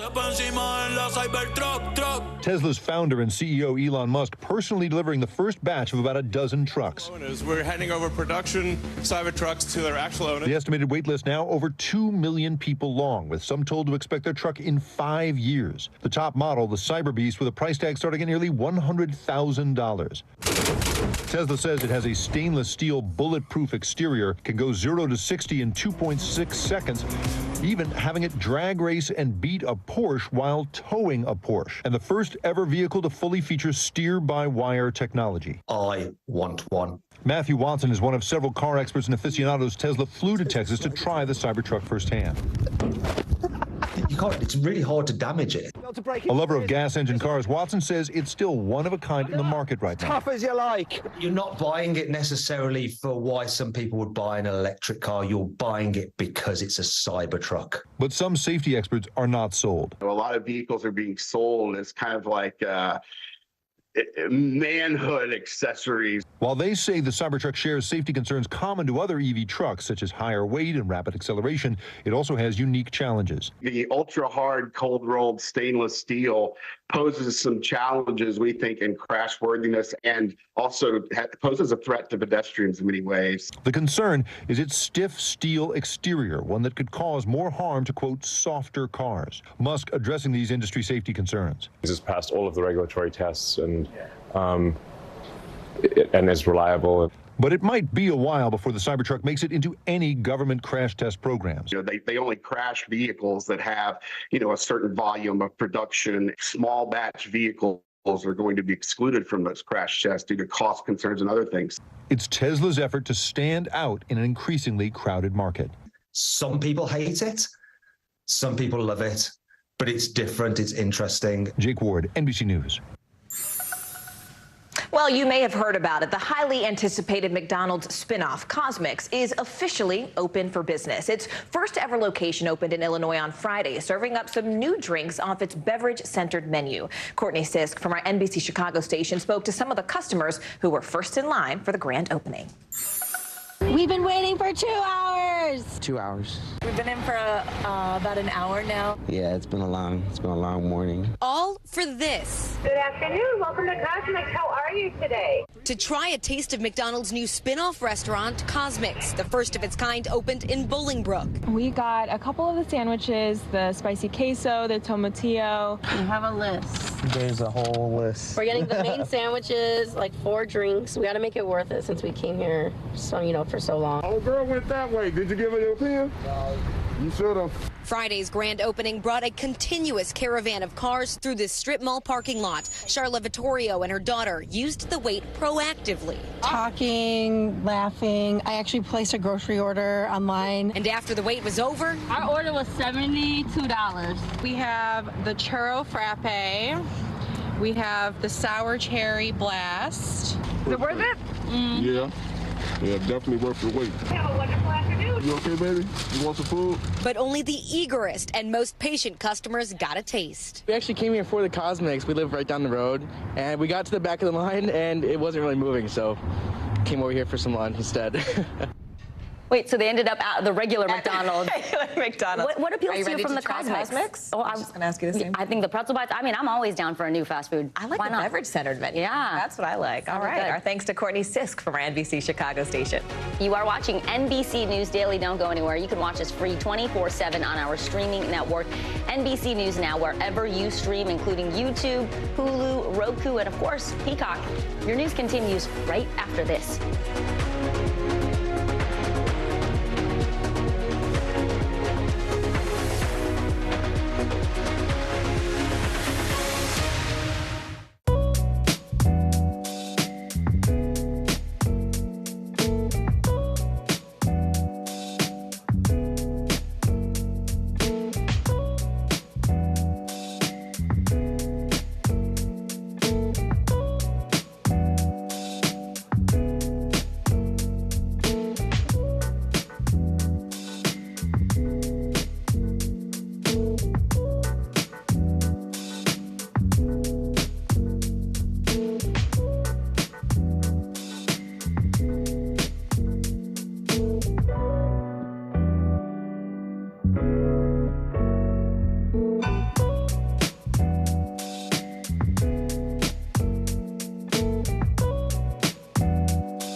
dark prophecy foretold her death. Then, through fire, it came to pass, and the faithful mourned. But it wasn't the hand of God that lit that flame. Mortal Sin, a new podcast from Dateline. Listen now wherever you get your podcasts. News lives in the now. The horrors of war on full display on both sides of the Israel-Gaza border. Protesters are on the streets here. Most of the time, the Iron Dome works, but a few get through. News for the generation of now is NBC News Now.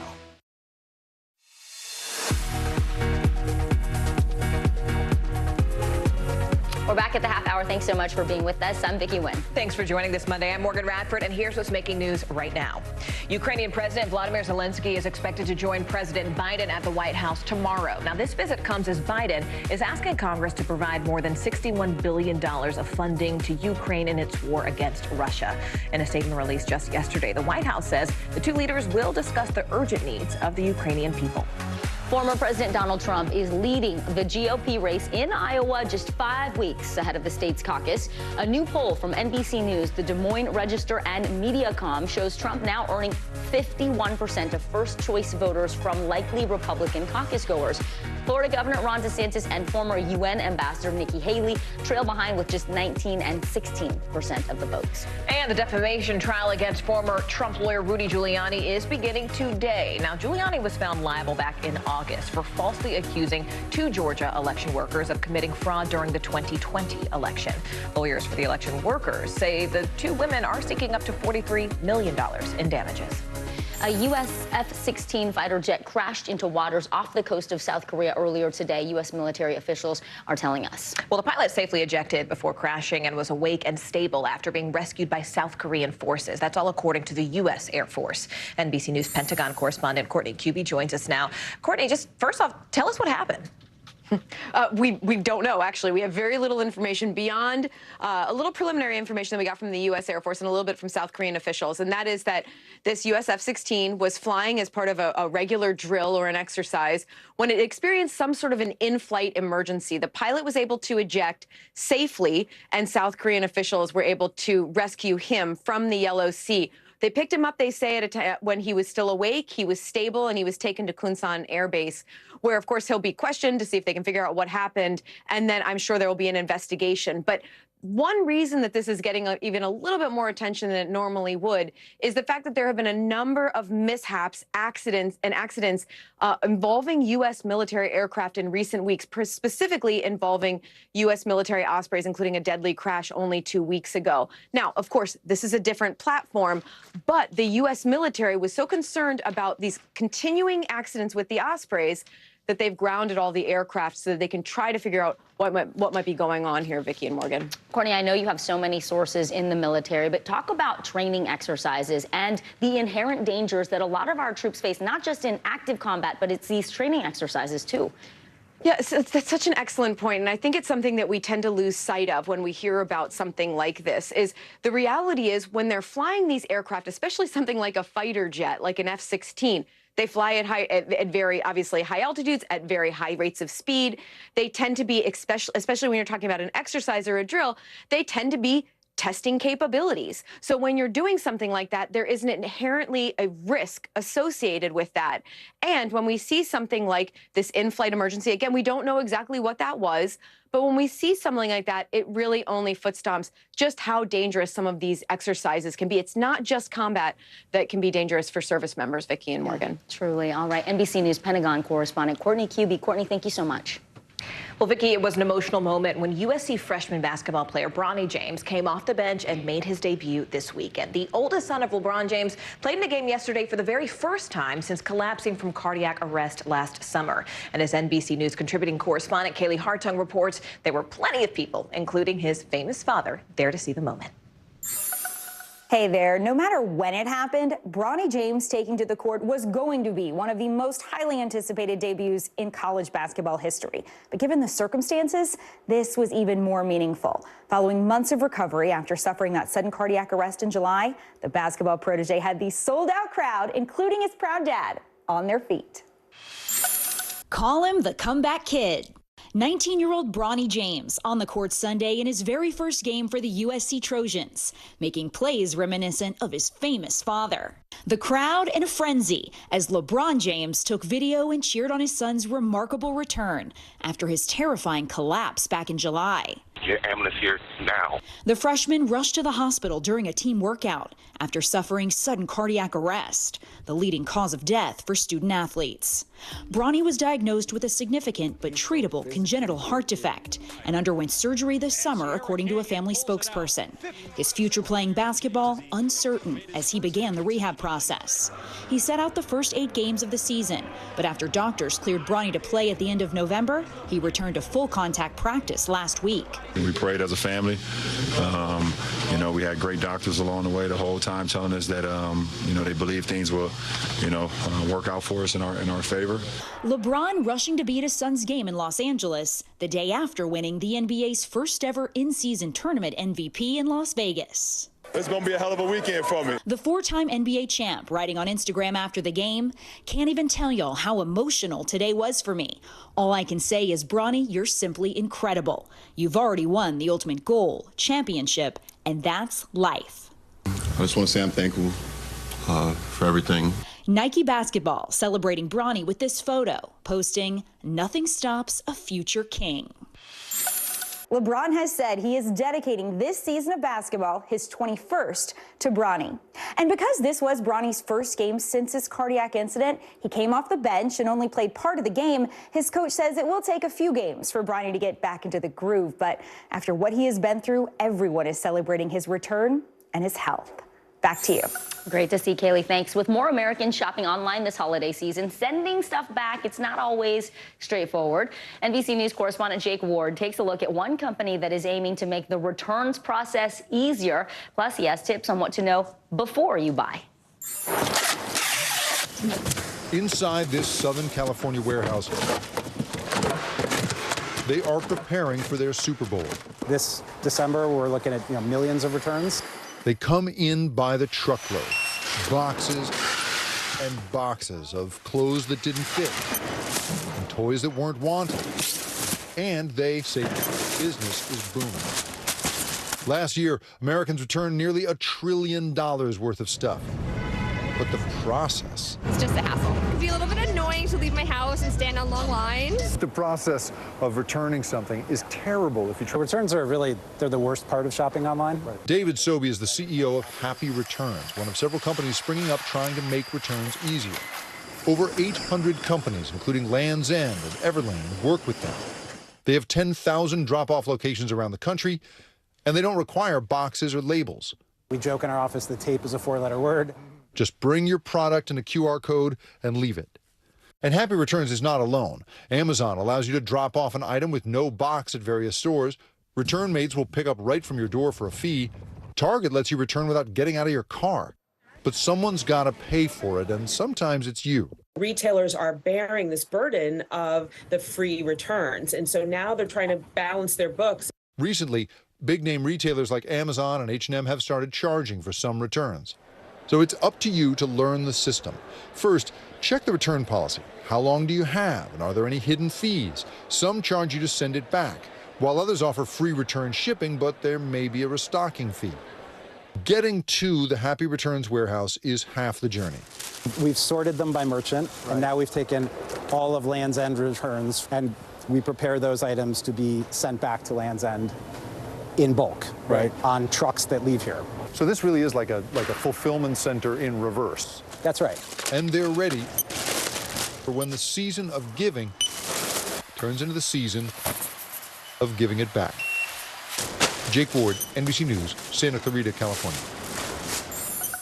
Well, it's that time of the year. Hollywood's award season is kicking off as the Golden Globe nominees are officially out. Yes, the awards highlight the year's best in both movies and TV as Tinseltown gets back to work. But the Hollywood Foreign Press is still trying to find its footing as it emerges from a few years of controversy over the lack of diversity on its board. NBC News entertainment correspondent Chloe Malas joins us now to break it all down. So first, let's talk with some of the Best Picture nominees before we get to all the controversy. Any predictions as the entertainment expert here? I always do. look, it was the year of Barbenheimer at the box office. If you guys don't know what that means, that is Barbie and Oppenheimer that brought in $1 billion at the took the box office to over $1 billion. And so Oppenheimer leading the way for Best Motion Picture Drama, but another movie that stars Leonardo DiCaprio, Killers of the Flower Moon, that is also getting a lot of buzz. I just saw it. It's a long movie, but it is definitely worth seeing. Bradley Cooper, who's in Mastro, Past Lives, The Zone of Interest, and Anatomy of a Fall. I, though, want to switch categories to Best Motion Picture Comedy Musical, Barbie. Okay, so Greta Gerwig, she directed Barbie. I don't know if you guys saw the movie or not. Definitely. It also stars Ryan Gosling. And this movie really just brought so much joy to so many people. And it was such an innovative take on this incredible franchise. And so a lot of people are thinking that it could be Barbie and that Greta Gerwig could win for Best Director. But when it comes to TV, though, I got to talk about Succession. Okay. I got to talk about us more, Ted Chloe. Lasso, Tell us more. Abbott Elementary. These are some of the other shows that are getting a lot of buzz. As we know, Succession, it came to an end. And so a lot of people are thinking that Succession could take home a Golden Globe this year. And I also want to point out that it is a different voting body that's voting. It's not the Hollywood Foreign Press anymore that is voting and putting out these nominees. That disbanded due to all the controversy. And it's a different group of actors, over 300, that are actually voting this year. I mean, that's why we're seeing also a lot of diverse nominees too. But speaking of that, when you mentioned the controversy, can you stay there for a minute? I mean, have we seen any of the nominees of these shows perhaps speak out?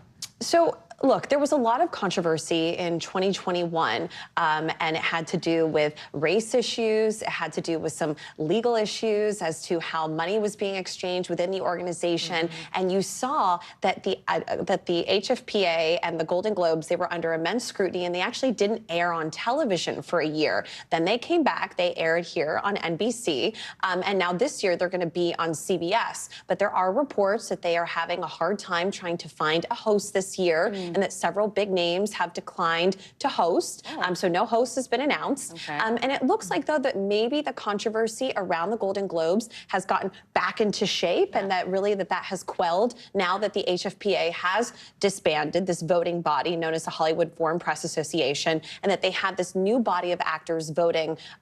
But some people are, though, upset that The Color Purple was not nominated. At all. Not nominated at all. Some of the actors, though, were nominated. That Viola Davis, that she was snubbed again. We haven't heard from Oprah. We haven't heard from Viola Davis on that. But who knows? Maybe this year, though, will be without controversy, and maybe we will see Barbie and Oppenheimer take home the big awards. And you never know, it could set the stage for a big night for them also at the Oscars. All right, Chloe Molas, thank you so much. Great to see you. Thanks, Chloe. And coming up next, the need for caregivers has spiked as the country's largest generation ages. We're speaking with actress Yvette Nicole Brown on a new initiative aimed at helping caregivers and why this is a personal mission for her. More NBC News Daily just after this.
News lives in the now. Israel tonight declaring war against Hamas following the brutal surprise attack within its own borders.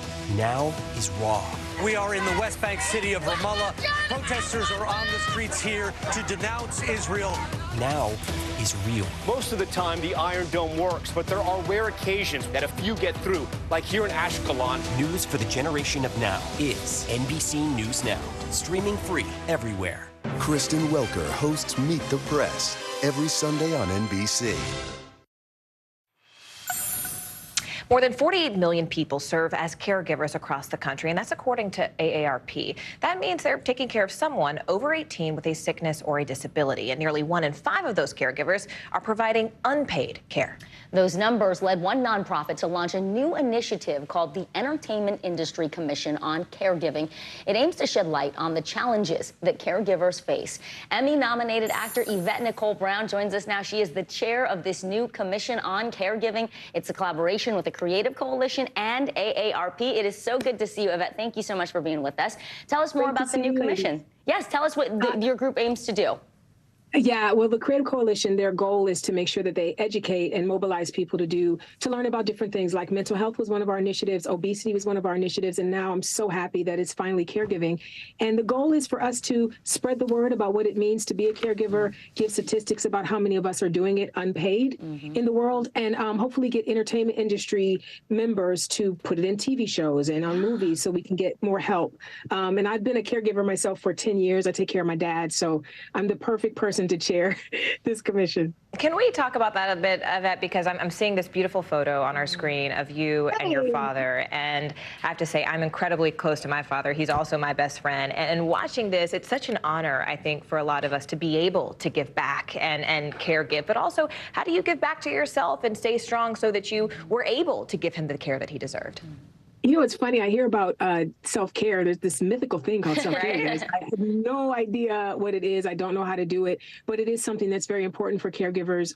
The whole point is that before we all leave this earth, what will either be a caregiver, a caregivee, or provide assistance to someone that is a caregiver. So when you think about it, this is something that's going to touch every one of us. And like they say, when you get on a plane, you got to put your oxygen mask on first. Self-care is learning how to do that. I just haven't figured it out yet. Yeah, trying to be your best self so you can bring your best self to the job, the hard job that you have at hand. What you said about portraying this in the media, like in entertainment, it just makes so much sense to normalize it, to talk about it, destigmatize it. Talk to us about some of the challenges that caregivers face that a lot of people might not know about. Well, it's mostly a time and financial issue.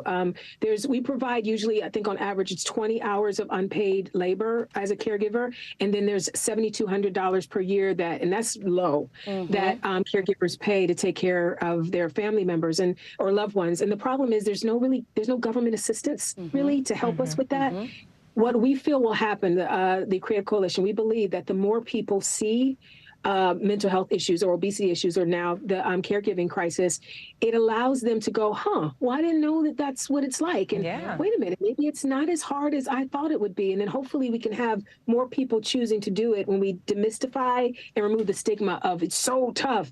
I've been talking about this. What the thing that I think of most when I think of my time with my dad, it's been 10 years now, it's joy. He and I laugh, we talk. I always say that I'm the caretaker of his memories, which is the greatest honor of my life, to be the one to go, Dad, when you were a kid, this is what it was like for you. So there's a lot of great things about it that a movie or a television show could depict that will make someone facing it go, well, maybe it's not so bad, whether they're on the caregiving side or the caregivee side. You know, you talk about representation and how important that is for people who are watching this. What is it that you wish that they understood that perhaps they do not now about the role of being a caregiver, and how can people provide support to those caregivers in their lives? I think just the idea that caregiving is just love. If you talk to a parent and ask what it's like to be a parent, they don't talk about colic and, tantrums. They talk about what a joy it is to teach a human being how to be a human being. And for me, my dad has dementia. My job as a caregiver is to remind him how to be a human being. So that's a beautiful, wonderful thing. When you stop thinking of it as, I gotta take care, take that out of it. I get to spend time with someone I love and to be there for them in the way they were for me. taking care of those memories. That changes it. I mean, that's right? beautiful. And thank you for sharing your joy with us, actor and chair of the Entertainment Industry Commission on Caregiving, Yvette Nicole Brown. Thanks so much. What a great conversation. Thank you. And you are watching NBC News Daily.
News lives in the now. The front lines are still very active. This is like quicksand, and officials say an entire town is cut off. This close to actually understand why people had to jump in the ocean. News for the generation of now is NBC News Now.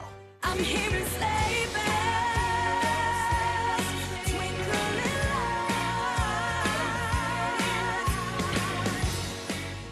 lights. Kristen Welker hosts Meet the Press every Sunday on NBC.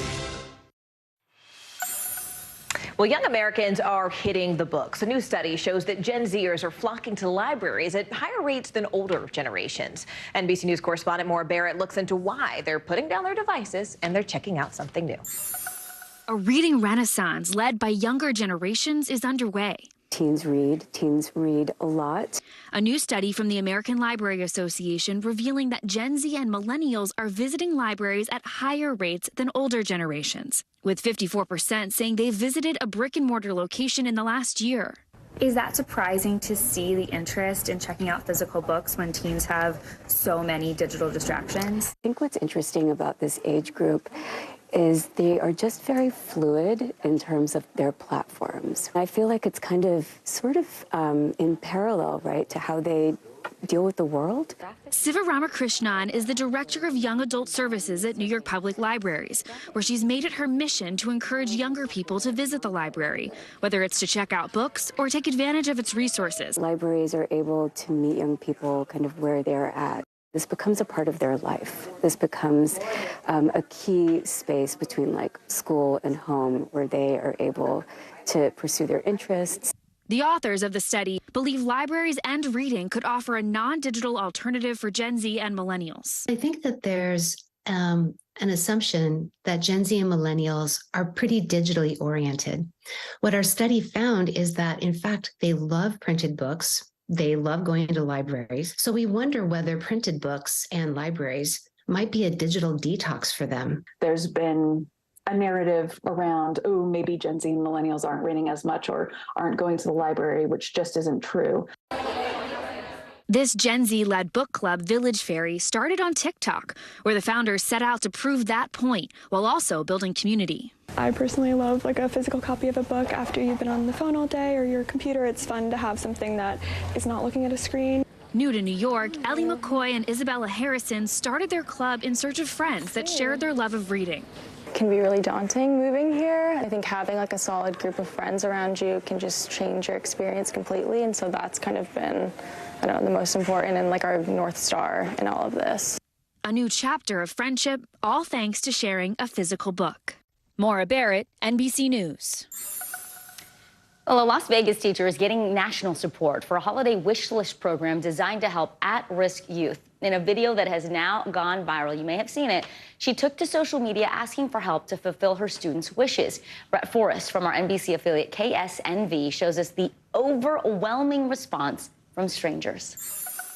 Okay, I'm going to try to get through this without getting emotional. It all started with a TikTok video. Desert Pines high school teacher Sherry Guy, or Ms. Guy, putting out an emotional plea to her followers. There's no way, even all the teachers, if we all picked one student, we couldn't cover everything. She teaches in the school's Jaguar Academy, a program for at-risk youth. But it's not just her students she's trying to help. I'm humbled by it. I'm humbled because, yeah, that I do get emotional when I talk about my kids, and I'm trying not to right now. A wish list for high school students who aren't asking for much. One of the kids asked for a grocery store gift card because he wants to help his mom with groceries. Slippers. I would like some black slippers to protect my feet from the cold. And the very first wish is what kick-started Ms. Guy's determination. A student said, I just wish all the wishes would be granted. They didn't ask for anything. These are high school kids who often get overlooked. The call was out, and her followers answered. Strangers across the country helping fill the student wish list. So many packages arriving, she had to take over 6 trips to the post office just to get them all. I had to make 2 trips the other day. It was crazy. And her apartment now completely filled with packages. Gifts hoping to brighten a teenager's day. It's never ending. Now she has to organize everything and make sure the right gifts get to the right student. Down there, I don't know, wherever you go. Kind of heavy, I think. Okay. Seeing people come together for these kids, I know what it's going to do for their mindset. I know what it's going to do for their potential. And I know what it's going to do for every teacher everywhere. Man, this got me when I saw it on social media. It got me again. Yeah. Just restores your faith in people and social media for good. Our thanks to Brett Forrest for that story. I'm Morgan Madford. I'm Vicki Wynn. You are watching NBC News Daily.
for joining us. I'm Joe Fryer. And I'm Savannah Sellers. The latest developments in the war between Israel and Hamas. If you do have points or you have miles, is now a good time to use them. The first woman on a lunar mission. What was it like to get that news? Morning News Now, streaming weekdays at 7.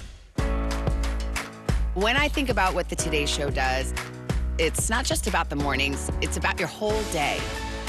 There's a feeling of we're in there with you. Then let's take on this day together. Hi, everyone. I'm Kate Snow. And I'm Zinklea Samoa. NBC News Daily starts right now.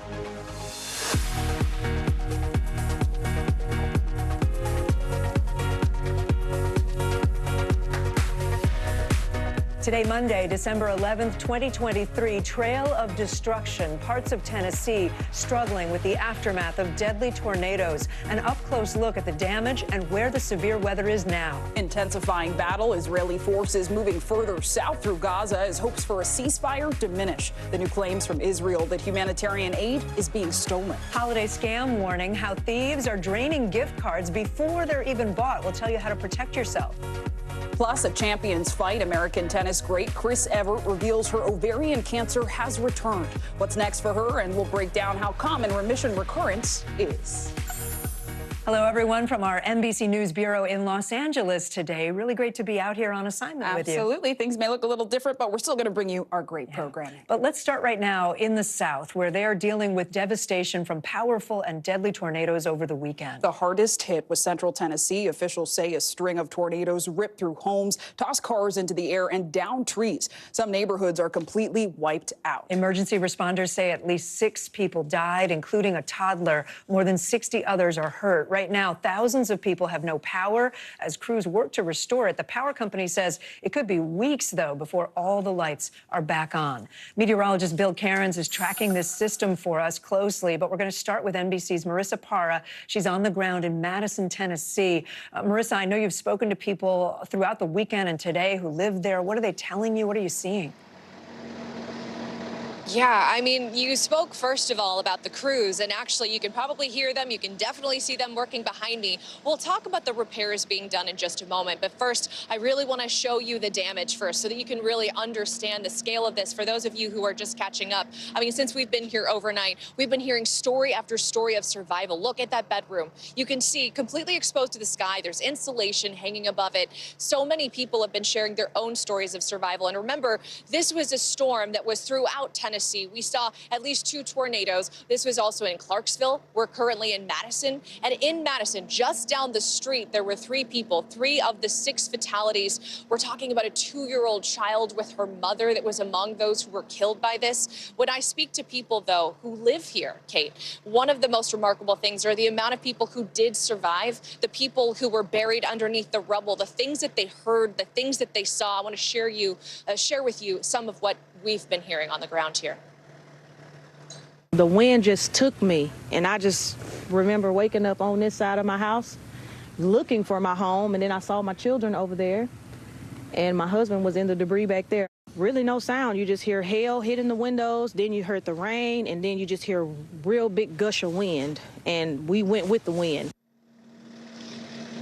So a couple of quick things here. It will take time to get the exact dollars and cents on the exact amount, the cost of the tornadoes. But I will say this is a hard time for a tornado to hit, something sadly Tennessee is no stranger to, not only because of how frigid cold it is. It's hard to not have power at a time like this, but also with the holidays, guys. Yeah.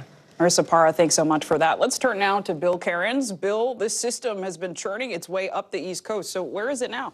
It's racing away, thankfully. After doing all that damage, 30 tornadoes. We had a lot of problems with too much rainfall, too. Some people are still digging out from the snow, but it is racing out here. Even in Maine, we're just about completely done. Only a few areas left with a little bit of light snow. We've had some power outages in down East Maine. That's who saw the strongest wind gusts up to 60 miles per hour. Rainfall, at one point, we had 52 million people under flood watches, but the flooding wasn't the big story. Obviously, the tornadoes were. We had numerous locations. Greensboro had over 3 inches. Richmond at over 3 inches, almost 3 inches at JFK Airport in New York. But it was spread out over a long enough period of time that we avoided flash flooding. There are some high rivers in Connecticut. You know, Moose Up, Connecticut was the highest. I saw 5 inches of rain. So minor to moderate river crests today. Then it goes down. Some of the higher snow totals. Roxbury in the Catskills, that was the big winner, if you want to call it that. 13 inches of snow. Other areas saw about 8 to 5. So for today, the rest of the country is very quiet. I'm happy to say there's no big storms coming in after this one.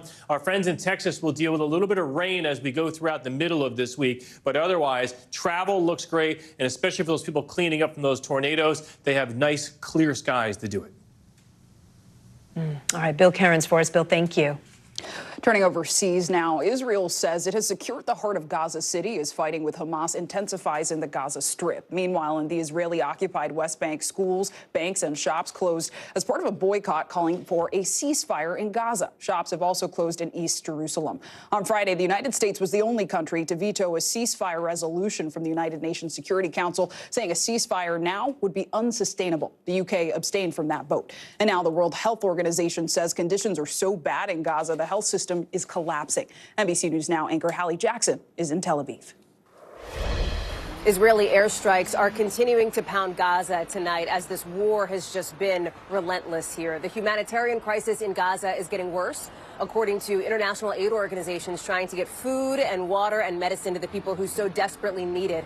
With our team in Gaza seeing these images of people packing hospitals, the sick, the injured, with warnings now from the World Health Organization that conditions could make disease spread even more quickly, and warnings from others like the World Food Program that the humanitarian situation is getting close to a breaking point in Gaza. On the military front, the Israeli military says it is pursuing essentially several Hamas strongholds. They say that more than 100 Israeli troops have been killed since the start of its ground offensive.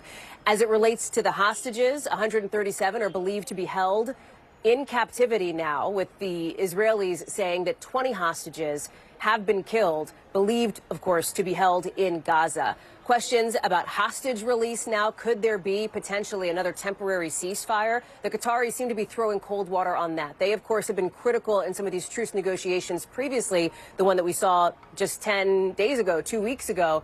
But now the foreign minister there is suggesting that he simply does not see the same willingness on both sides to come to the table for talks, with no breakthrough at this point imminently in sight. Back to you.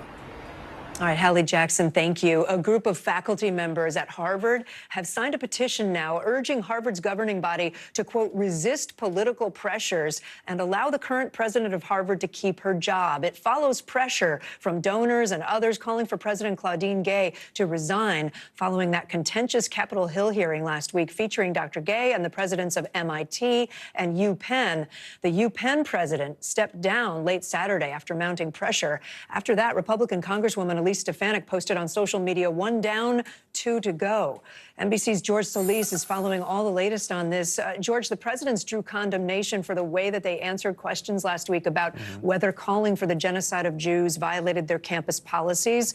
This story I know is moving really quickly. What's the latest at Harvard today? Yeah, obviously there was a lot of eyeballs on this post that resignation from Liz McGill at UPenn. So what you saw over this weekend is faculty members signing that letter to the governing board at Harvard, the Harvard Corporation. More than 650 faculty members at this point signing that letter, urging that Claudine Gay stay as president of Harvard University, something we did not see in the UPenn case. Part of that letter, which was separated from the main 650 letter that we've seen, was a message to the corporation saying, in part, we, the undersigned faculty, urge you in the strongest possible terms to defend the independence of the university, to resist political pressures. That sort of a nod to some of that rhetoric that we saw from that Congresswoman Elise Stefanik after spearheading a letter of 70 House members, some of the effort bipartisan, but mainly calling for all 3 of those university presidents to step down, Kate. And let me ask about MIT. I haven't heard as much about what's happening there. Is there pressure on the MIT president to resign today? Well, we really haven't seen a lot of dialogue and discourse about Sally Kornbluth. We did hear from the MIT Corporation, who is supporting Sally Kornbluth, but there are members of students and faculty who are issuing their own letters, and there is that political pressure calling on her to step down, or at the very least issue some kind of apology like Dr. Claudine Gay did in Harvard in the Crimson there, Kate. All right, George Solis following all that for us. Thank you. Time now for today's CNBC Money Minute, a potential multi-billion-dollar buyout for Macy's. And no more texting typos for Android users. NBC's Christina Partsenevelos joins us now. Hey, Christina. Good afternoon, Cadence and Clay. Well, let's talk about real estate investment firm Ark House Management and asset management firm Brigade Capital. They both offered to buy Macy's for nearly $6 billion. That's according to CNBC sources right now familiar with the deal, which would take the struggling retailer private if the deal goes through. Microsoft announced a new labor partnership this morning that it says will help workers transition into the rapidly emerging economy of artificial intelligence. The software giant announced the deal with the AFL, which is a union federation today, and it represents roughly 60 unions and more than 12 million workers. The two sides, that would be Microsoft and the unions, said they'll work together to educate workers and students on AI, hold labor summits, and support worker-friendly AI governmental policies.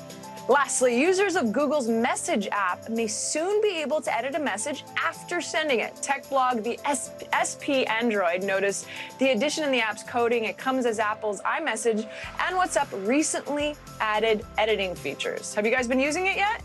The editing features in WhatsApp? I have used that feature. I haven't. Yeah. I was going to say, it sounds familiar. I guess the apple doesn't fall far from the tree. Oh, nice. Yeah, no, I have, Christina. Have you ever edited and definitely. reset? Yeah, I just assumed it was across the board, but of course, Android's different platforms, so I guess they're playing catch up. Right. Okay, Christina, thank you. Thanks. Well, still ahead, new revelations about the classified document leaks, what the Air Force is now revealing about the suspect, and how it all happened. Plus, an NBC News exclusive, what Michigan's governor is saying about protecting abortion rights in that state as a major abortion battle plays out in Texas. You're watching NBC News Daily.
Good morning. Thanks for joining us. I'm Joe Fryer. And I'm Savannah Sellers. The latest developments in the war between Israel and Hamas. If you do have points or you have miles, is now a good time to use them. The first woman on a lunar mission. What was it like to get that news? Morning News Now, streaming weekdays at 7. We're talking possibly 1 trillion galaxies. Yes. That is a number that is just so hard to compute. Whether it's the moon, whether it's Mars, it feels like we're on the cusp of something big.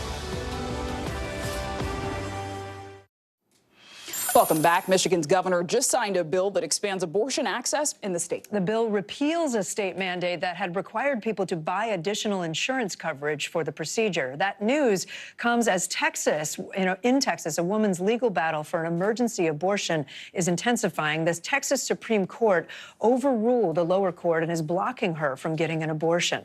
We'll talk to NBC News legal analyst Angela Sanadella about that Texas case in just a moment. But let's begin with NBC's Julie Sirkin, who's with us now from Detroit. Julie, you spoke to the Michigan governor, Gretchen Whitmer, today after she signed that new bill into law in Michigan. What did she tell you? Yeah, guys, hey, from sunny, warm weather, Detroit, Michigan, where this morning I did get a chance to speak with Governor Gretchen Whitmer. This is really a full circle moment for her because 10 years ago in 2013, when this bill was signed into law, she was a state senator trying to appeal her colleagues on the floor of the state Senate in Lansing not to pass this bill. She shared her own personal story of rape to try and get them on her side on this issue. And this is actually the legislation that is mirrored in several states. It's what you described. It's basically forced women to buy a separate insurance, elective insurance, in order to get the abortion procedure. Nonetheless, if they've been raped or other medical issues, unless they are life-threatening, do they get to qualify for this rape insurance, if you will, that some critics have called it, without having that beforehand. This is something that Whitmer was able to sign into law, the repeal of that this morning. She spoke to me why it's so important. Take a listen. When we get into these fights, they're worth having because we can win. It might take longer than it should. 10 years is a long time. But to be here today, to know that I can get rid of this rape insurance law that has created yet another barrier for women in Michigan to having real reproductive freedom, it's really a remarkable moment for me personally, but I think most importantly for the people of my state. Guys, I was here in 2022 when Prop 3 was on the ballot. That was actually the measure in which voters here codified reproductive access in Michigan's constitution. Really, this state laid the groundwork that so many other states are now copying the framework of. What you saw happen in Ohio, for example, that proposal closely mirrored on what happened here in a purple state like Michigan. I also asked the governor, though, because she's so focused on reproductive rights, just in the last month, for example, signing several measures, not just the one this morning, whether Democrats on the national level, whether President Biden, have to do more to talk about the issue, to keep reproductive rights front and center, especially when it comes to 2024. She told me every single leader would benefit from sharing this message because it is something that she saw help her so much flip the legislature here just last year.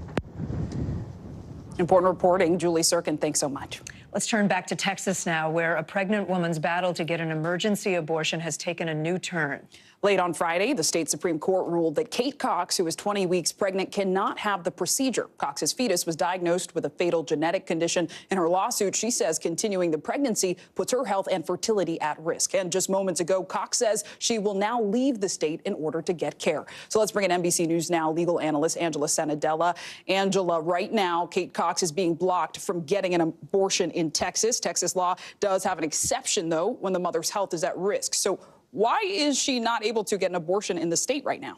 St. Clay, it's because there is no clear definition that's been given by anybody, by the state legislature or by the courts, as to what defines a medical exception. In the statute itself, we know it says if there's a risk of death or risk of significant impairment to a major bodily function. Now, we had the lower court here saying that the risk to Kate's future fertility, possible uterine rupture, indeed qualified as that exception. But then we had the Attorney General really threatening all the people of Texas, including medical providers, that if they listen to the court, they themselves could be prosecuted. So that is why the state Supreme Court has to intervene and has to define what is an appropriate allowable exception. And Angela, the Center for Reproductive Rights put out a statement saying that Kate's health is on the line here and, quote, she couldn't wait any longer.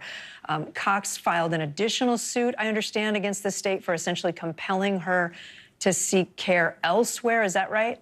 Yeah, so this makes a lot of sense because if she cannot get the care she receives in her own state, but if she is at risk of fear of significant bodily impairment, then she actually needs to take this step to prove to the courts that she fell within the first exception. So she has to follow through with this and now get care in a neighboring state. Or we believe earlier she said it could be New Mexico. And Angela, to that end, right, Kate is now going to a different state. Do you expect that we're going to see more cases like this filed in states where people are unable to get an abortion when they're seeking one? Yes, absolutely. I think there needs to be a lot more clarity. And there is actually in front of the Texas Supreme Court right now another case with 22 plaintiffs, which hopefully will result in a clear indication of what is this medical exception. Because if there is no clarity, the entire state is paralyzed, which is what is happening now when both the Attorney General and a lower court are conflicting in what their definition and message is to the people and the women of Texas. So we are seeking that clarity as swiftly as we can. And hopefully with time that clarity comes. Angela Senadella, thank you so much. Still ahead, bouncing back, what Bronny James is saying about his college basketball debut months after his collapse on the court. You're watching NBC News Daily.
Stay on top of breaking news and the biggest stories of the day with NBC News Daily. Thank you so much for joining us. I'm Morgan Radford. I'm Vicki Wynn. I'm Kate Snow. And I'm Zinklea Samwat. Get in-depth reporting from across the country. We have breaking news out of the White House and around the world. Questions about the rebellion inside Russia. And ways you can take care of your health. What are symptoms that people should be on the lookout for? Andrew Wallace. Some really great last-minute deals if you have flexibility. NBC News Daily. Weekdays from 12 to 4 p.m. Eastern on NBC News Now.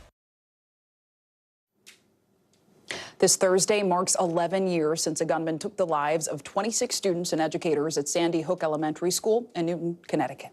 In Newtown, Connecticut, among those lost, 7-year-old Daniel Barden, who would have graduated from high school this year. His father, Mark Barden, is the subject of a new documentary called A Father's Promise. The film's executive producer is singer-songwriter Sheryl Crow. It follows Mark's path to healing and advocacy through music.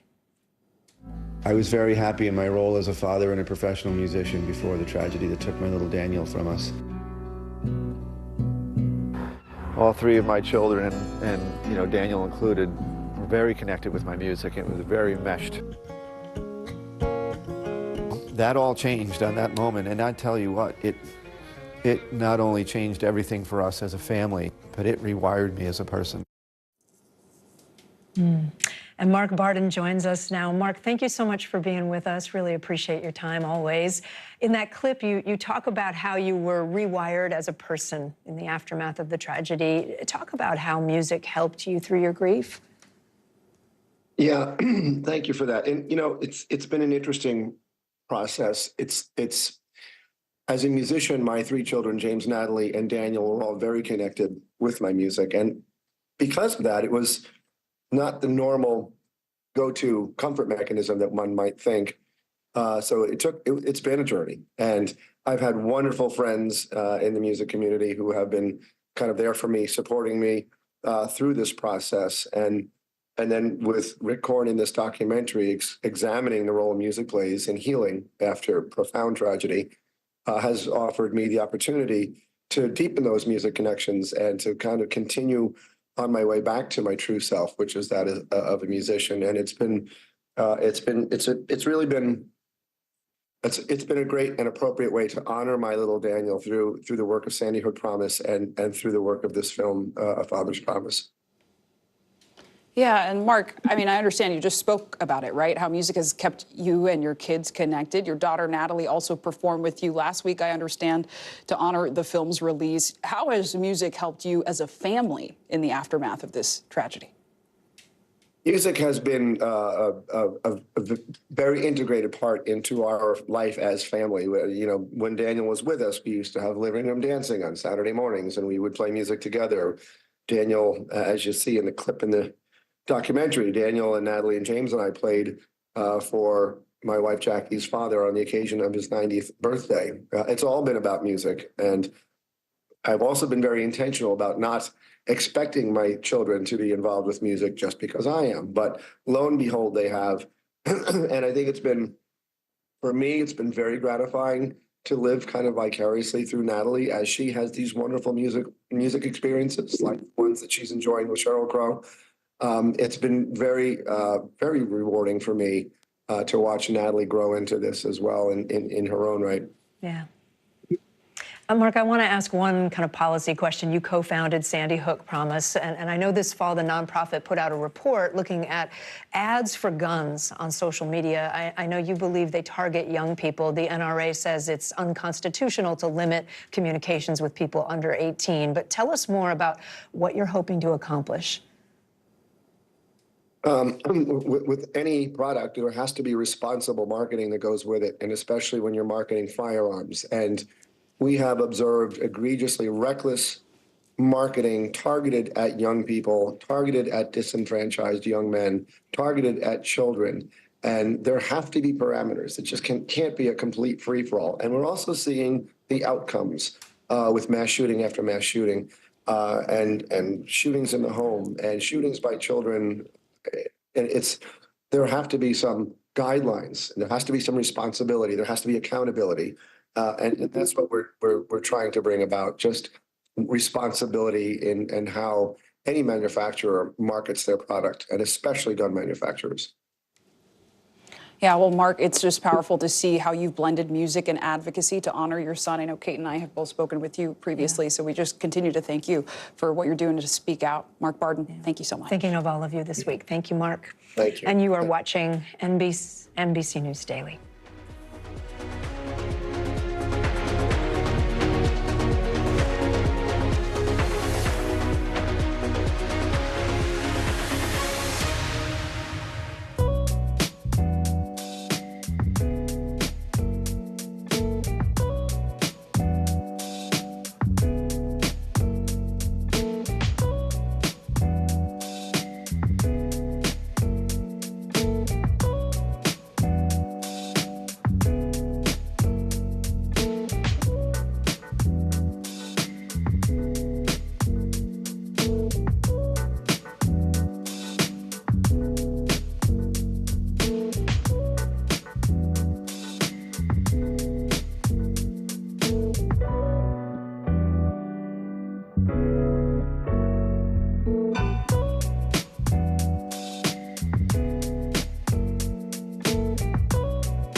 lives in the now.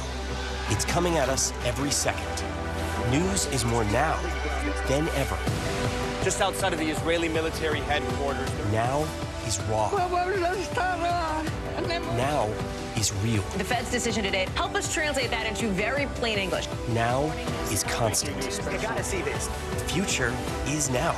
News for the generation of now is NBC News Now.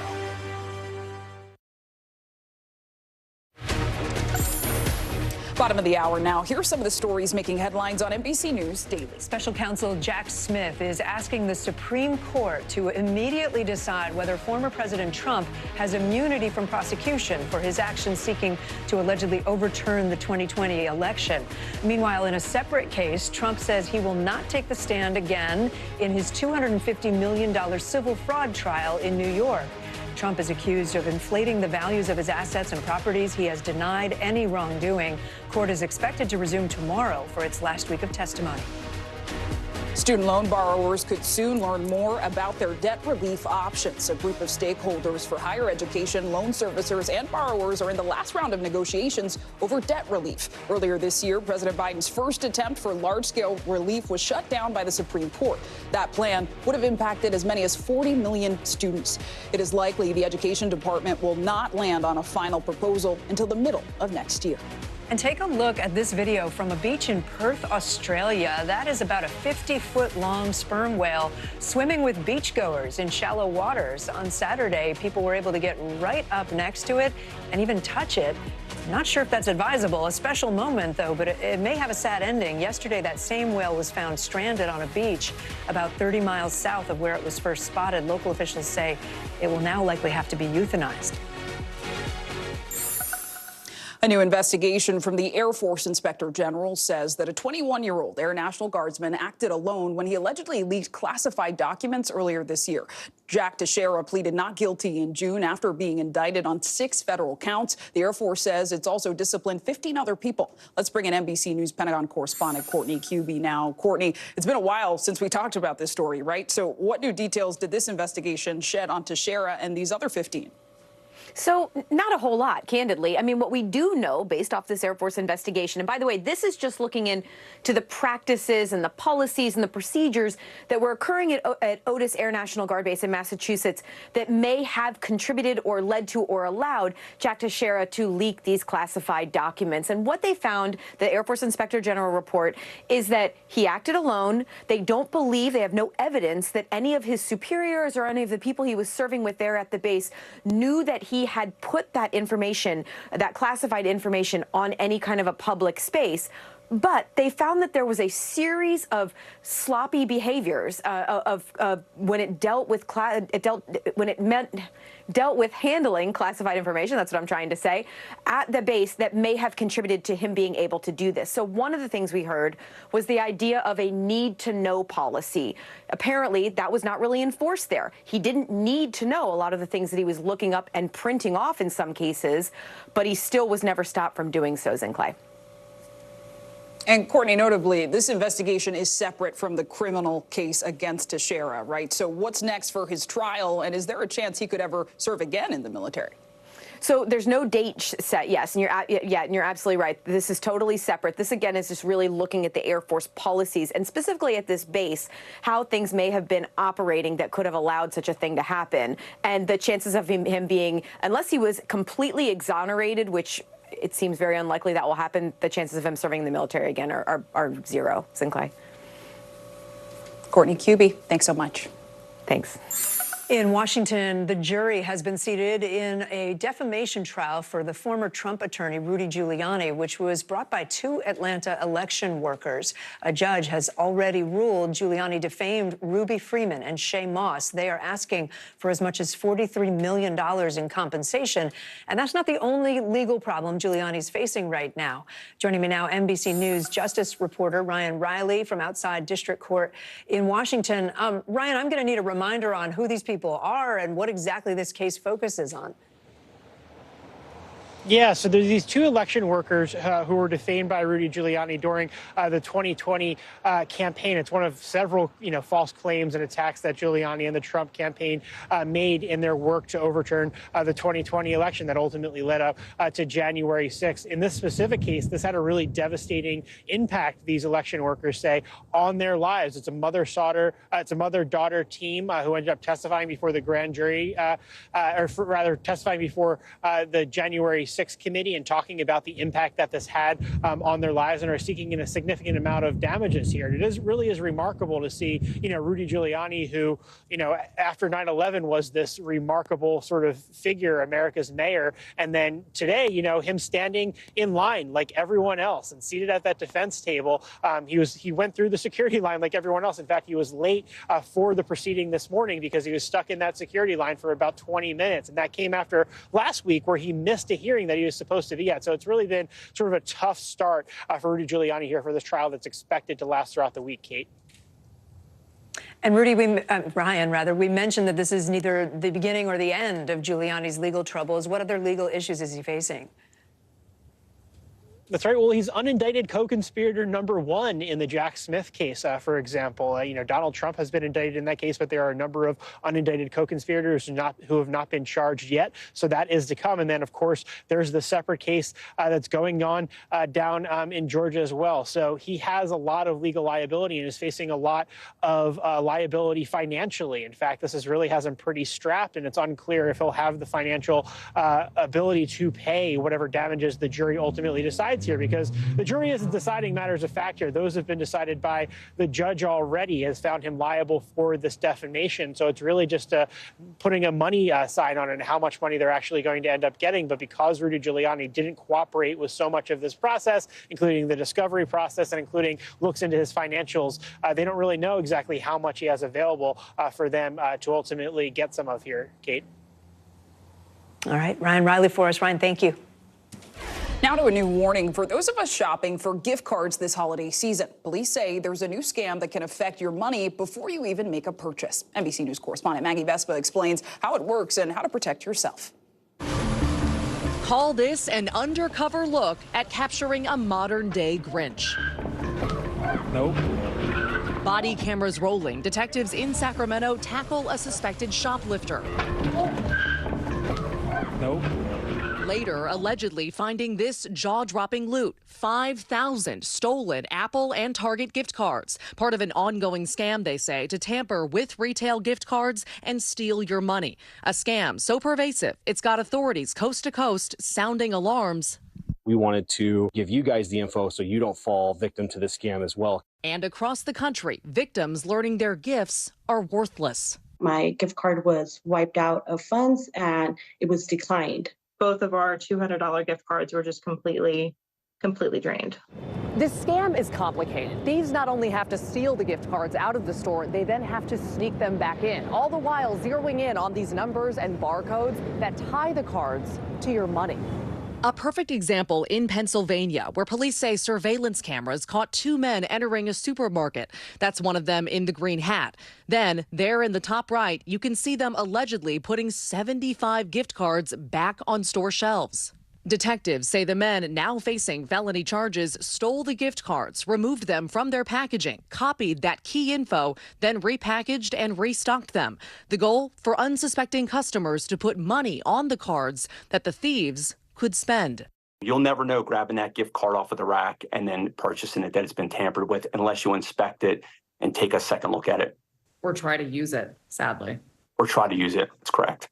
Tips to avoid falling victim: examine gift cards before buying. If it looks tampered with, don't buy it. Buy cards kept behind the counter or even better, online. And finally, save your receipt so if the card is drained, you can make a case for getting your money back. A lot of folks in our nation are having a tough time putting food on the table and paying their bills. These people spoil Christmas and ruin it for everybody else. Maggie Vespa, NBC News. College basketball fans got a long-awaited first look at the son of basketball royalty. Bronny James, son of LeBron James, finally made his debut for USC last night after suffering cardiac arrest over the summer. NBC's Kaylee Hartung takes a close look at his return to full health and full action. Hey there, no matter when it happened, Bronny James taking to the court was going to be one of the most highly anticipated debuts in college basketball history. But given the circumstances, this was even more meaningful. Following months of recovery after suffering that sudden cardiac arrest in July, the basketball protege had the sold-out crowd, including his proud dad, on their feet. Call him the comeback kid. 19-year-old Bronny James on the court Sunday in his very first game for the USC Trojans, making plays reminiscent of his famous father.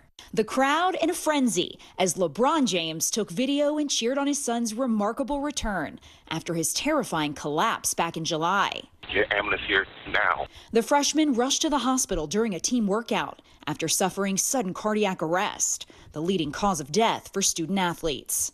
Bronny was diagnosed with a significant but treatable congenital heart defect and underwent surgery this summer, according to a family spokesperson. His future playing basketball uncertain as he began the rehab process. He set out the first 8 games of the season, but after doctors cleared Bronny to play at the end of November, he returned to full contact practice last week. We prayed as a family. We had great doctors along the way the whole time telling us that, they believe things will, work out for us in our favor. LeBron rushing to beat his son's game in Los Angeles the day after winning the NBA's first ever in-season tournament MVP in Las Vegas. It's going to be a hell of a weekend for me. The 4-time NBA champ, writing on Instagram after the game, "Can't even tell y'all how emotional today was for me. All I can say is, Bronny, you're simply incredible. You've already won the ultimate goal, championship, and that's life." I just want to say I'm thankful for everything. Nike Basketball celebrating Bronny with this photo, posting, "Nothing stops a future king." LeBron has said he is dedicating this season of basketball, his 21st, to Bronny.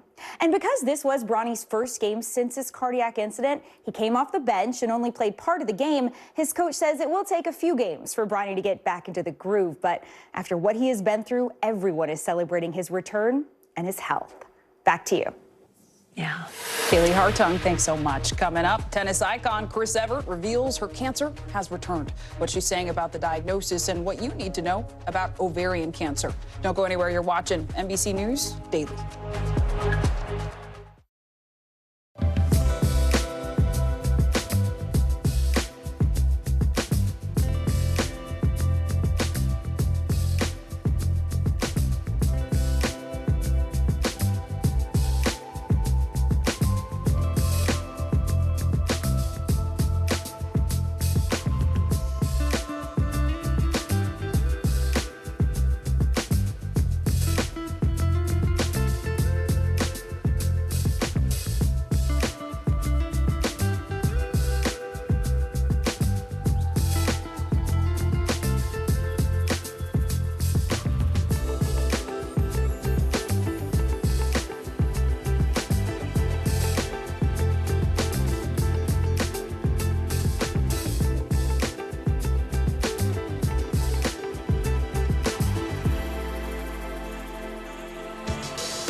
Hey, I'm Hallie. It's good to be with you tonight. the debt ceiling. Here's why this matters. Please, please don't have your eyeballs glaze over. Here's why this matters. Talk to us about what we're supposed to call this. Is it a bailout? Is it a backstop? There's a difference because it matters whose money is being used to prop up these banks. We think we're getting close to this news conference. I will be honest with people. This is like an awkward moment where we think we're like right there. You're going to have to like tap dance with us maybe a little bit. I do have my tap dancing shoes on, not to worry. Kristen Welker hosts Meet the Press every Sunday on NBC.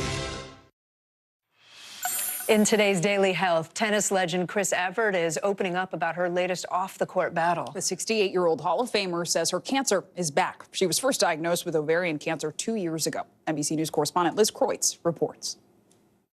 Tennis icon Chris Evert is opening up about a new health battle. The 68-year-old revealing her cancer is back less than a year after remission. Writing in a statement, "While this is a diagnosis I never wanted to hear, I once again feel fortunate that it was caught early." Based on a PET CT scan, Evert says she underwent another surgery where doctors found cancer cells in the same pelvic region as before. She says all cells have been removed and she's now begun another round of chemotherapy. Ovarian cancer is an insidious and it's a very sneaky cancer. In December 2021, Evert was first diagnosed with stage 1 ovarian cancer, the same cancer that took her beloved sister Jeannie in 2020. Following her death, new genetic testing showed Jeannie had a BRCA1 mutation known to cause breast and ovarian cancer, vital information that Evert says helped save her own life. I got tested the next day and the blood work took like 10 days, but when I was positive, I knew there was no choice to be made. When tests showed she was positive for the same mutation, Evert decided to get a preventative hysterectomy. Through the surgery, she learned she had cancer in one of her fallopian tubes. While her tumor was found early, Evert still had to undergo 6 grueling rounds of chemotherapy. The 18-time Grand Slam singles champion was open about letting others in on her personal journey. In tennis, you can control the situation a lot better. And this type of thing, you can't control it. Thousands and thousands of people have cancer. I'm just like everybody else. In January, more than 2 years after her diagnosis, the proud mother of 3 shared the good news that she was finally cancer-free. Writing in an ESPN op-ed, there's a 90% chance that the ovarian cancer will never come back. Evert's story, a beacon of hope for so many, including her once greatest rival on the court, Martina Navratilova, who announced earlier this year that she was diagnosed with throat cancer and a recurrence of breast cancer. In June, she revealed she was officially cancer-free. Chris Evert and I went through the same thing, essentially, emotionally. Navratilova opened up to Savannah and Hoda about her close bond with Evert and how they helped each other through tough times. What did it mean to have her in your court, so to speak? We've just been so intertwined. It's amazing how much our paths have been on a similar path. I was there for her when Chris went through it, and then she was there for me. When I was really feeling at my lowest, there was Chris, either a text or a call. In a post on social media yesterday, Evert thanking Navratilova for dropping off some food, adding, "We're in this together." Through it all, Evert has been a fierce advocate for all women, using her platform to empower others to get tested. The tennis world and beyond once again rallying around Evert and her fighting spirit. Liz Kreutz, NBC News. And joining us now, Dr. Uche Blackstock. Dr. Blackstock, it raises a lot of questions, right? So let's start with how common is ovarian cancer in women, and what are signs, what are symptoms? So on average, about 2% of women will develop ovarian cancer in their lives. In the year 2000, 18,500 were diagnosed. So that's not a small number. Part of the issue is the signs and symptoms to look out for are very nondescript. People will have abdominal discomfort, increasing abdominal size, feeling full early when they're eating, and may also have some vaginal bleeding, and that's especially concerning for people who are after postmenopause. So those are the symptoms you need to look out for. Unlike other cancers, there is no screening test, only diagnostic test for ovarian cancer. So is remission typical for people with ovarian cancer, and what does treatment look like if you have it? Right. So if it's caught early enough, about 20% actually the majority of people, 80%, can go into remission. There'll be about 20% recurrence. The later stages at which you are diagnosed, that increases your risk of recurrence. So I think the news that we hear from Chris Everett is very good, that she, even though she had it before it went into remission and it was caught again at an early stage, that increases your chances of going back into remission, and the treatment is mostly chemotherapy, and some may also have surgery as well. Let's talk about preventative care. Is there anything you can do, take steps to be screened for this or to get a better sense of your risk? Yeah, it's really just knowing what the risk factors are. So knowing if you've had a mother, sister, aunt, or a close relative that has had ovarian cancer, if the BRCA1 or 2 mutation runs in your family, if you're someone with a history of endometriosis, all of that puts you at greater risk. Also, age, the older that you are, the more increase your chance of developing ovarian cancer, especially if you are postmenopausal. So again, looking out for these symptoms that are unusual and talking to your doctor. Well, this is all incredibly helpful, Dr. Uche Blackstock. I'm sure it's going to keep a lot of people healthy. There's a lot more news ahead. Yeah, you're watching NBC News Daily.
What's the message that you're trying to get out to young people? Know what is in the drug supply. We've got important news this hour about your money. Mental health, big picture, why is it so tough right now? News for the generation of now is NBC News Now. Good morning. Thanks for joining us. I'm Joe Fryer. And I'm Savannah Sellers. The latest developments in the war between Israel and Hamas. If you do have points or you have miles, is now a good time to use them. The first woman on a lunar mission. What was it like to get that news? Morning News Now, streaming weekdays at 7. There's a movement that's going viral on social media during Hanukkah as the Israel-Hamas war rages on. It's called Project Menorah, and it encourages non-Jewish people to put the symbol in their window to show support for the Jewish community. Melissa Marino from our NBC affiliate in Tampa, Florida, explains how it got started. The idea is to put a menorah in your window, even if it's a paper one like this one, next to your other holiday decorations, to show solidarity. From the Christmas tree to the nativity scene, Jennifer Marshall's South Tampa home is decked out for the holidays. And this year, there's a new addition, a menorah proudly displayed in her window. You're not even Jewish? No. The idea came about after a conversation with her friend Adam, who lives thousands of miles away in Los Angeles. My son started seeing the Christmas decorations popping up around our neighborhood, and he was so excited to hang our Hanukkah decorations. But because of this massive, historic spike in anti-Semitism all around the country, all around the world, I was nervous to put a target on ourselves. I said, I'm going to buy a menorah and put one in my window. In that moment, it lifted the weight off my chest that I've been feeling. The gesture inspired Adam to create Project Menorah, a grassroots movement that has now gone viral. We are hearing from people all over the country. France, Australia, Germany. ProjectMenorah.com wants people to put a menorah in their window this December as a show of solidarity with the Jewish community. The gesture is bringing so many people together and turning fear into love. This is just a way, a very small way that everybody can show a little bit of love. Not only am I going to let my child decorate for Hanukkah this year, we are going all in. I ordered more. I went to my big box store, bought everything they had. It is going to be a big celebration in our house this year. That was Melissa Marino reporting. While sticking with traditions, a decades-old Christmas display has been saved. Yeah, all thanks to the help of a Georgia community and beyond. They all stepped up in a big way, bringing back the light after tragedy. Just outside Atlanta, Georgia. Merry Christmas. How are y'all doing tonight? The spirit of Christmas is once again burning bright at the home of Gwen and Mike Gaddy. Their dazzling drive-through display. Oh, that was for so long. Well, we're so glad you're back. Bringing holiday joy to this community for 36 years. We actually start the first week in August. We try to add something every year. But this season's beloved tradition almost didn't happen. Over the summer, the barn where they stored their massive Christmas decoration collection burned down. Decades of memories gone. I wonder what the feelings were as you're standing there watching your barn burn up. It was hard. He looked at me and he said, I don't think we can do it.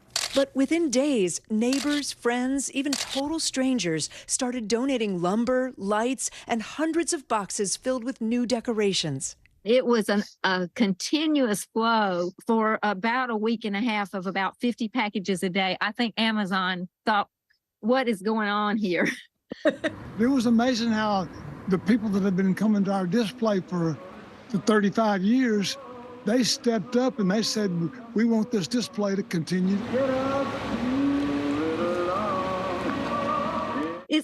I'm sorry, I get emotional when I talk about it because it's just so humbling. I can hear, Gwen, I can hear the emotion in your voice. I feel blessed. I love the snowflakes. I'm so glad those were donated. Heather Trumke, who's been visiting since she was a kid, started a gift registry for the Gaddys. I knew that I could help out. I'm just humbled to be a small part of the big story here. Merry Christmas. Now, thanks to the kindness of this community, 500,000 points of light and love are shining once again. It's just amazing. You don't realize how many wonderful people there are in this world. Merry Christmas. What do you think this says about the world? I don't know how many more years the good Lord has given me to be on this earth, but I'm going to keep the Christmas decorations going until I die. Yeah, they said it just reminded them that people look out for each other and do good things for each other. I love that. They bring light, and the community brought them something. That's right. I'm Kate Snow. I'm Zinkley Asamoah, and you're watching Daily.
and thanks for joining us. I'm Joe Fryer. And I'm Savannah Sellers. We're going to get started with breaking news. The record number of migrant crossings. The latest developments in the war between Israel and Hamas. A closer look at the good news we got about the economy. If you do have points or you have miles, is now a good time to use them. A lot of people spend a lot of time sitting. 20 minutes of exercise might be able to help out. How does it feel to be an out college athlete? Freeing.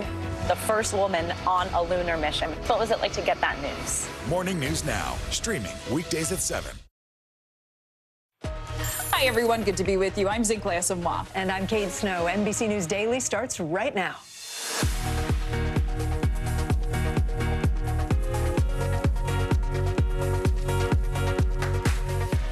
Today, Monday, December 11th, 2023, tornado emergency. New images of the sheer destruction after deadly twisters ripped through Tennessee. At least 6 people killed, entire neighborhoods flattened. We're on the ground in one of the hardest hit places. Further from peace, Israel and Hamas face renewed calls for an immediate ceasefire, but fighting across the Gaza Strip is intensifying. What it means for the worsening humanitarian crisis and the hostages still held captive. Moneyball, Shohei Ohtani signs baseball's biggest deal ever, worth $700 million.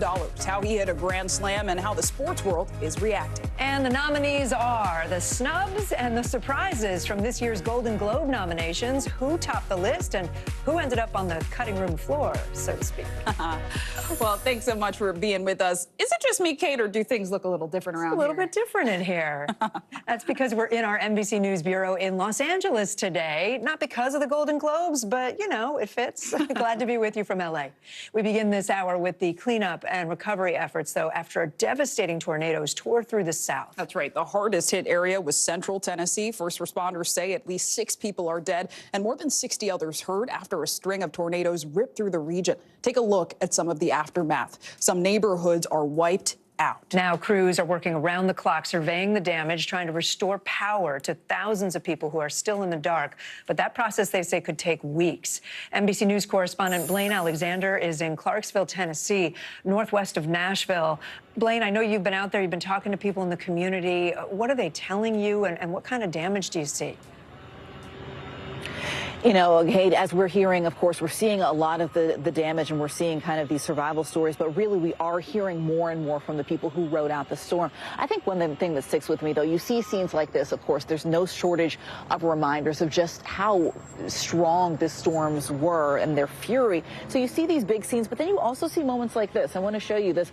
These are just some books that were pulled from the rubble. We're seeing these very small reminders of the lives that were upended. Somebody was excited when she saw a suitcase, when she saw some high school artwork being pulled from the rubble. And so while people are going through and certainly just trying to figure out how to start the process of rebuilding their lives, they're also trying to take those personal keepsakes that remind them of all that was lost. I want to show you this house, though. This is a gentleman. I spoke with this family, Jeffrey. He and his wife lived here with their 3 children right here in this room right here. If you can see this window, that's where their 3 children were sitting inside when the tornado blew through. He happened to be outside. He was working on his truck at the time right here, and he made the decision that rather than hunker down inside the house, he was going to get his kids, put them in a different car, and try and outrun the storm. Miraculously, all of them survived. Here's what his wife told me when I spoke with them a little bit earlier when they came back and saw what was left of the house. Take a look. I was just glad that he reacted the way he did. I'm glad that he got my kids out of the house and our kids out of the house and ran out. My story would have been completely different if it wasn't for him. If he wouldn't have been outside and seen the storm coming, it would have been completely different. And so this is the truck that he was working on. I mean, you see just how strong this was. This is a piece of metal that is blown clear through the side of this truck. He says, had he not been out here working on this truck, he wouldn't have realized that the storm was as close as it was. It may have been a completely different outcome. He says, in many ways, he believes that this truck and his quick thinking saved their lives that day. Guys. Wow, really striking images and great reporting. Blaine Alexander, thank you. Let's go overseas now. Israel says it has secured the heart of Gaza City as fighting with Hamas intensifies across the Gaza Strip. Meanwhile, in the Israeli-occupied West Bank, schools, banks, and shops closed down as part of a boycott calling for a ceasefire in Gaza. The World Health Organization says conditions are so bad in Gaza now, the health system, they say, is collapsing. NBC News Now anchor Hallie Jackson is in Tel Aviv for us. Hallie, I know earlier today people scrambled to try to pick up what was left behind by a truck that was carrying supplies. Israel says Hamas is taking some of the humanitarian aid meant for civilians, like stealing it. What more can you tell us? I mean, listen, Kate, some of these images that you're referencing here, we've seen again and again, and they are haunting. People scrambling to try to grab food off a truck, as you see here. People lining up by the thousands at distribution centers in Gaza to try to get help, to try to get some kind of a food, because frankly, and just put simply, they are hungry. And in many instances, they are starving, according to some of these estimates we're getting from international aid organizations who suggest that perhaps half of Gazans are simply going hungry at this point. The humanitarian aid issue is getting to a breaking point, according to what one top leader at the World Food Program told me just a few days, within the past few days, visiting Gaza, seeing it for himself, and trying to put into words how dire the situation actually is. We've even heard this now from Secretary of State Tony Blinken, who has been very careful to talk about U.S. support for Israel in this war. That position has been consistent. But over the past couple of days, and then just recently, talking about what he sees as a gap, as the suggestion that Israel could potentially be doing more to allow, for example, humanitarian aid corridors for that help to try to get through, or, for example, more clear delineations, more clarity of what safe spaces exist for some of these innocent people, these civilians in Gaza to get to. So the situation in Gaza, extremely dire here. It's happening, of course, as this Israeli ground offensive is continuing, Kate. Yeah, and Hallie, Qatar's foreign minister says the country is trying to help facilitate hostage release negotiations again. Where do those talks stand? Yeah. At a standstill, I think it's fair to say, Kate, based on what we've heard now from the Qataris. And the reason why, remember, they're so important is because they are the critical go-between. They're sort of the key player here in these potential truce negotiations. That's what we saw the last go-round, essentially, when we saw dozens of hostages freed in that temporary ceasefire. And, of course, those Palestinian prisoners in Israel freed as well. But at this point, the Qatari foreign minister is saying just recently that he believes that both sides do not have the same kind of willingness to come to a table here, which means that things do appear stuck at the moment. And that is obviously difficult, incredibly difficult for some of the people that we are talking to here on the ground, Kate. Some of these families that I've talked with whose loved ones, the people they care so deeply about, are still in Gaza. They're still being held in Hamas captivity, Kate. Yeah, that's such a difficult situation. Hallie Jackson, thank you so much. One of the hostages released after being held in Hamas captivity for about 2 weeks says it is urgent now to get those still in Gaza out as quickly as possible. She spoke to our Richard Engel about how at this point, every second that passes is even more crucial. There was a ceasefire, a truce, and dozens of hostages got out. How concerned are you about the ones who didn't get out, and why? Time is limited for life, and when you are over there, the lack of air in the tunnels, as well as the shortage of food and medicine, could bring people to complete exhaustion, and they just won't make it. They need to get out today, otherwise they won't live. You can see more of Richard Engel's reporting tonight on NBC Nightly News with Lester Holt. Sinclair. Here in the U.S., a group of faculty members at Harvard have signed a petition urging the university's governing body to, quote, resist political pressures and allow the current president of Harvard to keep her job. It follows pressure from donors and others calling for President Claudine Gay to resign after a contentious Capitol Hill hearing last week featuring Dr. Gay and presidents of MIT and UPenn. The UPenn president stepped down late Saturday after mounting pressure. After that, Republican Congresswoman Elise Stefanik posted on social media, 1 down, 2 to go. NBC News correspondent George Solis is following the latest for us. So, George, college presidents were asked about whether calling for the genocide of Jewish people violated their campus policies. And there was a lot of criticism against these university presidents for their answers. So what's the latest today?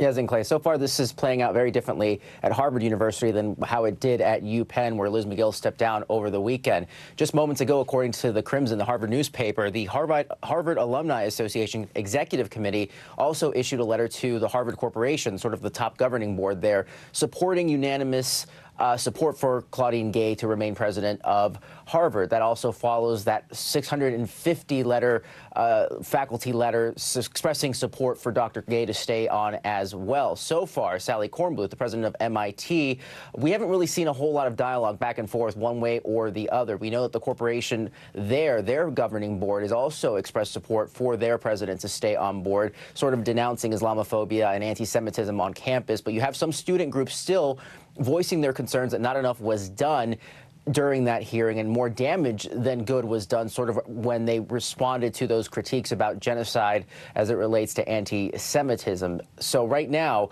at least at Harvard, it appears that Dr. Claudine's job is safe, but some of those governing boards and some of those meetings are still being held, and we expect to learn more in the coming hours, if not days, about what decision they might ultimately reach. Then, Clay.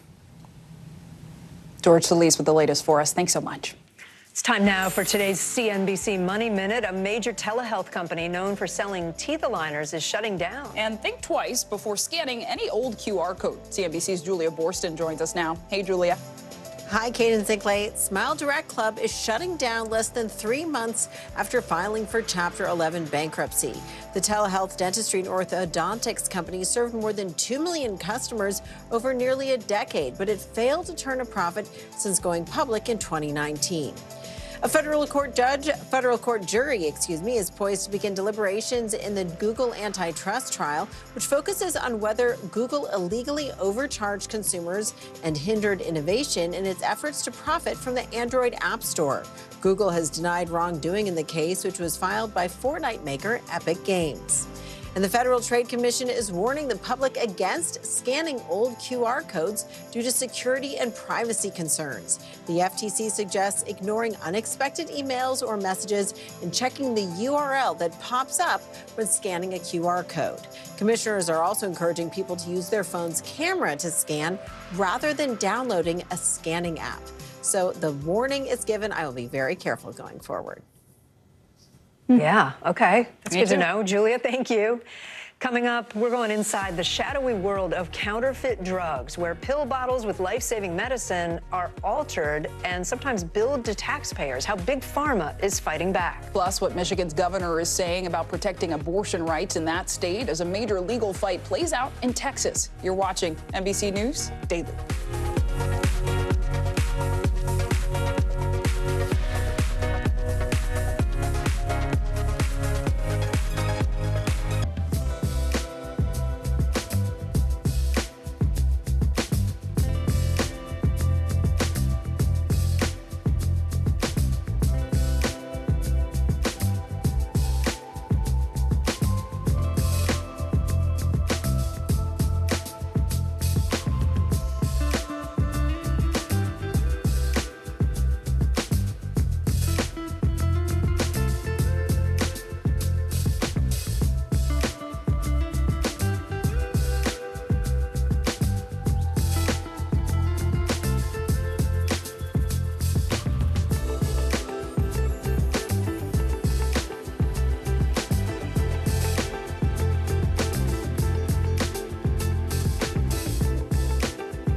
From inside Iran, from Israel, from Florida, from Lewiston, Maine. Part of our continued reporting. This is what a country in war looks like. Women, children. What is it like? Countless neighborhoods across the region that look just like this. Everybody good? I get took for all this damage to the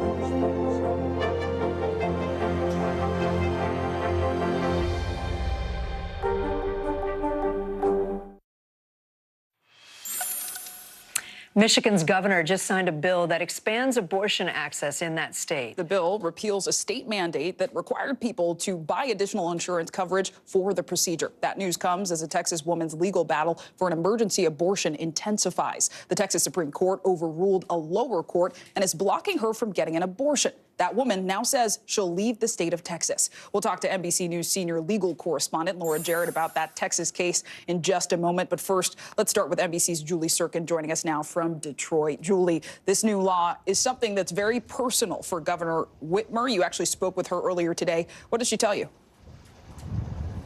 Yeah, I did. Really a full circle moment for Governor Whitmer, because 10 years ago in 2013, she was in the state Senate trying to prevent that bill that you just talked about from becoming law. That effort was unsuccessful, but she shared her own personal story of rape, something she told me today that she has never shared before that moment. And it was so important for her, she said, to put a face to some of what women go through when it comes to this law. You mentioned some of what it does, but a handful of states, actually close to a dozen around the country, have this on the books. The same law that Whitmer signed the repeal of today. It does require women to have elective insurance, additional insurance, if they are to get the abortion procedure, without any exceptions for women who may have been raped, because you need to have this insurance before a situation arises in which you need an abortion procedure. I also talked to Whitmer more generally, though, about the reproductive rights conversation around the country. Michigan is a state which codified the right to reproductive freedom.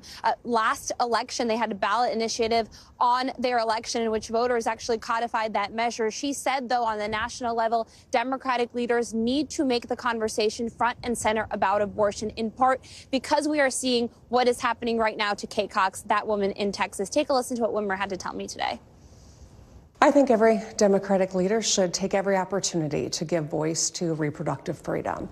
This is a fundamental for so many people in this country, and it's not just women.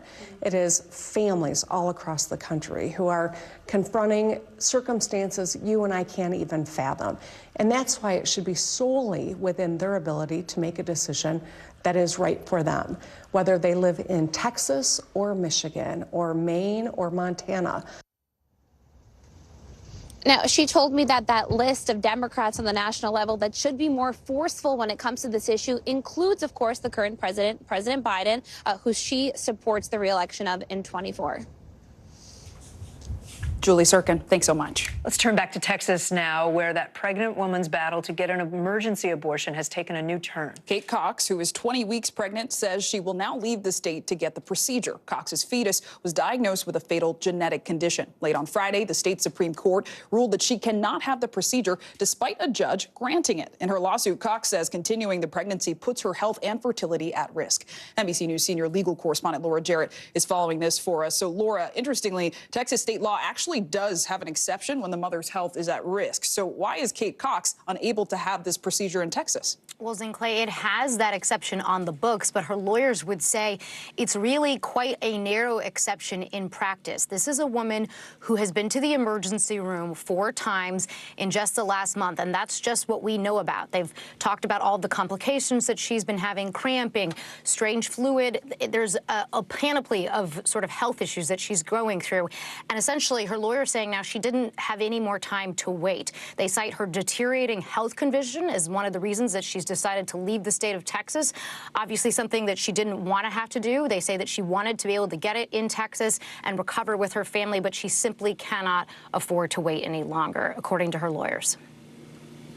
And Laura, I know the Center for Reproductive Rights put out a statement about Kate Cox leaving the state for care, and they said, quote, her health is on the line. She couldn't wait any longer. Could Cox file an additional suit against the state for compelling her to have to leave, compelling her to seek care elsewhere? I think that would be a hard road to go, because she doesn't have the same legal hook once she's no longer pregnant. Part of what made her case so unusual compared to so many others that we've seen, guys, is that she is currently pregnant. This is something that time is of the essence, and it's what made her lawsuit so unusual. Now, she says she's going to continue this lawsuit because it's one that could be capable of repetition, meaning she wants to actually get pregnant again. We'll see where this goes, but as of right now, she's going to get the procedure somewhere else, but the lawsuit in Texas will continue. We still haven't seen a final decision from the Texas Supreme Court on this, guys.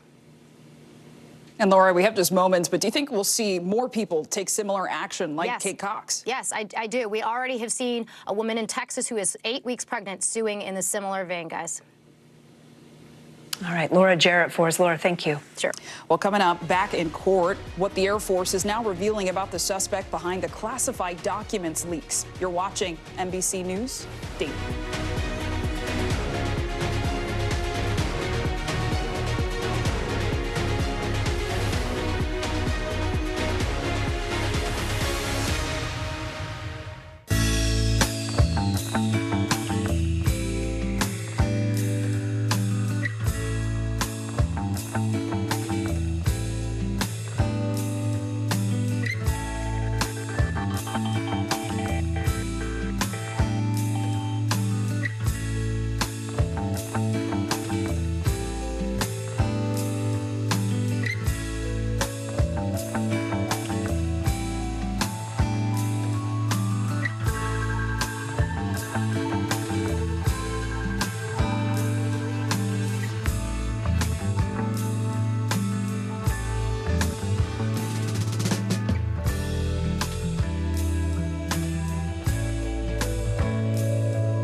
Still to come on the Channel 2 News. Well, the waters are certainly receding now. Still too close to call. Lester Holt reporting from Ground Zero, as it's being referred to. It is, in fact, a taste of freedom. The Haitian people know a little something about resiliency. What's the biggest risk right now? Some of the troops who have been proud. I want to welcome you to the first presidential debate. In fact, we've been told we can't go any farther. You with some resilient folks. Let me get in.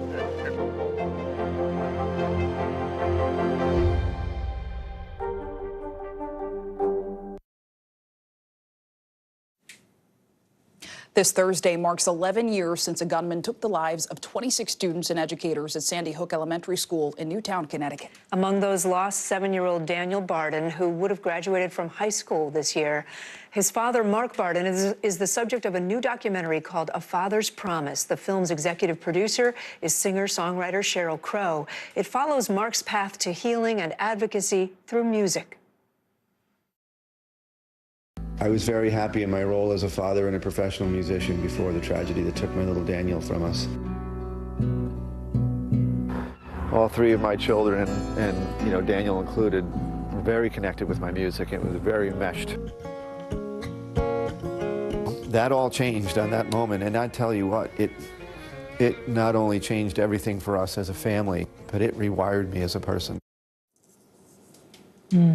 And Mark Barden joins us now. Mark, thank you so much for being with us. Really appreciate your time always. In that clip, you talk about how you were rewired as a person in the aftermath of the tragedy. Talk about how music helped you through your grief. Yeah, thank you for that. And it's been an interesting process. It's as a musician, my three children, James, Natalie, and Daniel, were all very connected with my music, and because of that, it was not the normal go-to comfort mechanism that one might think. So it's been a journey, and I've had wonderful friends in the music community who have been kind of there for me, supporting me through this process. And then with Rick Korn in this documentary examining the role music plays in healing after profound tragedy, has offered me the opportunity to deepen those music connections and to kind of continue on my way back to my true self, which is that of a musician. And it's been a great and appropriate way to honor my little Daniel through the work of Sandy Hook Promise and through the work of this film, A Father's Promise. Yeah, and Mark, I mean, I understand you just spoke about it, right? How music has kept you and your kids connected. Your daughter, Natalie, also performed with you last week, I understand, to honor the film's release. How has music helped you as a family in the aftermath of this tragedy?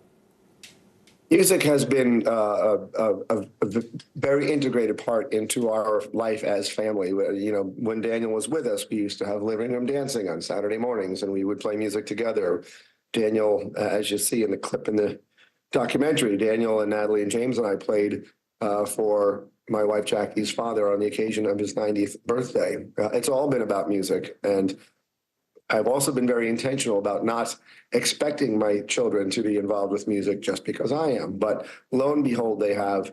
And I think for me, it's been very gratifying to live kind of vicariously through Natalie as she has these wonderful music experiences, like the ones that she's enjoying with Sheryl Crow. It's been very, very rewarding for me to watch Natalie grow into this as well in her own right. Yeah. Mark, I want to ask one kind of policy question. You co-founded Sandy Hook Promise, and I know this fall the nonprofit put out a report looking at ads for guns on social media. I know you believe they target young people. The NRA says it's unconstitutional to limit communications with people under 18. But tell us more about what you're hoping to accomplish. With any product, there has to be responsible marketing that goes with it, and especially when you're marketing firearms. And we have observed egregiously reckless marketing targeted at young people, targeted at disenfranchised young men, targeted at children. And there have to be parameters. It just can't be a complete free-for-all. And we're also seeing the outcomes with mass shooting after mass shooting, and shootings in the home and shootings by children. There have to be some guidelines, and there has to be some responsibility. There has to be accountability. And that's what we're trying to bring about, just responsibility in how any manufacturer markets their product, and especially gun manufacturers.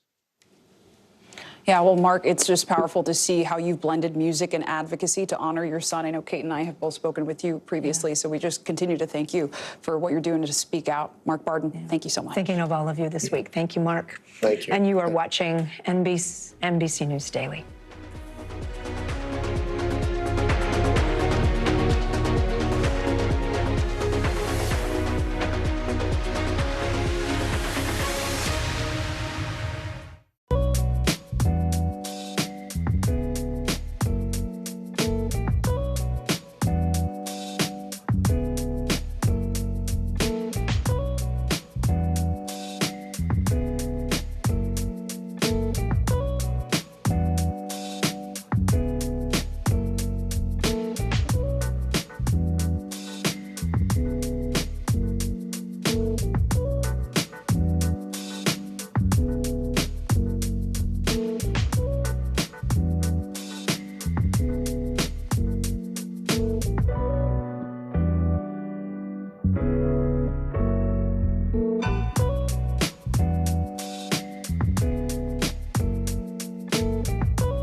The horrors of war on full display on both sides of the Israel-Gaza border. Protesters are on the streets here. Most of the time, the Iron Dome works, but a few get through. News for the generation of now is NBC News Now.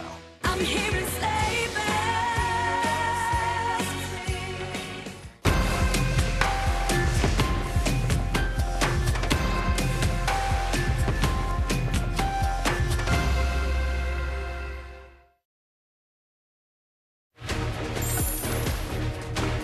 Bottom of the hour now. Here are some of the stories making headlines on NBC News Daily. Special counsel Jack Smith is asking the Supreme Court to immediately decide whether former President Donald Trump has immunity from prosecution for his actions seeking to overturn the 2020 election. In a separate case, Trump says he will not take the stand again in his $250 million civil fraud trial in New York. Trump is accused of inflating the values of his assets and properties. He's denied any wrongdoing. Court is expected to resume tomorrow for its last week of testimony. A massive 52-foot whale washed up on a San Diego beach over the weekend. Dozens of beachgoers, as well as firefighters and police officers, gathered all around the whale Sunday morning. Lifeguards attempted to tow the whale back out to sea, but it didn't work. It's unclear how the whale died. A newly released report details a harrowing rescue in California's Inyo Mountains. A hiker was trapped for 7 hours with his legs stuck under a massive boulder last week. Authorities say the boulder was estimated to weigh as much as 10,000 pounds. Rescuers eventually got him out using ropes, pulleys, and a helicopter. He was rushed to the hospital with severe injuries. A new investigation from the Air Force Inspector General says that a 21-year-old Air National Guardsman acted alone when he allegedly leaked classified documents earlier this year. Jack Teixeira pleaded not guilty in June after being indicted on 6 federal counts. The Air Force also says it has disciplined 15 other people. Let's bring in NBC News Pentagon correspondent Courtney Kube. Courtney, it's been a while since we talked about this story, but it was a big one. Remind us about Jack Teixeira and what this investigation found. Yeah, I mean, it was really a blockbuster of a story that unfolded over months, frankly, Kate. And that was the fact that this young airman, Airman First Class Jack Teixeira, was accused of leaking a treasure trove of documents over the course of weeks to the scale that at first we didn't even know how much it was. But as you mentioned, we've seen video here and still photos of him being taken into custody. He's since been indicted on 6 counts of leaking classified information, defense secrets, in a public forum. So now what the Air Force found in their investigation is that he acted alone. And that, in fact, there's no evidence that any of his seniors, any of the people around him knew that he was leaking this information. But they also paint a picture of a command that did not take care with classified information, that there was some sloppy procedures that they detail in this report. And as part of that, at least 15 people at that command have been held accountable in one way or another, some with non-judicial punishment, others even as far as being removed from their jobs, fired from their jobs, Kate. And Courtney, we should probably note this investigation is separate and apart from the criminal case against Teixeira, right? So what's next in that, in his trial? And is there a chance he could ever serve again in the military? Yeah, there's still no date set in that trial. I mean, the evidence, you know, legal officials our legal experts believe that the evidence against him is pretty solid. So the chances of him being completely exonerated and ever serving in the military again are very low, if not zero, Kate. But we still don't know exactly when it is he's even going to go to trial. And as you mentioned, yes, this is completely separate and apart, this Air Force investigation. This was really looking at the procedures at that base and then recommending ways that other bases could avoid this sort of scenario in the future, Kate. Okay, Courtney Kube for us. Courtney, thanks. Thanks. In Washington, the jury has been seated in a defamation trial for former Trump attorney Rudy Giuliani, which was brought by 2 Atlanta election workers. A judge has already ruled Giuliani defamed the election workers. In a court filing earlier this year, Giuliani admitted to making false statements. They're asking for as much as $43 million in compensation. It's not the only legal problem Giuliani is facing right now. Here to break it all down, NBC News Justice correspondent Ken Delaney. And Ken, first off, can you just walk us through what this case specifically focuses on?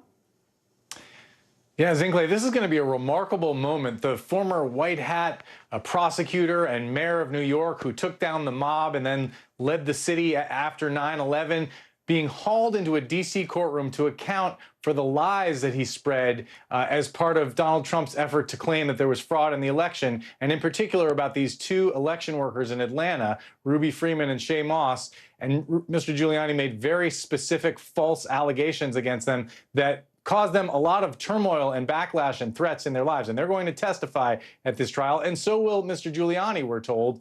He's going to try to put in perspective these comments, which he has acknowledged were false. And really, there's no good news here for Rudy Giuliani, only shades of bad news. The question is, how much money is he going to have to pay? And that $43 million figure, that's only compensatory damages. There could be punitive damages in this case as well. And this is, of course, this is one of many legal problems that Rudy Giuliani is facing right now.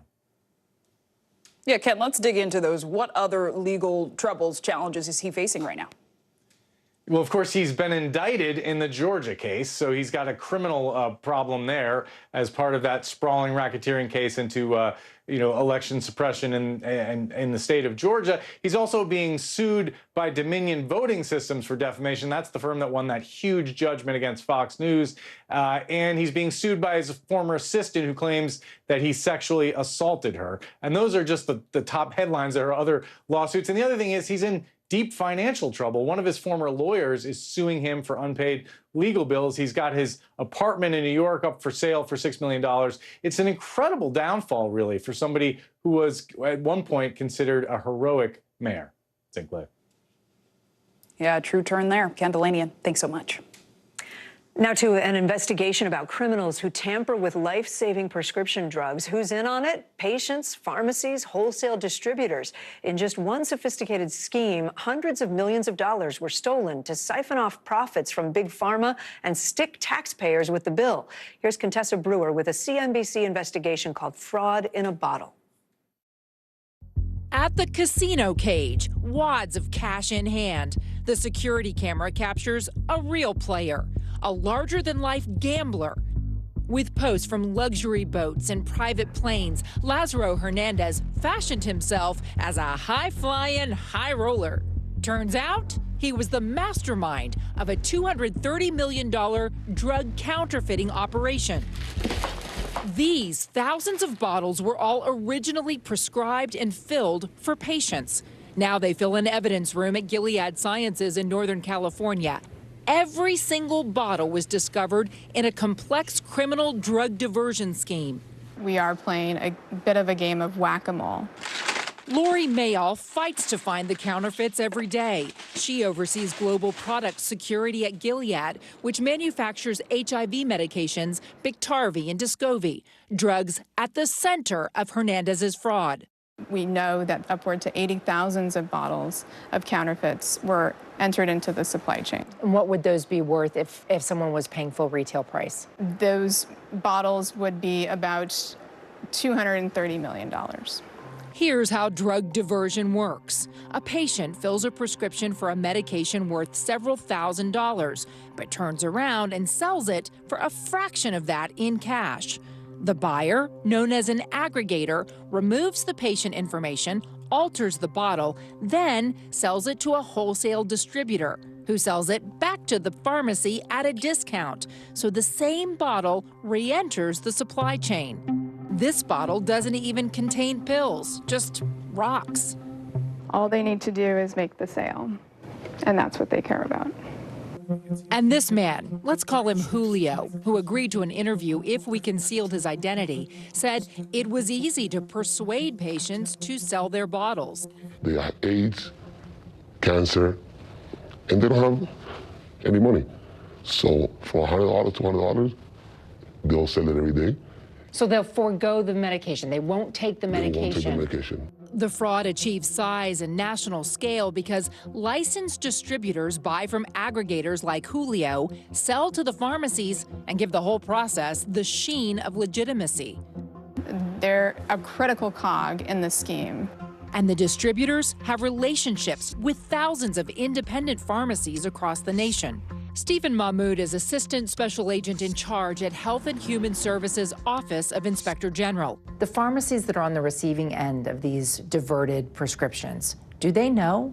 Some do, some don't. Medicare pays out to pharmacies a lot of money for these drugs because they are expensive and life-sustaining. This hidden camera video has never been seen in public. Shot by an undercover informant, it shows a woman, her husband and son cleaning prescription pill bottles in a South Florida apartment. The individual in the white shirt in the middle, you can see the what appears to be lighter fluid. He's using that lighter fluid, a harsh chemical, to clean the bottle and remove the pharmacy prescription label. Gilead Sciences and Johnson & Johnson have sued distributors and pharmacies throughout the country. Their investigations and litigation are still unfolding. These three were convicted in connection with a prescription drug counterfeiting operation. Lazaro Hernandez's jet-setting days ended abruptly this year. He was convicted in that $230 million drug counterfeiting operation. He pled guilty to conspiracy charges related to distributing adulterated and misbranded drugs and money laundering. He is serving a 15-year prison sentence. That was Contessa Brewer reporting. The wholesale distributors have largely escaped any kind of responsibility. None have been criminally charged, though the CEO of Scripps Wholesale, based in Brooklyn, was indicted in June for buying more than $150 million of prescription HIV medication, which had been illegally diverted. Prosecutors say he then resold it to pharmacies. He has pled not guilty. His attorney declined to comment to CNBC. Well, coming up, Shohei the money. How baseball's biggest free agent became the $700 million man right here in Los Angeles. Don't go anywhere. You're watching NBC News Daily. But first, time for today's Daily Snapshot. Check out this view in Kuwait. Look at that. Wow. The landmark towers and the skyscrapers captured piercing through the cloud cover in Kuwait City. That is a beautiful photo. Those historic towers are really a symbol of modern Kuwait, giving people a panoramic view of the city. Really beautiful. Wow. Gotta go there. Above the clouds. More NBC News Daily right after this.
News lives in the now. The front lines are still very active. This is like quicksand, and officials say an entire town is cut off. This close to actually understand why people had to jump in the ocean. News for the generation of now is NBC News Now.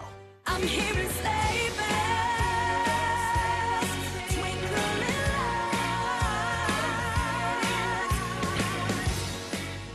The fire has grown leaps and bounds. What you see behind me is typical. How you doing? Pretty bad.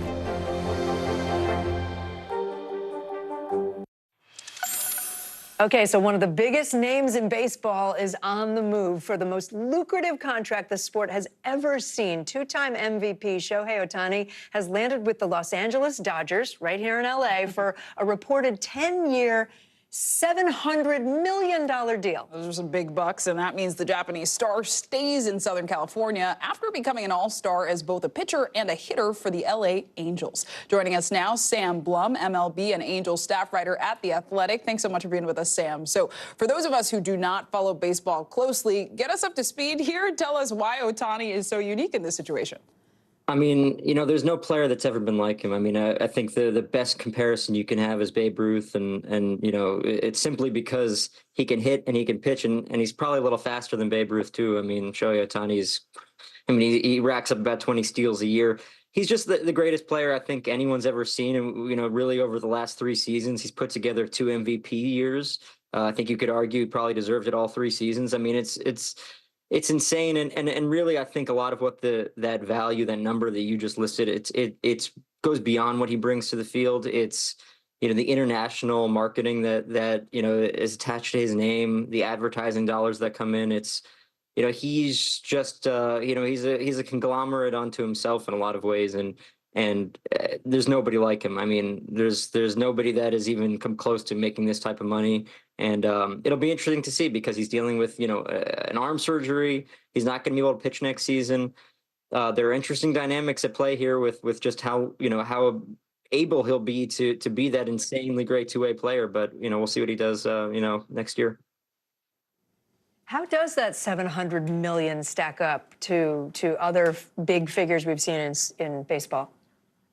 I mean, the next highest was Shohei's teammate, or used to be teammate, Mike Trout with the Angels. He signed a $426.5 million extension in 2019. And, you know, that was higher than anybody else. I mean, you know, really we're talking, you know, the other upper echelon players are in the, you know, the 300 million type of range, which is nothing to sneeze at. But I mean, Shohei's pretty much lapped everybody. I mean, this is double really what you're seeing across the league for superstar players. And it's like I said, I think so much of that is you know, what he brings beyond just playing baseball. Yeah, sounds like time will tell how it all shakes out, but it sounds like he's also worth the money. Well, yeah, hopefully he gets over the injury. Yeah, Sam Blum, thanks so much for joining us. The strikes in Hollywood are over, and now the awards season is officially back in swing. Yeah, the Golden Globe nominees were announced earlier today, highlighting this year's Best in Film and TV. And while there were a few surprises for who took the top spots, there were some notable names left off the nomination list, too. Here to dig into that list, NBC News entertainment correspondent Chloe Melas. Chloe, good to see you. So let's start with the nominees here. Who dominated? Well, first of all, it is all Barbenheimer at this year's Golden Globes. So Barbie leads the way with 9 nominations. This comes as no surprise. Okay, so it's nominated in the Best Motion Picture, Musical, or Comedy. I do want to point out no musicals nominated in that category. That's a head scratcher. We'll get to that later. Oppenheimer, nominated for Best Drama, comes right behind with 8. Also, Killers of the Flower Moon. Let's not forget Barbenheimer, as it was coined, grossed over $2 billion at the box office globally. People were saying, you know, these were the 2 movies to see. When it comes to TV, I want to point out Succession had such a big final season. That leads the way with 9 nominations on the TV side. Then you have The Bear with 5. And, you know, when it comes to the snubs, you're right. There were a few. I want to point out that Viola Davis, she was not nominated this year for her acclaimed performance in Air. We also have The Color Purple. I'm waiting to see what Oprah has to say about this. Although nominated in actor categories, not nominated in the Best Picture category. Same with Wonka and The Little Mermaid. Again, a lot of people wondering, why are these musicals not nominated in the musical category, right? So that is something to wonder about. That is a little weird. Yeah, okay, so if people have Sorry, there's a delay to LA. I was just going to say, if people have a little extra time this holiday season, what should they be watching that's on the list? So, you know, I just saw Killers of the Flower Moon the other night. I loved it. It's long. Same with Oppenheimer. Again, it's a long movie, but it's something to watch. I do want to say last year, you know, obviously when it comes to awards season, there are always, you know, there's always some controversy. Last year, there were no female directors nominated. This year, Greta Gerwig was nominated nominated for directing Barbie. And I also want to point out Celine Song nominated for Past Lives for her directing that movie. But I do think if you haven't seen Barbie or Oppenheimer, those are the two movies I think are going to be dominating this award show. And then, look, I love Succession. If you have time to binge all of those seasons, so good. And then other people are talking about how Jennifer Aniston and some others didn't see nominations this year for their role in the morning show. But you know what? We'll look and see what the Oscars holds. Yeah, we'll look and see. I'm wearing my purple for a reason, folks. Color purple. Anybody? Anybody? Yeah. Chloe Malaz, thanks so much. And thanks for watching. There's more news ahead. You're watching NBC News Daily.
Stay on top of breaking news and the biggest stories of the day with NBC News Daily. Thank you so much for joining us. I'm Morgan Radford. I'm Vicki Wynn. I'm Kate Snow. And I'm Zinclair Samwat. Get in-depth reporting from across the country. We have breaking news out of the White House and around the world. Questions about the rebellion inside Russia. And ways you can take care of your health. What are symptoms that people should be on the lookout for? And your wallet. Some really great last-minute deals if you have flexibility. NBC News Daily. Weekdays from 12 to 4 p.m. Eastern on NBC News Now.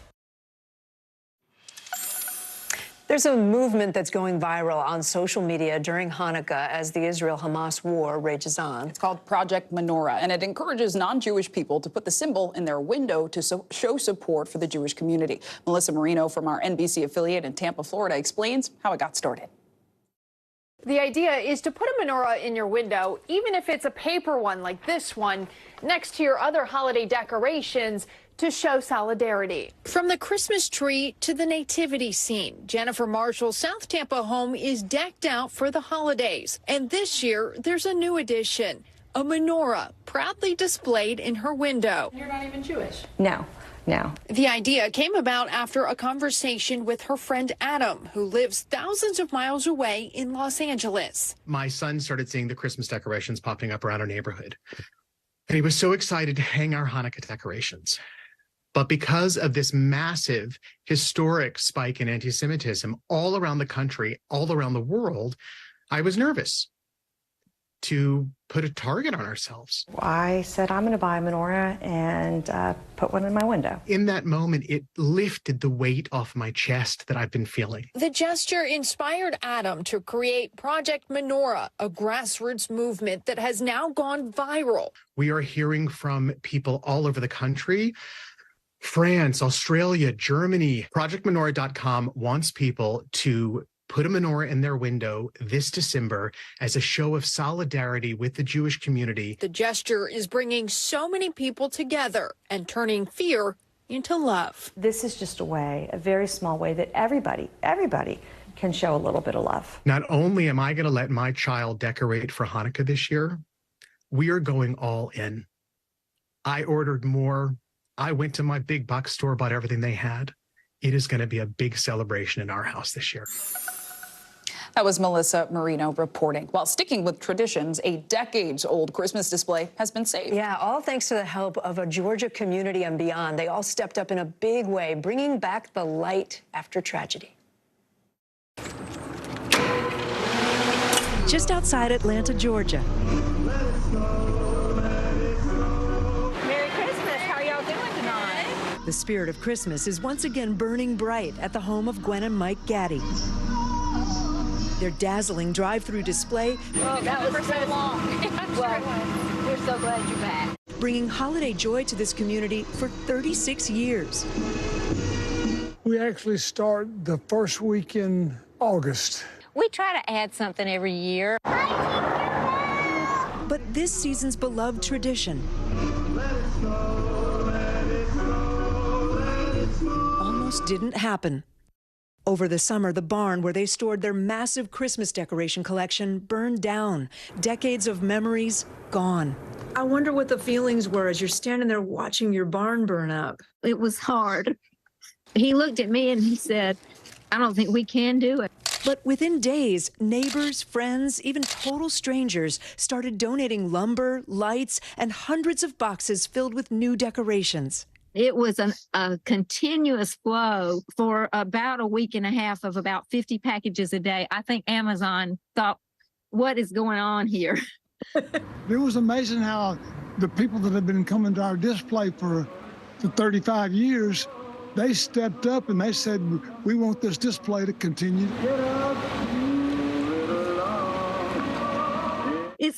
I'm sorry, I get emotional when I talk about it because it's just so humbling. I can hear, Gwen, I can hear the emotion in your voice. I feel blessed. I love the snowflakes. I'm so glad those were donated. Heather Trumke, who's been visiting since she was a kid, started a gift registry for the Gaddys. I knew that I could help out. I'm just humbled to be a small part of the big story here. Merry Christmas. Now, thanks to the kindness of this community, 500,000 points of light and love are shining once again.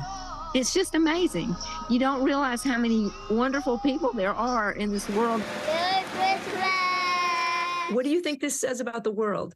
I don't know how many more years the good Lord has given me to be on this earth, but I'm going to keep the Christmas decorations going until I die.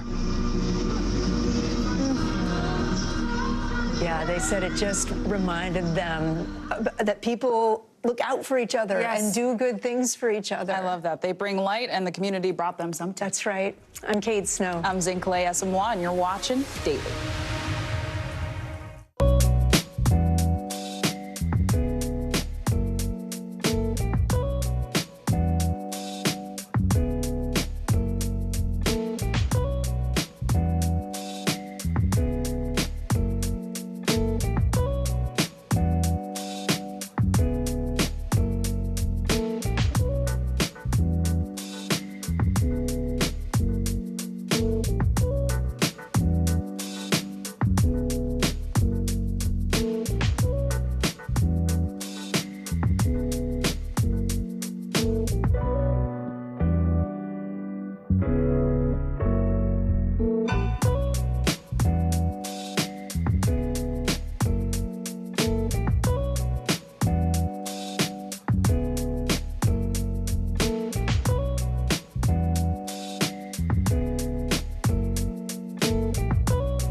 Thanks for tuning in. I'm Gotti Schwartz. Here are the stories we're following tonight. Storms keep coming here in California. The U.S. government just declassified this video.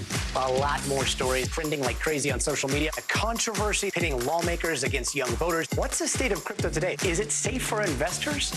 We've got another mind-bending story on artificial intelligence. This is what my voice sounds like when I clone it. That wasn't me.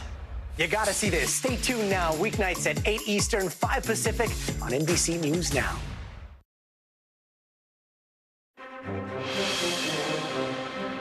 If it's Monday, war in Washington, Ukrainian President Zelensky prepares to deliver an urgent message before Congress that he needs their help as the White House bypasses lawmakers and sends Israel more than $100 million in emergency ammunition. Plus, the former president's legal and political immunity. Brand new NBC polling shows Donald Trump with a commanding lead in Iowa, with just 35 days to go until the first votes are cast, as special counsel Jack Smith asked the Supreme Court to reject a key pillar of the former president's legal defense. And abortion battles. NBC's exclusive interview with Governor Gretchen Whitmer as she signs legislation to expand abortion access in battleground Michigan, as a Texas woman in the national spotlight leaves the state amid a grinding legal battle over access to an emergency abortion.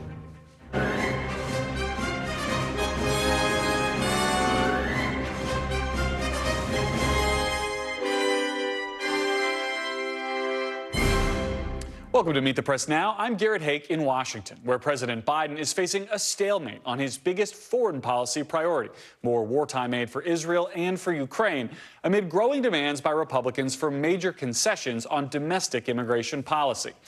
For weeks, the administration has been urging Congress to pass its emergency security assistance package before the end of the year, at which point the White House says it will run out of money to support Ukraine.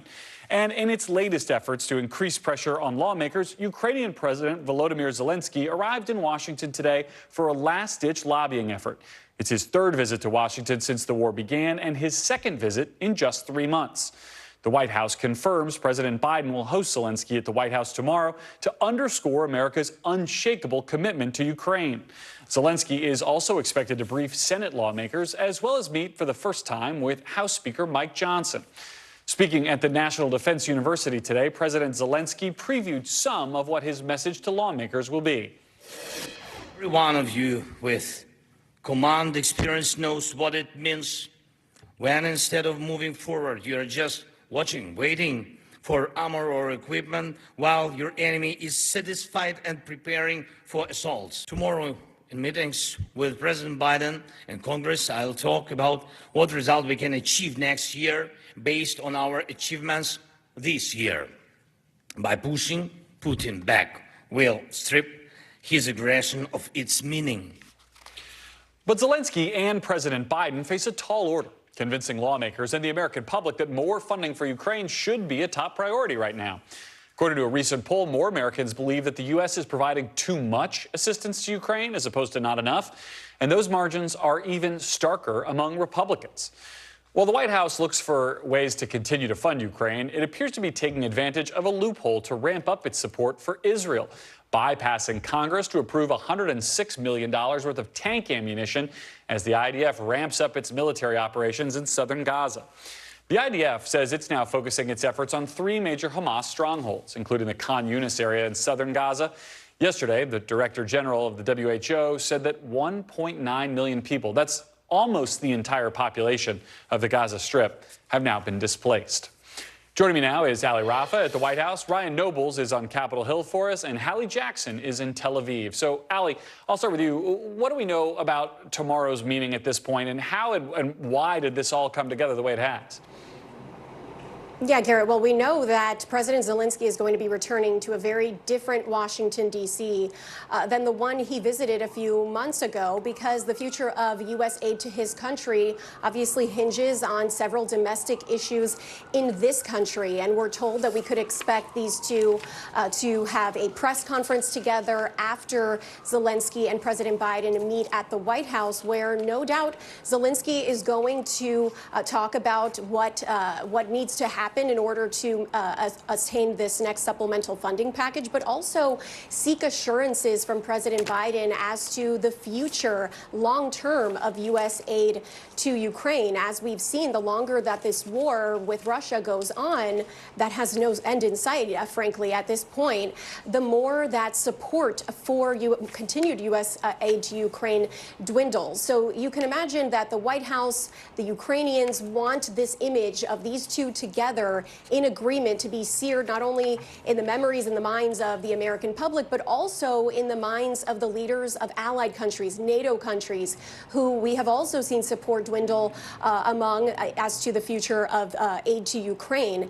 And the stakes could really not be higher for Zelensky going into this. We saw OMB Director Shalonda Young last week send a letter to lawmakers on Capitol Hill saying that U.S. aid, how much money is left in U.S. aid to Ukraine will run out by the end of the year, saying that that will, quote, kneecap Ukraine on the battlefield moving forward. So the stakes, again, could not be higher for Zelensky, Garrett. The polling here has been pretty consistent that Americans now think the U.S. is actually giving too much aid to Ukraine as opposed to not enough. Does the president need to do more to make this sales pitch? Is he counting on Zelensky to be the person to sell Americans and help get out of this mess where Ukraine aid is tied to border policy?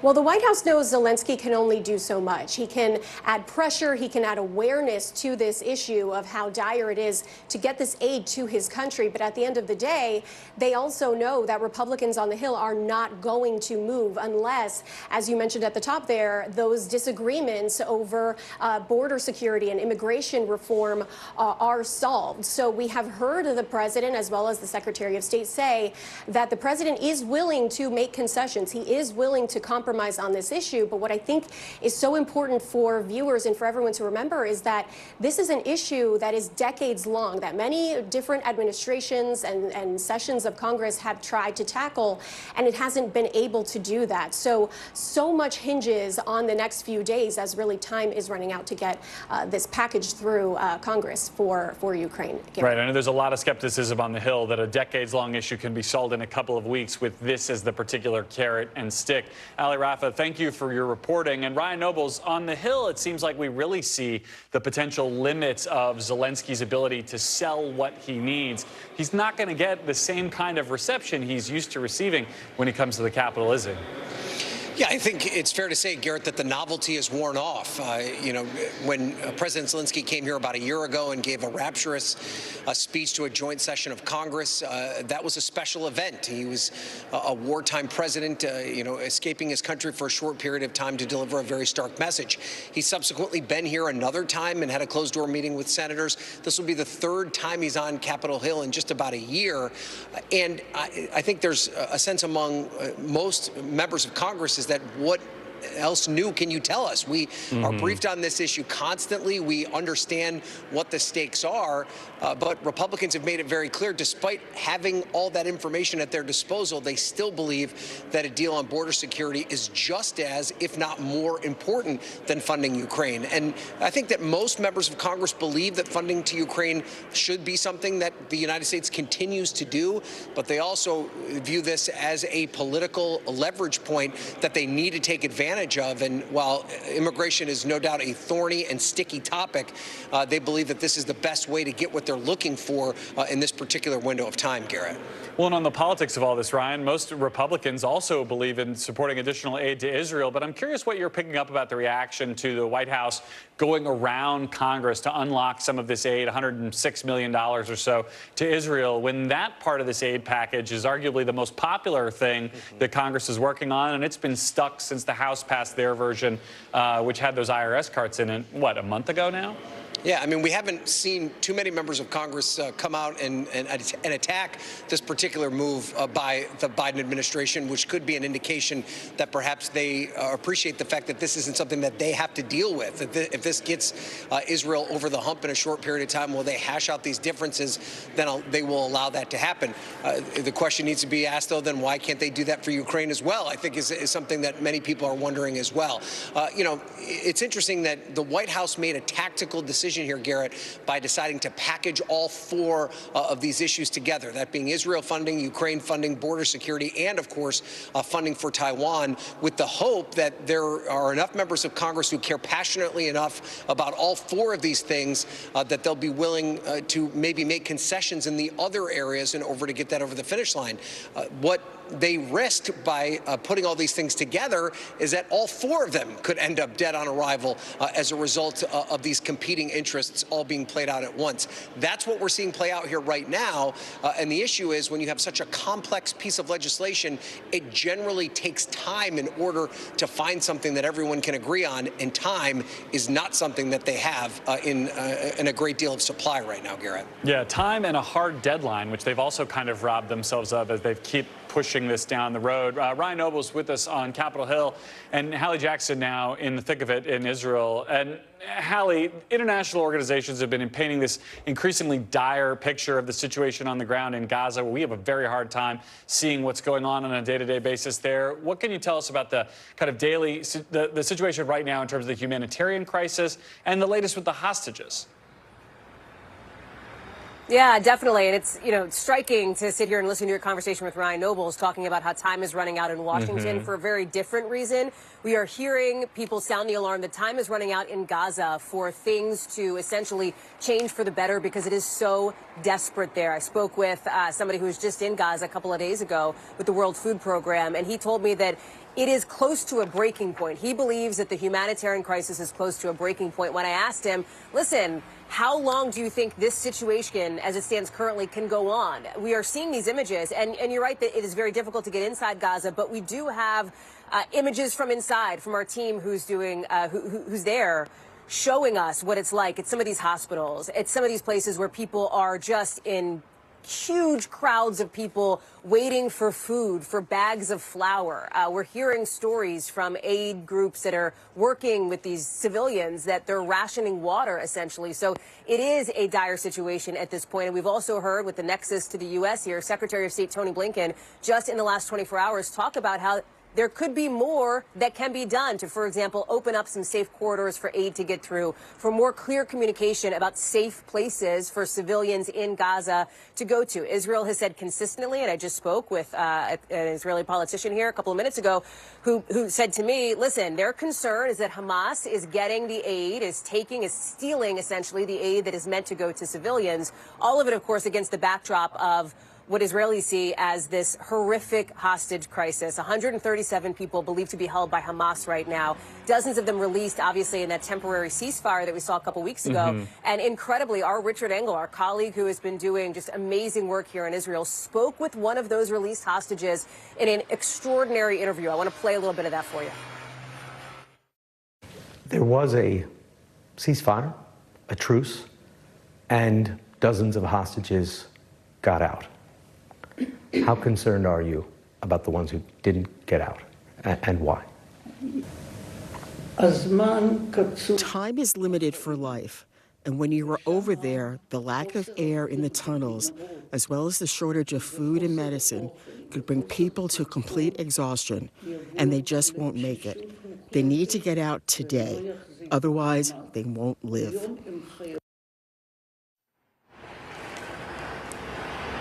And Richard, we'll have more on that tonight on Nightly News. We know that there have been moments of hope, at least glimmers of hope for some of these families. I spoke with the father of 3 little kids who were taken hostage, and his wife as well, who were released just a couple weeks ago. And he talked about, and it was striking, just the moments of normalcy that they're now experiencing. After spending some time in the hospital, they're back at home, not their home. They were from Kfar Aza, which was decimated by Hamas terrorists on October 7th.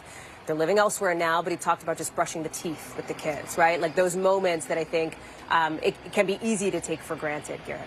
Right, that would be sort of the thing that stick in every parent's mind after a kid goes through something like that. Hallie Jackson, thank you for your reporting for us tonight from Tel Aviv. And joining me now is the former Prime Minister of Israel, Naftali Bennett. Prime Minister, thank you for being with us. I want to ask you, I was just going back and reading something today. You laid out after October 7th the manner in which you thought this war could be conducted, the best, most humanitarian way in which to do it. How do you assess the way the current government, Netanyahu's government, is conducting the war that we have right now? I think the war has been conducted very well by the IDF and by the government. I think we're methodically fighting and capturing and killing Hamas terrorists who conducted this savage attack of October 7th. And we need more time, and we're going to finish the job. The rest of the world is very concerned about the civilian casualties the numbers just go up and up. And I know the Israeli government disputes some of the numbers, but something around 18,000 civilian casualties within the Gaza Strip.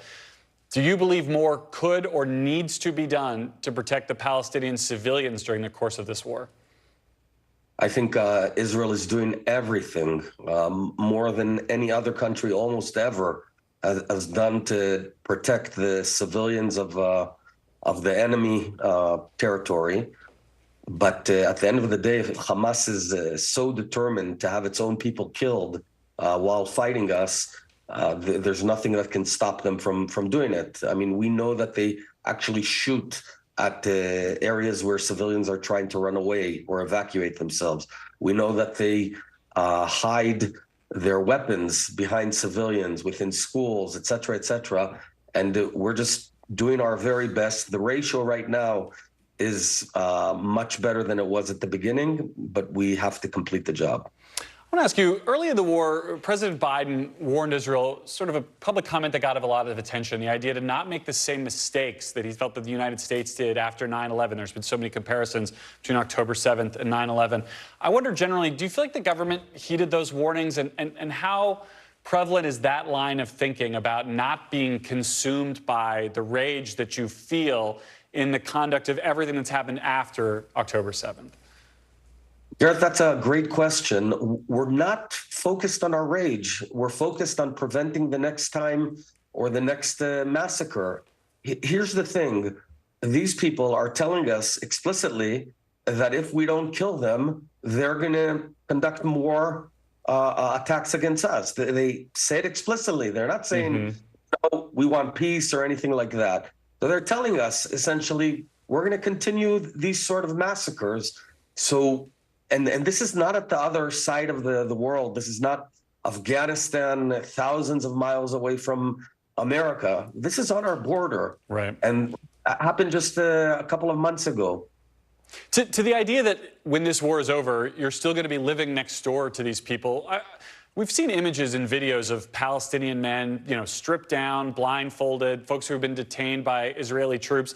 I think a lot about this idea that you can win militarily against Hamas, but do you worry about the way Palestinians have been treated both in Gaza and in the West Bank, where you might be creating the next generation of the people who will continue this fight against you, that you can win kind of tactically on the ground in Gaza, but lose strategically by a manner in which you're conducting a war and a manner in which you're trying to keep your people safe and end up creating more people who hate you?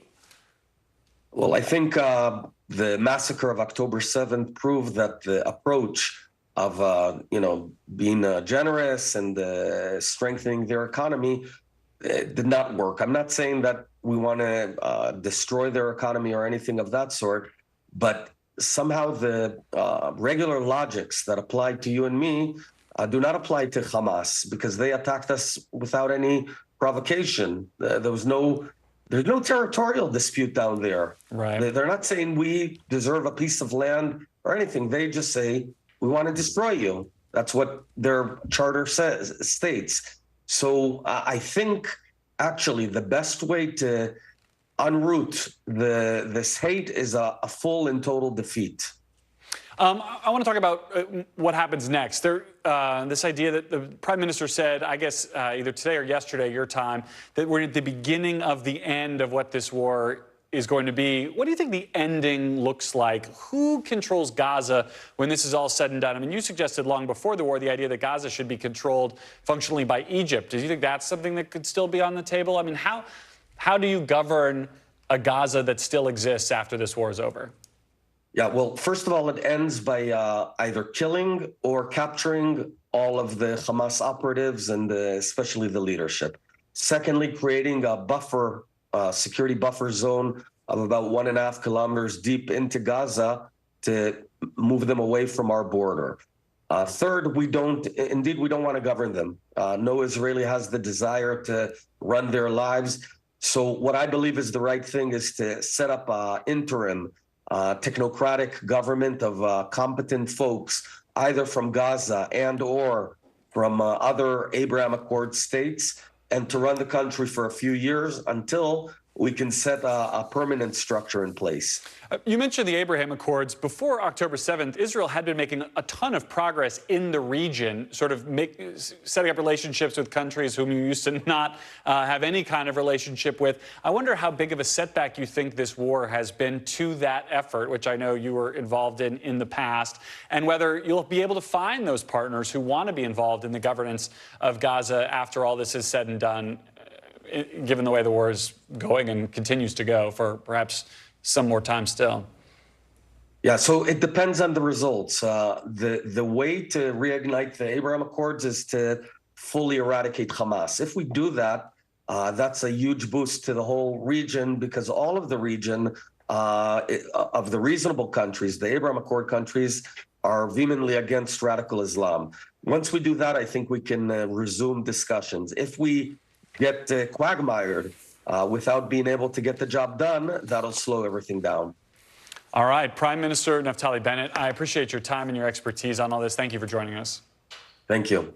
And coming up, today marks 5 weeks until the Iowa caucuses, and brand new NBC polling shows Trump winning a majority of voter support as the frontrunner surpasses the 50% mark for the first time this cycle. Steve Kornacki's at the big board to break that all down for us next. But first, a potential major new legal development in the Trump investigations, as special counsel Jack Smith asked the U.S. Supreme Court to get involved. That story's next. You're watching Meet the Press Now.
What's the message that you're trying to get out to young people? Know what is in the drug supply. We've got important news this hour about your money. Mental health, big picture, why is it so tough right now? News for the generation of now is NBC News Now.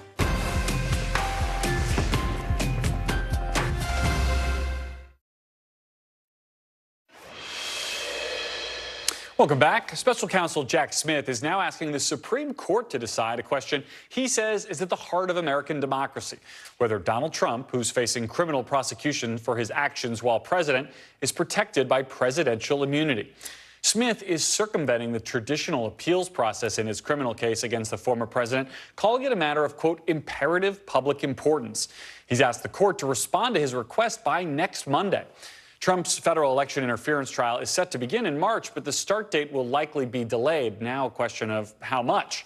I'm joined now by Carol Lamb, a former U.S. attorney and former federal judge. She's now an NBC News legal analyst. So, Carol, what's Jack Smith's goal here? Just to kind of speed this process along as much as possible? Absolutely it is, Garrett. This is a race against the clock for Jack Smith. He's doing everything he can to try to preserve that March 4th trial date or keep it as close to March 4th as he can, given the upcoming Republican National Convention and then, of course, the election in November of 2024. That's his goal here. He's got some precedent on his side. He cites U.S. v. Nixon in his brief. Do we think the Supreme Court will take up his request? I mean, they presumably could just say, yeah, thanks for the letter, Jack, but we're good. They absolutely could say that, and it's anybody's guess what they're going to do in this case, because the normal procedure is that any losing party on any motion has to wait until the conclusion of the case before they can take up an appeal. This is an exception to that rule, that general rule. They are allowed to take an immediate appeal of Judge Chutkan's order. This is Trump's team can immediately appeal the denial of their motion in front of Judge Chutkan to dismiss the case, and they have done that. So now Jack Smith is saying we don't have time to wait for the Court of Appeals to follow their normal processes, which sometimes takes months and often more than a year. We're going to go directly to the Supreme Court. So that is what he's asking the court to do, and there is precedent for that. But again, the Supreme Court has a very busy schedule. They've got 9 justices, all 9 justices hear every case that they decide to hear, and they're already in the middle of a very busy term. And of those 9, 3 of these justices were appointed by Donald Trump to the high court. And given all the discussion about Supreme Court ethics over the last year or so, would you expect any of them would recuse themselves in a matter like this? I would not expect a recusal. If we ended up in a place, Garrett, where justices had to recuse themselves because something involved the president who appointed them, I think we'd be in a pretty bad place. The expectation is that justices are going to rule according to the law, and you can see that in the lower courts as well. Some of the judges who have ruled against Donald Trump and his team were, in fact, appointed by Donald Trump. So that's the understanding, that's the expectation of our judges and justices. Yeah, I mean, I could see it as a tricky precedent, but most former presidents don't talk about their judges versus other people's judges in quite the same way. It's going to be fascinating to see however it breaks out. Carol Lamb, we'll be glad to have you alongside us as we see what the Supreme Court decides to do. And speaking of Donald Trump, in exactly 5 weeks from right now, the presidential primary contest will be getting underway in Iowa.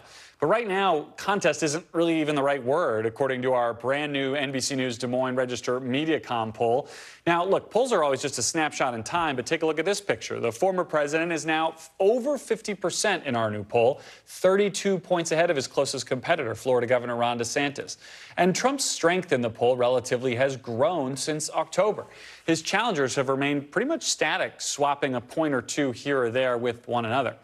NBC News' Steve Kornacki is at the big board to break down more of this new Iowa poll. So, Steve, do your thing. Dig into these numbers a little bit. What more can you tell us about the strength of Donald Trump's lead here?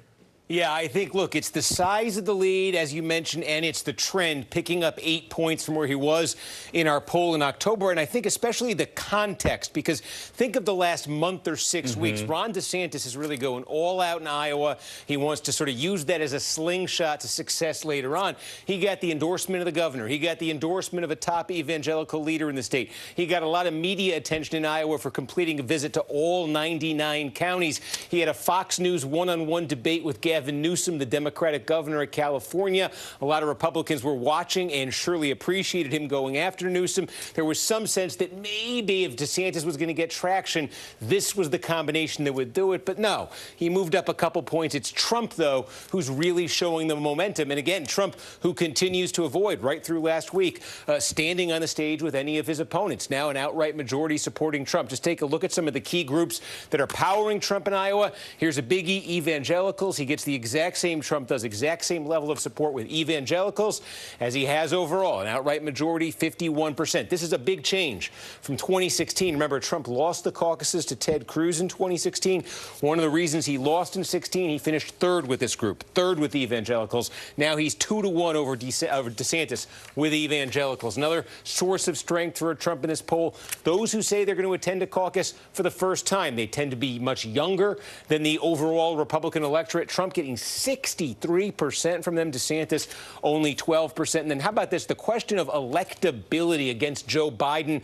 Trump's opponents at the start of this campaign certainly thought this might be his Achilles heel. He'd be tied up in court. The indictments would do damage in general election polls, and Republicans would look for a safer option. But look, you ask Republicans in Iowa, there's a lot of words here, but basically, with all the legal charges, can Trump win? Basically, 3/4 say yes, only about 1/4 say no. And this is a big number, and it's also 8 points higher than it was just back in October in our poll. So as this goes along, Trump is convincing more Republicans in Iowa that he can beat Joe Biden. We're going to talk more about the electability question with our panel here in a minute. But, Steve, I'm squinting at this graphic here. Is there any silver lining in this poll for the non-Trump candidates? I'm struggling to find it. Yeah, nothing too explicit and obvious. You got to, if you're a Trump rival here, you got to hope more than you can stare at these numbers. But I think a couple of things you could look at. You do the favorable, unfavorable numbers among Republicans in Iowa, and Trump is the most popular here at 72%. If you're DeSantis, this is the best piece of news for you in the poll. You continue to be very popular, liked by Republicans in Iowa. Look at that, 66% favorable, 29 unfavorable. It's been the story for a while with DeSantis. Republicans aren't saying, oh, we don't like him. They've been exposed to him, and they say, we do like him. But they just continue in increasing numbers to say they prefer Trump as their nominee. DeSantis has been trying to break through that. So far, he hasn't found a way. In the poll we just showed, it says he's getting farther from that goal. And then look at this. Is your mind made up? You look at that Trump, again, 51% overall support for Trump, and 70% of those voters say their mind's made up. It's not changing. And you look at DeSantis, you look at Haley, and it's much more fluid. They have a lot less locked in, and a lot more of their support is soft than Trump's. Right, and it seems to be that the numbers are just sort of them swapping some voters back and forth every time we do this poll. Steve Kornacki, thank you so much for breaking it down. Like I said, we'll talk much more about this coming up on our deeper dive into the state of the 2024 race and what the former president's strength in the polls means for the current president. This is House Republicans prepare to formally launch an impeachment inquiry. You're watching Meet the Press Now.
Hey, I'm Hallie. It's good to be with you tonight.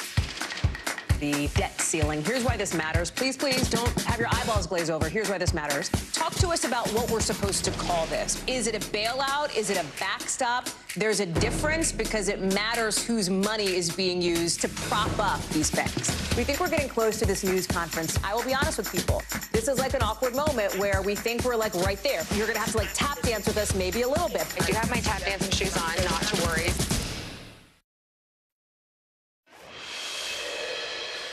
Welcome back, and let's stick with our brand new NBC News Des Moines Register Mediacom poll out of Iowa, shall we? To put into perspective just how dominant President Trump has been in this Republican primary, you're looking now at his three weakest groups in the poll. That's college-educated Republican caucus goers, independents, and suburban voters. Even in his weakest demographics, Trump has a double-digit lead against his closest rivals. So 5 weeks out now from caucus day, Trump is well ahead out now of the Republican primary field by every single metric in this poll. Joining me now on set is Kayla Gardner, White House correspondent for Bloomberg News. Cornell Belcher is with us, Democratic pollster and NBC News political analyst. And Sarah Chamberlain, president and CEO of the Republican Main Street Partnership. So, Kayla, I'll start with you. We've been talking about this lead. It is strong. It is durable. Is the race in Iowa now just for second place? Do we need to just change how we're talking about this? If it's for second place, it's a distant second based on this poll. And I think the biggest loss is for Ron DeSantis, as we just heard in the last segment from Steve. He visited all 99 counties. He was really hoping that was going to be able to get him enough support to, even as his campaign said, they just wanted a strong second place finish. And 19% is not exactly what they were looking for. He has the endorsement of the governor. He has this top evangelical leader. Trump in this poll still leads with evangelical voters, which are key in the state. And I think it's just a huge loss for him. And also for Nikki Haley, who has really had this big boost in national attention. She was also in a distant third place. She seems like the one who still has room to grow. But Sarah, if you're Ron DeSantis, you've done everything you're supposed to do in Iowa. You got the governor's endorsement, as Kayla was just saying. Right. The voters are even saying, we like you, but we really just don't want you to be president right now. What, if anything, can Ron DeSantis do differently? Or are the voters telling him, hey, maybe call us again in 2027? I think the voters are telling him, call us again in 2027, and maybe he should drop out. I mean, I hate to see him. He is going to lose, and it will be a distant second. And if he wants to be the top runner in 2028, maybe he should get out now and kind of save a little of integrity and then run in 3.5 years. Cornell, go ahead. As a pollster, though, I do want to caution us. Polls are a snapshot, as you've talked about, and sometimes polls get wrong because they get the electorate wrong. What I will say is that regardless of the poll, Donald Trump's numbers have been fairly consistent and large. And look, there's a difference here between sort of, for us in polling, is how do you get to 50+1? Because when you get to 50+1, you win, right? And so I don't care about what the margin is. But what I've seen consistently in Donald Trump is, and this is the poll that I think is important because he's now at a margin where they can't catch him, right? Even regardless of who drops out of this race, they can't overtake him, which is a really, really powerful position. But I wanted to make that sort of clarification for our audience, because I think there's way too much talk about polling, way too much coverage of polling, and a lot of people don't understand polling. Right. Polls at this stage aren't right or wrong. They just tell you a thing today that may not still be true when we actually start voting. Well, as someone who worked for Obama, a lot of the polls early on were not true of what actually happened in that race. Fair enough. I want to read for you something that I think encapsulates the electability problem in this race, and it's not the electability problem that we thought we'd have. This is from one of the voters who participated in our poll. This voter said, I think a ham sandwich could probably win a general election against Joe Biden, and it's all Biden's fault. This was from Aaron Mann of Fort Madison, Iowa, who said he's caucusing for Trump. The other Republican candidates all thought they could make a Trump can't win argument. That does not seem to be the case here. Biden's relative weakness is rocket fuel for Trump at this stage, is it not? I think so. And I think that quote we just saw from the voter underscores there's just a huge segment of voters who do not want to see a rematch of Biden and Trump again. And I also think the economy continues to weigh down the president. They continue to say that inflation, high prices, those are the things that are top of mind. And right now, voters simply do not trust the president on the issue of the economy. And Donald Trump, frankly, is associated with a time where the economy was better before the pandemic and, frankly, before even Biden took office. But, Sarah, if you're a DeSantis stan and you're a big DeSantis donor, is your money better spent propping up Joe Biden right now than it is to Ron DeSantis? Because the whole argument was supposed to be from DeSantis, Trump is too flawed, he's too divisive, he may be in jail, you need an electable me to beat Joe Biden. But if all these Republican voters think a ham sandwich could beat Joe Biden, they're going to vote for the ham sandwich they know and love, and that's Donald Trump. They are. So if I was a DeSantis donor, I'd probably now go to Trump at this point. Why would I go to Biden? Trump is clearly in the lead. He is probably going to be the nominee unless he goes to jail. I mean, that's really what this is. So I think they're going to start to jump back to Trump. And you know, and Biden, I don't think Trump is beating Biden. I think Biden's beating himself. Well, let's go to our pollster on that question, because we do have new polls today in some of these swing states, Cornell, from CNN, that show the president struggling against Donald Trump in both Georgia and in Michigan. How do you see the picture of the theoretical general election? Well, you know, again, I worked for a guy in 2011 who the headline said, you know, he was toast. I remember that. And he was running behind Mitt Romney, and he was actually tied with I think he ran ahead of Mitt Romney pretty much the whole Not in the way. New York Times poll. In the New York Times poll in 2011, at the same time, he was running behind Mitt Romney. Believe me, I know. I know. You're more mentally scarred by that than I am, I'm sure. I had to live through it. But again, it's about the story that the president has to tell. You know, did Obama have a good story to tell? And to your point about the economy, look, Republicans are always better on the economy in voters' minds. But what we did in Obama's campaign was what we made it about who's going to fight for the middle class, right? Because Mitt Romney had a natural advantage on the economy. And I think this president has actually a better story to tell about the economy and moving the country in a direction even better than Barack Obama. And particularly when it comes to, as you know, it's going to be the contrast. It's going to be the contrast between what Donald Trump has to offer versus what Joe Biden has to offer. And those dynamics haven't unfolded yet. To the degree they haven't unfolded, though, some of that, I think, is on the White House, right? We've not seen the president really roll out his campaign in a lot of early states. They've spent some money on the air. What do you make of the way in which they're telling the story that they have to tell? I hear this from reporters all the time, and it's not a 50-yard dash. It's a marathon. They can't spend all their money now, and quite frankly, most Americans aren't paying attention. But they have a plan to start spending the money and telling that conversation, particularly as the primaries begin to end on the Republican side. I would never advise a campaign to start spending tons of money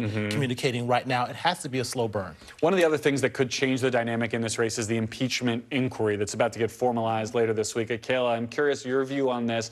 If Republicans start down this path, I don't know how they get off it. I cannot imagine a scenario in which House Republicans will vote to acquit Joe Biden. But when they start down this, how does the impeachment question, based on what we've seen of their efforts so far, help or hurt the president's reelection in your view? I think what's frustrating for the White House right now is they really thought this was not something that was going to materialize. But we've seen now more centrist Republicans, more moderate Republicans willing to be able to formalize this, even if just for the fact that it would give subpoenas more teeth, it would give them the ability to get more evidence. But I think Republicans are really going to use this to sort of undermine any Democratic attacks against the president's 2 impeachments, as well as his multiple myriad of legal challenges. But I don't know if it actually resonates with voters. I don't think this is something that's top of mind for people that are going to cast their ballots in 2024. This is what drives me crazy about the House Republican strategy here, because it's the kind of folks you represent, the Republican Main Street Partnership, who are going to have to own this. And we're going to vote for an inquiry because we're just asking questions. Only flies if you can stop the inquiry if you find that the answers are not sufficient to impeach. Can your members get out of that trap if 6 months from now it turns out there really is no evidence that Joe Biden did anything impeachable? Absolutely, and that's the plan. If there's nothing there, then they will not ever vote to impeach him. 100%. All right. They do need We're to saving move. that tape because I will. I'm not, That's I'm fine. not totally sure I believe I you will there. guarantee you that, but they have to get information, and the White House has not been forthcoming. So I agree with what they're doing here in this first step. Is there an impeachment trap there, Cornell? I'm going to follow what Mitt Romney said at this very table yesterday, and there's no there. There's not a lot of evidence on this, and I think Republicans will be better served by focusing on issues that are important to America. And again, like Chip Roy said, what do we have to take to the American people to run on? And it can't be Hunter Biden, and it can't be impeachment. It has to be something about the economy. And I guess, again, they ran a lot on crime and safety. I haven't seen their crime and safety bill. But on all due respect to Mitt Romney, we don't know yet.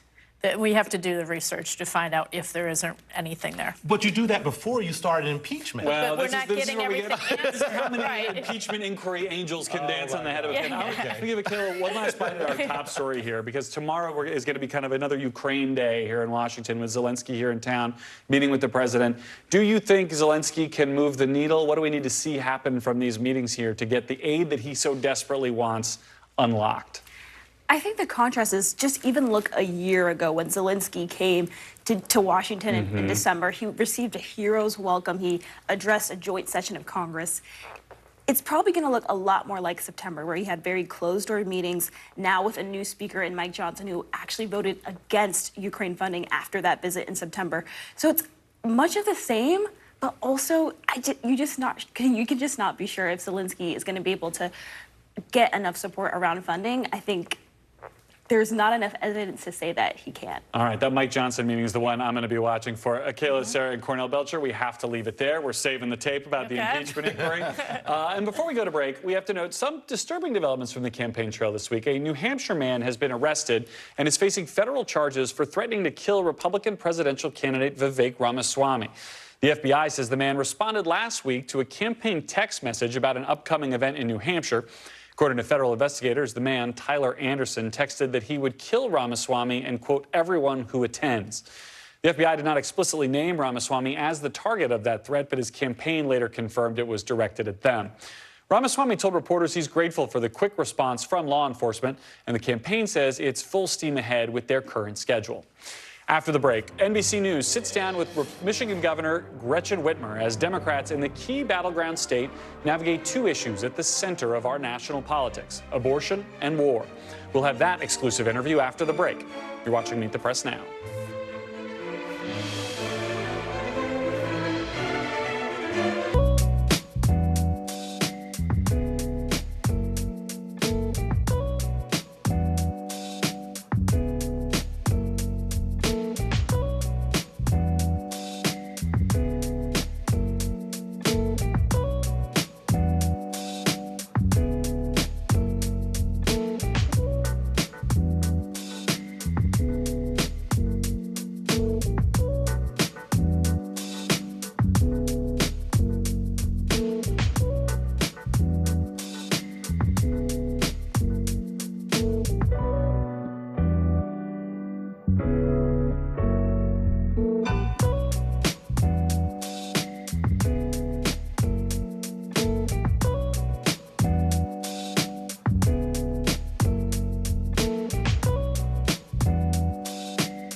Welcome back. This morning, Michigan Governor Gretchen Whitmer repealed a state law that required women to buy a separate rider on their health insurance to cover abortions.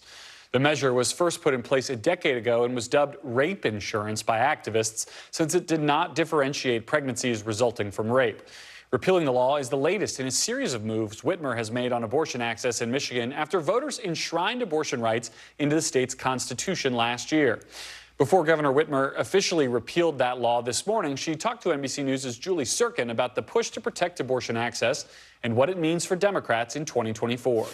It says that you, through your work in the legislature, now as governor, have been on offense when it comes to protecting a woman's right. Well, when the people get to decide, they overwhelmingly tell us they expect to have reproductive freedom.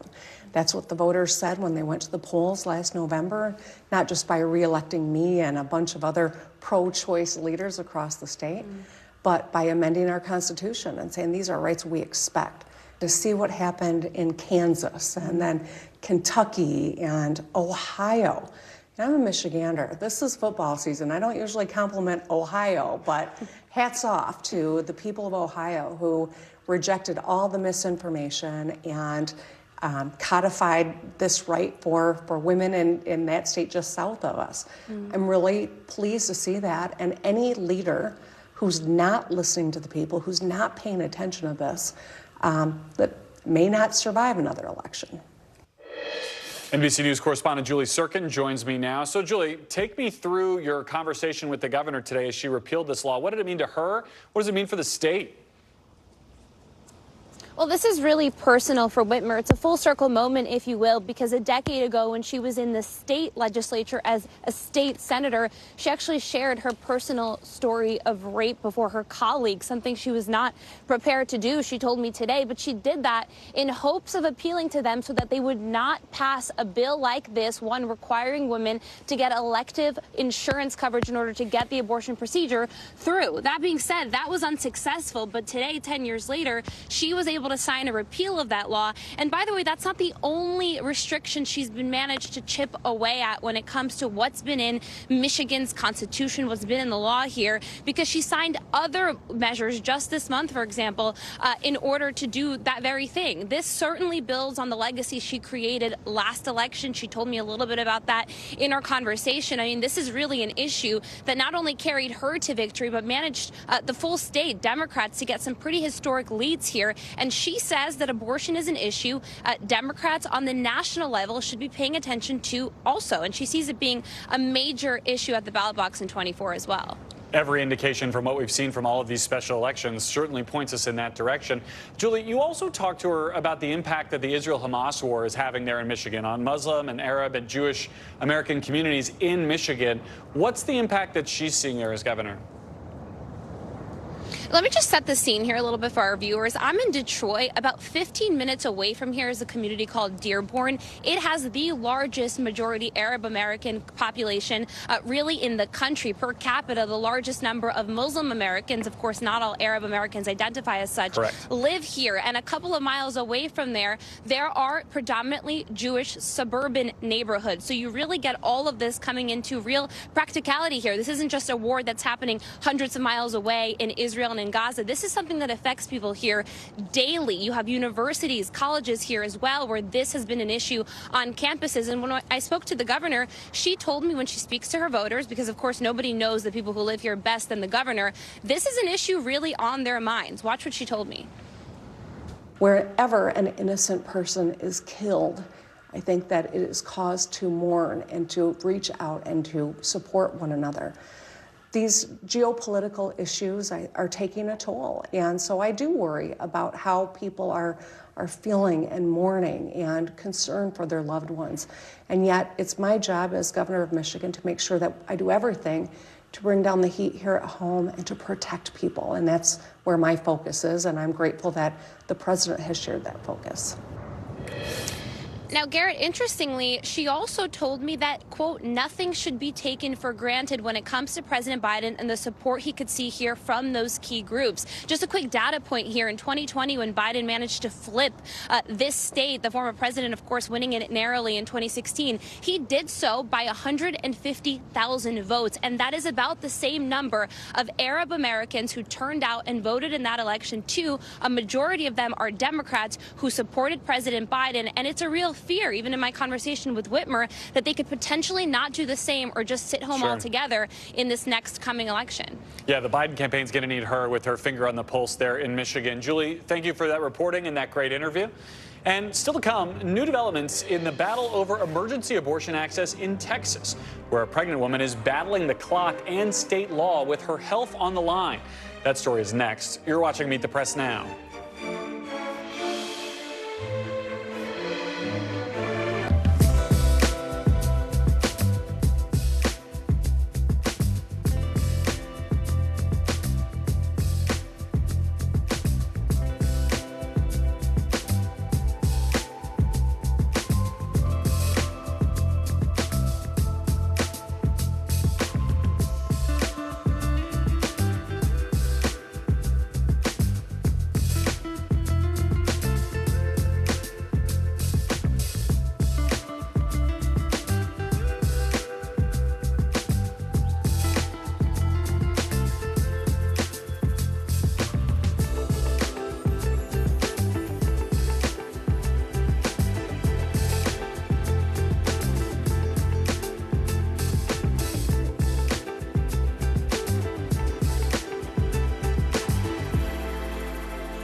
I think when you open your eyes, you get to decide, how's my day going to be?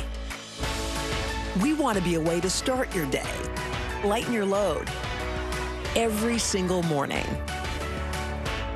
Kristen Welker hosts Meet the Press every Sunday on NBC.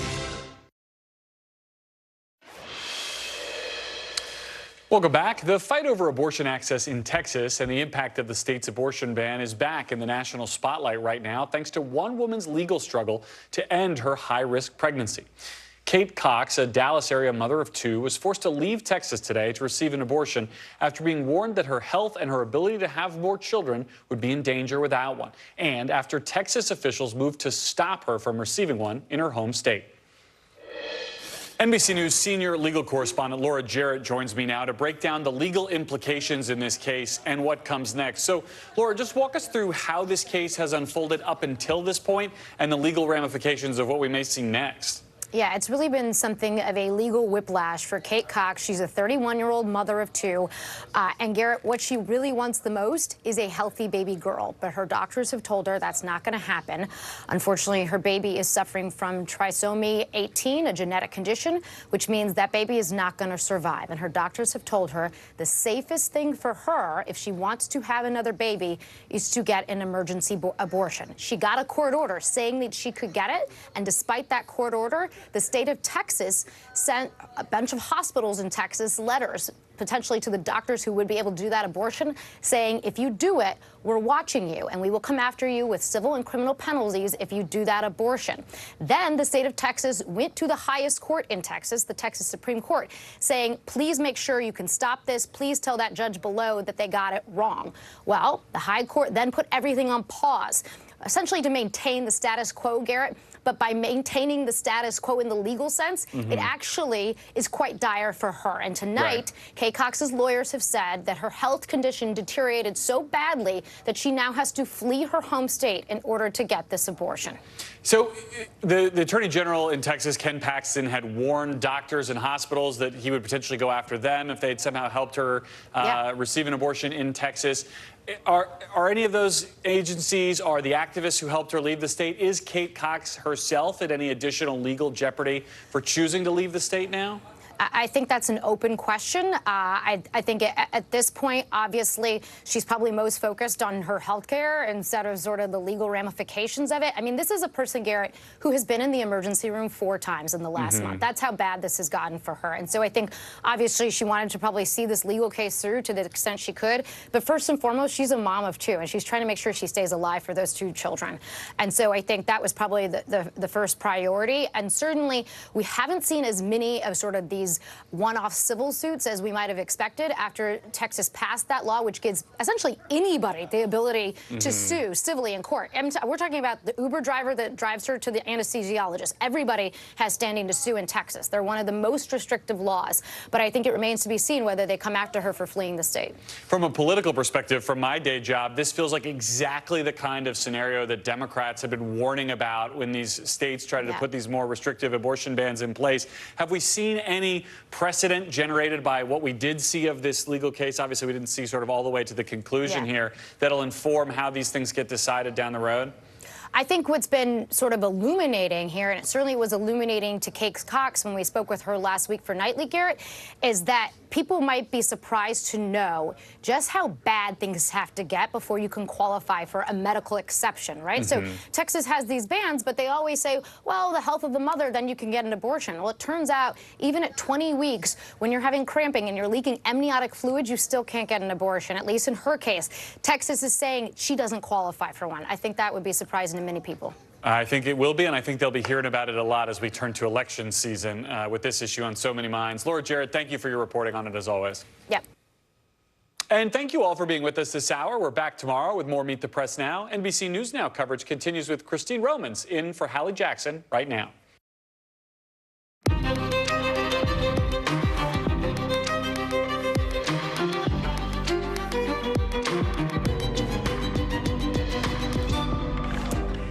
We're coming on the air with people in the South trying to clean up and recover from deadly storms that ripped through 3 states. Tens of thousands still without power face freezing cold temps tonight in an area increasingly under threat from severe weather. We are live in Tennessee under a state of emergency tonight.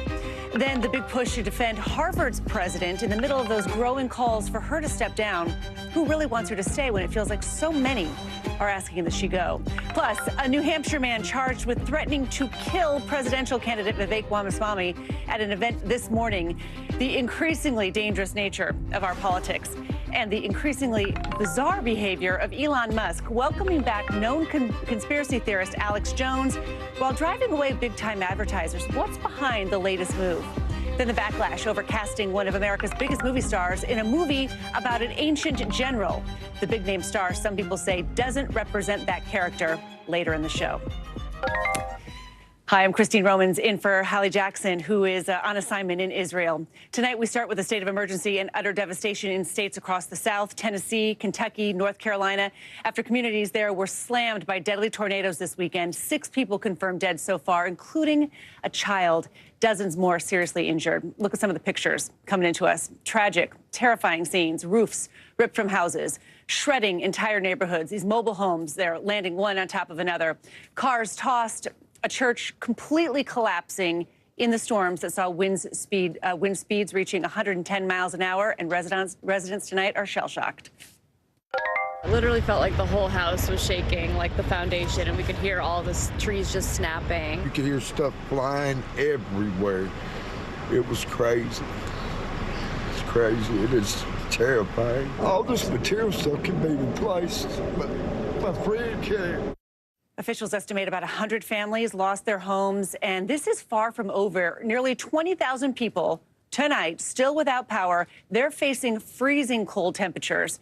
State officials warning homeowners of scammers now, like contractors and others looking to take advantage. And over 370 flights across the country are delayed so far today because of the after effects, leaving thousands of travelers in limbo during this busy holiday season. And it's not just the South facing severe weather. Millions in the Northeast are under flood watch and river flood warnings as storms bring heavy rain and winds to that region. Thousands in Connecticut and Massachusetts left without power as the rain keeps coming down. Snow is also possible in some areas. We have our team following all of this for you. Marissa Parra on the ground in Tennessee and meteorologist Bill Cairns standing by for us. Marissa, let's start with you. Tennessee still under a state of emergency tonight. What's it like on the ground where you are, and what are you hearing from people and from emergency workers? Hey, Christine, I will say that so much has changed in the almost 2 days that we've been here. Right now, you can see there's a lot of recovery being done. But before we get into the recovery that you can see happening behind me, the repairs being made, I really want to paint a picture for you of what this looked like when this all happened. This was Saturday evening that tornado hit, and you can see the devastation. So this is Nesbitt Lane. This is in Madison, Tennessee, and every single home here sustained damage, which to varying degrees. I mean, some of them have their entire roofs ripped off. This one, you can see the entire living room, the bedroom completely exposed. And if you were to go just a little further down that way, that is the mobile home park. This is where 3 of those 6 fatalities happened, including a mother, her 2-year-old child. And so this is something that even though so many homes here sustained damage, everyone I've spoken to, especially yesterday as people were seeing their homes for the first time, gathering what they could, every single one of them had some compelling story of survival like the one you're about to hear. I just remember opening the closet door and just turning around. The wind just took me, and I just remember waking up on this side of my house. And the second question, we'll go back.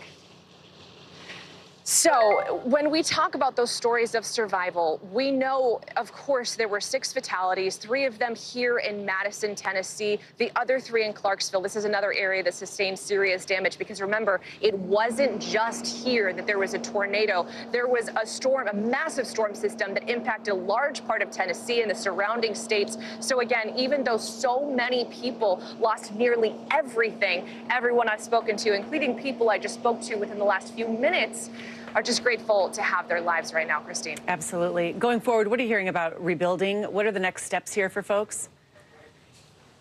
And that is such an important question, right? The what's next. And part of that is happening right behind me over here. You can see crews restoring power. That is going to take some time. I mean, when we talk about the cost of the tornado, it is hard to get an actual estimate of that because it is still early, but we know that that is in the millions. Now, power lines, so many of them downed. You can see the remnants of whether it's poles, whether it's the lines themselves, but it was just today. This already looks so different. If you look right there, what he's installing, that was not there. That pole was not there even 6 hours ago. So there's a lot of work being done to bring back the power. It could take several weeks. There's still over 10,000 people in Tennessee without power.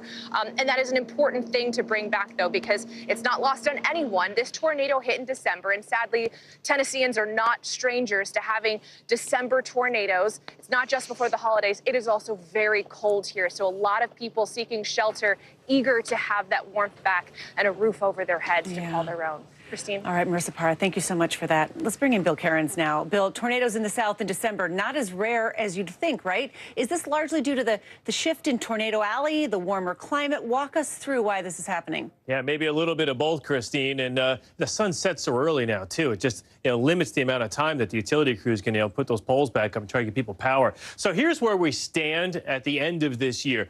Now, typically in a year, we'll get around 1,400 tornadoes. We're a little bit over that right now, so we're a little ahead of schedule. Nothing that's alarming. It's been a pretty average tornado year. So far, we've had now 82 tornado fatalities, 6 with this outbreak this past weekend. This is almost 4 times as many as we had last year. But that's a little bit of recency bias. If you go back to 2 years before that, we had 76 and 103 fatalities, a couple quiet years before that. The average is 71, so there's really no rhyme or reason here if we're seeing an abnormally high number of fatalities or not. We're kind of right on schedule, unfortunately. Now, as far as the outbreak, this is where all those tornadoes were in areas of southern Kentucky and areas near Nashville. We had a couple down here along the border of Alabama and Georgia, one near Raleigh on Sunday, a couple in Mississippi. 35 tornadoes were reported over the weekend. And here's about that shift in climate as far as what we used to classify as Tornado Alley.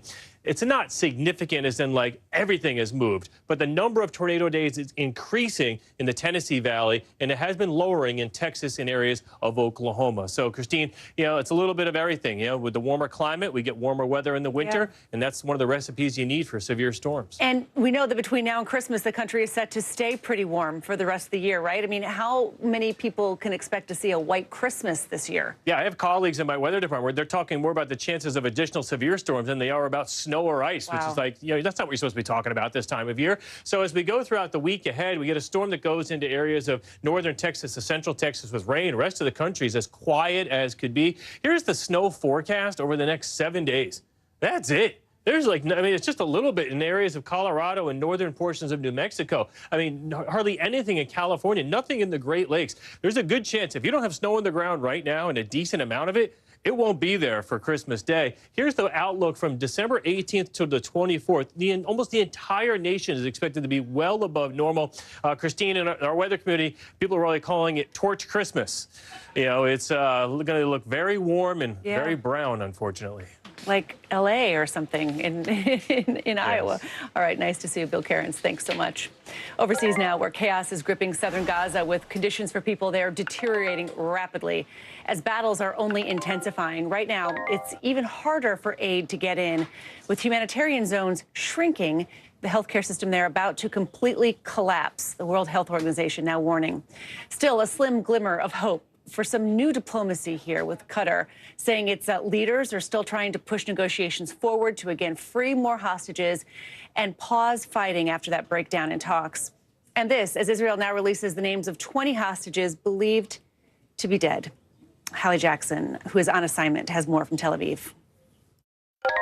Hey there, Christine. It is good to see you tonight. Here in the region, we know that the humanitarian crisis is getting worse based on what international aid organizations are saying. I spoke with one of the leaders of the World Food Program who had just been in Gaza, who's telling me that the crisis there really is getting to a breaking point. And that is reflected in some of the images that we're seeing. People who are desperate for food lining up by the thousands, thronging trucks, carrying some of that aid in. We are now learning late tonight that the Red Crescent Society is preparing a Qatari field hospital in the southern part of Gaza. This is an area, there's a sort of a narrow strip there where a number of people, a number of civilians in Gaza have gathered to try to find some semblance of safety here, with so many of them wondering where they are supposed to go next. It comes as discussions for the possibility of some kind of a temporary truce are on pause right now. I know you mentioned the idea that perhaps the Qatari foreign minister says there will be a continued push for diplomacy, but the reality on the ground is that that window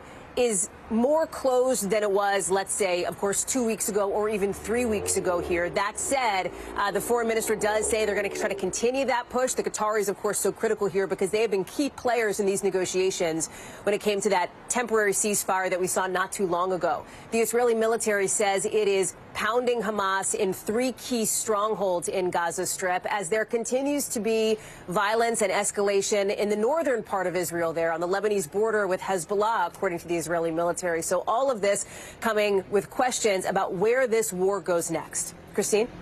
All right, our thanks to Hallie Jackson. She is on assignment in Israel tonight. All right, back here at home against the backdrop of the war, the fight over the future of leadership at some of the most prestigious universities in the country, that fight only getting bigger tonight, with the president of Harvard now facing more pressure to step down after the president of the University of Pennsylvania resigned just 48 hours ago.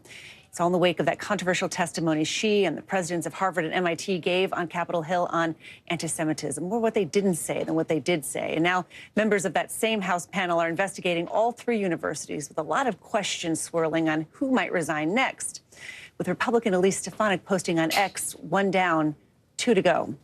Stephanie Gosk following all of this for us and joins me now. What more do we know about the pressure on the president of Harvard right now? Well, you know, Christine, you had the president of the University of Pennsylvania stepping down on Saturday, and then that pressure ramped up on Dr. Claudine Gay at Harvard.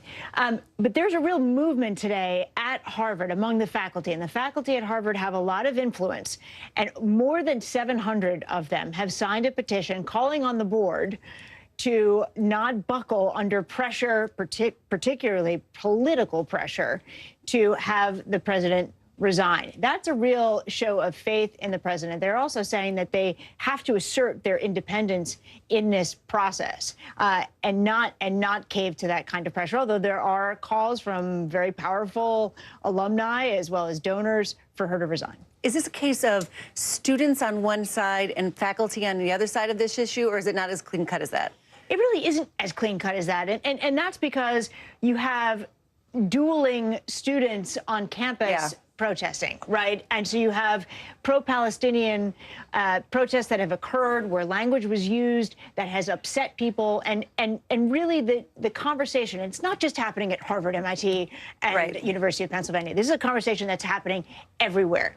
Where does freedom of speech stop and the safety of students come into play? And balancing that has proven to be extremely difficult for university presidents. And balancing that and talking about balancing it has been hard for them, too. I mean, that's what really got them into trouble last week, was how they tried to defend their policies.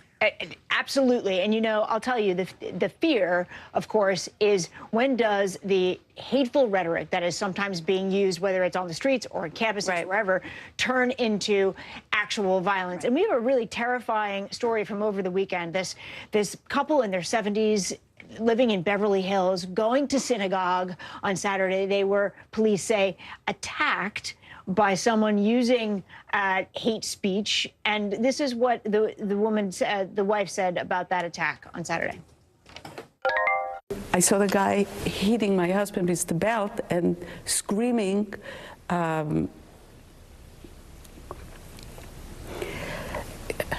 sorry, give me your earrings, Jew.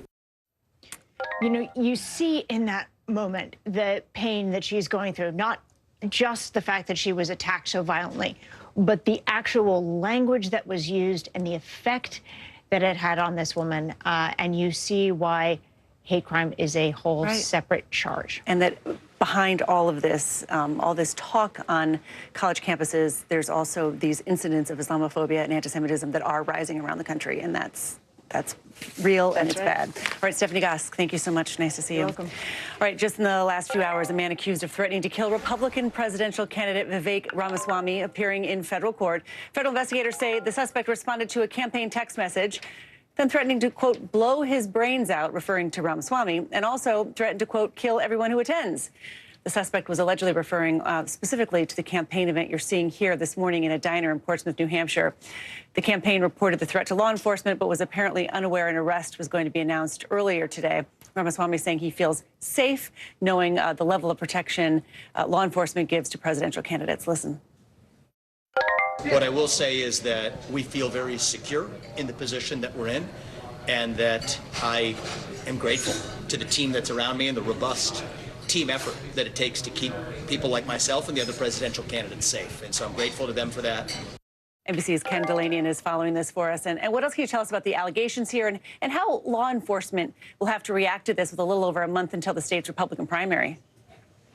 Yeah, Christine, the FBI is clearly making an effort to take these threats more seriously and to run them down. And in this case, FBI agents and local police were able to trace this text message back to this suspect's phone, this 30-year-old suspect in New Hampshire, traced the phone to an address, serve a search warrant. They obtained the cell phone. They found the messages in a deleted folder. According to court documents, they interviewed the suspect. He admitted to making the threats against Ramaswamy and also to other candidates unnamed in the court records. He's similar MO where he responded to a text message pitched from a campaign with a threat to kill everyone at the event. And so he's charged with making an interstate threat, and he's facing up to 5 years in prison, up to a $250,000 fine. But what's really significant about this is we're just seeing a lot more of these cases. Just as we're seeing more hate crimes, as you were talking about with Stephanie, there's been an epidemic of threats to public officials, and most of them don't get investigated and prosecuted by the federal government. But in recent weeks, we've seen one or two of these cases announced each week by the Justice Department in an effort to send a message and to try to deter this conduct. Troubling indeed. Ken Delanian, thanks so much for that. A moment ago, court adjourned in day one of the federal case that will decide how much money Rudy Giuliani must pay to Georgia election workers that he falsely accused of fraud. Remember, during the 2020 election, in opening statements, attorneys said Ruby Freeman and her daughter, Shay Moss, will testify and explain what it was like to have their lives, quote, hijacked by Rudy Giuliani's false claims.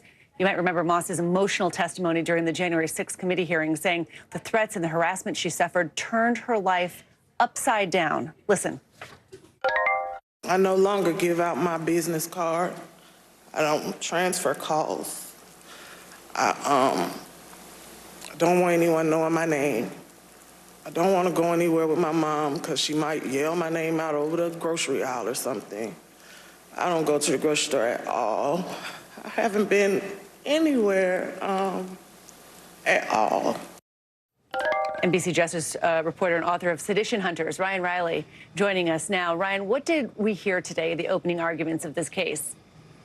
You know, we really heard from the lawyers about what an impact this had on these two individuals who volunteered their time to work with these as election workers during in Georgia, and really the cascading impact that had on their lives, as you sort of heard in that testimony. Obviously, Rudy Giuliani has already been found liable for defaming these two individuals, so it really is just this question of how much he will be required to pay. It really was a sort of remarkable moment when you had Rudy Giuliani's lawyer go to jurors here after they were selected this morning, and in his opening statement say, at the end of this trial, I'm going to be asking you to find damages against my client here. Obviously, the damages that he is going to seek for his client are going to be a lot less than the damages that the plaintiffs are seeking here. They could seek upwards of $43 million. And what Rudy Giuliani's lawyer is essentially arguing is that that's not based in reality or how much potential earning potential that they had based on their lives, and actually brought up the Johnny Depp case and said that, you know, that this would be beyond what Johnny Depp was even seeking in damages to his career. So ultimately, we're probably going to see some dramatic testimony from from these two witnesses, as well as Rudy Giuliani himself, who I'll note was stuck in the security line this morning. He missed his hearing last week that he was supposed to be at and got sort of scorned by the judge. And then he showed up late today because he was stuck in a security line for 20 minutes, and to the point where the judge sent her security officer down to sort of bring him upstairs to join the rest of the court. So off to a little bit of a rough start for Rudy Giuliani here. We'll ultimately see when he testifies this week how his testimony goes. Yeah, maybe set that alarm a little bit earlier this time. There's so much interest around that case. And this is just only one in a long list of legal challenges Giuliani is facing right now, linked, of course, to his support, of all those bogus stolen election claims for Donald Trump, right? Yeah, and it is one of those examples as well, as we saw with the Dominion lawsuit versus Fox News, where sometimes these consequences, civilly speaking, can come about before any criminal penalties. Obviously, Rudy Giuliani is facing, along with Donald Trump, those criminal charges in Georgia, and he also is an unindicted co-conspirator in the Jack Smith case, and that would be something that you expect him to face down the line as well. He's also really facing these just mounting legal bills, and in fact, another one of his lawyers is seeking a lot of back pay for unpaid bills. So the question really is ultimately, is Rudy going to be able to afford whatever sort of fine is ultimately imposed and damages that are imposed in the course of this trial? But he didn't turn over any records on his financial capabilities and actually blew off the discovery process. And that's why we are where we are today in terms of the judge already deciding that he did, in fact, defame these two and just leaving it up to the jury to decide how much money they have to pay. Interesting. Ryan Riley, thanks so much. Nice to see you tonight. Ukrainian President Volodymyr Zelensky in Washington, D.C. today, pleading for more U.S. military aid as part of a last-minute effort to secure funding before the U.S. runs out of money to help. This ahead of his meeting with President Biden at the White House tomorrow, as the White House is increasing pressure on Congress to provide more than $61 billion of funding to Ukraine. Zelensky will also address senators by video Tuesday during a classified briefing, with the administration warning that Kyiv's ability to defend itself against Russia is on the line here. Ali Rafa joining us now. Ali, this aid package from the Biden administration is facing some big challenges on Capitol Hill, and there's a lot weighing on this funding. What can we expect to see tomorrow, and what do you think the effect will be of Zelensky's visit? Yeah, Christine. Well, President Zelensky is going to be returning to a very different Washington than the one he visited back in September, because this time when he visits, the future of U.S. aid to his country is going to directly hinge on the ability to compromise, the ability for this president and Republican lawmakers on Capitol Hill to come to some sort of compromise on immigration reform.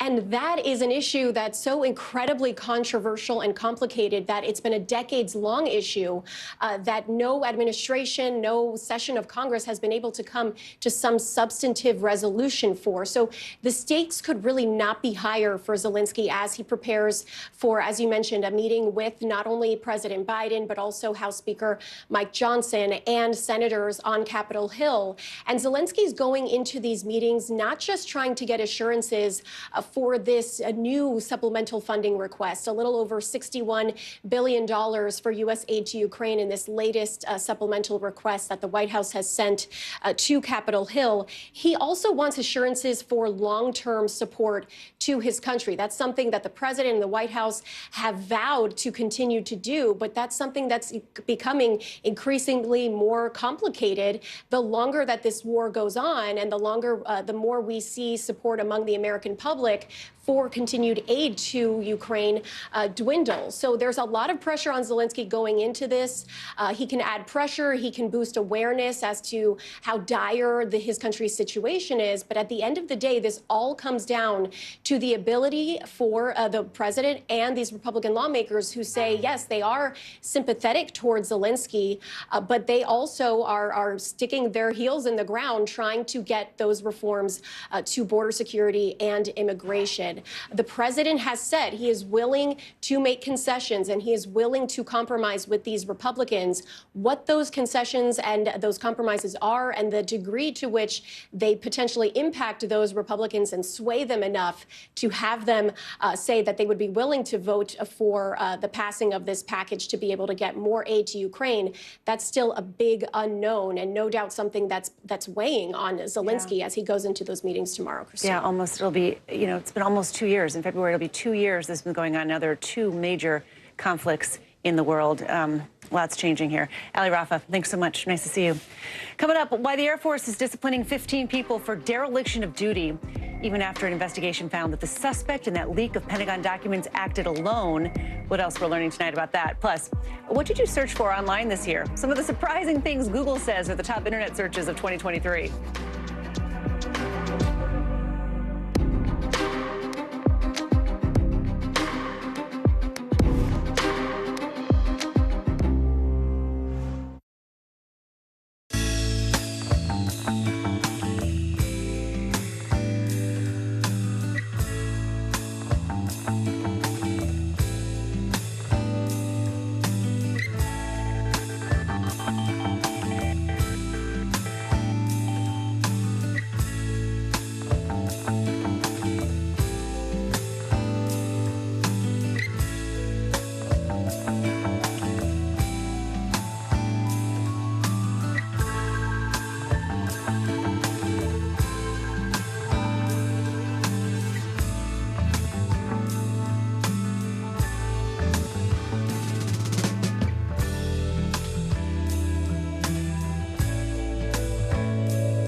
People really don't know what's going to happen. Nearly a dozen hours after the eye roared ashore.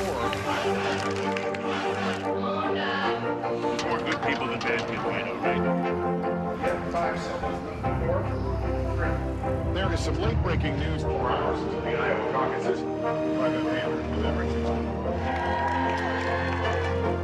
All right, it just me too.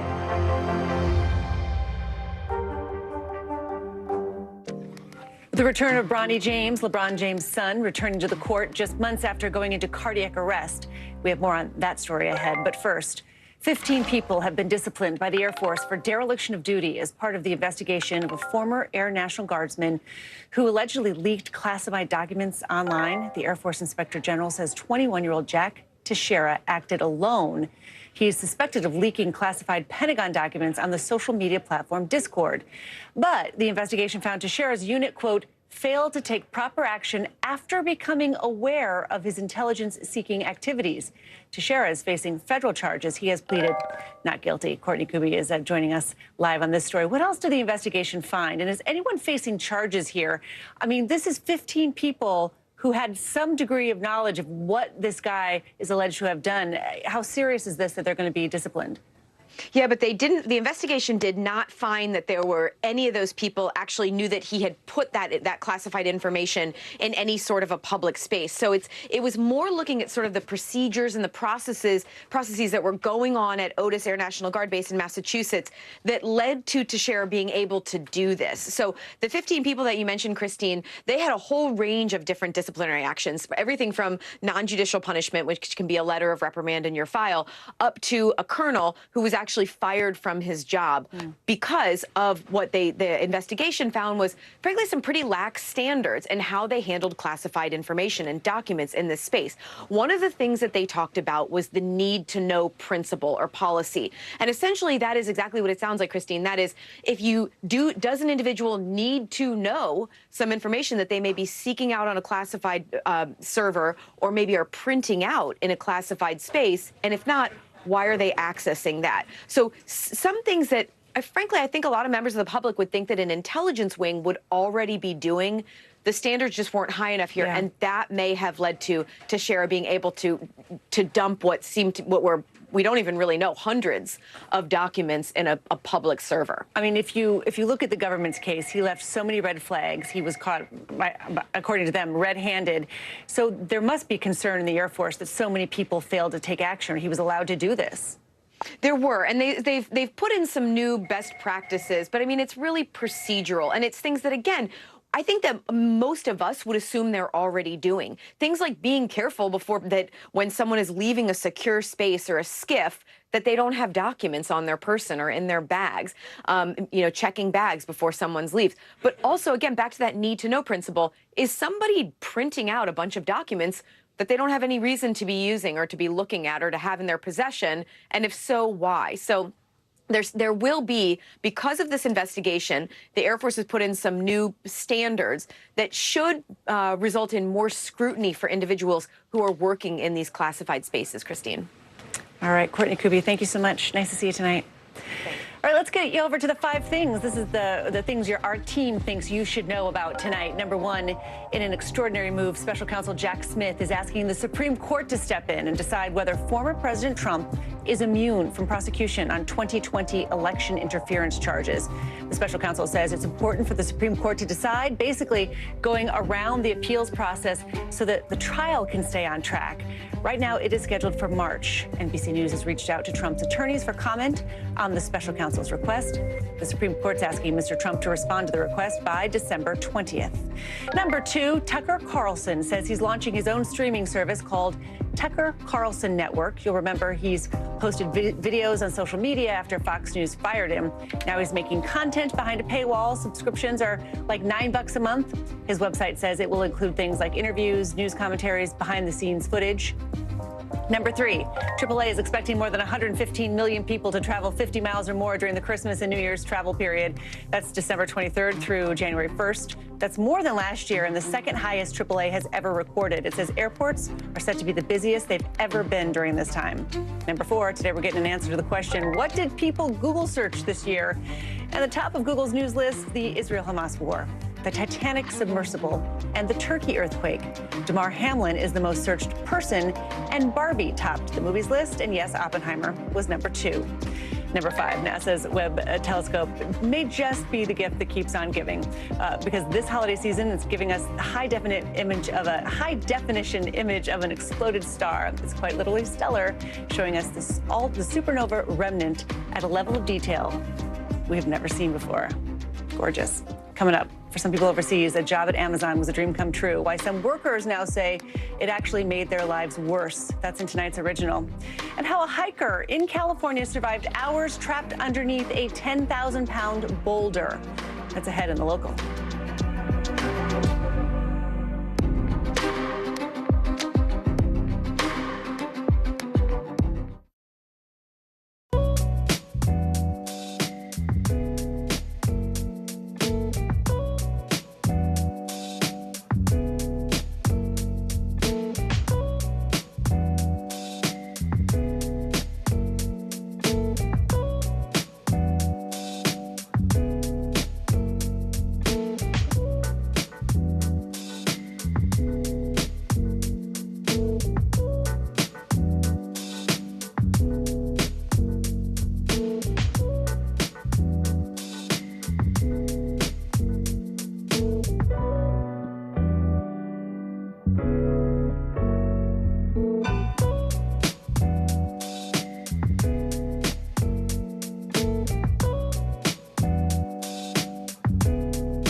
calling the shots, though, Mr. President, ultimately?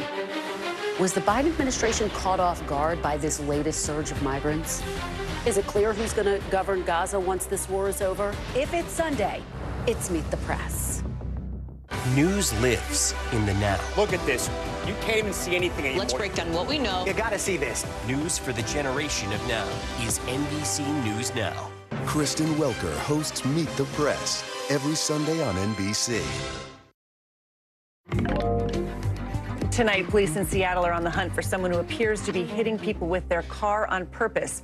We'll show you the shocking video in a second. But first, we want to bring you to today's original with in-depth reporting on a topic we've been keeping an eye on for you. For some foreign workers, an Amazon job seemed like the key to unlock a better life. But according to an investigation from NBC News and some of our media partners, many of those workers say it made their lives worse. They say companies that supply workers to Amazon took advantage of them, leaving them devastated and in debt. Here's Vicki Wynn. It's one of the biggest companies in the world with a market cap of $1.3 trillion. Right here.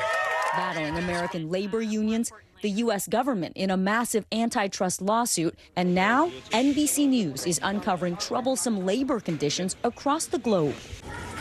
Life was hard for Momtaj Mansour in poverty-stricken rural Nepal, where his 16 family members were struggling to make ends meet. When he heard about a job at Amazon, he thought he was getting the chance of a lifetime. I had a dream of earning money to help my family to move forward, to improve my family's situation. A Nepalese recruiter assured him he'd be working directly for Amazon in a Gulf state, a sure bet for good pay and job security. But there was a catch. To secure the position, he had to pay the recruiter more than $2,000, an astronomical sum for his family. Still, the chance for an Amazon job was too good to pass up. But when he got to Saudi Arabia, he says he'd been duped. Not an Amazon employee directly, but instead a worker for a Saudi firm that supplies labor to Amazon called Al Muteri. They put us in a room like animals, 8 workers to a room. The housing conditions dismal, he says. Water too salty to drink, and he itched if he bathed in it. He says he was moved to other housing, only to find it infested with insects. Mansour is one of 54 Nepalese workers interviewed for this report in partnership with the International Consortium of Investigative Journalists and Arab Reporters for Investigative Journalism. Surendra Kumar Lama, also devastated by his experience, says he wound up deeper in debt than before. All my dreams have been shattered. I had to pay off the loans. How could I save money?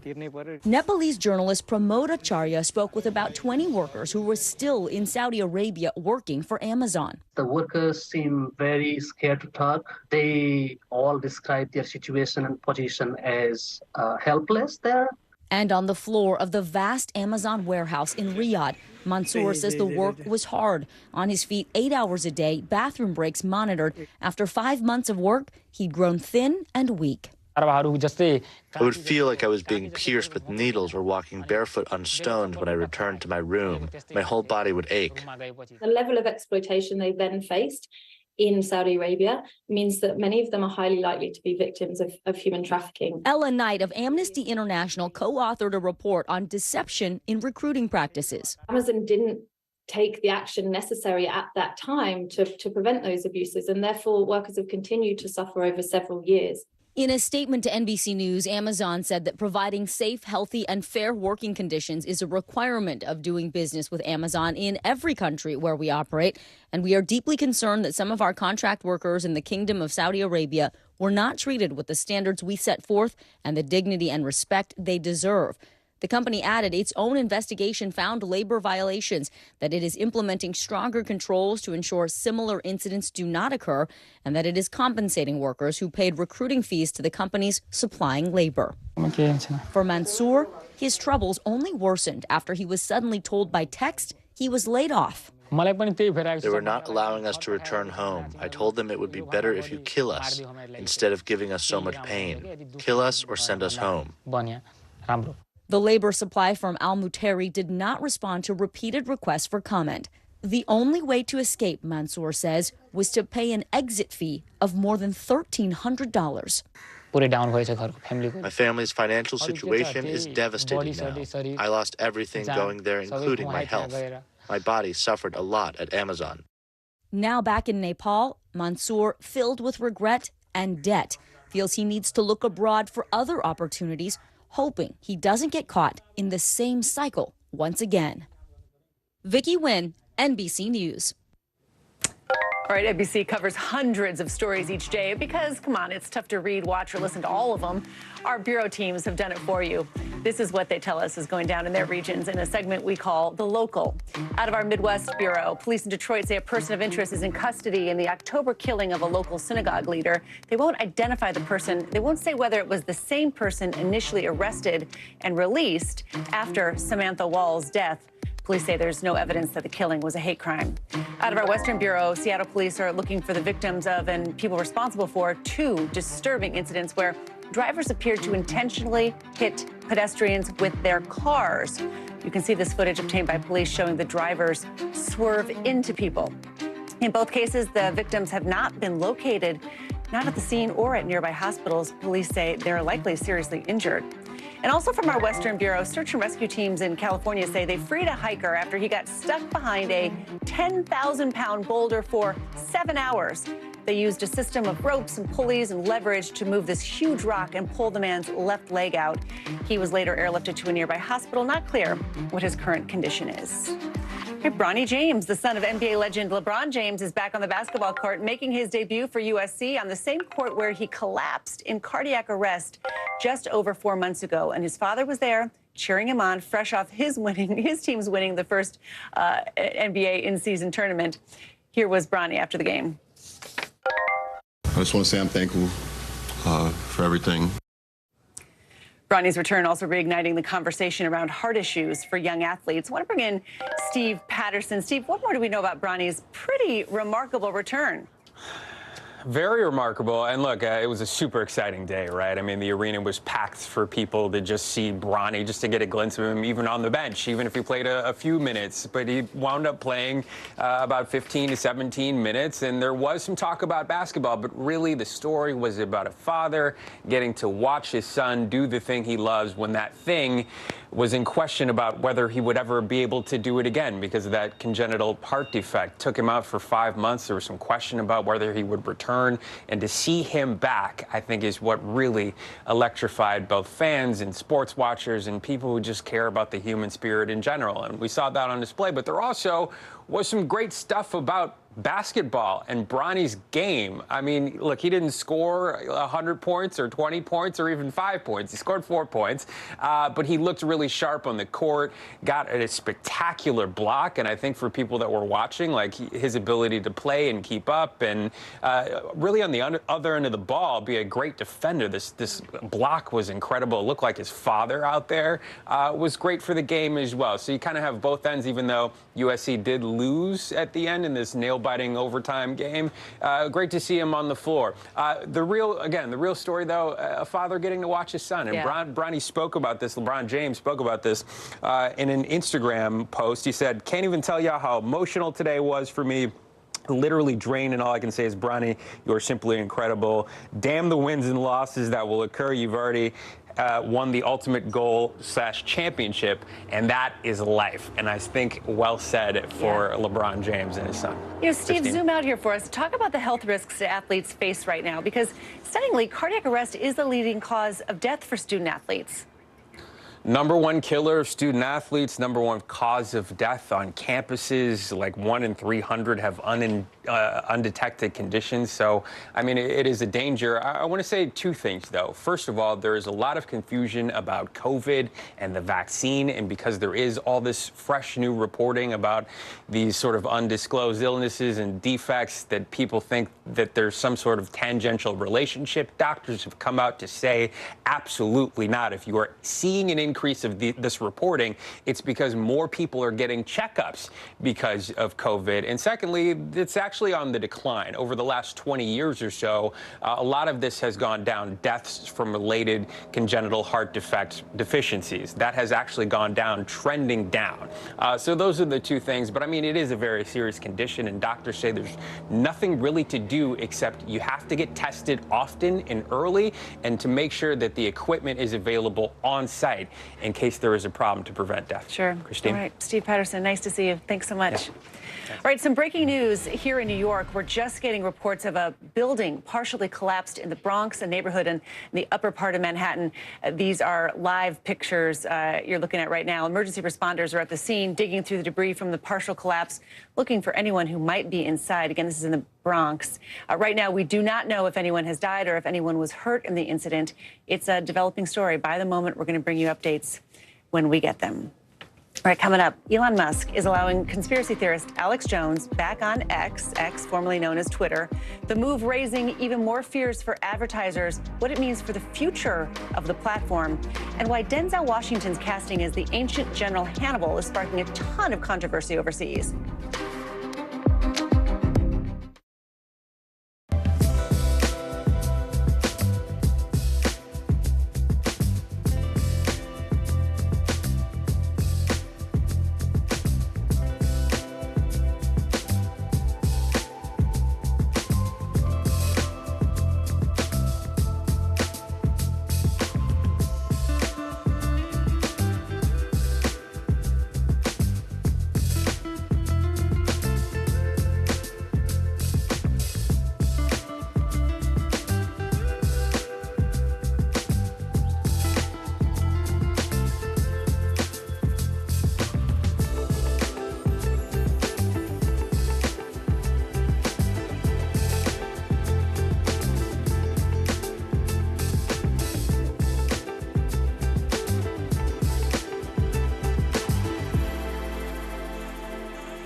Coming on the air with breaking news. We are live tonight from Juarez, Mexico, reporting over the skies of Lahaina here in Florida. The time to evacuate has come and gone. You were seeing people just running for their lives? People running for their lives. We've seen this almost unbelievable power struggle. What does this mean for Ukraine? It's the battle off the field that's inspired the world. Every night, it's your news playlist. Top Story with Tom Llamas. Streaming weeknights at 7 on NBC News Now. All right, Elon Musk taking more actions likely to put fear in the hearts of the advertisers crucial for X, formerly Twitter's survival. Bringing back to the platform Alex Jones, the conspiracy theorist who's called the Sandy Hook Elementary School shooting a hoax and who was banned from Twitter 5 years ago for what moderators at the time called abusive behavior. The return of Alex Jones coming after he came out on top in a poll. Musk posted his profile. Musk, who says he prioritizes free speech over everything, adding that, quote, "People have spoken, and so it shall be."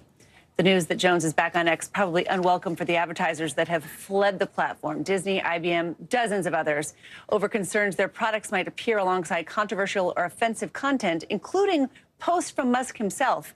Musk had a pretty simple message when asked about the advertising exodus just a couple weeks ago. Don't advertise. You don't want them to advertise? No. What do you mean? If somebody's going to try to blackmail me with advertising, blackmail me with money, go f yourself.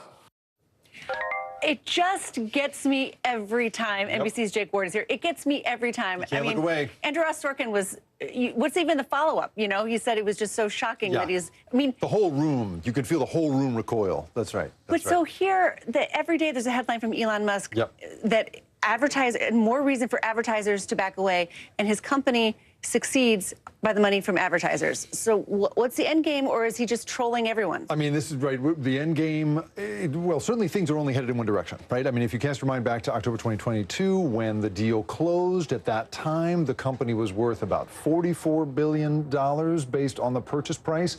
It has since sunk to just last month being worth about $19 billion. That's according to some internal stock options being offered to employees. So right there, the downward trajectory is pretty clear.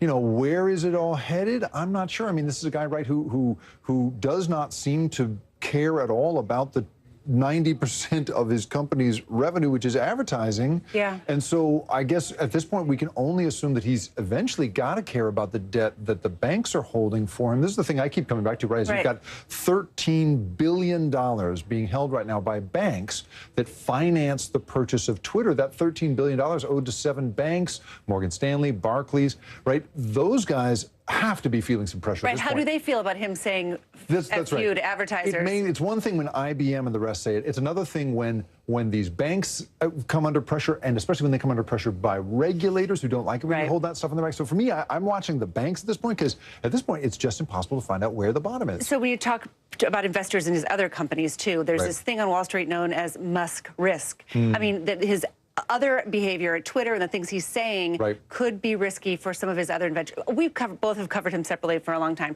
What happened to the nerdy guy who wanted to go to space, build rockets and electric cars, right? Just the smart, quiet, nerdy genius guy has turned into this free speech absolutist picking fights. Yeah, I mean, right? What is it that has turned him around? Is it money? I mean, one thing I've spoken to people who've been close to him for a long time and say that one thing that he seems to have learned from the early days of his time running SpaceX, running Tesla, and getting attention for those through his personal platform is that the more personal attention you can get, the better. So if you look, for instance, at the number of followers he's gotten in that year since he purchased it, right? He at that time had 80 million followers in October of 2022 for, the cost of a little more than $20 billion. Turns out you can double that to 166 million. So he's got this incredible following, and it seems that, he just seems to be convinced that getting attention in any way he possibly can is good, including, at this point, reinstating Alex Jones on the eve of the anniversary week of the Sandy Hook massacre. Of course, the thing that was the